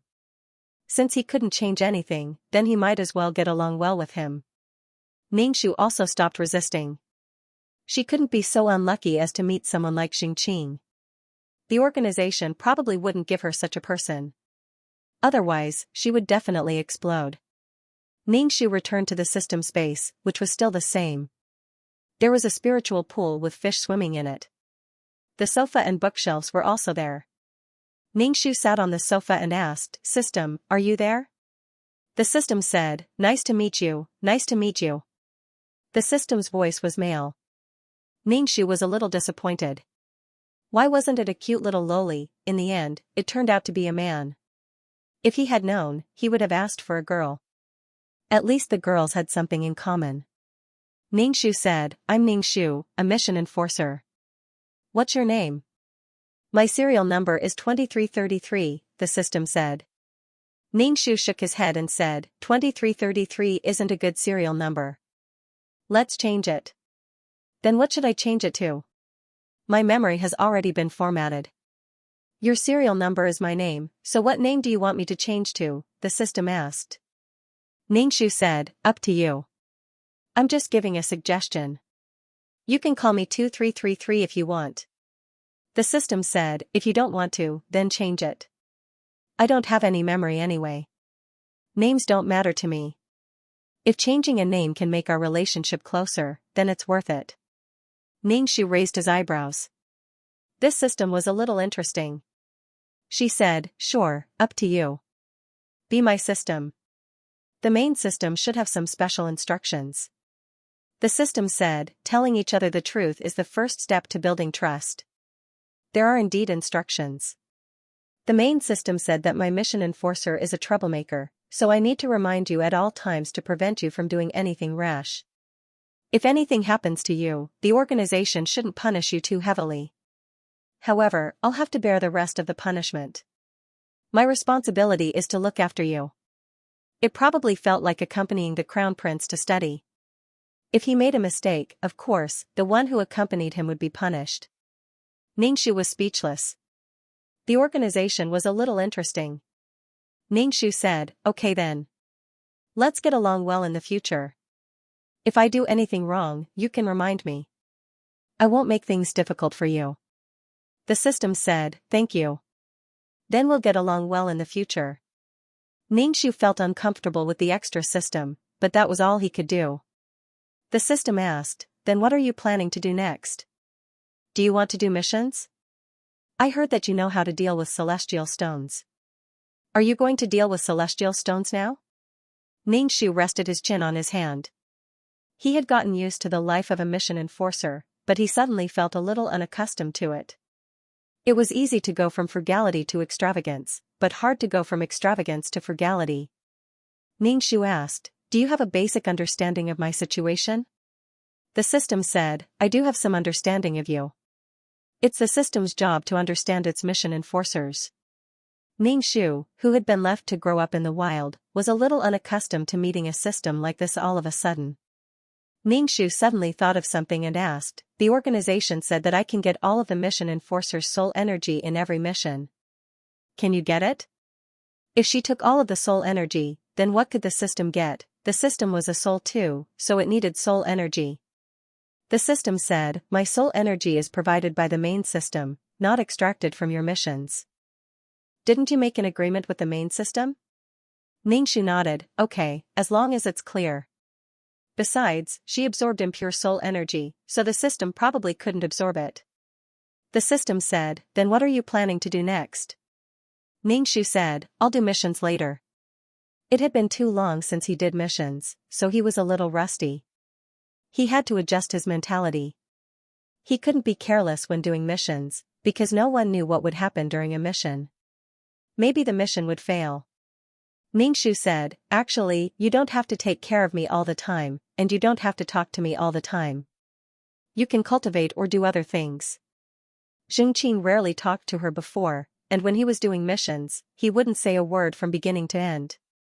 Unless the backup system had something to do, it wouldn't even talk to Ningxu.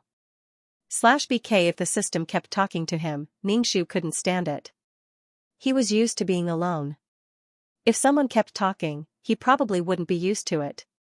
Ningxu really wasn't used to having someone beside her talking all the time while she was doing missions. He was used to being alone. He wasn't used to having someone else around. The two ended their conversation. The atmosphere was a little awkward. Ningxu opened the status panel to see if the merit from before had arrived. In the future, he would be able to get merit every time he did a job. He wouldn't have to procrastinate.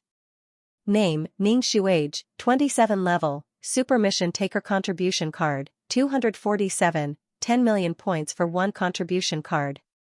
Soul, 33 Health, 30 Wisdom, 41 Luck, 27 Charm, 17 Mental Power, 42 Martial Power, 30 Aptitude, 37 Faith, 25,000 Merit, 30,000,000 Soul Strength, 5 Authorization Ticket, 0 Pure Heart, None Comprehended Law, Water Law Incarnation, Wood Law Incarnation, Space Law, Earth Law Incarnation, Constructed World, Reincarnation World Tools, Calm Halo, Heart Calming Pill, Amulet 4, Upgraded Amulet +2, Faith Bell Honorary Titles, Goddess of War, Selfless Ancestor Skills, 5th Ring Shooting.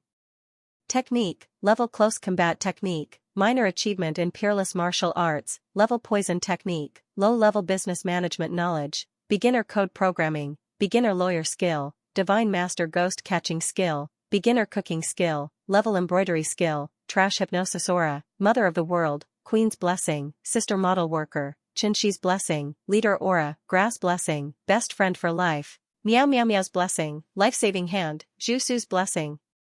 Founding Woman, Chen Ermiai's Blessing, Beauty in Law, Chen Ning's Blessing, Bane of the Blood Clan, Jasmine's Blessing, Transcending Race Communication, Bai Sanyang's Blessing, Brave Heart, Wang Ying's Blessing, Bloodthirsty Tyrant, and I Bingyan's Blessing, Heart of Peace and Joy, Luck Halo, Faith Halo, Longevity.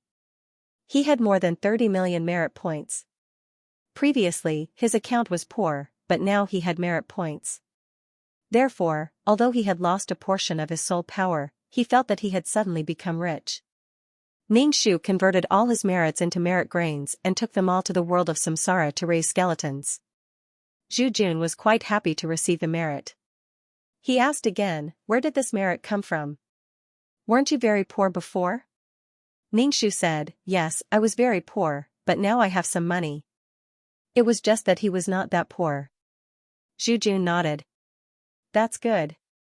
I thought you were in danger. Ningxu couldn't help but laugh. What danger could there be?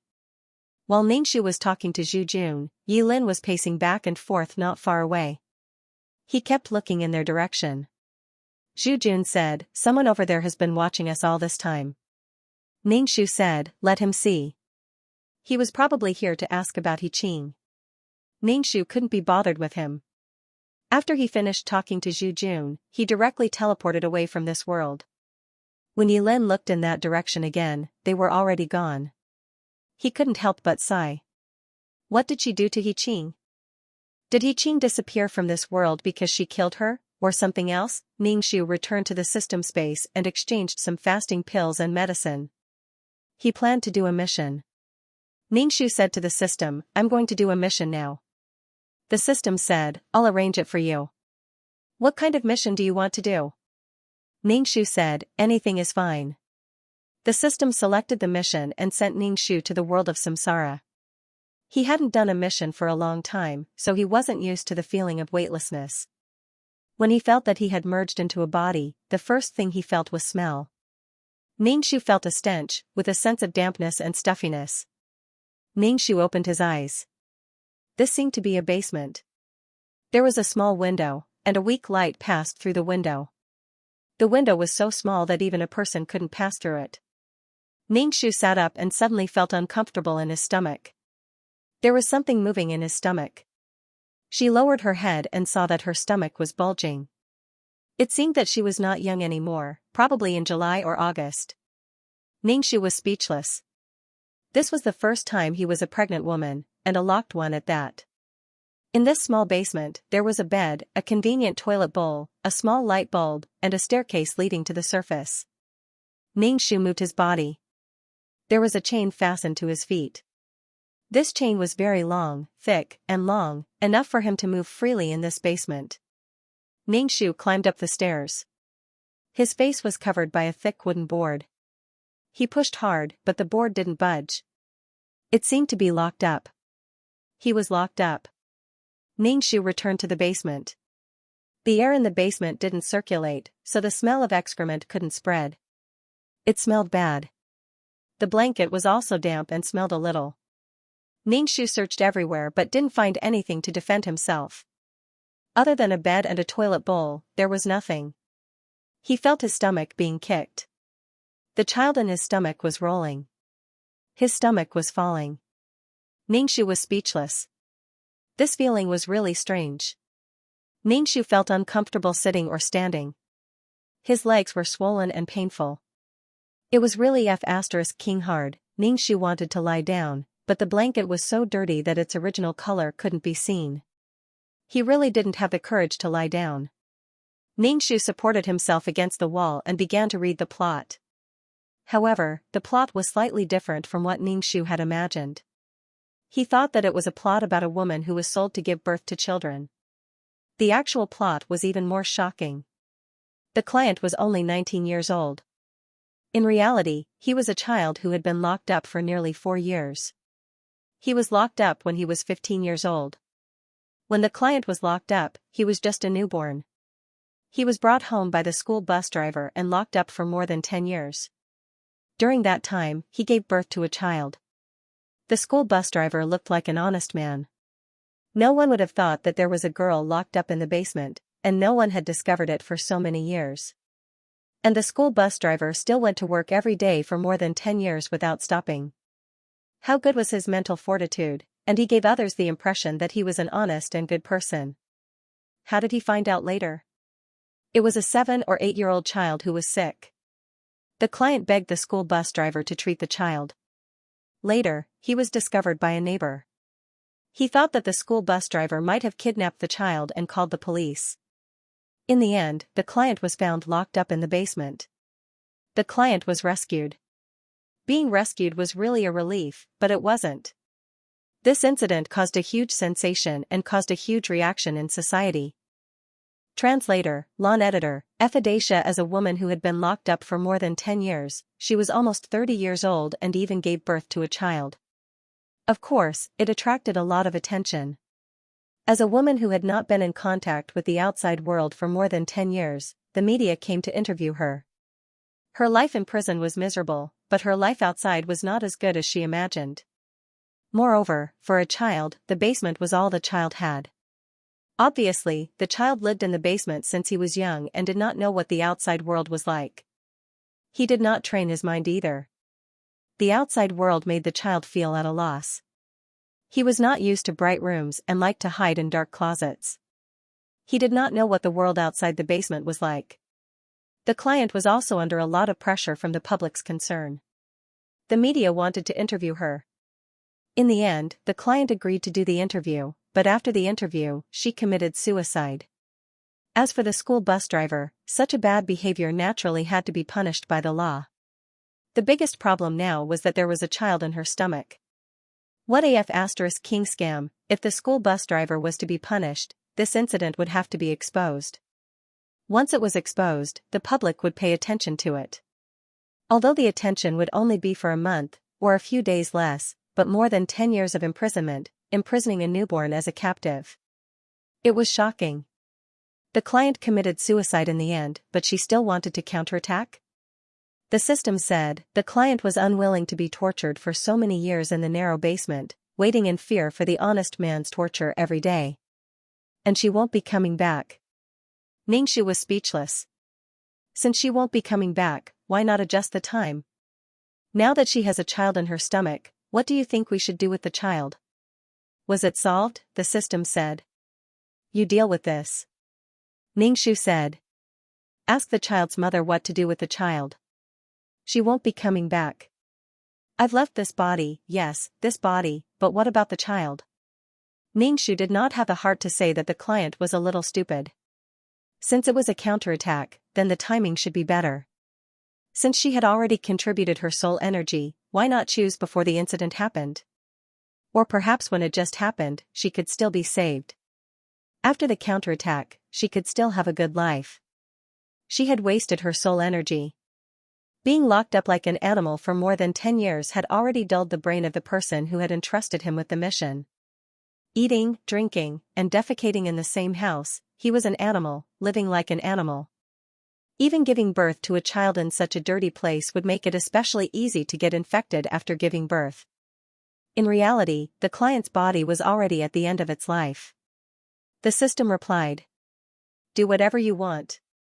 Ningxu asked, what the hell?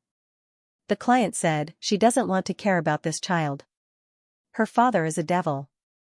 Ningxu. F***ck, this is really a moral problem for me. If he could get rid of this child, it would be a life. But after all, it was a child born in captivity. What could he do?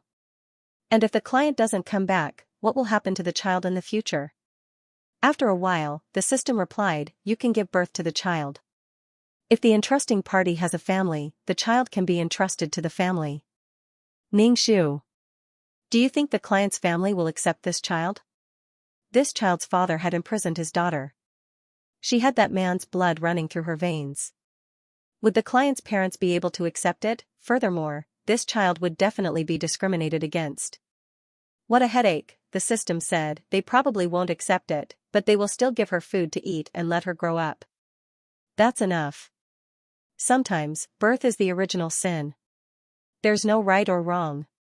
Ningxu shrugged and did not say anything. The child in her stomach kept kicking her and moving around as if it was constantly rolling. Every time it moved, Ningxu felt like her stomach was going to burst. As for after the client's suicide, this child's life was probably not good. She might not be able to survive because she had lived in the basement for a few years. Her personality was also very strange. The child did not feel that there was anything wrong with living in the basement. Instead, she was fearless and fearful of the new environment. Under such circumstances, the child might do something crazy. She might cry, scream, or have an emotional breakdown. The child might fall sick and not live for long. Ningxu really had a headache. Her stomach was also uncomfortable. As an unmarried girl, she had a miscarriage before, and now she was pregnant. Her life was really rich. Ningxu rubbed her stomach. Her stomach was bulging. She was really hungry. After standing for a while, she felt uncomfortable. She felt that all the blood had gathered in her legs. Her head was dizzy and her blood did not seem to be circulating. Maybe the air in the basement was not circulating.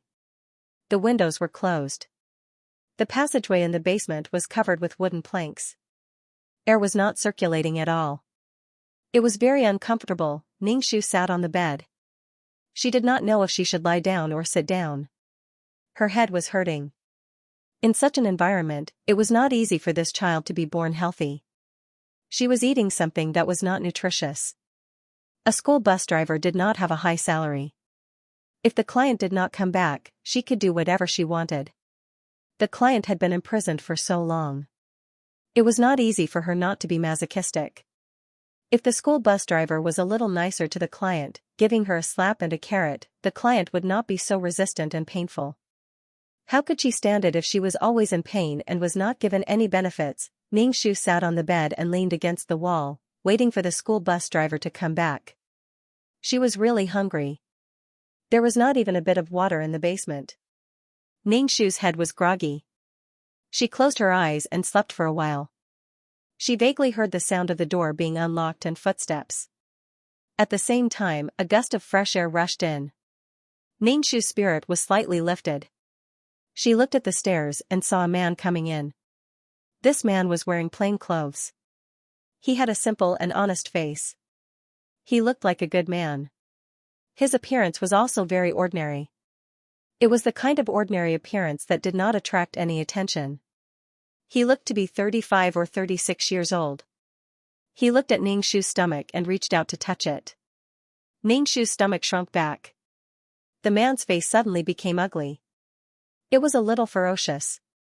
So what if you are amazing? You are still giving birth to my child. The young girl was fresh and bright. She was wearing a school doctor's uniform and looked very good.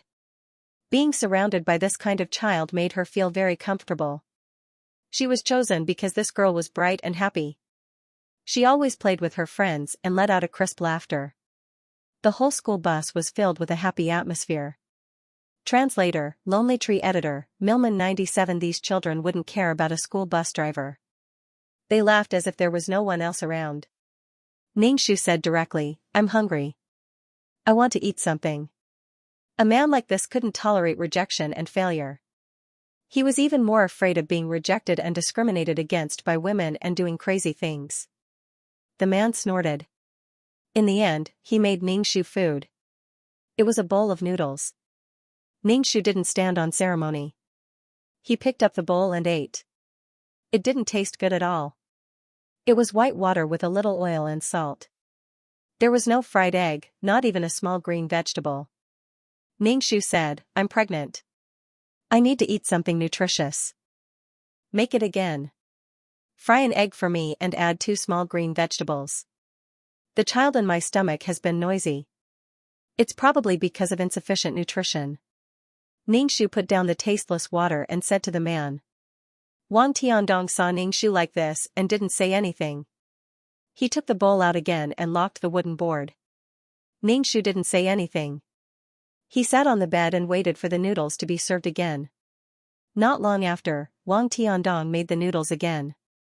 There were 2 fried eggs, a few small green vegetables, and a few pieces of shallots. Ningxu raised his chin slightly and took the bowl. He took a bite and looked at Wang Tiandong. Wang Tiandong also looked at Ningxu. Ningxu didn't say anything and continued to eat. Obviously, the taste of the food was much better this time. Before, he was just casually eating. Ningxu finished the bowl of noodles and said to Wang Tiandong, these quilts are dirty. Change them for me.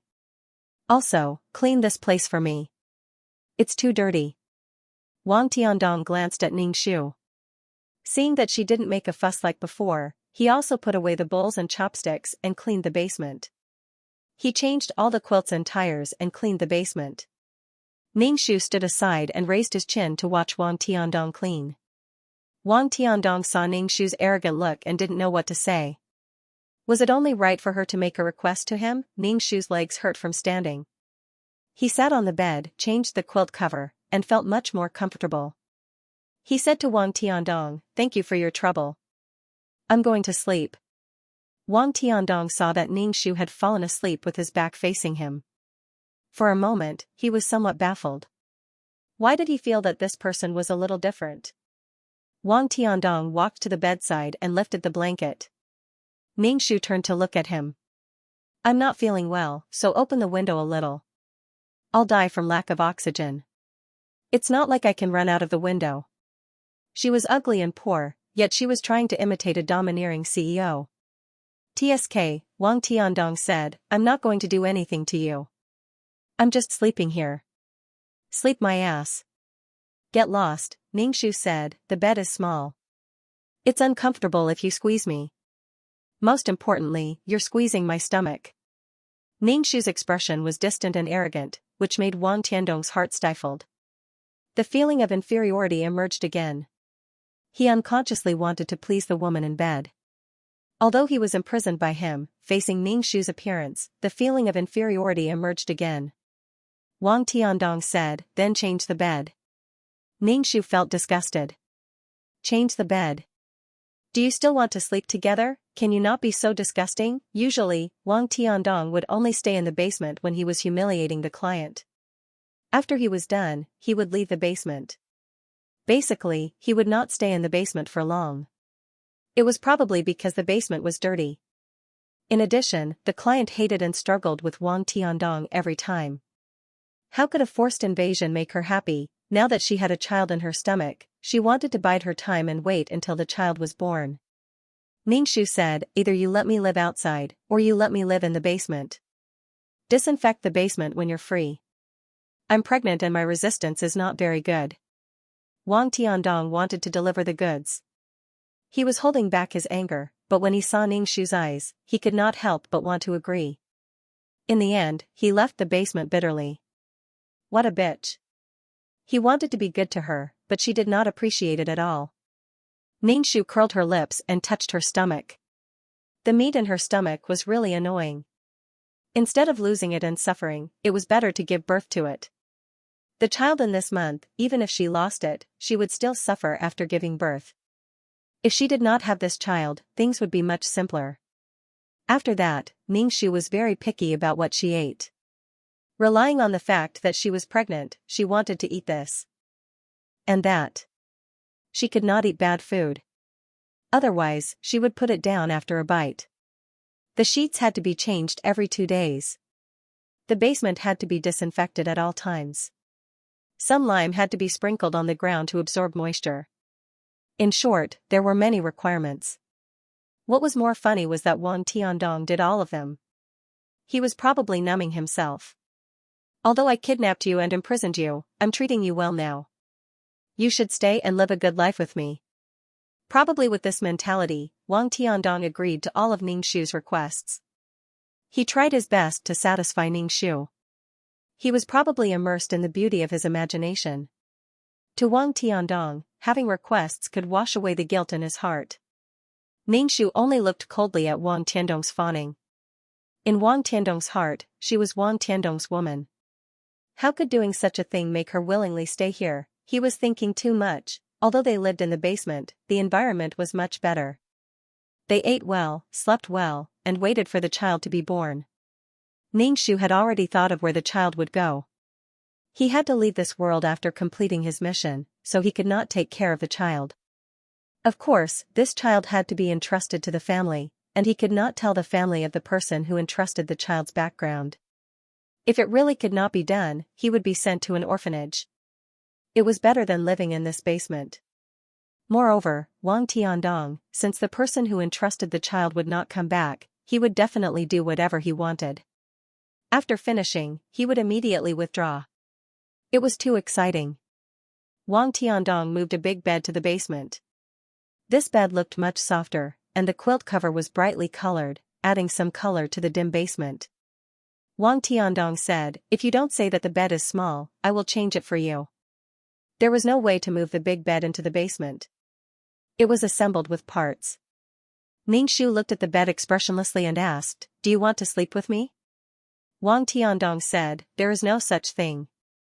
Since it was a comfortable bed, Ningshu did not need to refuse. Why would he refuse a way to make himself comfortable? As for Wang Tiandong's fawning, Ningshu only felt disgusted. No matter what Wang Tiandong did, he could not cover up what he had done. He had imprisoned the person who entrusted the child for more than 10 years. During this time, the psychological and physical damage to the child could not be erased. What Ningshu wanted to do was to take revenge for the child who had been wronged for more than 10 years. Translator, Lawn Editor, Globeglotter. Except for the lack of freedom, Ningshu's life was quite good. She had clean clothes to wear, a comfortable bed to sleep in, and she didn't eat food that didn't taste good. Ningshu originally wanted to cultivate, but with a child in her belly, she felt that her stomach was falling every day. And it was pressing on her bladder, so she had to go to the bathroom at every turn. It was very annoying to go to the bathroom. Not to mention cultivating. This was a modern plane, where there was no spiritual energy, and there was a child in the mother's body. No matter what kind of creature it was, giving birth to the next generation was definitely a test for the mother. Even if it would harm the mother, it was actually absorbing the mother's energy. She had to wait until the melon was ripe before she made plans. There was no way to cultivate. She could only find something to defend herself, and she wouldn't make a scene with Wan Tiandong hysterically. There was no benefit in making a scene. This kind of quietness, on the contrary, could make Wan Tiandong become careless. He would probably think that she had given up and no longer resisted him. Even if Ningxu treated Wang Tiandong with an indifferent attitude, Wang Tiandong didn't seem to be angry. Ningxu said that she needed water to wash her hands, so she had to prepare some water in the basement at all times. Wang Tiandong looked at Ningxu suspiciously. "Don't tell me you want to commit suicide." It was like drowning herself. Ningxu rolled her eyes. "If I want to die, I can just hit the wall. My head can't be harder than the wall. There are many ways to die. Why would I want to drown?" Wang Tiandong seemed to be an honest and dull person, not good with words. When Ningxu said this, he was speechless. He was angry, but he still did as Ningxu said. In the basement, a water tank, a basin, and all kinds of washing things were prepared. Before Ningxu came, the environment was as dirty as a pigsty, but now the living environment was much better. Wang Tiandong was actually very happy. She didn't say that she wanted to leave the basement, nor did she yell at him. Maybe she wanted to live a good life. Except for letting her out, Wang Tiandong would try his best to satisfy her as long as it was within his ability. As long as they didn't cause a ruckus, everything was fine. Ningxu did not reject Wang Tiandong's attentiveness. "If you want to give me something good to eat, why don't I eat it?" Sometimes, Wang Tiandong would even secretly buy women's clothes for Ningxu and send them to Ningxu. Ningxu only glanced at it and did not comment on whether it looked good or not. Anyway, she was pregnant now, so it was the same no matter what she wore. Wang Tiandong was a school bus driver. He picked up and dropped off students several times a day, so sometimes he spent more time at home. When he had nothing to do, he would stay in the basement and stare at Ningxu. Recently, Ningxu had washed himself very clean. In addition to eating nutritious and clean food, he had put on some weight. The client's appearance wasn't bad. Otherwise, Wang Tiandong wouldn't have specifically chosen the client. Therefore, incidents like this were usually committed by acquaintances. Those parents did not know that the driver of the car their children rode in every day was actually such a person. No one could imagine that Wang Tiandong would do such a crazy thing through his simple and honest face. No one had ever suspected him. In the beginning, the client's parents anxiously looked for their daughter every day. They sent out all kinds of advertisements and asked the media for help, but there was no news of their daughter. They couldn't find her if she was alive or dead. She disappeared just like that. Relatives and friends said that she might have been kidnapped and sold to the mountains. They didn't know if she was dead or alive. After a long time, the family gave up and treated it as if the child was dead and disappeared. Sometimes, a person's appearance was a very tempting mask. Moreover, Wang Tiandong looked like an honest person who didn't cause trouble. It didn't matter, he was good, he could do anything. Basically, he wouldn't be angry with others. In school, the evaluation of him was also good. When the client was dragged to the basement by the school bus driver and was humiliated by him, she was very desperate and shocked. She probably didn't expect that the school bus driver, who had no impression of her, would have the opportunity to do such a thing to her. When Wang Tiandong stared at Ningxu, Ningxu let him stare. No matter how he stared, Ningxu looked calm. In fact, Ningxu hoped that the child in her belly would be born soon. After giving birth, her body would feel better. After giving birth, she would take care of her body. Ningxu said to Wang Tiandong, "I'll give birth here too. If something happens to me, you'll have to dispose of my body. It's so troublesome and easy to be discovered." Wang Tiandong now, she wouldn't shout at him like a crazy demon. Every time she saw him, she would pounce on him like an enemy and bite him. But now, her words were particularly rude. There was a kind of bone-piercing pain. It was also a ghastly sight. Although she didn't make a fuss, every word she said reminded Wang Tiandong that he was doing something outrageous and illegal. So Wang Tiandong was always frightened. At that time, he was impulsive. If he let her go, he would be the unlucky one. The law wouldn't let her go. And the girl's family wouldn't let him go. So he had been imprisoned until now. Until this girl was forgotten and no one mentioned her. His life was the same as before. Wang Tiandong said directly, "You can't go anywhere. You can only stay here. The child will be born safely." After all, it was his child. Wang Tiandong didn't kill it directly. He felt that he should make the basement more secure to avoid the baby's crying being heard by the people around. Ningxu wasn't surprised at all because Wang Tiandong didn't dare to take her to the hospital. Damn, giving birth in the basement. If she wasn't careful, she would lose her life. Ningxu couldn't cultivate now. She was an ordinary person. In addition, the basement was cold and damp. There was no sunlight. It was not easy to absorb the power of the sun. It was really a mess. And the child's father was like this. "MMP. Wang Tiandong said, "I will buy some medicine for you. Nothing will happen." When Wang Tiandong said this, he didn't quite believe it himself. So he looked a little flustered. It's easy for some women to give birth. It was easy. This body wasn't even 20 years old. Her bones were just slightly opened. Was it easy to give birth? What if it was infected? Ningxu didn't want anything to happen to the child midway and cause this mission to fail. Ningxu sneered. Wang Tiandong's ears were red with embarrassment. He looked at Ningxu fiercely. "What are you laughing at? You're not that junior high school student anymore. What's there to be proud of?" Ningxu sneered again. "I'm not afraid of you at all. Whether you want to kill me or not, it will be more troublesome if you kill me than if I live. You have to deal with my body. If you don't, it will rot and the smell will spread. Won't anyone find out?" Ningxu was now like a durian in Wang Tiandong's hand. If he really peeled it and the smell spread, it would arouse suspicion around. But if he didn't peel it, it would be prickly, very prickly. Wang Tiandong gritted his teeth. "You deliberately angered me. Even if you are, I can bury you in the basement." Although it was a cement floor, he could be buried if he was knocked out of the water and dug out the cement. If it doesn't work, just seal it in the cement. Ningxu nodded. Sure enough, there is no lower limit to the evil of human nature. You never know how evil a person can be. Wang Tiandong was ridiculed by Ningxu. He turned and went up the stairs. After thinking about it, he turned back and said, "So don't think of any bad ideas. It won't do me any harm whether you are dead or alive. If you are really dead, I can also raise this child. I will tell the public that I adopted him." He could casually say that he picked him up on the side of the road. Even if someone pursued him, no one would be able to take the child away. A child couldn't speak and couldn't do anything. After Wang Tiandong finished speaking, he left the basement and locked the passage. Ningxu curled his lips and touched his stomach. He felt really uncomfortable. His stomach seemed to be squeezed out of his throat. Ningxu used a little spiritual power to check.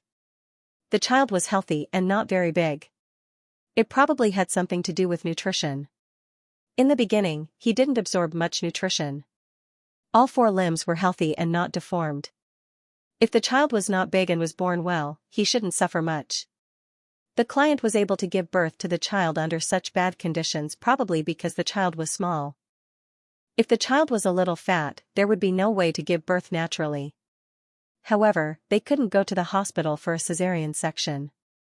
It was very likely that 2 lives would be lost. So there were advantages to having a small child. At least both of them survived. Because there was still 1 or 2 months before the baby was born, Ningxu treated Wang Tiandong like a servant during this period of nurturing. Sometimes, she would need a bouquet of flowers.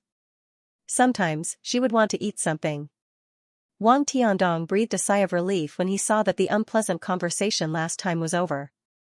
He said, "I bought some medicine for you, as well as children's diapers and milk powder." Ningxu nodded.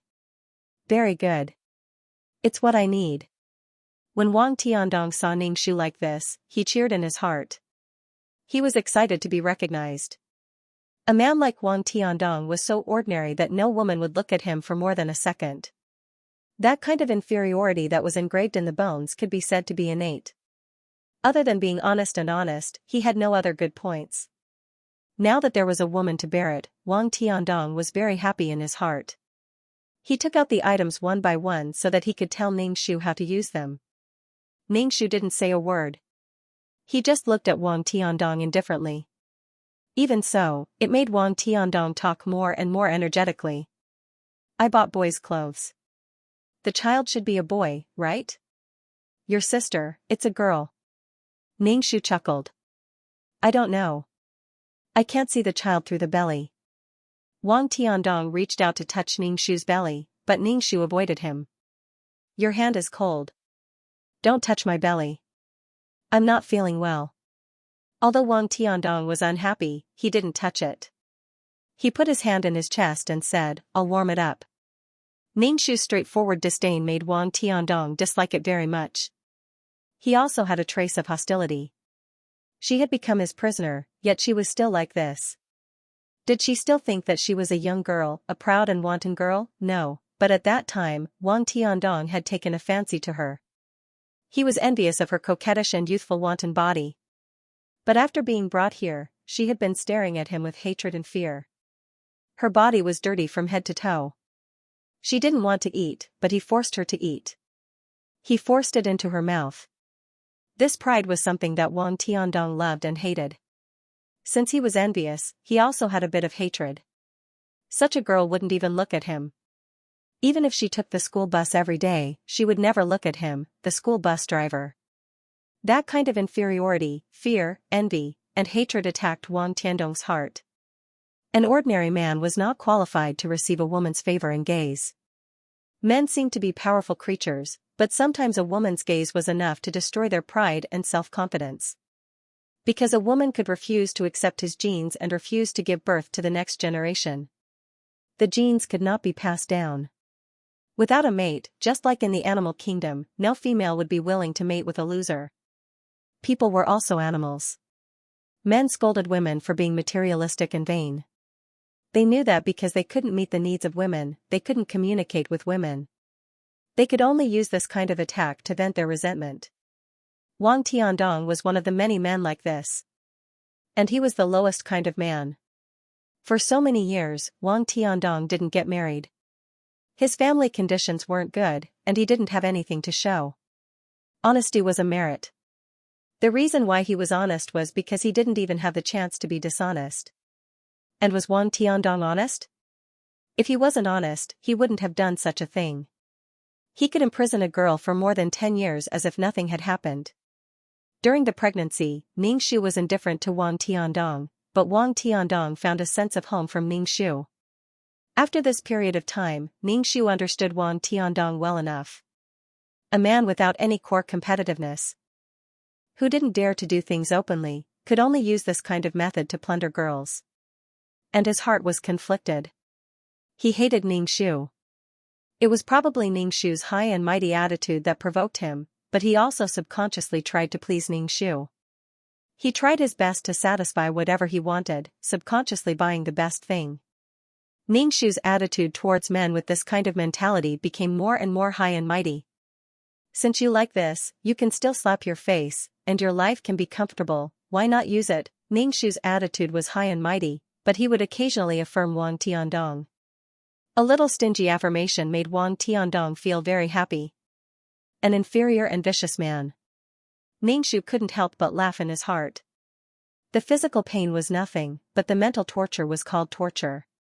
The client had been tortured by physical pain and mental fear for so many years. If it was just physical torture, it was also mental torture. Later, Ningxu felt more and more uncomfortable in her stomach. She couldn't sleep the whole night and tossed and turned. Her legs were also swollen. Ningxu couldn't even rub her legs because her stomach was in the way. Perhaps it was because she was thin, her stomach looked particularly big, so big that it was a little scary. In fact, the child wasn't big, but there was a lot of amniotic fluid. It was painful to give birth, and it was hard to carry the child. She had morning sickness at the beginning, and later, her body became clumsy and she wanted to go to the toilet. If it was the crystallization of love, it would be fine, but the child in her stomach, Ningxu was very calm. After all, this child wasn't her child.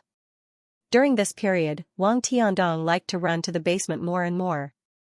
As long as he didn't go to work, he would stay with Ningxu. It was like a couple staying together. Ningxu was indifferent, but she didn't reject it. Wang Tiandong successfully fell into his fantasy. He felt that they were a happy family, and a woman was pregnant with his child. Although he had used some tricks, the result was good, and that was enough. Wang Tiandong hypnotized himself. Because Ningxu didn't want to sleep on the same bed as Wang Tiandong made a bed on the floor. Even so, he was still very vigilant. The key never left his body. When he slept, he would wake up at the slightest movement. Ningxu was really annoyed by this person. The basement was only so big. She wanted to go to the toilet, and she wanted to go to the toilet in front of a man. Ningxu asked Wang Tiandong to pull a curtain and solve the problem behind the curtain. Wang Tiandong naturally did as he was told. Such a simple thing was a piece of cake for him. Wang Tiandong had already regarded Ningxu as his wife.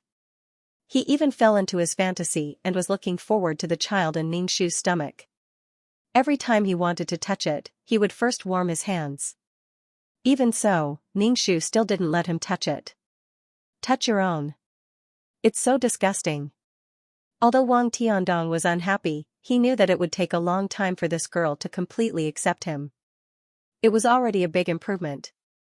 When the child was born, the mother usually couldn't bear to part with the child. When the time came, he would send the child to school and tell the public that the child was adopted. He was adopted because his relatives had too many children and couldn't afford to raise him. Then, she could successfully solve the problem of the child's identity. Although she had been wronged to live in the basement, when the child came back from school, the family of 3 would be reunited in the basement. It was perfect. Because of the change in Ningxu's attitude, Wang Tiandong also had a plan for the future of this child. He was not going to leave him in the basement like in the original plot. It was not easy for a child to successfully grow to 5 or 6 years old, especially in such a harsh environment. If Ningxu knew what Wang Tiandong was thinking, he would spit at him. They reunited in the basement, locked her up in the basement, and then pretended to be a happy family. Children who came into contact with the outside world would grow up day by day. Wouldn't they find it strange that their mother was like a criminal? Wang Tiandong was really ignorant and vicious. The client was a human being, not a beast that was locked up in a pen and had no thoughts or feelings. Just a little bit of color was enough to open a dye house.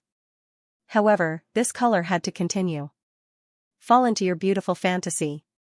When the time comes, it will be more painful when the fantasy is shattered. Ningxu took the initiative to ask, "What name do you want to give this child?" Wang Tiandong did not think of this for a moment. Giving a name to the child, his heart thumped. "I'll check the dictionary and give the child a nice name." A nice name. Wang Tiandong left the basement and locked the heavy wooden door. It was like Wang Tiandong's instinct that he would never forget. Even though he was now immersed in his fantasy, he never thought of letting Ningxu out of the basement. He probably knew that if Ningxu was released, he would run away. Wang Tiandong was immersed in the excitement of naming. Every day, he would come up with many names to bother Ningxu. Ningxu said impatiently, "You decide." "Okay." Wang Tiandong felt that this was Ningxu admitting that he was still the child's father. In the plot, this child didn't have a proper name. There was only one name, and that was Doll. The client's feelings for this child were very complicated. It was her own child, and she had such a father who stayed with her in a basement that didn't see the light of day. Pity was mixed with disgust. She wasn't very close to this child. The child was born with the client, and the client was sometimes distant and sometimes close to her. Sometimes she was disgusted and scolded her, but sometimes she was a little warm. The child had never seen the way other mothers and daughters interacted with each other. Naturally, she didn't feel that her mother's treatment of her was inappropriate. Moreover, she didn't feel that there was anything wrong with living in a dirty basement. Her entire life was in this basement. Wang Tiandong said one name after another, but these names were all given a surname, and that was Wang. Wang Tiandong's Wang was a little disgusting. One morning, Ningxu's stomach finally acted up. It was so painful that Ningxu's whole body trembled, and his stomach shrank in pain. Oh my god, it really hurts. In order to give birth faster, Ningxu had to endure the pain and walk in the basement over and over again. This way, he could give birth faster. Wang Tiandong drove the school bus to send the students to school. He was really worried for the students, sitting in a car driven by a beast every day. He also didn't know if Wang Tiandong imprisoned other girls. Ningxu took a deep breath, and then another breath. His stomach was in pain. In the future, he would definitely not do the task of giving birth. It was clearly not his child, but he still had to suffer. He fumbled around and prepared everything, such as scissors and towels. When he felt that it was about time, Ningxu quickly lay on the bed. He only took a deep breath and didn't cry out. This child wasn't big, and the birth was quite smooth. In an instant, something was out of the body, and his whole body felt relaxed. The child cried loudly. Ningxu sat up and cut the child's umbilical cord. Thinking about it, he had a lot of life experience. It was enough to experience something like this once. Ningxu used a soft towel to wipe the child's body. Sure enough, it was a girl. Her hair was very sparse and yellow, and she was very thin and weak. After crying for a while, she was tired and fell asleep with her eyes closed. After wrapping the child up and putting her on the bed, Ningxu threw the placenta into the toilet bowl, and then put a sanitary pad under her body. There was still blood in her stomach. Because of the hormones in his body, Ningxu, who was not even afraid of death, had an inexplicable feeling of crying in the wind. Postpartum depression was really a scary thing. Giving birth was a test for a female. After 10 months of pregnancy, due to the hormones in the mother's body, as well as the worry for the child's future, the mother would often fall into a state of anxiety and crying.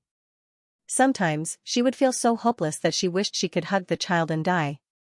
Even though Ningxu's mind was firm, the exhaustion and frustration from giving birth made him feel like he was better off dead.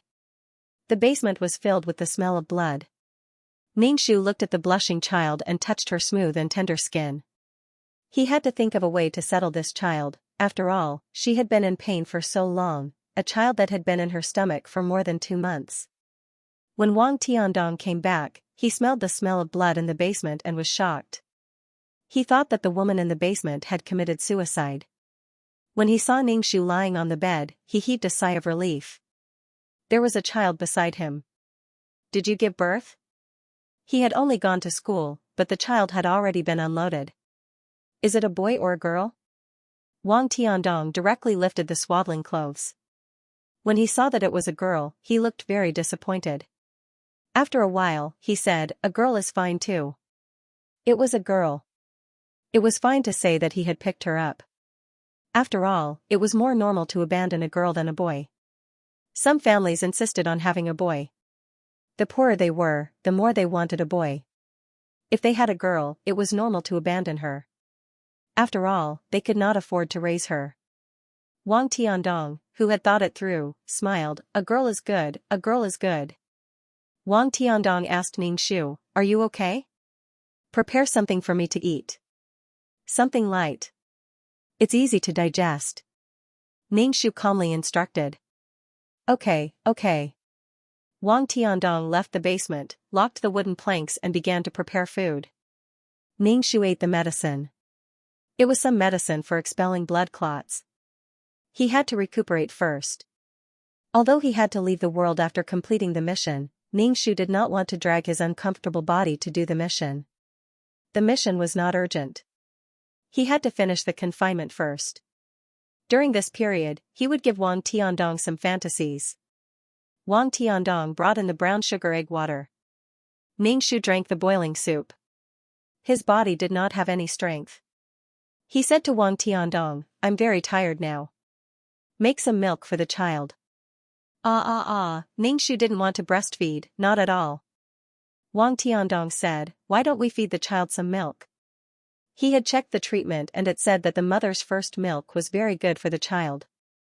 It could strengthen the child's immunity. The first sip of milk is good for the child. Ningxu swallowed a mouthful of saliva and almost spat out the egg he had just eaten. Wang Tiandong was really addicted to role-playing. Was he playing the role of a loving father? It was good to get into character. Ningxu just said, I don't have milk, so I'll make milk powder for the child. It'll have the same effect. Wang Tiandong could only give the child milk powder. The child was also hungry and kept drinking from the bottle. Ningxu was so tired that he couldn't open his eyes. He said, I'm very tired. Don't wake me up. Wang Tiandong nodded. All right. Wang Tiandong felt that the way they interacted with each other before was very comfortable. At least now, the girl was clean and beautiful. Although her attitude was always arrogant, Wang Tiandong was satisfied. It would be even better if she could be more gentle one day. They would be happy like a family. Wang Tiandong asked Ningxu tentatively, do you want to go home? Ningxu couldn't be bothered to deal with Wang Tiandong. Do you dare to let me go back? Wang Tiandong was speechless. He didn't dare. Moreover, the girl's family wouldn't let him go. This was his child's mother. When the time came, they would definitely be forced to separate. Moreover, he had kidnapped a person for so long. He would face legal punishment. Rather than that, he might as well let her stay here. She couldn't go back. Wang Tiandong suddenly wanted to slap his big mouth. Why did he have to talk about this awkward topic? It was something that couldn't be done. If he said it, it would make this woman fantasize. As long as she didn't leave this place, this was Wang Tiandong's bottom line. As long as this woman didn't make a fuss about leaving this place, he would do his best to satisfy her. Ningxu slept for a while. There was still lochia flowing under his body. It was the residual blood from his body. After sweating all over, Ningxu was groggy. Moreover, his chest started to swell. It was very painful. Was this breast swelling? This was really awkward. Ningxu didn't plan to nurse. It was still swollen. After a long time, it would swell until it disappeared. Wang Tiandong held the child and coaxed him. Seeing that Ningxu was awake, he asked, are you feeling better? Ningxu said lightly, get me some warm water. I want to wipe my body. Wang Tiandong said, they say that women can't take a shower and wash their hair during confinement. Just bear with it. Bear with it my ass, he was sweating all over. After a long time, the sweat would ferment. The air in the basement wouldn't circulate. One could imagine how strong the smell would be. Ningxu looked at Wang Tiandong expressionlessly. Wang Tiandong had no choice but to get some warm water for Ningxu. Ningxu got up from the bed and went behind the curtain to wash up. Wang Tiandong saw Ningxu lift the curtain and was a little stunned. Ningxu glanced at him. Wang Tiandong came back to his senses. He said, I will treat you well. Ningxu nodded. Okay. When Wang Tiandong saw Ningxu's response, he immediately swore, really, I will treat you well. Really, as long as you don't leave here, live a good life with me, and give this child a home. As long as you don't leave, we will be a happy family. We will live a good life, Wang Tiandong said. Ningxu was speechless. Live a good life, a happy family, Wang Tiandong's imagination was too perfect. Wang Tiandong seemed to have thought of something. He said, even if you don't do it for me, you have to do it for the child. As long as you don't want to leave, don't run. Ningxu nodded and said, I know. Wang Tiandong said happily, have you thought it through? Of course I've thought it through. If I go back now, it'll be awkward. My family definitely won't recognize me, and there will be a lot of rumors. Rather than that, I might as well live here, Ningxu said lightly. Wang Tiandong was smashed by the sudden joy. He asked, really? Ningxu looked into his eyes, and his gaze became deeper. He said slowly, word by word, of course it's true. I plan to live a good life with you. Wang Tiandong's eyes became a little dazed. When he came back to his senses, a smile appeared on his honest face. Yes, yes. We will live a good life in the future. Perhaps the two of them had expressed their feelings to each other. Wang Tiandong took good care of Ningxu, who was in confinement, and took care of the child, acting like a good father. They spent every night in the basement. /BK he bathed the child, changed his diapers, and took care of the child. Compared to the situation in the plot where the child was left to fend for himself, the current Wang Tiandong was really a good person. Ningxu sneered in his heart. He seemed to be moved by Wang Tiandong's appearance. Although he was stubborn, he would occasionally talk to Wang Tiandong about the child's education and future. Wang Tiandong was pleasantly surprised by Ningxu's change and became more and more attentive. He looked like he was soaking in a honey pot, a happy man. After a month of confinement, Ningxu even gained weight. The child ate milk powder, which was bought by Wang Tiandong. Similar to the plot, the child now enjoyed being taken care of and cared for. In the plot, the child was so hungry that he cried, and the person who entrusted him would feed him a little. It was by eating and starving that the child tenaciously survived. It was also not easy. After a month of confinement, Wang Tiandong wanted to do that with Ningxu again. Ningxu, disgusting. Ningxu refused directly, saying that his body was not good and he needed to recuperate more. Although Wang Tiandong was unhappy, he could not really force Ningxu. Otherwise, it would be like before. This woman would scratch and scratch him, shouting and yelling at him. It would really spoil his mood. Every time it came, it was like fighting. Wang Tiandong wanted the kind of carefree feeling where the two of them were connected. Now that their relationship had eased, there was no need to give up halfway because of this. However, he really could not bear it. One night, Wang Tiandong touched Ningxu's bed and wanted to have an affair.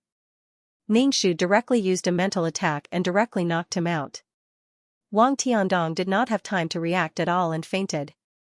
When he woke up the next morning, his head was dizzy and painful. When he looked at the bed, there was no sign of the woman and the child. There was no one in the basement. Wang Tiandong was shocked. His head felt like it had been hit by a hammer, dizzy and painful. When he felt that the key was still there, he quickly got up from the bed and saw that the wooden door lock of the basement was open. The wooden door was open. Wang Tiandong was so scared that his legs went soft. He hurriedly went out of the basement and searched everywhere. It was a very old and remote residential area. The conditions and facilities were poor, and the houses were dilapidated. Wang Tiandong searched everywhere but could not find anyone. The woman and the child were gone. Hadn't she already promised him, but now, she was gone. Where did she go? Did he go home or call the police? Wang Tiandong was shocked and angry. Like a headless fly, he frantically searched around. His face was filled with fear. Uncle Ningxu appeared in front of Wang Tiandong again with the child in his arms. Wang Tiandong almost thought it was an illusion. He rubbed his eyes and quickly ran over, raising his hand to give Ningxu a big slap. Wang Tiandong, in order to dispel the fear in his heart, decided to use violence to punish Ningxu. Seeing that someone was going to hit him, Ningxu reflexively wanted to dodge, but he took the slap. The slap hit Ningxu's face. The sound was very loud. Wang Tiandong, as if waking up from a dream, looked at Ningxu blankly. It was true. Great sadness and joy hit Wang Tiandong's heart. His mood was surging like a roller coaster. He quickly pulled Ningxu into the basement and roared, "Where did you go? Did you want to run away?" Ningxu said, "I just saw that you didn't close the door. I took the child out to bask in the sun. Children are particularly prone to calcium deficiency. I didn't want to run away. If I wanted to run away, why would I come back?" Ningxu licked the corner of his mouth. There was a bloody taste in the corner of his mouth. It seemed that his mouth was broken. I thought you were lying to me." Ningxu said, "Why would I lie to you? Even if it was for the child, I would still stay." Now Wang Tiandong's mood was like a roller coaster at the highest point, up and down. "And you actually hit me. You hit me without asking me." Ningxu's face was cold. Wang Tiandong looked at Ningxu's cold face and couldn't help but say, "Well, it's my fault. Why don't you hit me back?" Ningxu's attitude became colder and colder. He didn't pay attention to Wang Tiandong at all. Wang Tiandong instinctively wanted to admit his mistake. He said with some flattery, I'm serious. You can hit me back. Ningxu snorted, if I hit you back, you will kill me. No, no, you can do whatever you want. I slapped you before. You can hit me back. Wang Tiandong said and put his face in front of Ningxu. Ningxu didn't hit him. Instead, he was as cold as ice. He didn't say a word to Wang Tiandong. He didn't say anything about what he wanted to eat or drink. In order to prevent Ningxu from stepping out of the basement again, Wang Tiandong was very careful. Until now, he still didn't know what had happened. He wanted to have sex with this woman, but his head hurt. When he woke up, she was gone. The key was with him again. It seemed that he really forgot to lock it. And this woman was treating him like this again. It wasn't easy for their previous relationship to ease a little. Ningxu was in silent violence with Wang Tiandong. In fact, this was also good. In fact, Ningxu didn't want to say a word to Wang Tiandong. Wang Tiandong took care of the child and stared at Ningxu from time to time. Ningxu ignored him and treated him like air. Wang Tiandong reached the limit of his tolerance. He said impatiently, I asked you to hit me, but you didn't hit me. Who are you showing this dead face for? Ningxu said coldly, if I really hit you, you will definitely fly into a rage out of humiliation. I won't let you hit me, Wang Tiandong said. Ningxu didn't hold back this time. He raised his hand and slapped Wang Tiandong's face. A red handprint appeared on his face. Wang Tiandong suddenly felt his head buzzing. He was a little stunned from the hit. Ningxu immediately asked, what happened to you? You asked me to hit you. Wang Tiandong heard Ningxu's anxious tone and the anger in his heart disappeared. He said, it's okay. I asked you to hit me. Ningxu looked faintly at Wang Tiandong's swollen face and asked, are you really okay? Wang Tiandong breathed a sigh of relief. Since she was willing to hit him, it meant that the previous matter was over. It's okay. He didn't expect the woman to be so strong. When Ningxu saw that Wang Tiandong had been beaten, anger flashed across her face, followed by relief. Then, she heaved a sigh of relief. This matter was over. Ningxu's attitude towards Wang Tiandong was a little better than before. This made Wang Tiandong feel that the slap was worth it. However, the half of his face that was hit by Ningxu was swollen for a long time. The bruises didn't disappear for a few days. /BK he even had to wear a bandage when he went to work. To outsiders, he said he fell. After that, their relationship gradually developed into Ningxu. What was there to be unhappy about, or if Wang Tiandong did something wrong, Ningxu would immediately put on a cold face and enter Cold War mode. For several days, he was as cold as ice towards Wang Tiandong. No matter what he did, Wang Tiandong gritted his teeth and said, it's all my fault. Why don't you beat me up? Ningxu, I'm not someone who likes to beat people up. Wang Tiandong took a deep breath and said, I know you're not. Then, Ningxu gave him a tight slap. Then the Cold War ended, and they returned to their previous relationship. Every time they fought, Ningxu would give Wang Tiandong slightly better treatment. She would take a step back and let him take a step forward. She would even let him sleep on the bed. Wang Tiandong felt that although it hurt, their relationship eased very well. People were lazy. When they encountered something that could solve everything in one way, they would not think of other ways. And Ningxu was now cultivating Wang Tiandong's laziness. Every time he encountered something, he would use one method to solve it. A beating was enough. If it still didn't work, Wang Tiandong would beg for another beating. And after the fight, the previous matter was written off and vanished like smoke in thin air. Wang Tiandong would rely on this method to solve the conflict between the two people.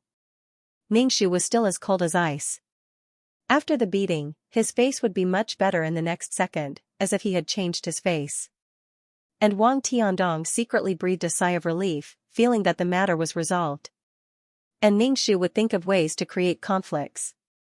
Once there was a conflict, Wang Tiandong would start begging for a beating.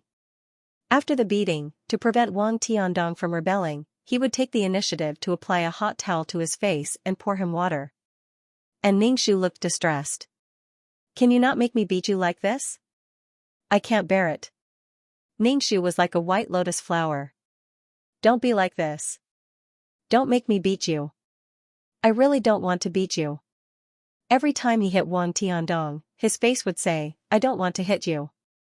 My heart hurts. However, if Wang Tiandong did not allow Ningxu to fight, Ningxu would return to his ice-cold appearance. Wang Tiandong couldn't find any other way, so he could only beg for a beating. Ningxu, on the other hand, wouldn't directly beat Wang Tiandong up. Instead, she showed a very reluctant and resistant expression. Then, he unwillingly beat Wang Tiandong with all his might. Of course, sometimes when Wang Tiandong was hurt and wanted to fight back, Ningxu directly used his spiritual force to stun Wang Tiandong. Now, he could only use his mental strength. He couldn't use any other abilities. When Wang Tiandong woke up, Ningxu said, Why do you always faint? You should go to the hospital to see if there's anything wrong with your body. Wang Tiandong was also puzzled. His head hurt so much. Maybe there really was something wrong with his head. He hurried to the hospital for a checkup, but there were no results. In this cycle of cold and hot, Ningxu and Wang Tiandong formed a strange way of getting along. And Wang Tiandong was already used to this method, which could quickly solve the conflict between the two. The only thing Wang Tiandong would not let Ningxu hit was his face. After all, it was easy to arouse suspicion with injuries every day. He fell so frequently, and even fell on his face. Ningxu never mentioned going back again. It seemed that he really wanted to stay and live a good life with Wang Tiandong.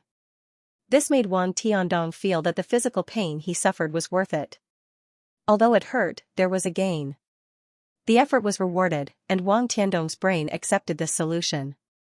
Rather than a solution, it was better to call it a punishment mechanism. This punishment mechanism was too convenient, and it left a deep impression. In the future, when Wang Tiandong faced Ningxu, his brain would immediately activate this mechanism. As long as there was a problem in the relationship between the two people, this solution would first appear in his brain. And his brain would also numb Wang Tiandong. Although it would hurt, there would be a reward.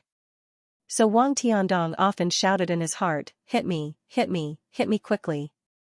After hitting him, the matter was over. Ningxu only gave a little benefit and sweetness. Previously, he was expressionless, occasionally smiling, and squeezing him on the bed. Other than that, he would not let him do anything. Although Wang Tiandong had a solution, it was still very painful to be hit. So he was worried that Ningxu would be angry, and if she was angry, he would be beaten. In the repeated alternating between cold and hot, Wang Tiandong's brain had already been shaped, and he already had a fixed way of thinking. He was originally a dull person, and the boldest thing he did in his life was kidnapping the person who entrusted him. Ningxu's actions were to show Wang Tiandong another way, a way to solve the conflict between the two people. Other than not letting Ningxu out of the basement, Wang Tiandong was getting better and better to Ningxu, and his bottom line was getting lower and lower. It was estimated that in the near future, Ningxu might be allowed to leave the basement. However, Ningxu leaving the basement was related to Wang Tiandong's life. In order to save his own life, it was very likely that he would be exposed. This should be Wang Tiandong's bottom line that could not be crossed. However, every time Wang Tiandong begged Ningxu to hit him, Ningxu would look like a white lotus and then hit him very hard. After hitting him, he would ask about Wang Tiandong's well-being. The child changed day by day. His skin was still red before, but now it was white and tender, and he had lost weight. From the looks of it, he should be a beauty when he grows up. It was not known if he could grow up, now was not the time to leave. Wang Tiandong took care of the child every day, and it seemed that he had not established a deep relationship. When a deep relationship was established, it would be extremely painful to cut it off.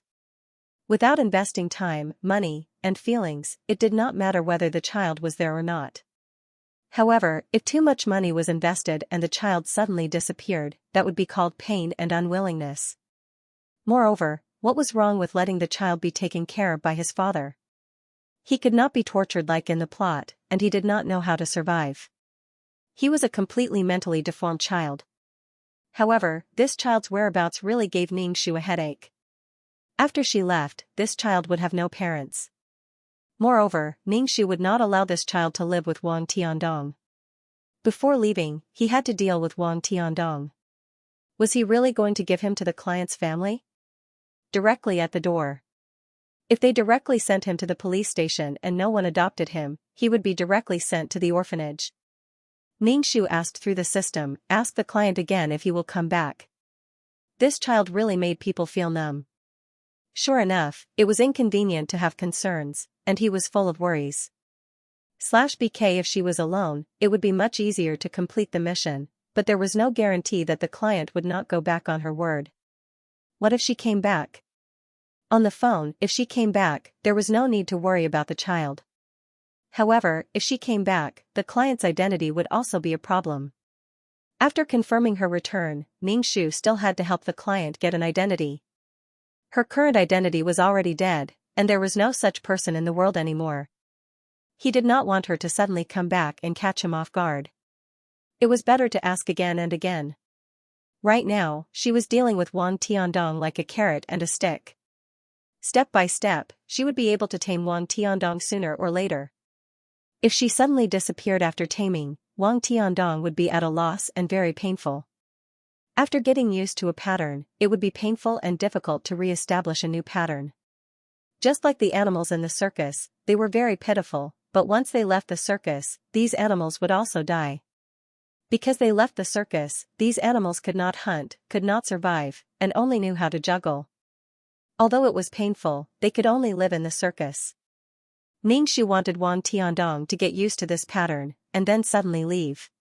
Ningxu said to the system, help me confirm it again, ask clearly, there is a way to complete the mission if she comes back, and there is a way to complete the mission if she doesn't come back. The system said, okay. After a while, it said, she won't come back. Ningxu said, are you sure? You can't change it after you confirm it. The system said, she said she won't go back, she can't face the child, and her life is already broken, there is no need to go back. Such a broken life, without a family, and with a child to live, such a life was hopeless with no end in sight. Even if she could live a bright future, it would be 10,000 times more difficult than a normal person's success. Why should she live such a life? Starting over was a better choice. Since you've asked clearly, that's good. Ningxu was relieved, then this mission was completed and he could leave directly, there was no need to care about what happened after. It was the child that needed to be dealt with properly. Although Wang Tiandong looked like a loving father now, Ningxu couldn't leave this child to Wang Tiandong at all. Losing two things was too painful. His fantasy of a happy family fell apart in an instant. Physical injury was not a problem, it seemed that Wang Tiandong could tolerate it. In order to avoid being beaten up, he would try his best to satisfy Ningxu. For example, some small tasks, such as serving tea and pouring water, were done very smoothly. He did everything he was told to do, except for asking Ningxu to leave the basement. Ningxu didn't want to leave now. If she wanted to leave, she could do it any time. He let Wang Tiandong carefully put away the key and kept it close to his body. Ning Wang Tiandong, Ning Ningxu, and Wang Tiandong, Wang Tiandong, and Wang Tiandong, Wang Tiandong, Wang Tiandong. Wang Wang Wang Wang Wang Wang Wang Wang Wang Wang Wang Wang Wang Wang Wang Wang to Wang Wang Wang Wang Wang Wang Wang Wang Wang Wang Wang Wang Wang Wang. Although it was in the basement, he would make it very clean and decorate the basement with some small decorations.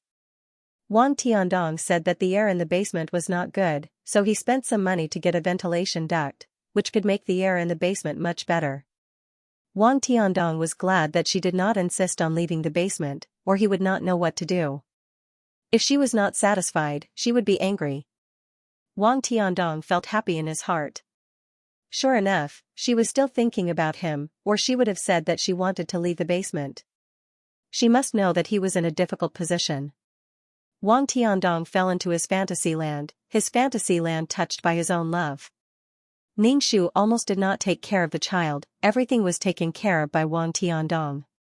He bathed the child, fed milk powder, and when the child cried and felt uncomfortable, he held him in his arms and coaxed him. Holding the child, Wang Tiandong felt that the whole world was in his arms. He truly felt that this was his child, his bloodline, his descendant. He had a child of his own. Moreover, he had a child with the girl he liked. Now in Wang Tiandong's heart, Ningshu's figure was deeply engraved in his heart. Even if Ningshu hit him, he would find a reason to exonerate Ningshu. The child was taken care of carefully. Now that he had grown up, he would occasionally smile at people. He had no teeth, and his pink gums were exposed. He looked quite cute. But Ningshu was very worried. How should he deal with this child? If he stayed in this world, his life would not be good. How worrying, sending him to an orphanage was not necessarily good for the child's life.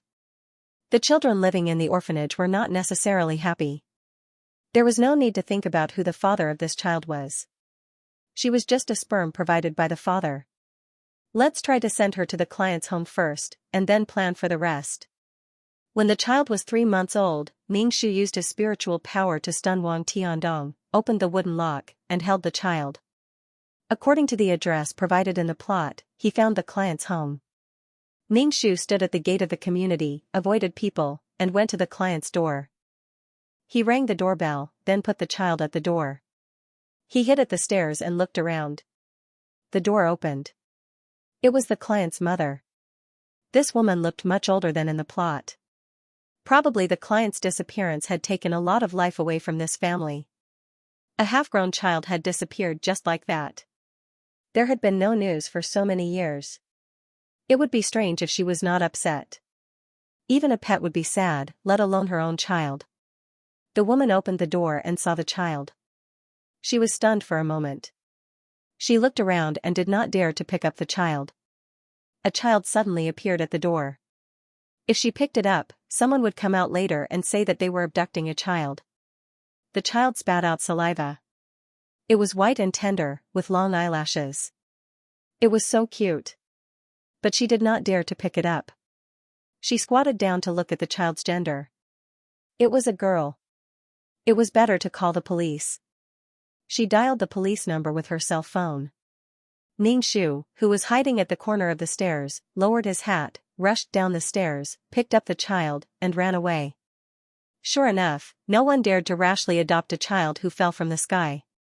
Especially in a country with perfect laws, and a big city, it was impossible to be like a small place. If a child was suddenly adopted, the neighbors would also be suspicious. Hey! Seeing the child being taken away, the woman hurried to chase. What was the situation? Someone stole a child, BK Ningshu ran away and then went home with the child. Wang Tiandong was still in a coma. Ningshu locked the door of the basement and put the child on the bed. When Wang Tiandong woke up, he had a headache. He rubbed his head and asked, "What time is it now? Why did I faint again?" Ningshu was upset because he didn't know how to deal with the child. He said angrily, "How would I know what time it is? Why do you faint? You'd better go to the hospital to see if you have any terminal illness." Although Ningshu's tone was not good and even very rude, Wang Tiandong was not angry at all. He said, "I should go to the hospital." His head hurt and he fainted. When he woke up, his whole body was not good. His head felt like it had been split by an axe. Was there a tumor in his head that pressed on the blood vessels in his brain? Was that why his head hurt so much? Forget it. I won't go to work today. I'll take a leave and go to the hospital. Ningshu just said, "Okay." Wang Tiandong reached out and touched the child's face. He said, "Our daughter is so beautiful. Many boys will like her in the future." Ningshu was not in a good mood. He said directly, "Aren't you going to the hospital? Go now."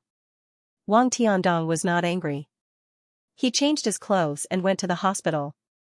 As soon as Wang Tiandong left, Ningshu directly pulled a long face and was expressionless. She held her chin and looked at the child who spat. Was there only one way left, which was to send the child to the orphanage? This was really a difficult problem to solve. To be honest, Ningshu was not willing to send the child to the orphanage. After all, she gave birth to the child. It was rare for her to have a motherly instinct, but she couldn't show it. Wang Tiandong went to the hospital to check his brain. The doctor said that there was nothing wrong with his brain. Wang Tiandong breathed a sigh of relief and felt puzzled. If there was nothing wrong with his brain, why did he keep fainting, and his head hurt so much? Of course, Wang Tiandong wouldn't suspect Ningshu. After all, Ningxu was just an ordinary woman. She didn't have any superpowers. If she really had superpowers, she would have run away a long time ago. During this period of time, Ningxu increased the training of Wang Tiandong. He would often find fault with him, but of course, he did not say that he wanted to leave. This was Wang Tiandong's bottom line. It was a matter of life and death. In the face of death, living creatures would erupt with a powerful rebound force. Therefore, Ningxu would not touch Wang Tiandong's bottom line. But in other aspects, he would step on Wang Tiandong's bottom line lower and lower. It had been 5 months, but Ningxu still hadn't dealt with the child. The child's perception of the things around him was getting better and better. Ningxu thought for a moment and tapped on the black hole to summon Zhu Jun. The golden skeleton appeared in the basement. Zhu Jun sized up Ningxu. "You have a body now." "No, it's just for the time being. In the future, I'll have all kinds of bodies, male and female, big and small." Ningxu said, "There's no way to deal with this child. Send him to Nine Palace Mountain." Of course, it would be impossible to send a mature child to Nine Palace Mountain. That would be equivalent to transmigration. However, the current child did not have any special understanding of things. He was a pure soul. A person's understanding of things was accumulated over time. Zhu Jun asked, "What's wrong with this child?" Ningxu said, "He's mine." Zhu Jun. "You gave birth." Ningxu. "Don't worry about these details." Zhu Jun said, "Who will take care of him if he's sent to Nine Palace Mountain? It's not good to find someone to take care of him." Ningxu had a headache. "I can't find someone to take care of him. He's already given birth. What else can I do? This child is in my hands." Fortunately, it was a girl. Zhu Jun, "It's not good to give him to the child's father. To be honest, I don't really understand what you're doing now. I'm fulfilling someone's wish. Do you remember the studio that died prematurely? This is what I'm doing now." Zhu Jun. "Is it a mission to give birth to a child?" Ningxu, "Anyway, it's a long story. Just take the child away." It had been long enough. 1 month was enough for him to form a habit. She had given Wang Tiandong enough hints. "Zhu Jun, I can take him away. The problem is where to and who will take care of him. It's not easy to raise a child. More than 10 years. Take him away first. We'll talk about it after my mission is over. Go to the 2nd level of Nine Palace Mountain." Ningxu said. Living people could not survive in the world of reincarnation. "Zhu Jun, since he's not your child, why do you care so much? Maternal instincts?" Ningxu nodded. "Yes, I've always been so full of maternal instincts." Zhu Jun did not want to talk anymore. He picked up the child. The child in his arms opened his eyes. Looking at the scary skull, he began to giggle. He did not feel fear at all. He doesn't even have teeth. What's there to laugh about? Zhu Jun carried the child into the black hole. Ningxu stopped him and asked him to take away all the baby products. How could he raise a child without baby products? Zhu Jun turned around and carried the things away. With one hand holding the child, he entered the black hole. Ningxu stretched lazily. It was time to leave this place. Staying in such a small and depressing place made people feel mentally unhealthy. It was even more depressing than being in prison. Ningxu left the basement.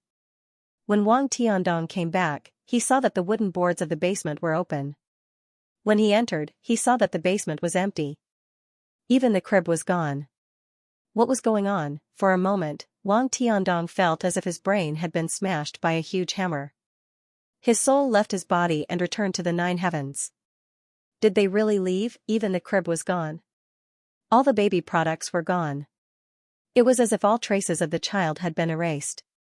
Wang Tiandong had a bad feeling. He had a feeling that the mother and daughter would not come back. However, he tried his best to deny it. Wang Tiandong was terrified. He felt as if he had been abandoned by the whole world. He was so terrified that he did not know what to do. He saw the road ahead. He was at a loss. He felt as if he could not live anymore. He came out of the basement and looked around the neighborhood. His face was full of fear. Not only was he afraid that his actions would be discovered, but he was also afraid that he would be abandoned. He had been used to a lifestyle. If he suddenly had to change, he would feel fear and despair. In fact, Wang Tiandong's spirit relied on Ningxu to live. Without Ningxu, Wang Tiandong would have no spiritual support. More than half a year was enough for Wang Tiandong's spirit to relax. It was the feeling of a pet relying on its master. Although Wang Tiandong could drive and earn some money to survive, Wang Tiandong without a spiritual support was not someone who could earn money to support himself. Spiritual despair was like a poison. The longer it lasted, the more poisonous it became. BK Ningxu stood in a hidden place and looked at Wang Tiandong's terrified and desperate look. He walked with one foot deep and the other shallow. He didn't even know if he bumped into someone. He looked like he was about to cry. His face was pale and he was terrified and helpless. His hands were trembling. Ningxu just looked at him indifferently. He let the pet get used to being owned by the owner and then heartlessly abandoned the pet. How desperate and scared the pet must be now. Ningxu was now a bad owner. Ningxu found a small hotel to stay in. It was the kind that was more hidden. After all, a bigger hotel required an ID card. She didn't have one now. She secretly observed Wang Tiandong. During this time, Wang Tiandong had been looking for someone. He couldn't eat or sleep. Since he was worried that what he had done would be exposed, he hoped that the woman would come back with the child like before. He waited anxiously, as if he was waiting for a judge. Where did they go? Wang Tiandong didn't go to class. He looked everywhere every day and expanded the search area. But the mother and daughter seemed to have evaporated from the world. They disappeared silently. Liar, big liar. And Wang Tiandong didn't believe that she would abandon the feelings between them. Could it be that their previous interactions were all fake? For a period of time, Wang Tiandong was skinny. His cheekbones were raised and his eyes were red. Anyone who saw Wang Tiandong in this state would think that Wang Tiandong's mental state was not good. Moreover, he looked at people with a crazy energy. The school leaders saw Wang Tiandong like this and temporarily stopped him from driving. If anything happened to him while driving, it was related to the safety of the students. However, seeing that Wang Tiandong had been driving for the school for so many years and nothing had happened during that time, Wang Tiandong had always been reliable. The school's leaders also asked Wang Tiandong to rest and come back to class when his body was better. But now Wang Tiandong's mental state was not good. When he heard that the school leaders had the intention to expel him, he immediately became irritable. He looked quite crazy. For Wang Tiandong, it was like he was cheated and abandoned. Now these people were going to expel him. One by one, they were going to abandon him. For Wang Tiandong, the actions of the school leaders were the last straw that broke his back. He hysterically argued with the school. What right do you have to expel me? What if something happens to me while I'm driving? You're all liars, lying to me one by one. The whole world wanted to abandon him. They had agreed to spend the rest of their lives together. He had driven for the school for so many years. He had always been a cautious driver. He would rather slow down than exceed the speed limit. Obey the traffic rules. However, these people insisted on giving him another blow when he was at his lowest point, when he was in pain. The school leaders were speechless. What was wrong with him? Seeing that you're not in good spirits and in a daze, it's wrong to let you rest. Seeing Wang Tiandong like this, the school leaders felt even more uneasy. If something really happened to him while he was driving, the school would have to face a torrent of questions and accusations from the parents. The school leaders decided to let Wang Tiandong rest for a period of time. As for whether he could still come to class in the future, it would depend on his condition. In fact, this was more or less the same as being fired. Anyone with a bit of self-respect would just walk away. Wang Tiandong was now like a spring. The heavier the pressure, the greater the rebound. In such a situation, of course, he would kick up a fuss and do his best. The school leaders were having a headache because of Wang Tiandong. He was just a school bus driver. He was not a teacher of the school. Although he could not be fired directly, he could be transferred. How could he be put in a spot by a school bus driver? they immediately decided to fire him. They would not give Wang Tiandong any chance. Letting such a paranoid lunatic drive the school bus, who knew when he would do something harmful to the children, Wang Tiandong's job was gone. His mental support had collapsed. Now, even his psychological support had collapsed. The whole world was leaving her. He put up small advertisements every day. They were all missing people notices and looking for people. When people familiar with him asked, he would lie and say that he was a relative. Because the mother and daughter had gone missing, he was now helping to look for them. If anyone saw them, they should inform him immediately. Now, Wang Tiandong could lie without batting an eye. No one would have thought that Wang Tiandong had imprisoned a girl for so many years. Moreover, Wang Tiandong was usually an honest person. When he said that, others believed him. It had been a few days since Ningxu left. During this time, Ningxu did not appear once. He was secretly observing. Looking at Wang Tiandong's terrified and desperate face, there was resentment and hatred, but more than that, there was desire. If Ningxu appeared in front of Wang Tiandong now, Wang Tiandong would definitely be ecstatic. He would definitely not care about it. If he did anything, he would not dare to go overboard. Ningxu would not appear in front of Wang Tiandong. He would let him find him first and wait in fear and despair. He did not know when the police would come. He would scare himself. A sword was hanging on his neck. He did not know when it would fall. The feeling of waiting for death was not good. He was waiting for someone to appear. He was getting more and more desperate. After despair, he would be lucky. Maybe he would be relieved. At that time, Ningxu would go and make his presence known. One had to let one's heart be in a state of anxiety and despair at all times. Shrouded in despair and hopelessness. Losing and gaining repeatedly was enough to torture a person's heart. Because he did not have an ID card, Ningxu could not find a job. He could only find a small restaurant to be a dishwasher. It was also temporary. He just needed to earn enough money to live in a hotel and make a living. He did not expect to make any big money. In this world, he ate one meal at a time. After leaving, this body died. And he had to die a little more vigorously. He had to use death to achieve some goals. Occasionally, he would secretly observe. Wang Tiandong's missing person notice only described his appearance, holding a child. There was not even a photo. He was probably afraid that a photo would cause trouble. However, the sender did not have a photo. After so many years in the basement, he had not taken a photo. It was impossible to find him with this missing person notice. Around the neighborhood, he used his spiritual force to scan and found that Wang Tiandong slept in the basement every day, crying while holding the quilt. He looked so pitiful and desperate. The despair of being abandoned. Wang Tiandong's feelings for Ningxu were not love, but the kind of fantasy. It was a psychological cue planted by Ningxu. Now Wang Tiandong's pain was because his illusion was shattered. How beautiful he thought at the beginning, how cruel the reality was. If he did not have it, it would be fine. If he had it, even if it was fake, it was real for Wang Tiandong. Now that he had lost it, it was as painful as digging out the flesh of his body and removing the bone and flesh. It was forcefully peeled off. /BK After more than a month, Ningxu didn't appear, and no police came. Gradually, Wang Tiandong gave up. If she really called the police, then the police would definitely come early in the morning. But a month had passed, and there was no news. No news was good news. Something must have happened. Maybe it was. Maybe she didn't dare to call the police and didn't want this matter to be exposed. She said that she didn't want to embarrass herself.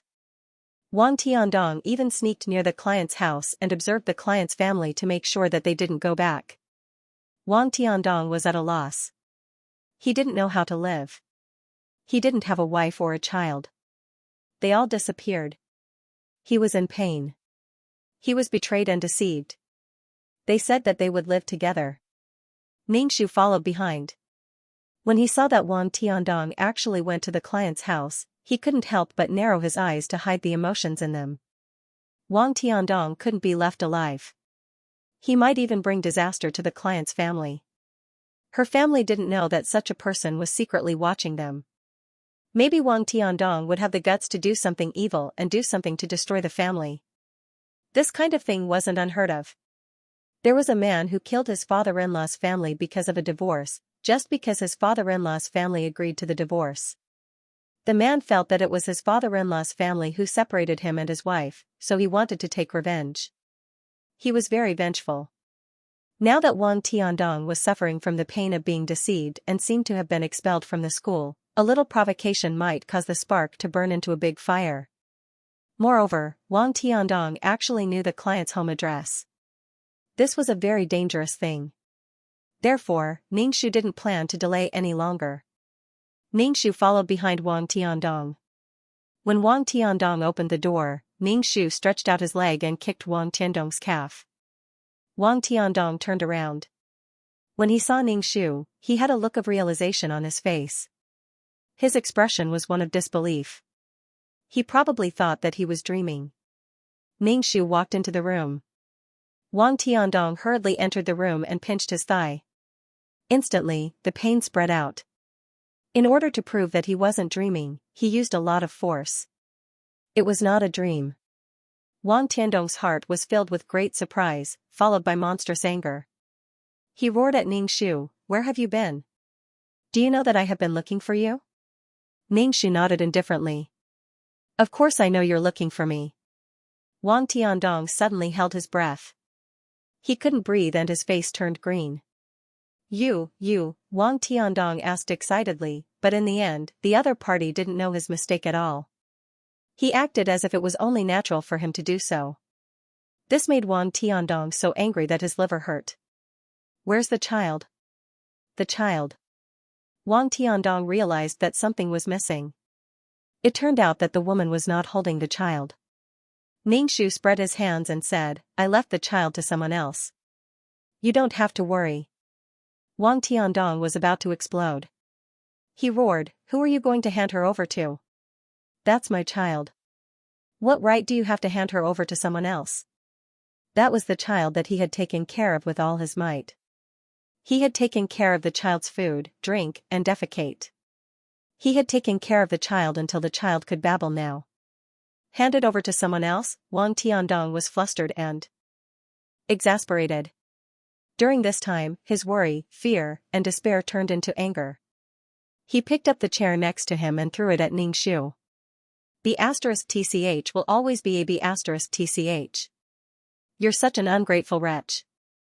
I'm going to kill you. Wang Tiandong lifted the chair and threw it at Ningxu. In fact, he was relieved that she was back. It was just that the worry and fear from before had now turned into anger. It was like a parent hitting a child because of fear. Ningxu would not let Wang Tiandong hit him now. "Don't even think about touching him." She avoided the chair and directly stunned Wang Tiandong with her spiritual power. Wang Tiandong felt a sharp pain in his head and then he lost consciousness. With a thud, the chair fell to the ground. Fortunately, this was the first floor. Even if there was any noise, people downstairs could not hear it. Ningxu stretched out his foot and kicked Wang Tiandong. Wang Tiandong was like a dead dog and did not respond at all. Ningxu dragged Wang Tiandong to the basement, opened the chain, and directly buckled Wang Tiandong's ankle. Wang Tiandong had detained the client like this before, and now he was detained like this. So that Wang Tiandong would not monitor the client's family every day. And the client's family did not know anything. They did not know that such a dangerous person was watching their home. Since Wang Tiandong liked the basement so much, he could stay in the basement until he died. Ningxu went out of the basement and cooked a lot of delicious food for himself. After eating, he pulled a chair to the basement and sat down to wait for Wang Tiandong to wake up. Wang Tiandong was in a coma for half a day. When he woke up, his head was very painful. He rubbed his head and sat up. The light in the basement was dim. Wang Tiandong saw Ningxu sitting by the bed. He was still in a daze and did not know what was going on. He moved his body, and the chain on his feet made a clanking sound. Wang Tiandong was stunned for a moment. He grabbed the chain and quivered. It seemed that his soul had returned to his body. "What are you doing? Why did you lock me up?" Wang Tiandong rubbed the key on his body. Ningxu took out the key. It's with me. Wang Tiandong stretched out his hand to grab the key. Ningxu avoided his hand and said, "You seem to like the basement very much. Then I will fulfill your wish." Wang Tiandong was shocked and angry. Ningxu shouted, "What are you doing? Hurry up and let me go." Wang Tiandong was a little desperate. In order to prevent her from escaping, he made this kind of chain. It was inlaid on the wall and cast with cement. It was impossible to break the chain with human strength. "What do you want to do?" Wang Tiandong looked at Ningxu. "Don't I treat you well? I do everything according to you. How can you treat me like this?" Ningxu was speechless. It seemed that Wang Tiandong was very wronged. And he was really wronged. Betrayal and humiliation filled his eyes. Wronged? What was there to feel wronged about? He did not care about her wishes and forcefully imprisoned her here. He even violated her. If you feel wronged, wouldn't others feel wronged too? Ningxu put the key ring on his finger and spun it. "You want the key? Come and get it. Why are you doing this to me? I hate you. I treat you so well, but what about you?" Ningxu smiled and said, "It's okay. I will return the kindness you treat me well. You locked me up in the basement with my ankles cuffed. I will do the same to you. I'll return all the kindness you've shown me. Please look forward to it." Ningxu smiled and winked at Wang Tiandong. She gave off a charming and naughty feeling. She had the playfulness and cuteness that a girl should have. Any man would like a woman to smile at him like that. It was very charming and cute, as if she was acting coquettishly. But Wang Tiandong was not in the mood to appreciate this at all. A woman who tied him up and locked him up, and then smiled at him coquettishly. It really made people feel a chill down their spine and numb all over their body. Wang Tiandong dragged the chain and wanted to snatch the key in Ningxu's hand. Ningxu held the rotating key in his palm and avoided Wang Tiandong. Because of the chain, Wang Tiandong could only move within a certain range. He could not reach Ningxu at all. He could only bare his fangs and brandish his claws, but he could not get close to Ningxu at all. Ningxu put the key away and said to Wang Tiandong, "Be good and wait for me to bring you some food to eat." "What do you want to eat?" Wang Tiandong was not in the mood to eat. Although he was angry, his tone was pleading. "If you want to let me go, let's talk about it." The feeling of being tied up was not good. Although he locked her up, he tried to satisfy her in other aspects. What else was she not satisfied with? What did she mean now? Was she taking revenge on him? Ningxu said, "Don't worry, I will take good care of you. I will try my best to satisfy you." "Wang Tiandong, I know you are angry that I tied you up, but you promised me that you would live well and take the child back. Let's let this matter pass, okay? I will make it up to you." Wang Tiandong's head was throbbing, and his blood vessels seemed to be about to explode. Ningxu shook his head and said, "I won't be angry. I will only torture you to death." Wang Tiandong was happy. "It's good that you are not angry. Let me go." Ningxu felt that Wang Tiandong's brain had been kicked by a donkey. "You think that it is not good to stay in the basement, but others have stayed there for many years and suffered. When others were locked up, they felt that the basement was nothing. But when you were locked up, you wanted to be released? Dream on." Ningxu said, "Since you feel that it is not a problem to live in the basement, then live here. I will take good care of you." Ningxu turned around and went out of the basement. He locked the door, isolating Wang Tiandong's roar from the inside. After that, Ningxu gave Wang Tiandong leftovers every day. They were all leftover soup and water. They were all mixed into a bowl and were carried to the basement. Ningxu put the sloppy-looking food in front of Wang Tiandong and said, "Eat." Wang Tiandong looked at the hogwash and asked, "You're giving me this?" Ningxu said, "Only this. Otherwise, you won't even be able to eat this in the future. I'm not very good at cooking." Wang Tiandong looked at the food and couldn't swallow it. He tried to curry favor with Ningxu and said, "Why don't you let me go? I'll cook for you." Ningxu rested her chin on her hand and smiled sweetly. "If I let you go, I'll be the one locked up in the basement." No, as long as you don't leave here, you don't have to live in the basement." Wang Tiandong just wanted to untie the chains on his feet. The chains rubbed against his skin until it was red and painful. And during the time she left, she didn't call the police or go home, which meant that she wouldn't call the police. In fact, she cared about him in her heart, but she was too angry about what happened before. Wang Tiandong's heart relaxed a little. I know you're angry. I'll definitely treat you well in the future. Really, I swear. Ningxu, you're dead, Ningxu, okay, stay here. He thought she was angry and joking. He would know in the future if she was joking. Wang Tiandong was very satisfied. He thought that Ningxu would let him go after a while, but she didn't. He ate leftovers every day. Sometimes it was a little rancid. He applied to change it to something more fragrant, but the application was invalid. Eat it or not. If not, forget it. Wang Tiandong had no choice. He was so hungry that he could only eat. After eating, his stomach felt uncomfortable, and then the whole basement smelled bad. The basement, which was considered clean before, was now dirty and smelly. The bedsheets hadn't been changed for a long time and the floor wasn't sprinkled with lime. The bedding became a little wet, and Wang Tiandong didn't take a shower, so the bedding became a little black. Wang Tiandong applied to change the bedding, and then poured out the dirty things in the toilet bowl. It was too smelly, too suffocating. But Ningxu didn't approve, and let the basement become a dirty place. Wang Tiandong was unkempt, like a beggar in a garbage dump. It was unbearably smelly. After a long time, Wang Tiandong gradually realized that the other party wasn't lying. She let him rot in the basement. She didn't feel sorry for him at all. She smiled coquettishly, and her smile made people shiver. She wanted to take revenge on him.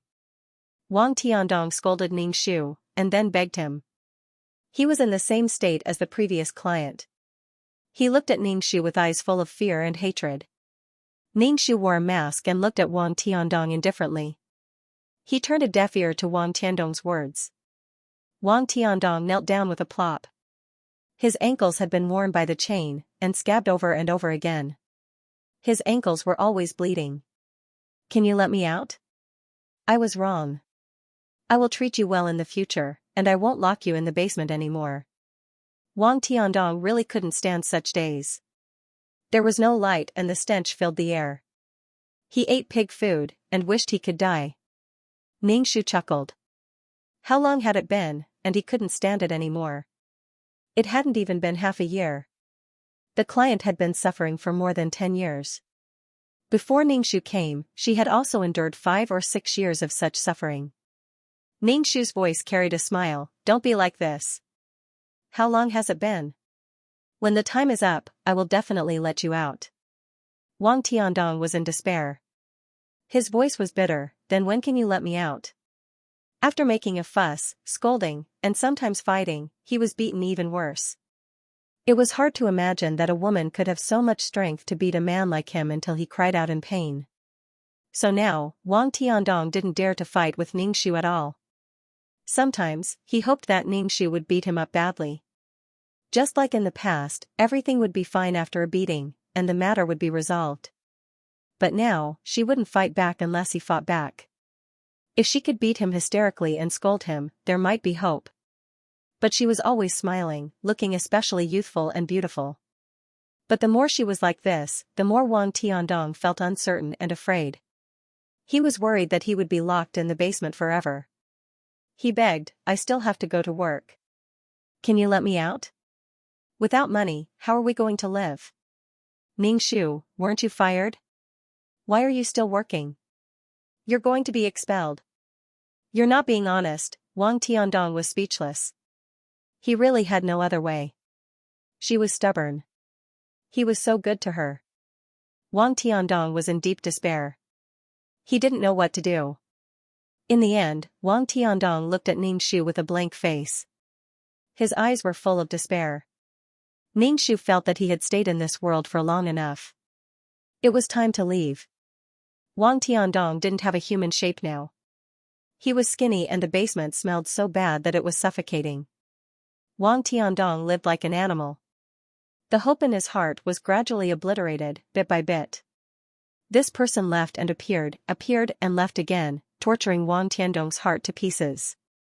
He wanted to die but didn't dare to. He just endured it. Ningxu walked in front of Wang Tiandong and looked at him. Wang Tiandong's leg was infected.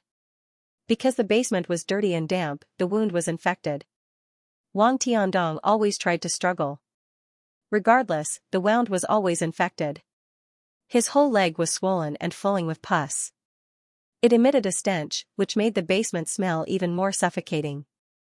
Wang Tiandong's face was dark and covered with a layer of dust. He raised his eyes and looked at Ningxu. His eyes were bloodshot. His eyeballs were chapped and full of cracks.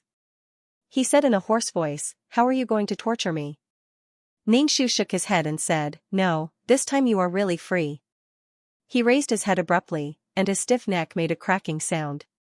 His heart, which had been dead silent, suddenly started to beat. "You are going to let me go?" There was no hope, but the woman suddenly said that she was going to let him go. It gave Wang Tiandong hope. Ningxu took out the key and threw it in the corner. It was a distance that Wang Tiandong couldn't reach. Wang Tiandong looked at Ningxu in shock. He couldn't help but ask, "What are you going to do?" Ningxu shrugged and said, "I said, you are free. I threw the key over there. You won't be able to reach it unless you chop off your own leg to break free from the chains." Wang Tiandong's heart was numb. He knew it would be like this. What freedom? It was clearly torture. Cutting off one's own leg. Although the leg was injured now, no one could calmly cut off their own limbs.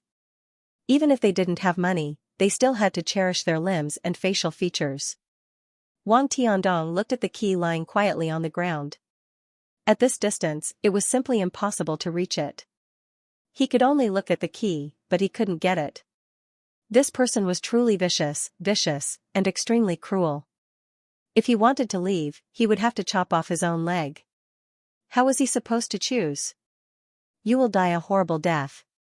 Ningxu said, "I won't die." Even if his will was gone, he could still be reborn and start anew. It was equivalent to him being able to reincarnate indefinitely. "No, I won't die. I'm going to die right in front of you." Ningxu spoke of death casually, as if it was a game. Either she was crazy, or he was crazy. Ningxu said again, "That's right. If I die, no one will send you food. You will starve to death in the basement. But there's still another kind of food." Wang Tiandong blankly moved his eyeballs, indicating that he was listening. Ningxu smiled brightly, "That is, my corpse." Asterisk caret caret asterisk, hee hee. Wang Tiandong's pupil shrunk. He was probably frightened by Ningxu's madness. If you chop off your own leg and get the key, you can open the chains.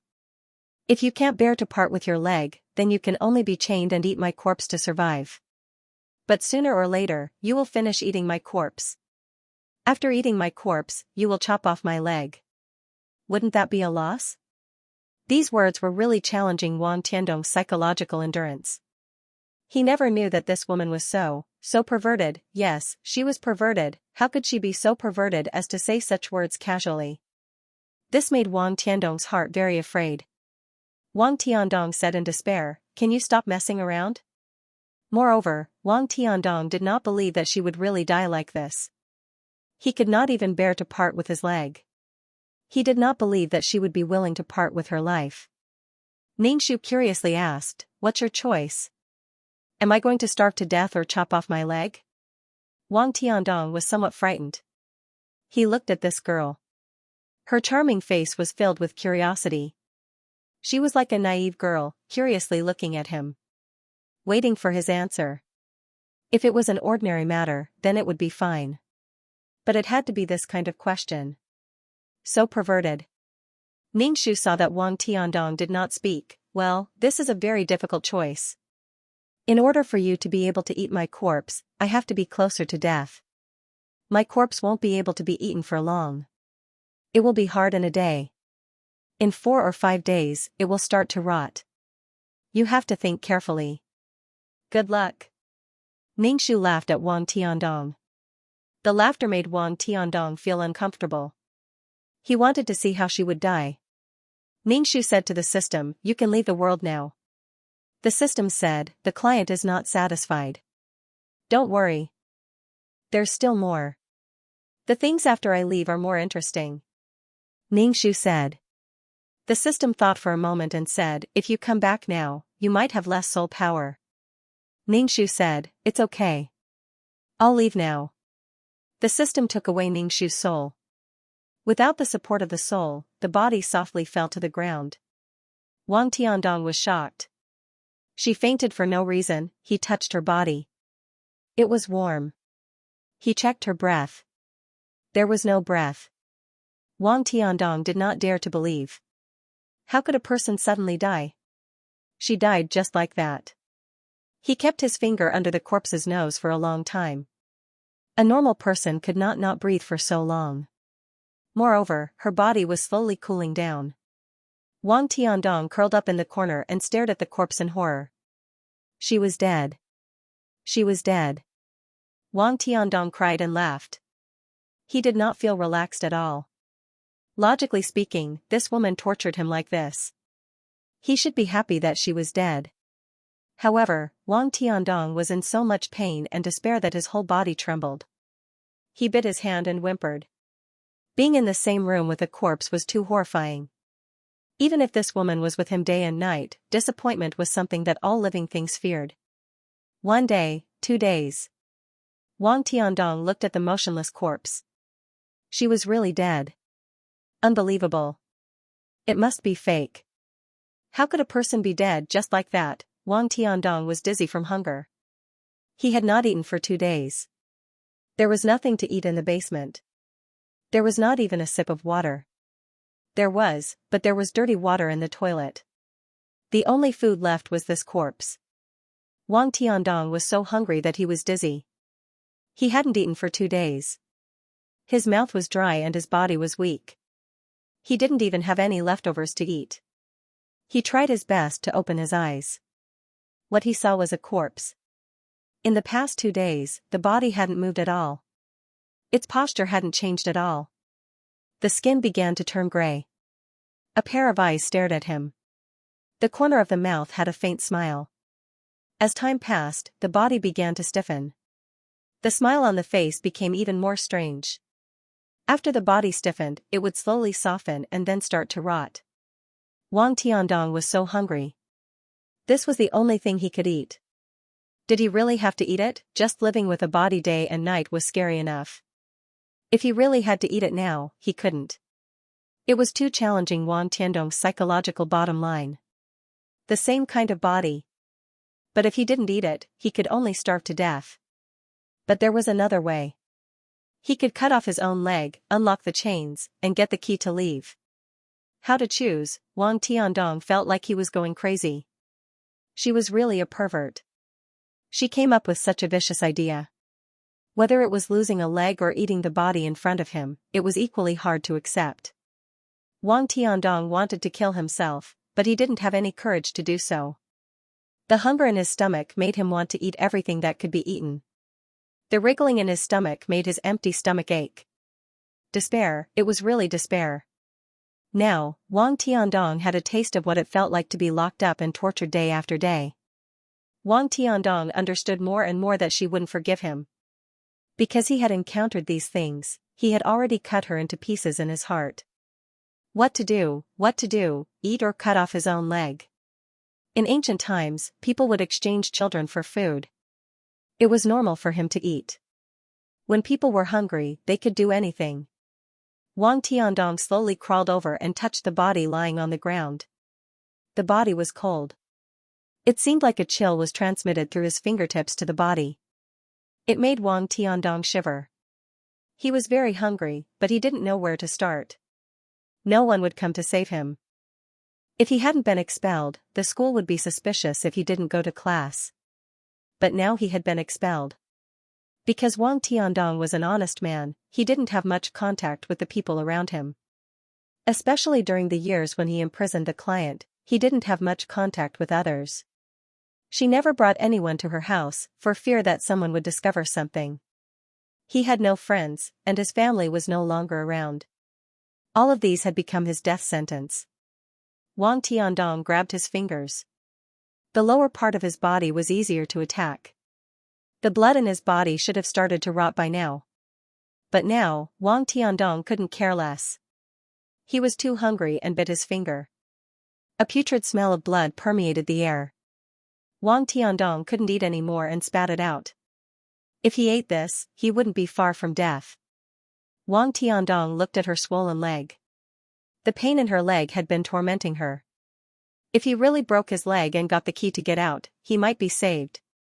However, to forcibly break his own leg, how much courage did it require? It was no less than eating the corpse in front of him. Wang Tiandong picked up the knife. She had left this for him in advance. She was afraid that he didn't have the tools, so she prepared it for him. She also said that he could use this to chop up the body and eat it. The more Wang Tiandong thought about it, the more disgusted he felt. He spat out yellow water and finally blood. He raised the knife and slashed at his ankle with his eyes closed. When he slashed, he couldn't cut it off. After a few more slashes, the wound was messy. One of his legs had been separated from his body, and the chain had also been broken. Wang Tiandong was in so much pain that he almost fainted. His whole body was drenched in cold sweat and his eyes were bloodshot. He endured the pain and crawled toward the key. Blood gushed out of the wound and he fainted. Wang Tiandong felt very cold. As the blood left his body, he became hungrier and colder. His mind became more and more fuzzy. He felt the key and was overjoyed. He could finally get out. He climbed up the stairs and felt for the key on the wooden board. He tried a few times but couldn't insert the key into the keyhole. Wang Tiandong shook his head and tried a few times before he could insert the key. He twisted it with all his strength but found that it wouldn't budge at all. It wouldn't budge? The key was wrong. This wasn't the key to unlock the door. He had been deceived. He had mustered up a lot of courage and cut off his leg. However, he didn't expect that the key was wrong. He had lost his leg and couldn't go out. Wang Tiandong shouted with all his strength, "You lied to me. You lied to me." Wang Tiandong's body erupted with a huge amount of strength. He crawled to the side of the corpse. He raised the knife and madly slashed at the motionless corpse. "Bitch, bitch.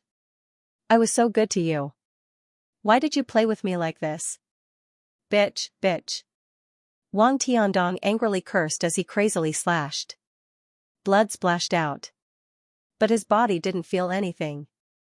Wang Tiandong was tired. Gradually, despair and unwillingness took over his heart. His heart's hope was broken again and again. Time and time again, he paid with his leg. But this woman lied to him. Now, she deliberately died in front of him. His last hope was gone. He was going to starve to death in the basement. Even if he didn't starve to death, the blood from the wound was enough to make his situation worse. Originally, his leg was infected. Now that he had cut off his leg, it accelerated the infection. From the beginning to the end, that woman didn't want to let him out. He had been so good to her. What deep hatred could she not let go of, even if she had been imprisoned by him for so many years? He had never treated her in such a fierce way. He had never forced her to stomp her foot, never refused to give her food, and never died in front of her and gave her the wrong key. This woman was too vicious. Too perverted. How could a person be so perverted, was she not? Afraid of death, Wang Tiandong felt that his blood was about to run out. At this moment, he didn't feel hungry. His whole body was warm. He knew that this was the final radiance of the setting sun. Soon, he would die. Wang Tiandong cried and fell beside the unrecognizable corpse. "Why did you do this to me? I will be very good to you. I'm sorry, but I'm already trying my best to make up for it." Couldn't they live a good life? Child? Right, where was the child? He couldn't see the child anymore. Soft body, pure smile. That was the child he took care of wholeheartedly.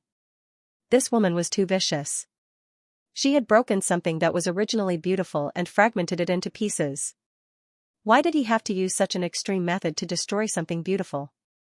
/BK Moreover, earthworms instinctively yearned for things because they needed them. The earthworm coughed and said proudly, "All right then." Zhu Jun said, "Can it do it?" It's so small. The earthworm was unhappy. Why can't I? I can also become very big. Ningxu nodded. Yes, it can transform. When he first met the earthworm, its body was very big.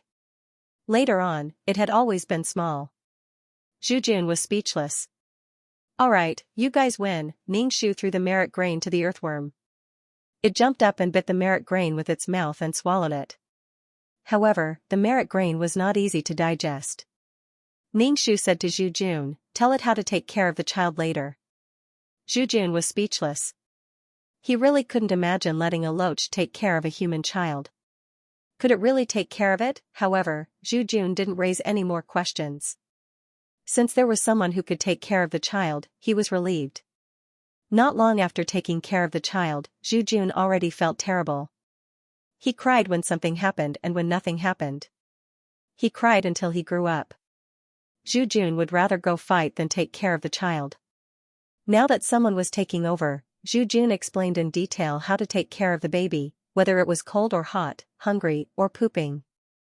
These were all experiences that Zhu summarized after being tortured. When the earthworm heard that torture was troublesome, it immediately wanted to go back on its word. It wasn't so troublesome when it took care of Liren in the past. The earthworm said, "It's so troublesome. Forget it, I'll give up." Ningxu stretched out his hand. "Return the merit grain to me." The earthworm went back on its word. "It's already in my stomach. It's mine. Do you really want me to spit it out? It's very disgusting." Ningxu said, "I can even pick up money in the toilet. What's the point of pulling out the merit grain from your vomit?" The earthworm said, "You're so disgusting." Alright, I'll take care of it." The earthworm expanded its body into the shape of a big snake and began to practice doing things with its flexible tail. It boiled water, made milk powder, wrapped the milk bottle with its tail and shook it vigorously. It also used its tail to change the child's diapers. In the beginning, it was very clumsy. Ningxu planned to stay and take care of the child for a while. After all, he had taken 10% of the child's mother's soul power. Ningxu would occasionally wander into more modern societies to get some milk powder and diapers for the children. When Earthworm was able to take care of the child alone, Ningxu left. He would come to see the child when he was free. Ningxu felt that Earthworm was gifted in taking care of children. Now, she was very familiar with it. She could even use her tail to sway the child and coax her to sleep with a snort. Well, at the beginning, the Earthworm refused to take care of the two-legged monster's baby, but now it doesn't matter. His mouth said no, but his body was honest. When the child cried, he immediately crawled over and rocked the stroller. The system's voice rang out, "The main system now requests you to go over and process the star rock." Ningxu nodded. "Alright, I got it." Back then, there was an agreement that the star stones still had to be dealt with. Moreover, if they did it, they would be paid 20% more. Ningxu built a space channel and went to the place where the plane was broken. There were many fragments floating in the air. Granduncle was dealing with the fragments.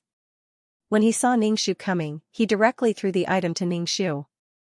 Ningxu took the item and began to process the star stones. He asked Granduncle, "Who will take over later?" Granduncle said lightly, "Someone will take over." Ningxu rolled his eyes. "The city is full of tricks. I want to go back to the countryside." Granduncle said, "The countryside doesn't want dogs. Please go back." Ningxu rolled his eyes so hard that his eyeballs couldn't be seen.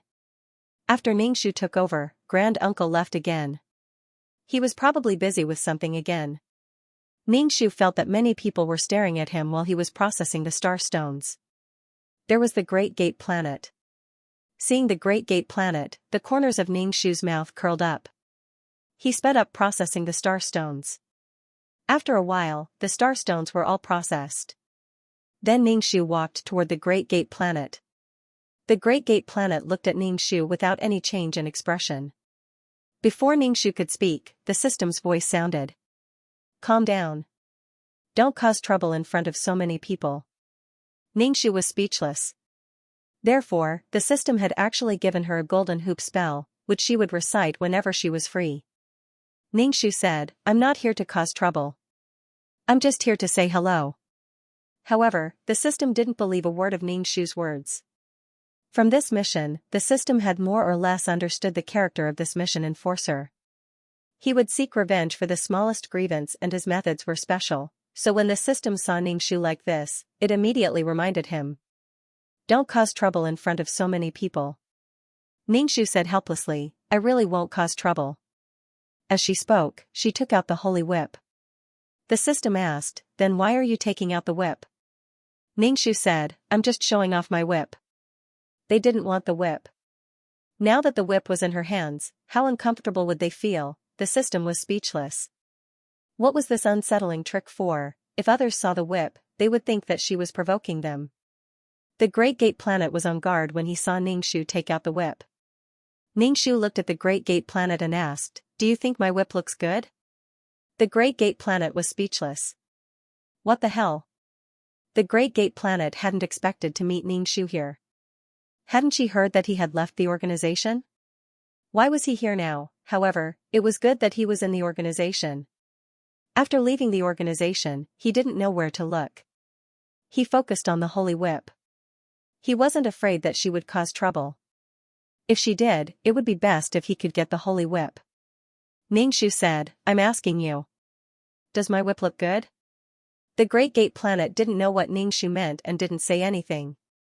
Ningxu said, I'm asking you. Does my whip look good? The Great Gate Planet was speechless. Ningxu said, are you looking down on me? I'm asking you sincerely, but you don't say a word. What do you mean? The Great Gate Planet said casually, it looks good. Ningxu nodded. I think it looks good too. She kept waving the whip in front of the Great Gate Planet. When the others saw Ningxu holding the whip, it seemed like a conflict was about to break out. They all stopped what they were doing and looked at Ningxu and the Great Gate Star. Ningxu said, don't worry about us. Hurry up and work. We're waiting to connect to the plane. I'm chatting with the Great Gate Planet. Although the bosses around them were nice, they couldn't stop what they were doing. After all, there were many broken planes waiting to be dealt with. They didn't have much time to waste. The Great Gate Planet looked at Ningxu coldly and said in a low voice, what do you want? Ningxu said, I want to chat with you about the whip, /BK talk about the whip. This guy was doing it on purpose. The Great Gate Star was not afraid of Ningxu knowing about it. The Great Gate Star looked at Ningxu and said, okay, then let's talk about the holy whip. Ningxu said, then I'll ask you sincerely. What is the holy whip? Why do you want it so badly? The more you want it, the more you won't give it. The Great Gate Star said, this is a primitive treasure in the void. As time goes by, this kind of treasure will continue to grow and grow consciousness. So, if you feel that it's too hot to hold, then hand it over. This kind of thing shouldn't be held by you. Ningxu touched the whip. If you say so, then I won't go home and hand it over. I didn't expect you to give me such a good thing. Thank you. The Great Gate Star took a deep breath. Ningxu asked again, how did this kind of thing fall into the hands of Child Ronghua? It was not that Ningxu looked down on Child Ronghua, but Child Ronghua's strength was not enough to hold such a thing. Moreover, Child Ronghua's faction gave such a thing to him. Was Child Ronghua the illegitimate son of the faction's leader? The Great Gate Star said coldly, Child Ronghua has a purpose. Ningxu touched his chin. Then there is only one reason. Since it's a primitive treasure, it must need someone to nourish it. It was given to Child Ronghua to nourish it. The Great Gate Star looked at Ningxu and didn't say anything. Obviously, he agreed. So, he had to thank Child Ronghua, the temporary owner of the treasure, for giving him such a big gift. Ningxu held the whip and felt more and more that this was a good thing. It was the first time he had heard of a primitive treasure in the void. The thing in her hand was hers. I advise you to hand it over. Otherwise, you won't be able to bear the consequences. The Great Gate Star threatened. Ningxu smiled and said, it's okay, I can take it. My shoulders are quite strong, but I don't know if my body is strong enough to withstand the power of the whip. The Great Gate Planet looked vigilant. Ningxu's system voice sounded again. Dear, don't cause trouble. Don't cause trouble in front of so many people. Everyone saw that you were the one who caused trouble for the Great Gate Planet. You are the one who is unreasonable. Ningxu, I said to cause trouble immediately. Why is it that I'm causing trouble when I'm looking for someone? Why do you think I'm causing trouble? The system said. I guess the main system told me that you're always causing trouble. Ningxu, this is a serious personal attack. How can the main system slander me like this? The system, he didn't know how to respond to that. The Great Gate Planet stared at the whip. I'm giving you a sincere suggestion. This isn't something you can hold. The judge's gun is an innate treasure. Is it suitable for you to hold something of this level? Ningxu, it's suitable. Why wouldn't it be suitable? Why wouldn't I be suitable? You think I'm not suitable because I'm not strong enough.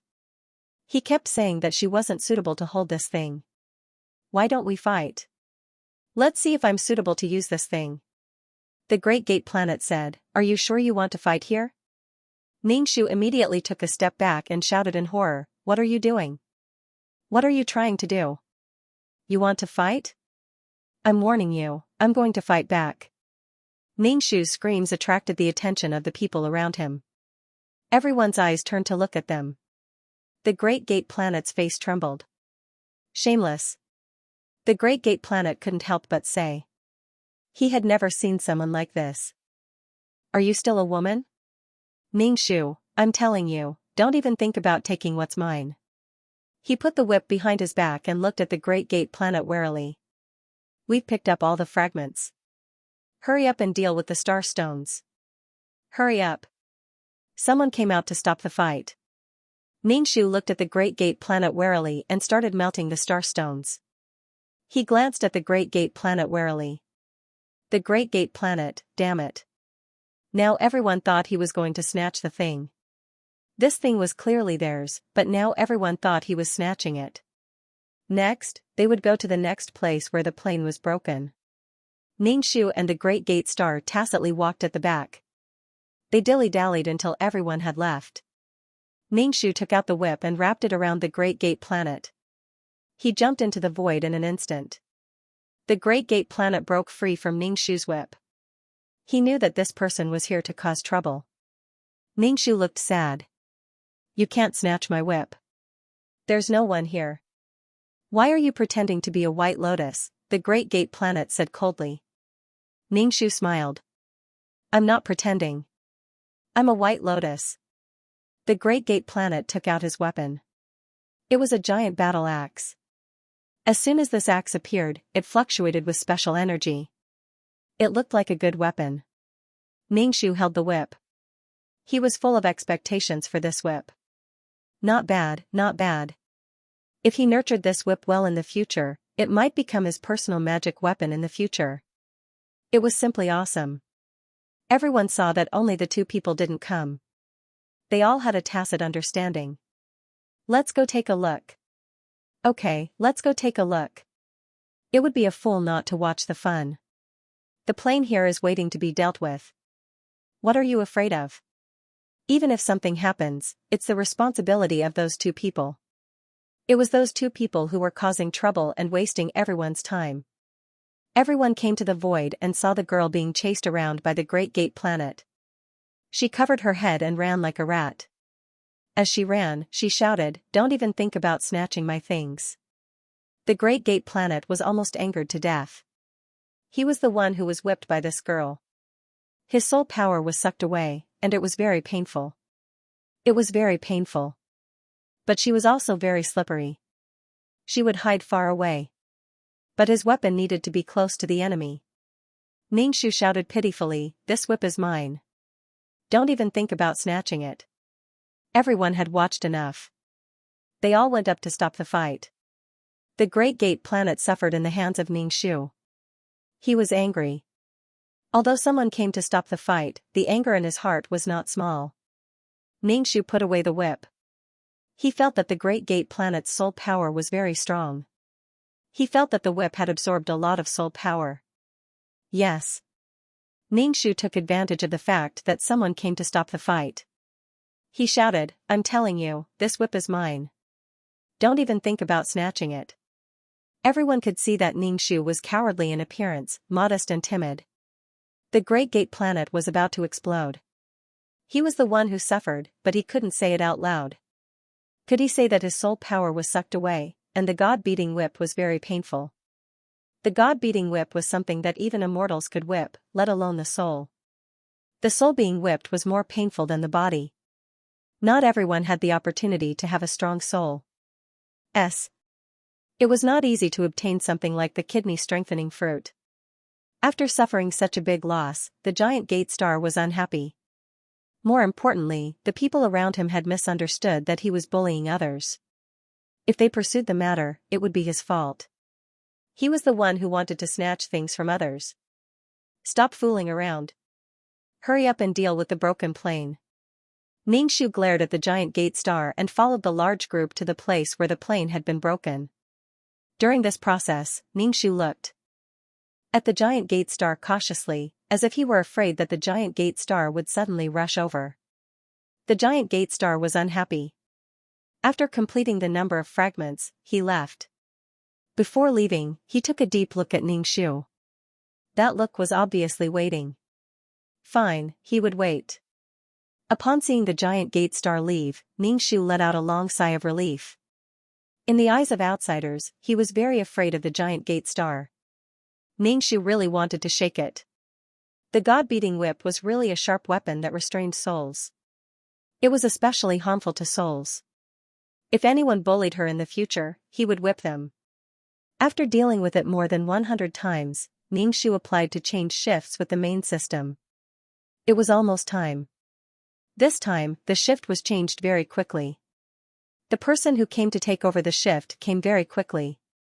Ningxu was still not used to it. He was used to the main system dragging its feet. This time, someone came so quickly. He was not used to it. Since someone had come to change shifts, Ningxu hurriedly left. More than 100 times meant more than 12 million merit points, which was enough for the skeletons to eat for a long time. When he was short of money, he would have merit points and money by dealing with some star stones. The person who changed shifts was the woman in purple. To be honest, Ningxu was a little surprised to see her. From the person in charge of Zone B to the person who dealt with the star stones, her position had been demoted very quickly.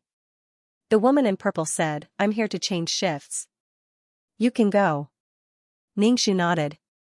"Okay, I'll go then. By the way, aren't you going to the void now?" The woman in purple said, "There's no need to go for the time being. After all, we found one. It's enough to deal with the emergency." Ningxu nodded and asked, "Does that mean we have to find another one in the future?"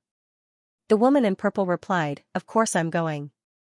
It was a holiday period. Ningxu left and made a trip to Water City. She wanted to see if Xianxia was still running a restaurant in Water City. Most likely not. Ningxu was the first to arrive at Xianxia's restaurant, which was still open. Ningxu raised his eyebrows.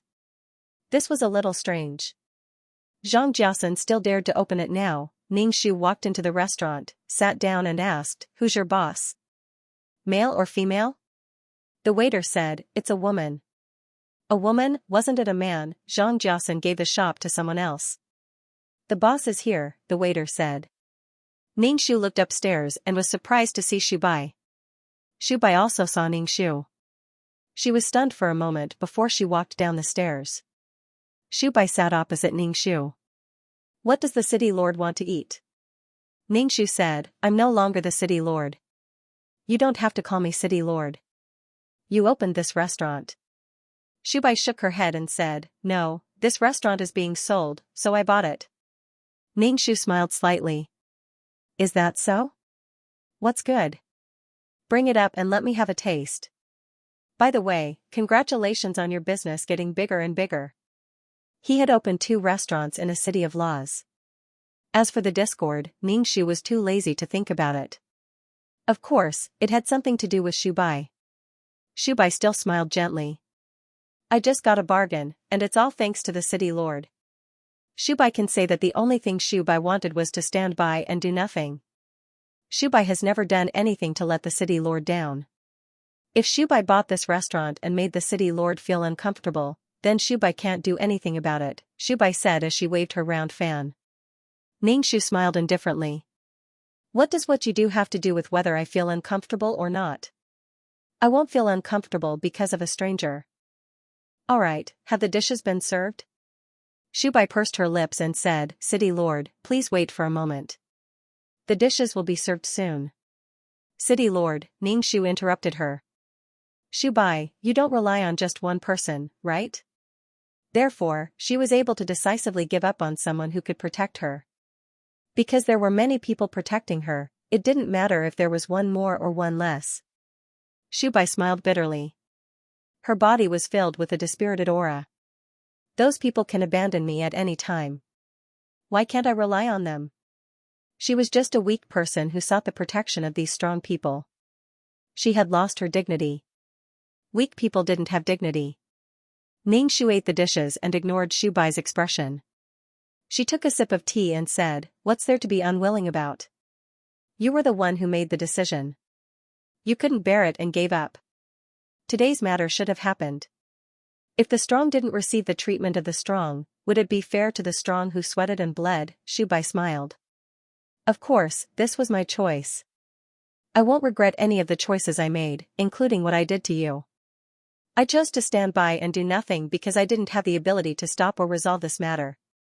Even if the city lord hates me now, I won't regret it. Ningxu shook his head. You are wrong. I don't hate you because you are not enough for me to hate. Shubai smiled. Yes, because I am just an ant beside your feet. No one would hate an ant. Who would care about an ant's feelings? Ningxu put down his chopsticks and asked, How much? Shubai said, Just treat it as my treat, city lord. Ningxu said, No need. I took 2 million merit points from doting last time and gave them to you. I don't like to owe people things. Shubai said, City Lord, are you going to cut ties with me now? Ningxu said, Can't I? It's best to cut ties with you. Ningxu returned the 2 million plus merit points to Shubai. She smirked and said coldly, I hope that your business will become more and more prosperous.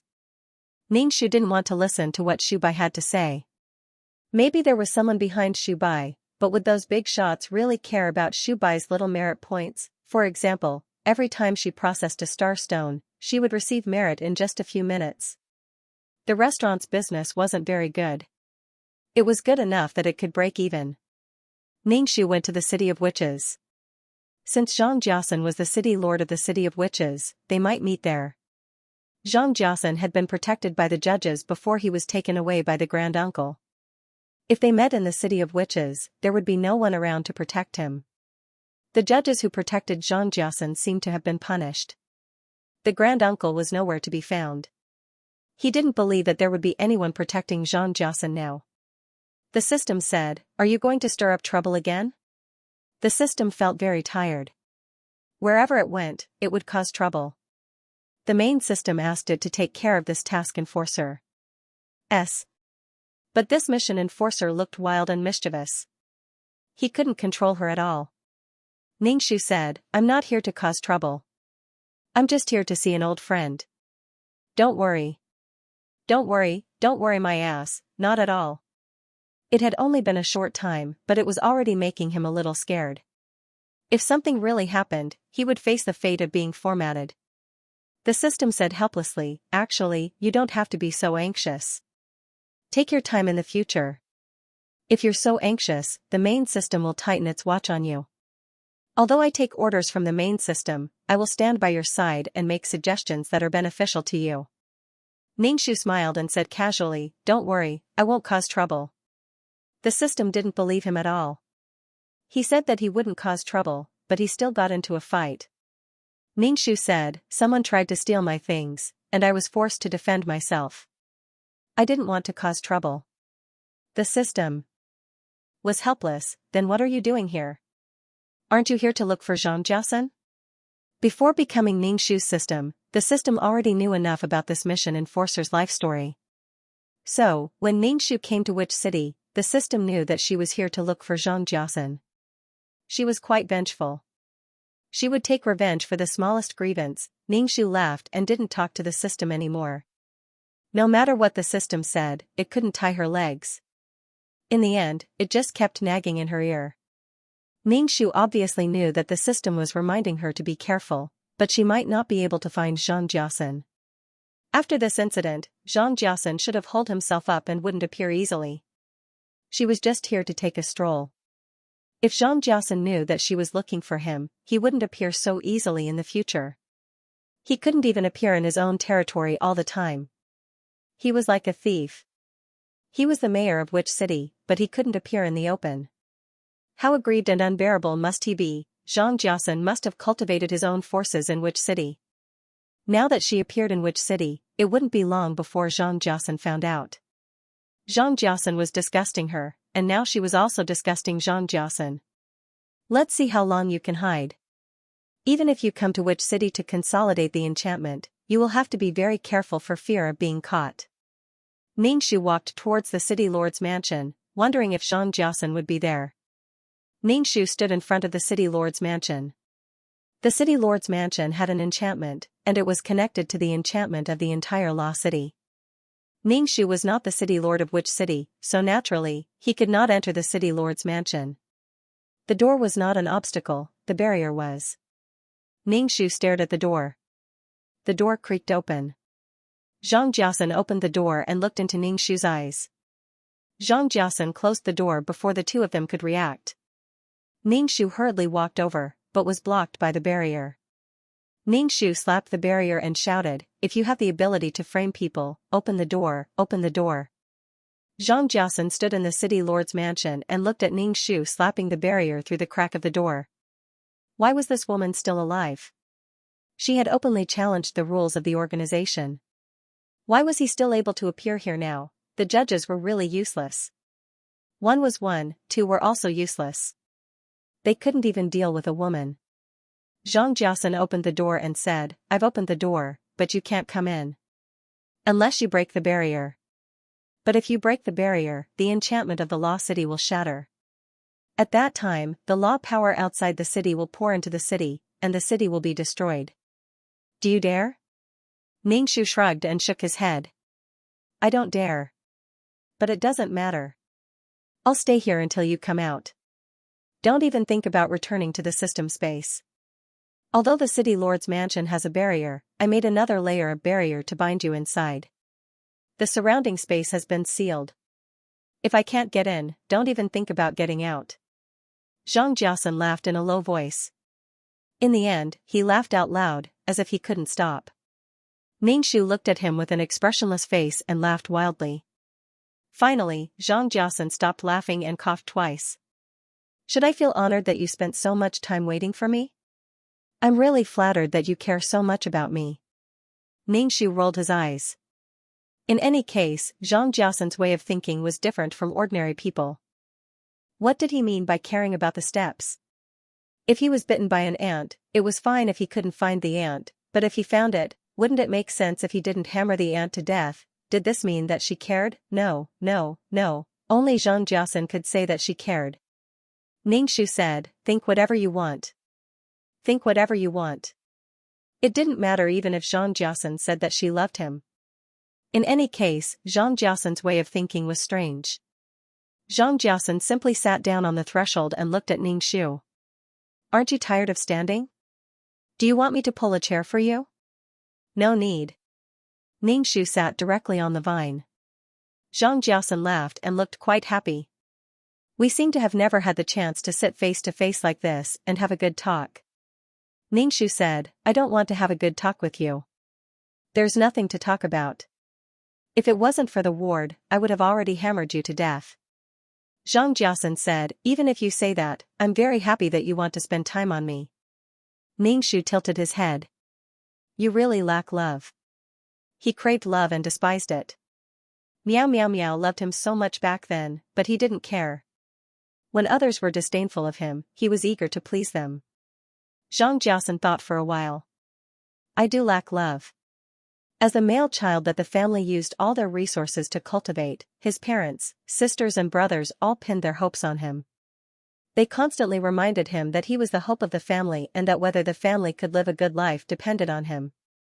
All the eyes of the family were focused on him, and the neglected children looked at him with envy, jealousy, and helplessness. Xianxia looked at Ningxu. Yes, I lack love. She gave him a huge responsibility, and all the attention was because of this responsibility. Ningxu said, "What does your lack of love have to do with me?" She wouldn't give Xianxia love. There were so many people in the world. Could she love them all? She wouldn't use love to change people. She could only cremate them. Xianxia only chased after what he didn't have. Once he had it, it was like throwing away grass. Xianxia was already immune to the cold and heartless Ningxu. Hearing her say this, his gaze didn't change at all. He knew that the woman in front of him would say this. She was cold-hearted and wouldn't give anyone any care or warmth. Xianxia was unwilling to come out. He had been hiding in the city lord's mansion. He seemed to be quite happy. Ningxu felt that it was a waste of time to guard outside. With this time, he might as well do other things. Doing missions and looking for treasures were more interesting than this. Ningxu thought about it and opened the world of reincarnation. He summoned a skeleton and asked the skeleton to guard for him. If Xianxia had the ability, he would stay inside for the rest of his life. Ningxu put a layer of enchantment on the skeleton so that others could not see its appearance. However, once Xianxia came out, the skeleton would immediately inform her and she would be able to rush over. She had a skeleton under her command. Why not use it? With someone guarding for her, she could do other things. Ningxu glanced at Xianxia and said to the skeleton, "Keep an eye on him. If anything happens, report to me immediately. I will rush over soon." The skeleton said, "Okay." It was too easy to just keep an eye on one person. Ningxu said again, "By the way, we are already here. This is a city of laws. Try to see if you can comprehend the power of laws." The skeleton walked the path of violence. It strengthened its own strength and consolidated its defense. It did not seem to have any power of laws. If these skeletons could comprehend the power of laws, they might be able to reach a higher level. A strong defensive ability could be given by merit. As long as there was enough merit and it could be absorbed, one's bones could become very strong. However, comprehending the power of laws required comprehension. He did not know if there were any skeletons that could comprehend merit. The skeleton obviously did not know what the power of laws was. However, Ningxu said that the skeleton would try its best to comprehend it. Ningxu said to Xianxia, "Then you can stay inside. I have locked the surrounding space. If you don't do missions, you will be unlucky." If she could not even deal with these small fries, what was the point of her? As for attacking the giant gate planet, it was to lure the people of that faction to attack her again. Only then could she disturb that faction. When she attacked the giant gate planet, she was slapping the face of that faction. It would be strange if those people could tolerate it. Her attitude made it clear that she would not let this matter rest. Since the innate fetal treasure was in her hands, those people would not let him go either. He wanted to test the power of the whip and let his intentions be known. So far, she hadn't met many people from that faction, only two, young Master Ronghua and Great Gate Star. As for Xianxia, he was just a small character in this game. He probably wasn't a member of that faction. Even if they were from that faction, they would probably be peripheral figures who could be abandoned at any time. They couldn't be considered core figures. Therefore, there were some things that had to be stirred up. They had to beat the grass and alert the snake. If this faction came to save Xianxia, then it meant that Xianxia was a member of this faction. Since they were willing to waste time and manpower to save Xianxia, it meant that Xianxia was still useful in this faction. When Xianxia saw the skeleton, he looked quite shocked. He had never seen such a skeleton before. After all, he had never been on the battlefield before, and he had never seen an abyssal prefect skeleton before. Thus, he stared at the golden skeleton in amazement. Xianxia was the city lord of the City of Witches and had already come into contact with merit. When he saw the skeleton shining with golden light, he was even more surprised. These skeletons were actually made of merit. Hearing Ningxu's words, Xianxia was a little speechless. If it was Ningxu who was guarding him, he would be quite happy. However, it was such a skeleton guarding him, which made him unhappy. It was Ningxu who had been accompanying him. He didn't care. He was more than happy that she was willing to waste time with him. However, Xianxia felt that it was wrong to use a skeleton as a substitute. If he was trapped here, he wouldn't be able to complete the mission. The mission had a number and time limit. If he couldn't meet the requirements, he might be obliterated. The organization had always been merciless. However, if they were merciless, they would keep the people who challenged the organization's bottom line alive. Xianxia looked at Ningxu. Why was she still alive? Why, Xianxia couldn't understand. She was the one who was causing trouble. He was innocent, a kind and ordinary mission enforcer who was being bullied. However, she used her strength to bully the weak and challenged the rule of not fighting in the City of Laws. She still lived until now. He was trapped in the city lord's mansion and couldn't get out. If she was the one who blocked him, he could still look at her and feel a little better. However, she used a skeleton as a substitute. She wasn't even willing to waste this little bit of time on him. In her heart, he was a worthless person. Xianxia looked at Ningxu, his eyes a little blank. He asked, "Why aren't you dead yet? Why did she challenge the rules?" If he showed up in that situation, there was an 80% chance that she would die under the organization's rules. Ningxu, I'm not telling you. You'll be pissed to death. Ningxu wanted to see if anyone would come to save him. Ningxu, by the way, the space here has been sealed. You can't send a message out, and you can't return to the system space unless you walk out of the city lord's mansion. Xianxia laughed. He sneered and said, "It seems that I don't know the organization very well, which led to this mistake." Yes, he should. In fact, for the organization, there were only two standards to measure people, useless and useful. The standards for useful people were different, and the useless people were judged according to the rules. It wasn't that complicated. Ningxu ignored Xianxia and asked the skeleton to comprehend the law. It would be best if it could comprehend it, but if it couldn't, he wouldn't force it. After all, the skeleton took the violent route and directly used its hard body to smash the opponent. Ningxu left the City of Witches and returned to the system space, throwing the star stones he collected this time into the ultimate martial arts. Now, inside the ultimate martial arts was a vast ocean. There was no land, no mountains, and no clouds. Previously, it seemed to have slowly evolved into land. Right now, it was a boundless ocean. Ningxu didn't know if it was an illusion, but she felt that the law of nothingness had changed again, and it was bigger than before. Perhaps it was because she had thrown an energy body into it before, which allowed the law of nothingness to gain more energy and become bigger. It felt like she was helping the enemy. If the energy body didn't have energy fluctuations, Ningxu wouldn't have thrown it here. Unexpectedly, the energy body given by Li Wen was taken away by someone else before it could warm up. Now that she thought about it, it was quite distressing. After all, it was something that the organization had spent so much manpower and resources to obtain. She just threw it away, and it was to the law of nothingness that was a threat to her life. However, the law of nothingness was calm. Nothing happened, and the law of nothingness didn't riot. His Excellency had a lot of skeletons. If every skeleton came to comprehend the laws, the city would be overcrowded. The main system said, "You'd better not let your skeletons comprehend the laws. The skeletons that comprehend the laws will have the power of the laws.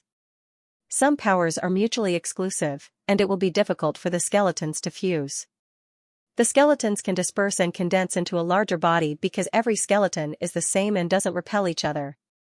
But if you use the power of the laws, do you think these skeletons can successfully fuse together? Don't throw away the watermelon to pick up the sesame seed. Have you ever seen His Excellency let his skeletons comprehend the power of the laws? If this method could work, His Excellency would have done it long ago." Ningxu said. "It sounds reasonable." The main system said, "It makes sense. Hurry up and get rid of the skeletons blocking the door." Ningxu touched her chin and suddenly felt that it was very interesting. The main system personally told her that Xianxia was just a small shrimp. Why did it bother the main system? Was Xianxia really that powerful? Probably not. It was so obvious that they were targeting her. They were probably from that faction. Talking about Xianxia was nothing more than to disgust her. They could also sell Xianxia a favor. Ningxiu asked, I remember that I blocked the space. How did the news still reach your ears? The main system said. Do you think so many people are blind? You said you wouldn't cause trouble. How long have you been back? Didn't your system tell you? Ningxiu cried out, I really didn't cause trouble. I just went to find him. He didn't want to see me at all and hid in the house, so I could only let people block the door. However, Ningxiu still went to Witch City and sent the skeletons back to the world of Samsara. Although the main system didn't want the skeletons to be in the city, what it said was not unreasonable. When she had time, she would ask His Excellency. Oh, His Excellency seemed to have blacklisted her. Since she couldn't ask His Excellency, she would ask the other skeletons. She also had the contact information of the skeletons under His Excellency. Although there were laws that restrained each other, there were also laws that reinforced each other. The 7 basic laws reinforced and restrained each other. Seeing Ningxiu appear again, Xianxia smiled and said, What's wrong? You don't want people to guard me anymore? Ningxiu said, Even if I don't let people guard you, do you dare to come out? Even if she really wasn't in this city anymore, Xianxia wouldn't dare to come out. He was afraid that she would hide somewhere and plot against him. Xianxia said, I wouldn't dare. I am indeed afraid of you. But when it comes to rules, you can't beat me. Ningxiu chuckled. What's so fun about playing by the rules? Jumping out of the rules, that's the fun part. Rules were used to regulate others. What was the point of finding loopholes in the rules? Xianxia narrowed his eyes. You have a point. Ningxiu was quite happy. The more the faction did, the happier Ningxiu was. He had already said that he would stir up trouble in that faction. Xianxia had a grudge against him, and the enemy of an enemy was a friend. He reckoned that a small fry like Xianxia had entered the eyes of that faction. Ningxiu said, You really should thank me. Otherwise, you wouldn't even have the chance to be a lackey. Although Xianxia was now the city lord of a city of laws, Ningxiu knew that the law incarnation was not a difficult task at all. Only with the rules could one barely pick up the fragments. If the power of the rules was not strong enough, one could not even pick up the fragments, let alone go to the endless void. Xianxia was not annoyed. He said, Of course it's good to be able to fight like this. If someone is willing to give me this power, why wouldn't I use it? Although I don't know why you offended them, to me, this is an opportunity. We don't know who will be using who. Xianxia stretched out his hand and followed the barrier. His face was a little blurry. Ningxiu, let's work together. As long as we work together, I believe that our strength will not be 1 + 1 = 2. What I'm doing now is just to let you see my ability. Although I'm very weak now, I will use all my strength to achieve my goal. As long as we work together, we will be very strong. That faction bullied you because they saw that you were alone, so they bullied you at will. As long as we work together. Ningxiu almost laughed out loud. She looked at Xianxia. Do you think I will work with you? Xianxia nodded without hesitation. Yes, because no one knows you as well as I do and loves you. Love, the word love was used to describe liking an object. In Xianxia's eyes, she was an object. Ningxiu was not angry at all. Xianxia knew her, and she also knew what kind of person Xianxia was. Work together, then she should be saying, Did you succeed in attracting my attention? Ningxiu felt a chill run down her spine. Are you going to say that you have done so much to attract my attention? Xianxia, then have you noticed me? Ningxiu flipped her hair and smiled. Are you so infatuated with me? It was not a lucky thing to be infatuated with a pervert. She was lucky that she had power. If she did not have power, she would be reduced to a pitiful state. Xianxia, if I say that I am infatuated with you, you will definitely not believe me. Yes, I am deeply infatuated with you. I guess you won't believe me. Ningxiu, then be infatuated with me. Infatuation was just a means. Xianxia looked at Ningxiu with deep eyes. We are the most suitable people to work together. We have endless years and can pursue stronger things together. Ningxu sneered. What right do you have to stand side by side with me? She worked hard to become stronger, not to stand side by side with anyone, and not to cooperate with anyone just because of a half-truth. She did not join any factions and did not seem to have many people around her. She had to solve everything by herself. However, in contrast, she had freedom that no one else could have. Whatever she enjoyed, she would be bound by this thing. Xianxia, I will make myself qualified to stand side by side with you. I will become someone you cannot reject. Ningxu just smiled. There is nothing that can be forced to do. You can't. You will never be able to do it. Xianxia touched his chest as if he was hurt by Ningxu's words. He sneered. See, we are so similar. We have always been so unscrupulous in hurting others and only pursue what we want.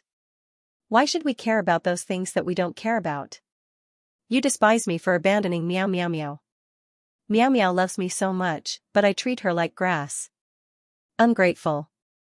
She was really happy that the system valued her so much. Valuing her meant that it acknowledged her strength, which was a good thing. Ningxu asked, other than having you watch over me, does the main system have any other intentions? Since the system was a smart person, Ningxu naturally wanted to be one with the system and become a cooperative partner.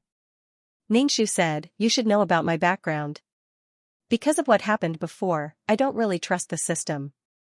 Since we've already been assigned together, we should try to get along peacefully. Actually, our world isn't an organization, but the Sea of Stars. Have you seen it outside of the organization? The world doesn't have an organization, the outside world is much bigger. What I mean is that you shouldn't take the organization's words too seriously. Our goal is the Sea of Stars. I won't openly go against the organization's rules. I know what I'm doing. Ningxu said.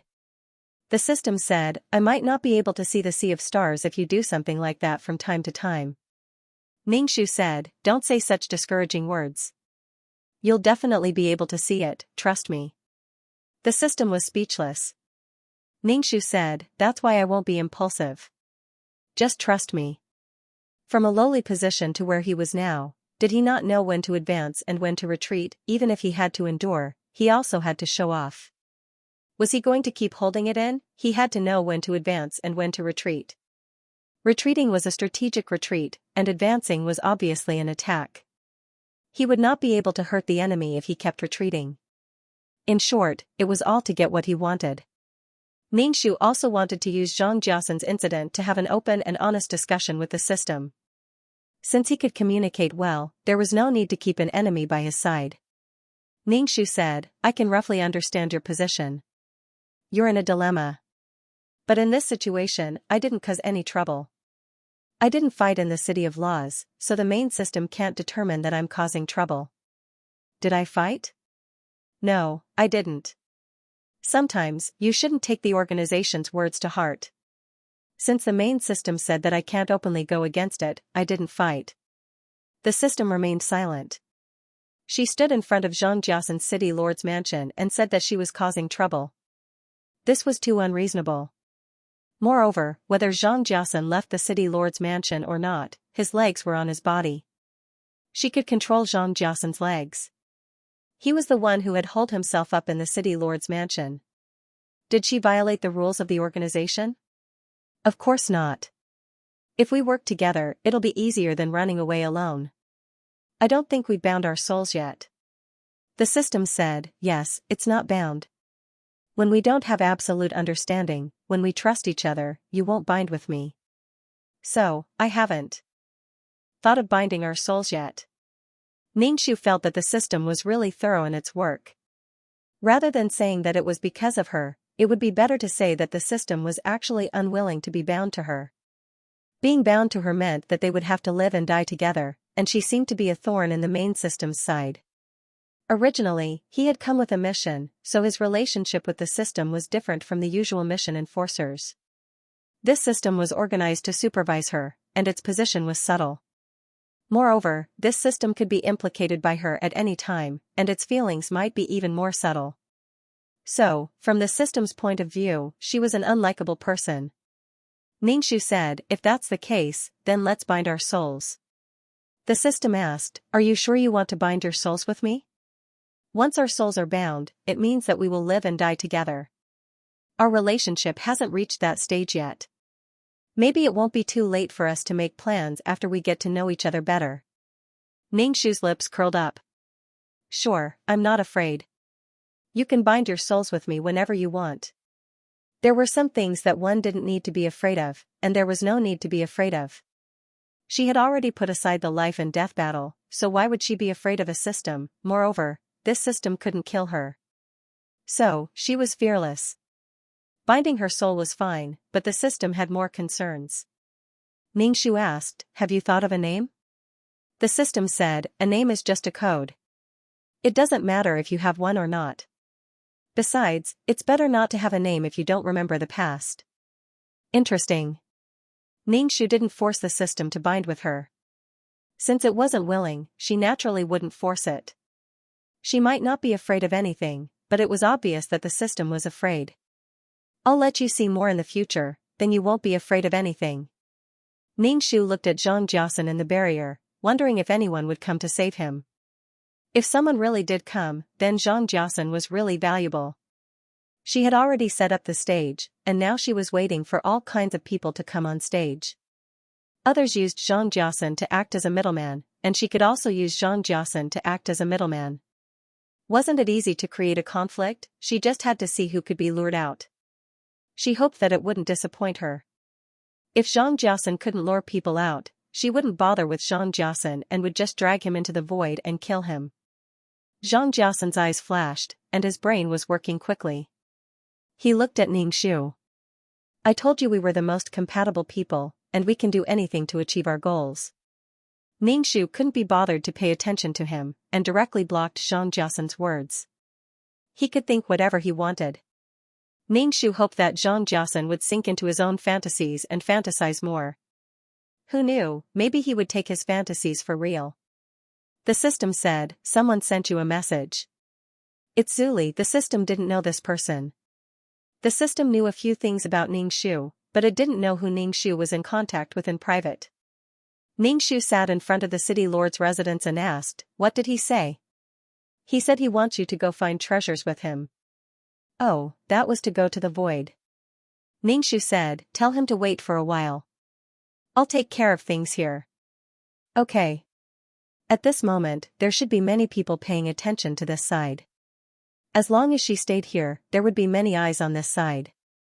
Ever since the main system found out about this matter, Ningshu knew that someone was watching her at all times. It was just a matter of who popped out first. She had reached an irreconcilable point with that faction. Unless she handed over the Holy Whip, but something like the Holy Whip could only be found by chance. Why should she hand it over? What was in her hands was hers. Moreover, if she handed over the Holy Whip, she wouldn't get a single good word from others. They would even laugh at her for being a coward. Letting go of her hand and handing over the Holy Whip, bowing and groveling, she really looked like a coward. Ningshu couldn't bear to look straight at her. There were only a few people in this organization. As for who else was in the organization, he didn't know at all. Moreover, Ningshu understood that even if a mission taker joined a faction, they wouldn't shout about which faction they belonged to. The confidentiality measures were still very strong. Perhaps a familiar person beside you was from a certain faction, but you didn't know about it at all. For example, Ningshu didn't know which faction the Cheongsam man had joined, and the Cheongsam man hadn't told her which faction he had joined. Factions were really mysterious things. Therefore, it was good to use Xianxia to lure the snake out of its hole. Xianxia was probably only a little useful. Ningshu took out the god-beating whip and stroked it, carefully sensing the whip. It was said that it could produce consciousness. Could this kind of baby also become an intelligent creature? As long as it had intelligence, it could be considered a creature. Although it didn't have the ability to reproduce like ordinary creatures, the birth of this kind of thing couldn't be ordinary. It was the accumulation of the essence of heaven and earth, and it had to be nurtured for a long time. Ningshu had seen many creatures that were born and raised by heaven and earth, so he didn't find it strange. He couldn't treat this whip as an ordinary weapon, but as a doll. There were so many dolls. Ningshu touched the whip and was full of motherly instinct. Doll, what do you want to eat? Alright, the whip doll didn't respond at all. It only said that it could produce intelligence, but it didn't say that it was born with intelligence. The whip would slowly produce intelligence and needed to be nurtured. Ningxu was speechless. Did he have to carry out prenatal education? Did he have to talk to the whip so that it could produce intelligence? Ningxu was a little impatient. It seems that no one will come to save you. How disappointing. The stage was already set up. Why didn't those people come? Xianxia didn't say anything because he didn't know if anyone would come. Because he was just an insignificant person. They're here. Ningxu saw someone land in front of the City Lord Mansion. Their target was the City Lord Mansion, and the landing point was the City Lord Mansion. Ningxu saw the Great Gate Star and asked in surprise, Why is it you again? Was there no one else in this faction? Why was it always the Great Gate Star? Zhu Menxing tried to calm himself down. This time, he was not here to fight, but to negotiate. Zhu Menxing did not even look at Xianxia, who was trapped in the City Lord's mansion. He looked at Ningxu and said, Weren't you waiting for someone? Now that I'm here, you must be very disappointed. Ningxu covered her mouth and laughed. I realize that you men are really interesting when you talk. It's quite funny. All of them were like this. The difference in thinking between men and women was really big. Although they had already become souls, things like thinking were deeply rooted. Zhu Menxing felt numb all over from Ningxu's laughter. It was really annoying. Previously, he had laughed like this while feeling wronged. He didn't want to deal with such a woman at all. She was neither soft nor hard. She was used to putting on airs, just like Doe. Moreover, because of their gender, she felt that he was bullying her. He was a man bullying a woman. She was small, thin, and weak. At first glance, one could tell that she didn't have any strength. She seemed very lovable, but Zhu Menxing couldn't forget the feeling of being whipped. Zhu Menxing said, Let him out. This matter has nothing to do with him. It was just a casual sentence to do a favor. As for whether the other party would let him go or not, Zhu Menxing didn't care at all. To Zhu Menxing, the City Lord of a Law City and a Law Incarnation were nothing in his eyes. Ningxu ignored Zhu Menxing's words. Since Xianxia liked to stay inside, then he could stay inside. Xianxia was speechless. Why did he feel like an ant, watching two giants talk, but the two giants simply ignored him? This feeling was really terrible. It couldn't be worse. The feeling of being ignored was worse than being remembered or even hated. Hatred at least meant that the other party had taken him to heart. This feeling was really terrible. It was very terrible. Zhu Menxing said, I'm not here to fight with you this time. What do you want in order to hand over the god-beating whip? Ningxu looked at Zhu Menxing in surprise. Why aren't you fighting? Zhu Menxing was speechless. Why should he fight? He had already received the news that this guy had an immortal body. He was a bug. How could he fight? Moreover, even if he was crippled, he couldn't be killed. What could he do? He had spent a lot of effort, but this monster just couldn't die. He was so angry. Facing this kind of person, since he couldn't use force, he would use a soft approach. Ningxu said, Then what do you want in exchange for the god-beating whip? It can only be more valuable than the god-beating whip. If not, then I definitely can't hand over the god-beating whip. Is there no one else in your faction? To be honest, I'm a little tired of your face. Can you change to someone else? Zhu Menxing's expression was very ugly. He really didn't know how to negotiate with this woman. He felt that nothing could get through to her. This kind of person was full of thorns. He couldn't kill her. He didn't care much about negotiating. Moreover, the other party was obviously targeting them. He couldn't give up on the god-beating whip. However, if she took out something of the same value as the god-beating whip, why bother exchanging it for the god-beating whip? In short, this was a very troublesome matter. Zhu Menxing didn't King want to come. Ningxu was just about to say something when he raised his eyelids. He saw Taishu floating there in black. He was silent and didn't move at all. He just stared at them. Peeping Tom, he stared at them all the time. He never appeared. When things got out of control, he would appear to find them. This urban management officer was sinister. Ningxu lowered his eyes and said to Zhu Menxing, "It's not easy to get together. Let's go to a restaurant and have a drink." Zhu Menxing was speechless. Ningxu whispered, "Is the judge watching?" Zhu Menxing immediately adjusted his facial muscles and put on a familiar look. He smiled and said, "Okay. Who's the bastard if you don't drink?" "Okay, bastard." When Ningxu looked up again, Taishu had disappeared. Zhu Menxing also glanced at him. The two of them pulled a long face at the same time. They were no longer as friendly as before. Zhu Menxing said to Ningxu, "Why don't we find a restaurant to talk? Who knows if the judge is still watching?" Ningxu felt that Taishu was probably just passing by. He saw that they were about to fight and stared. He probably really left. No need to go to a restaurant. He thought it would attract other people. Exchange for the god-beating whip? Sorry, no exchange. However, since someone had sent something good, he had to see what it was. Ningxu asked, "What is it?" Ningxu wouldn't forget what happened before. It wouldn't be over so easily. After all, she had said that she would turn that faction upside down. Zhu Menxing looked at Ningxu suspiciously. "Are you willing to exchange?" The giant gate star said, "What do you want?" "We can buy it with merit." Ningxu said, "Merit? You seem to be making me laugh. Although merit is precious, it is more precious than something that can only be found by chance." But a treasure born in the void, the giant gate star also realized that merit was not attractive to her. After all, she could get merit by dealing with star stones. The giant gate star said, "What do you want?" Ningxu said, "I am an ignorant person. I don't know anything good. If you have something good, take it out." The giant gate star thought for a while and said, "I have a treasure. Do you want it?" Ningxu raised his eyebrows. This faction is really rich. Jealousy is making me unrecognizable. Ningxu asked curiously, "What kind of treasure is it?" "A treasure is a treasure.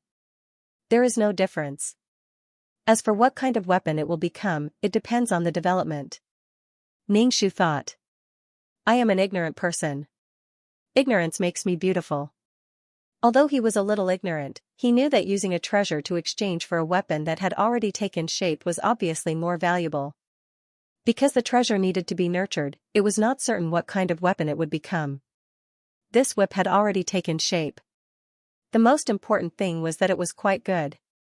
It was also a weapon that specialized in restraining the soul element. Its value was even higher. Ningxu only chuckled. Using such a method of exchange, she was afraid that he was treating her as a fool. The giant gate star said, "To tell you the truth, as long as you take a step back, everyone will be at peace. If we insist on snatching it, it is not impossible. Using a treasure to exchange for something that originally belonged to us is also to reconcile. It is better to squash enmity than to keep it alive. You don't want people watching you every day, right?" Ningxu nodded and asked curiously, "Since it is a reconciliation, why do I have to be the one at a disadvantage and not you guys at a disadvantage to form a friendship?" She had never wanted to provoke these people. She had found something, and these people insisted on sharing it. When the thing fell into her hands, they wanted to take it back. Did he think everyone else was stupid? Could it be that he was going to offer it up with both hands? "Although your strength is not bad, compared to us, you are nothing," Great Gate Star said. "I am really not considered a strong person in the organization. Right now, I'm the only one dealing with this matter. Once the stronger ones make their move, things will reach an irreversible stage." TSK, on one hand, she despised her and said that she was not qualified, and on the other hand, she wanted to reconcile. While scaring him, he also looked down on him. What's the point of reconciling? They were probably trying to say, "Our faction is very powerful, don't go against us, we'll give you some benefits and you should stop while you're ahead."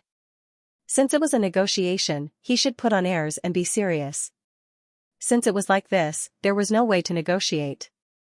Ningxu casually raised his eyelids and saw that the Grand Elder was floating in the air again. He didn't know when, but he didn't move at all. He seemed to be looking at them, but at the same time, he wasn't looking. Ningxu was speechless. She had a feeling that he was waiting for them to start fighting. She had a feeling that he was catching her in the wrong and punishing her with all his might. Now, it was more expensive for her to process star rocks than before. Moreover, she could produce star rocks as soon as she did it. Could it be that he wanted to strip all these benefits from her, or let her do it for free? According to the stingy nature of the organization, it was entirely possible that they would just wait here and make a big fuss out of nothing. F***ck, Zhu Menxing followed Ningxu's gaze and saw the Grand Elder. His expression was a little strange, and he said to Ningxu, "It seems that you don't intend to exchange. Then this matter won't be played like this." Ningxu glanced at the Grand Elder, patted his chest, and said to Zhu Menxing, "I'm so scared. If you have the ability, then come and snatch it." Ningxu immediately waved to the Grand Elder and said, "Judge, this person wants to make a move on me in the City of Laws. He wants to snatch my whip. I will never make a move in the City of Laws." Zhu Menxing's expression didn't change, and he chuckled. Obviously, he was used to Ningxu complaining. Zhu Menxing turned to the Grand Elder and said, "I didn't think of making a move here. It's just a small conflict. It'll be fine after we talk it out." He didn't make a move, so what was there to be afraid of? The Grand Elder floated in the air, injured, and didn't speak. He looked like a puppet or a shadow. An avatar? Then, the Grand Elder disappeared again. He didn't pay attention to Ningxu and Zhu Menxing at all. Zhu Menxing's eyes were very unfriendly. "Since you don't want to do this, then don't blame us for being rude." Zhu Menxing lowered his voice. "So what if you have an immortal body? You can't move an inch." Ningxu pointed to Zhu Menxing and said to the Grand Elder, "Judge, he threatened people in front of you. Is this considered a disturbance of public order?" Zhu Menxing frowned. "Isn't that childish? What's the point of doing this?" Even if he complained, the judge wouldn't necessarily help him. The judge wouldn't take sides. Instead, he would punish according to the conditions. Ningxu said, "If I die, it must be you who did it." Zhu Menxing couldn't help but laugh. "A dead person? Do you think the organization will be so free as to seek justice for a dead person? So what? There's no value in seeking justice. If you die, it means you're weak. It means you're useless. You're such a weakling. Do you want others to seek justice for you? Only the living are valuable. The dead are dead. The dead were worthless. They wouldn't come back to life." Zhu Menxing said, "Why are you so naive?" Ningxu pursed his lips. Naive? In the future, when she really woke up, she would be innocent. You guys bullied her too much. She was just forced to resist. Ningxu didn't expect the organization to help. She was so helpless, weak, pitiful, and bullied. She could only fight with all her might. In this situation, there was no way to continue talking. Since they couldn't reconcile, then there was no need to reconcile. Ningxu, reconcile? What was this? She was so narrow-minded. When others came to snatch her things, she wanted to share what she found. If she didn't share, she was stingy and narrow-minded. Now, if she gave a little something and wanted to reconcile, she still wouldn't reconcile. She even gave things to others to make up for the things that happened to her before. When did she become so soft-hearted? She didn't say that it was better to have one more friend than one more enemy. Even if she did that, others might not like her. Instead, they would despise her. It was already like this. Why should she reconcile? Zhu Menxing snorted coldly and was about to leave. Ningxu smiled and asked, "Don't you care about the people in the city lord's residence? They're at least taking the lead for you. Don't you feel bad and disappointed by doing this?" The Great Gate Star glanced at Xianxia, who didn't have much of a presence. "Would you let him out if I asked you to?" Ningxu said, "I didn't lock him up. If he doesn't want to come out, what can I do?" The Great Gate Star was too lazy to bother with this person, so he directly broke the space seal of the mayor's residence. However, even if the space seal was lifted, Xianxia still didn't dare to come out. This was very awkward. The Grand Uncle appeared and disappeared mysteriously. He was here just now, but now he wasn't. What was wrong with him? Ningxu suspected that her eyes were playing tricks on her. That was why she had seen wrongly. There must be something going on here, so the grand-uncle was here. However, because the grand-uncle appeared from time to time, the negotiation between Ningxu and the Great Gate Star came to an abrupt end. There was no more discussion. In fact, both of them knew that this negotiation wouldn't succeed. It would only make things worse, and there wouldn't even be a chance to ease things up. Ningxu was speechless. If the grand-uncle didn't seem to have flashed past, he could have pulled the Great Gate Star directly into the void. Maybe he could even get a baby treasure. Although he already had a whip, he wouldn't complain about having too many treasures. Ningxu looked at Zhang Jiasen. Hasn't the space seal been lifted? Why don't you dare to come out? Zhang Jiasen didn't say anything. He stayed in the mayor's residence and didn't come out. He just stayed here. What could he do? The system said, someone is waiting for you. The incarnation of the time precept is waiting for you. And the judge is here too. Don't make a scene. It won't do you any good. Ningxu said, I won't make a scene. If I wanted to, I would have done it long ago. This Zhang Jiasen was like a mouse, either hiding at the bottom of the wall or in the sewer. It was very annoying. And for some reason, the grand-uncle was loitering around. In short, it was very bad. Ningxu felt that Zhang Jiasen's luck was a bit strange. Zhang Jiasen was a cockroach that couldn't be killed. The system said, the main system has sent a message. Everyone who is loitering in the city of the law must return to the system space now. There is a problem in the city. Ningxu asked, what's the problem? The system replied, I don't know about that. It's a request from the main system. Apparently, Zhang Jiasen had also received the news. He looked at Ningxu and smiled before disappearing from the city lord's mansion in an instant. Ningxu could not stay in the Law City any longer and returned to the system space. Not long after, the main system sent a message saying that from now on, the Law City would no longer have law. The laws outside the city were also removed. Ningxu was speechless. A Law City without laws was just an ordinary space. It was impossible to comprehend laws. If that was the case, then it would be like closing a powerful door for the majority of people. After all, the power of laws was still very strong. Not to mention that many souls did not comprehend the laws. Moreover, mission enforcers had to become super mission enforcers and pass the trial to be qualified to enter the law space. Damn, she still had so many laws that she had yet to comprehend. She had only scratched the surface of space. As for time and whatnot, she had yet to comprehend it. He had not even scratched the surface of time when it came to the two high-level laws. This was really bad news. Without laws, the Law City did not need the city lord to look after it at all times. Then, there would be no taxes. For a law incarnate, this was definitely a heart-wrenching pain. Although Ningxu was no longer a law incarnate and did not need to look after the Law City, the taxes had nothing to do with her.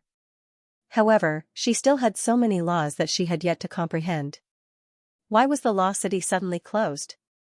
Could it be that the situation in the Law Sea was already very serious? Ningxu opened the Law Incarnate's chat group and saw a bunch of Law Incarnate crying and howling. They could not accept this at all. Some Law Incarnate were shouting and demanding an explanation from the organization. Why was it closed just like that? There was no warning at all. Ningxu shrugged. He wanted to talk to the organization, but he could not get it. This Law City was probably a benefit given by the organization to give people a chance to comprehend the laws. However, if the organization did not provide it, there was nothing they could do. Now, they had to conserve all their energy in order to let the Law Sea linger on for a long time. Without the Law City, it would be even more difficult to comprehend the laws. They had to rely on themselves. They might not even be able to touch the edge for a lifetime. The existence of the Law City was equivalent to providing a convenient path to avoid detours. Ningxu was not very shocked. Back then, the Law City was restricted, and now, there was no law power at all. This was within Ningxu's expectations. When it really came, Ningxu thought that the situation in the Law Sea was really serious. Ningxu knew that there was a problem in the Law Sea, but many people did not know. It was related to their own interests, so these Law Incarnate went crazy. They lost so much tax for no reason, so they went crazy. Ningxu suddenly felt a little schadenfreude. Xianxia, who had just become a law incarnate not long ago, now had no taxes. How distressing. However, even if it was distressing, it should be distressing for those mission enforcers who could not enter the law city. It was equivalent to closing a powerful door. They could not comprehend a single law. Even if they became a super mission enforcer, they could not comprehend the laws. In short, this was something that made people cry out in grief. That was to say, Taishu might have appeared just now for this matter. Did he revoke the law power of all the law city? It was a pity that she had not comprehended the law of time yet. There was nothing faster than being in close contact with the law. Even if the man in the Xianxia was the law of time incarnate, it was useless to ask him about his comprehension. In short, the revocation of the law was a rather unfriendly thing for ordinary mission enforcers. What a pity. Of course, it was revoked. There was nothing that could be done about it. The law incarnate group was causing a ruckus, but they could not do anything. The organization did not give a reason for revoking the law city. Ningxu closed the law incarnate group and asked the man in the Xianxia if he still wanted to look for treasures. The man in the Xianxia, I'm in a bad mood, so I won't go now. He thought that the fine would be over, but now there was no tax. He could not live like this anymore. Without the law space was just an ordinary place. How many people would be willing to come here? Then the law space's business would suffer. The living environment was getting worse and worse. Ningxu said, there's nothing we can do about it. If the organization closes, then so be it. Don't think too much. You're not the only one who has no money. You at least comprehended a law. Those who can't enter the law city and don't even comprehend the law are even more unlucky. End of chapter 3190. Don't forget to subscribe, like, and share the video to support the channel.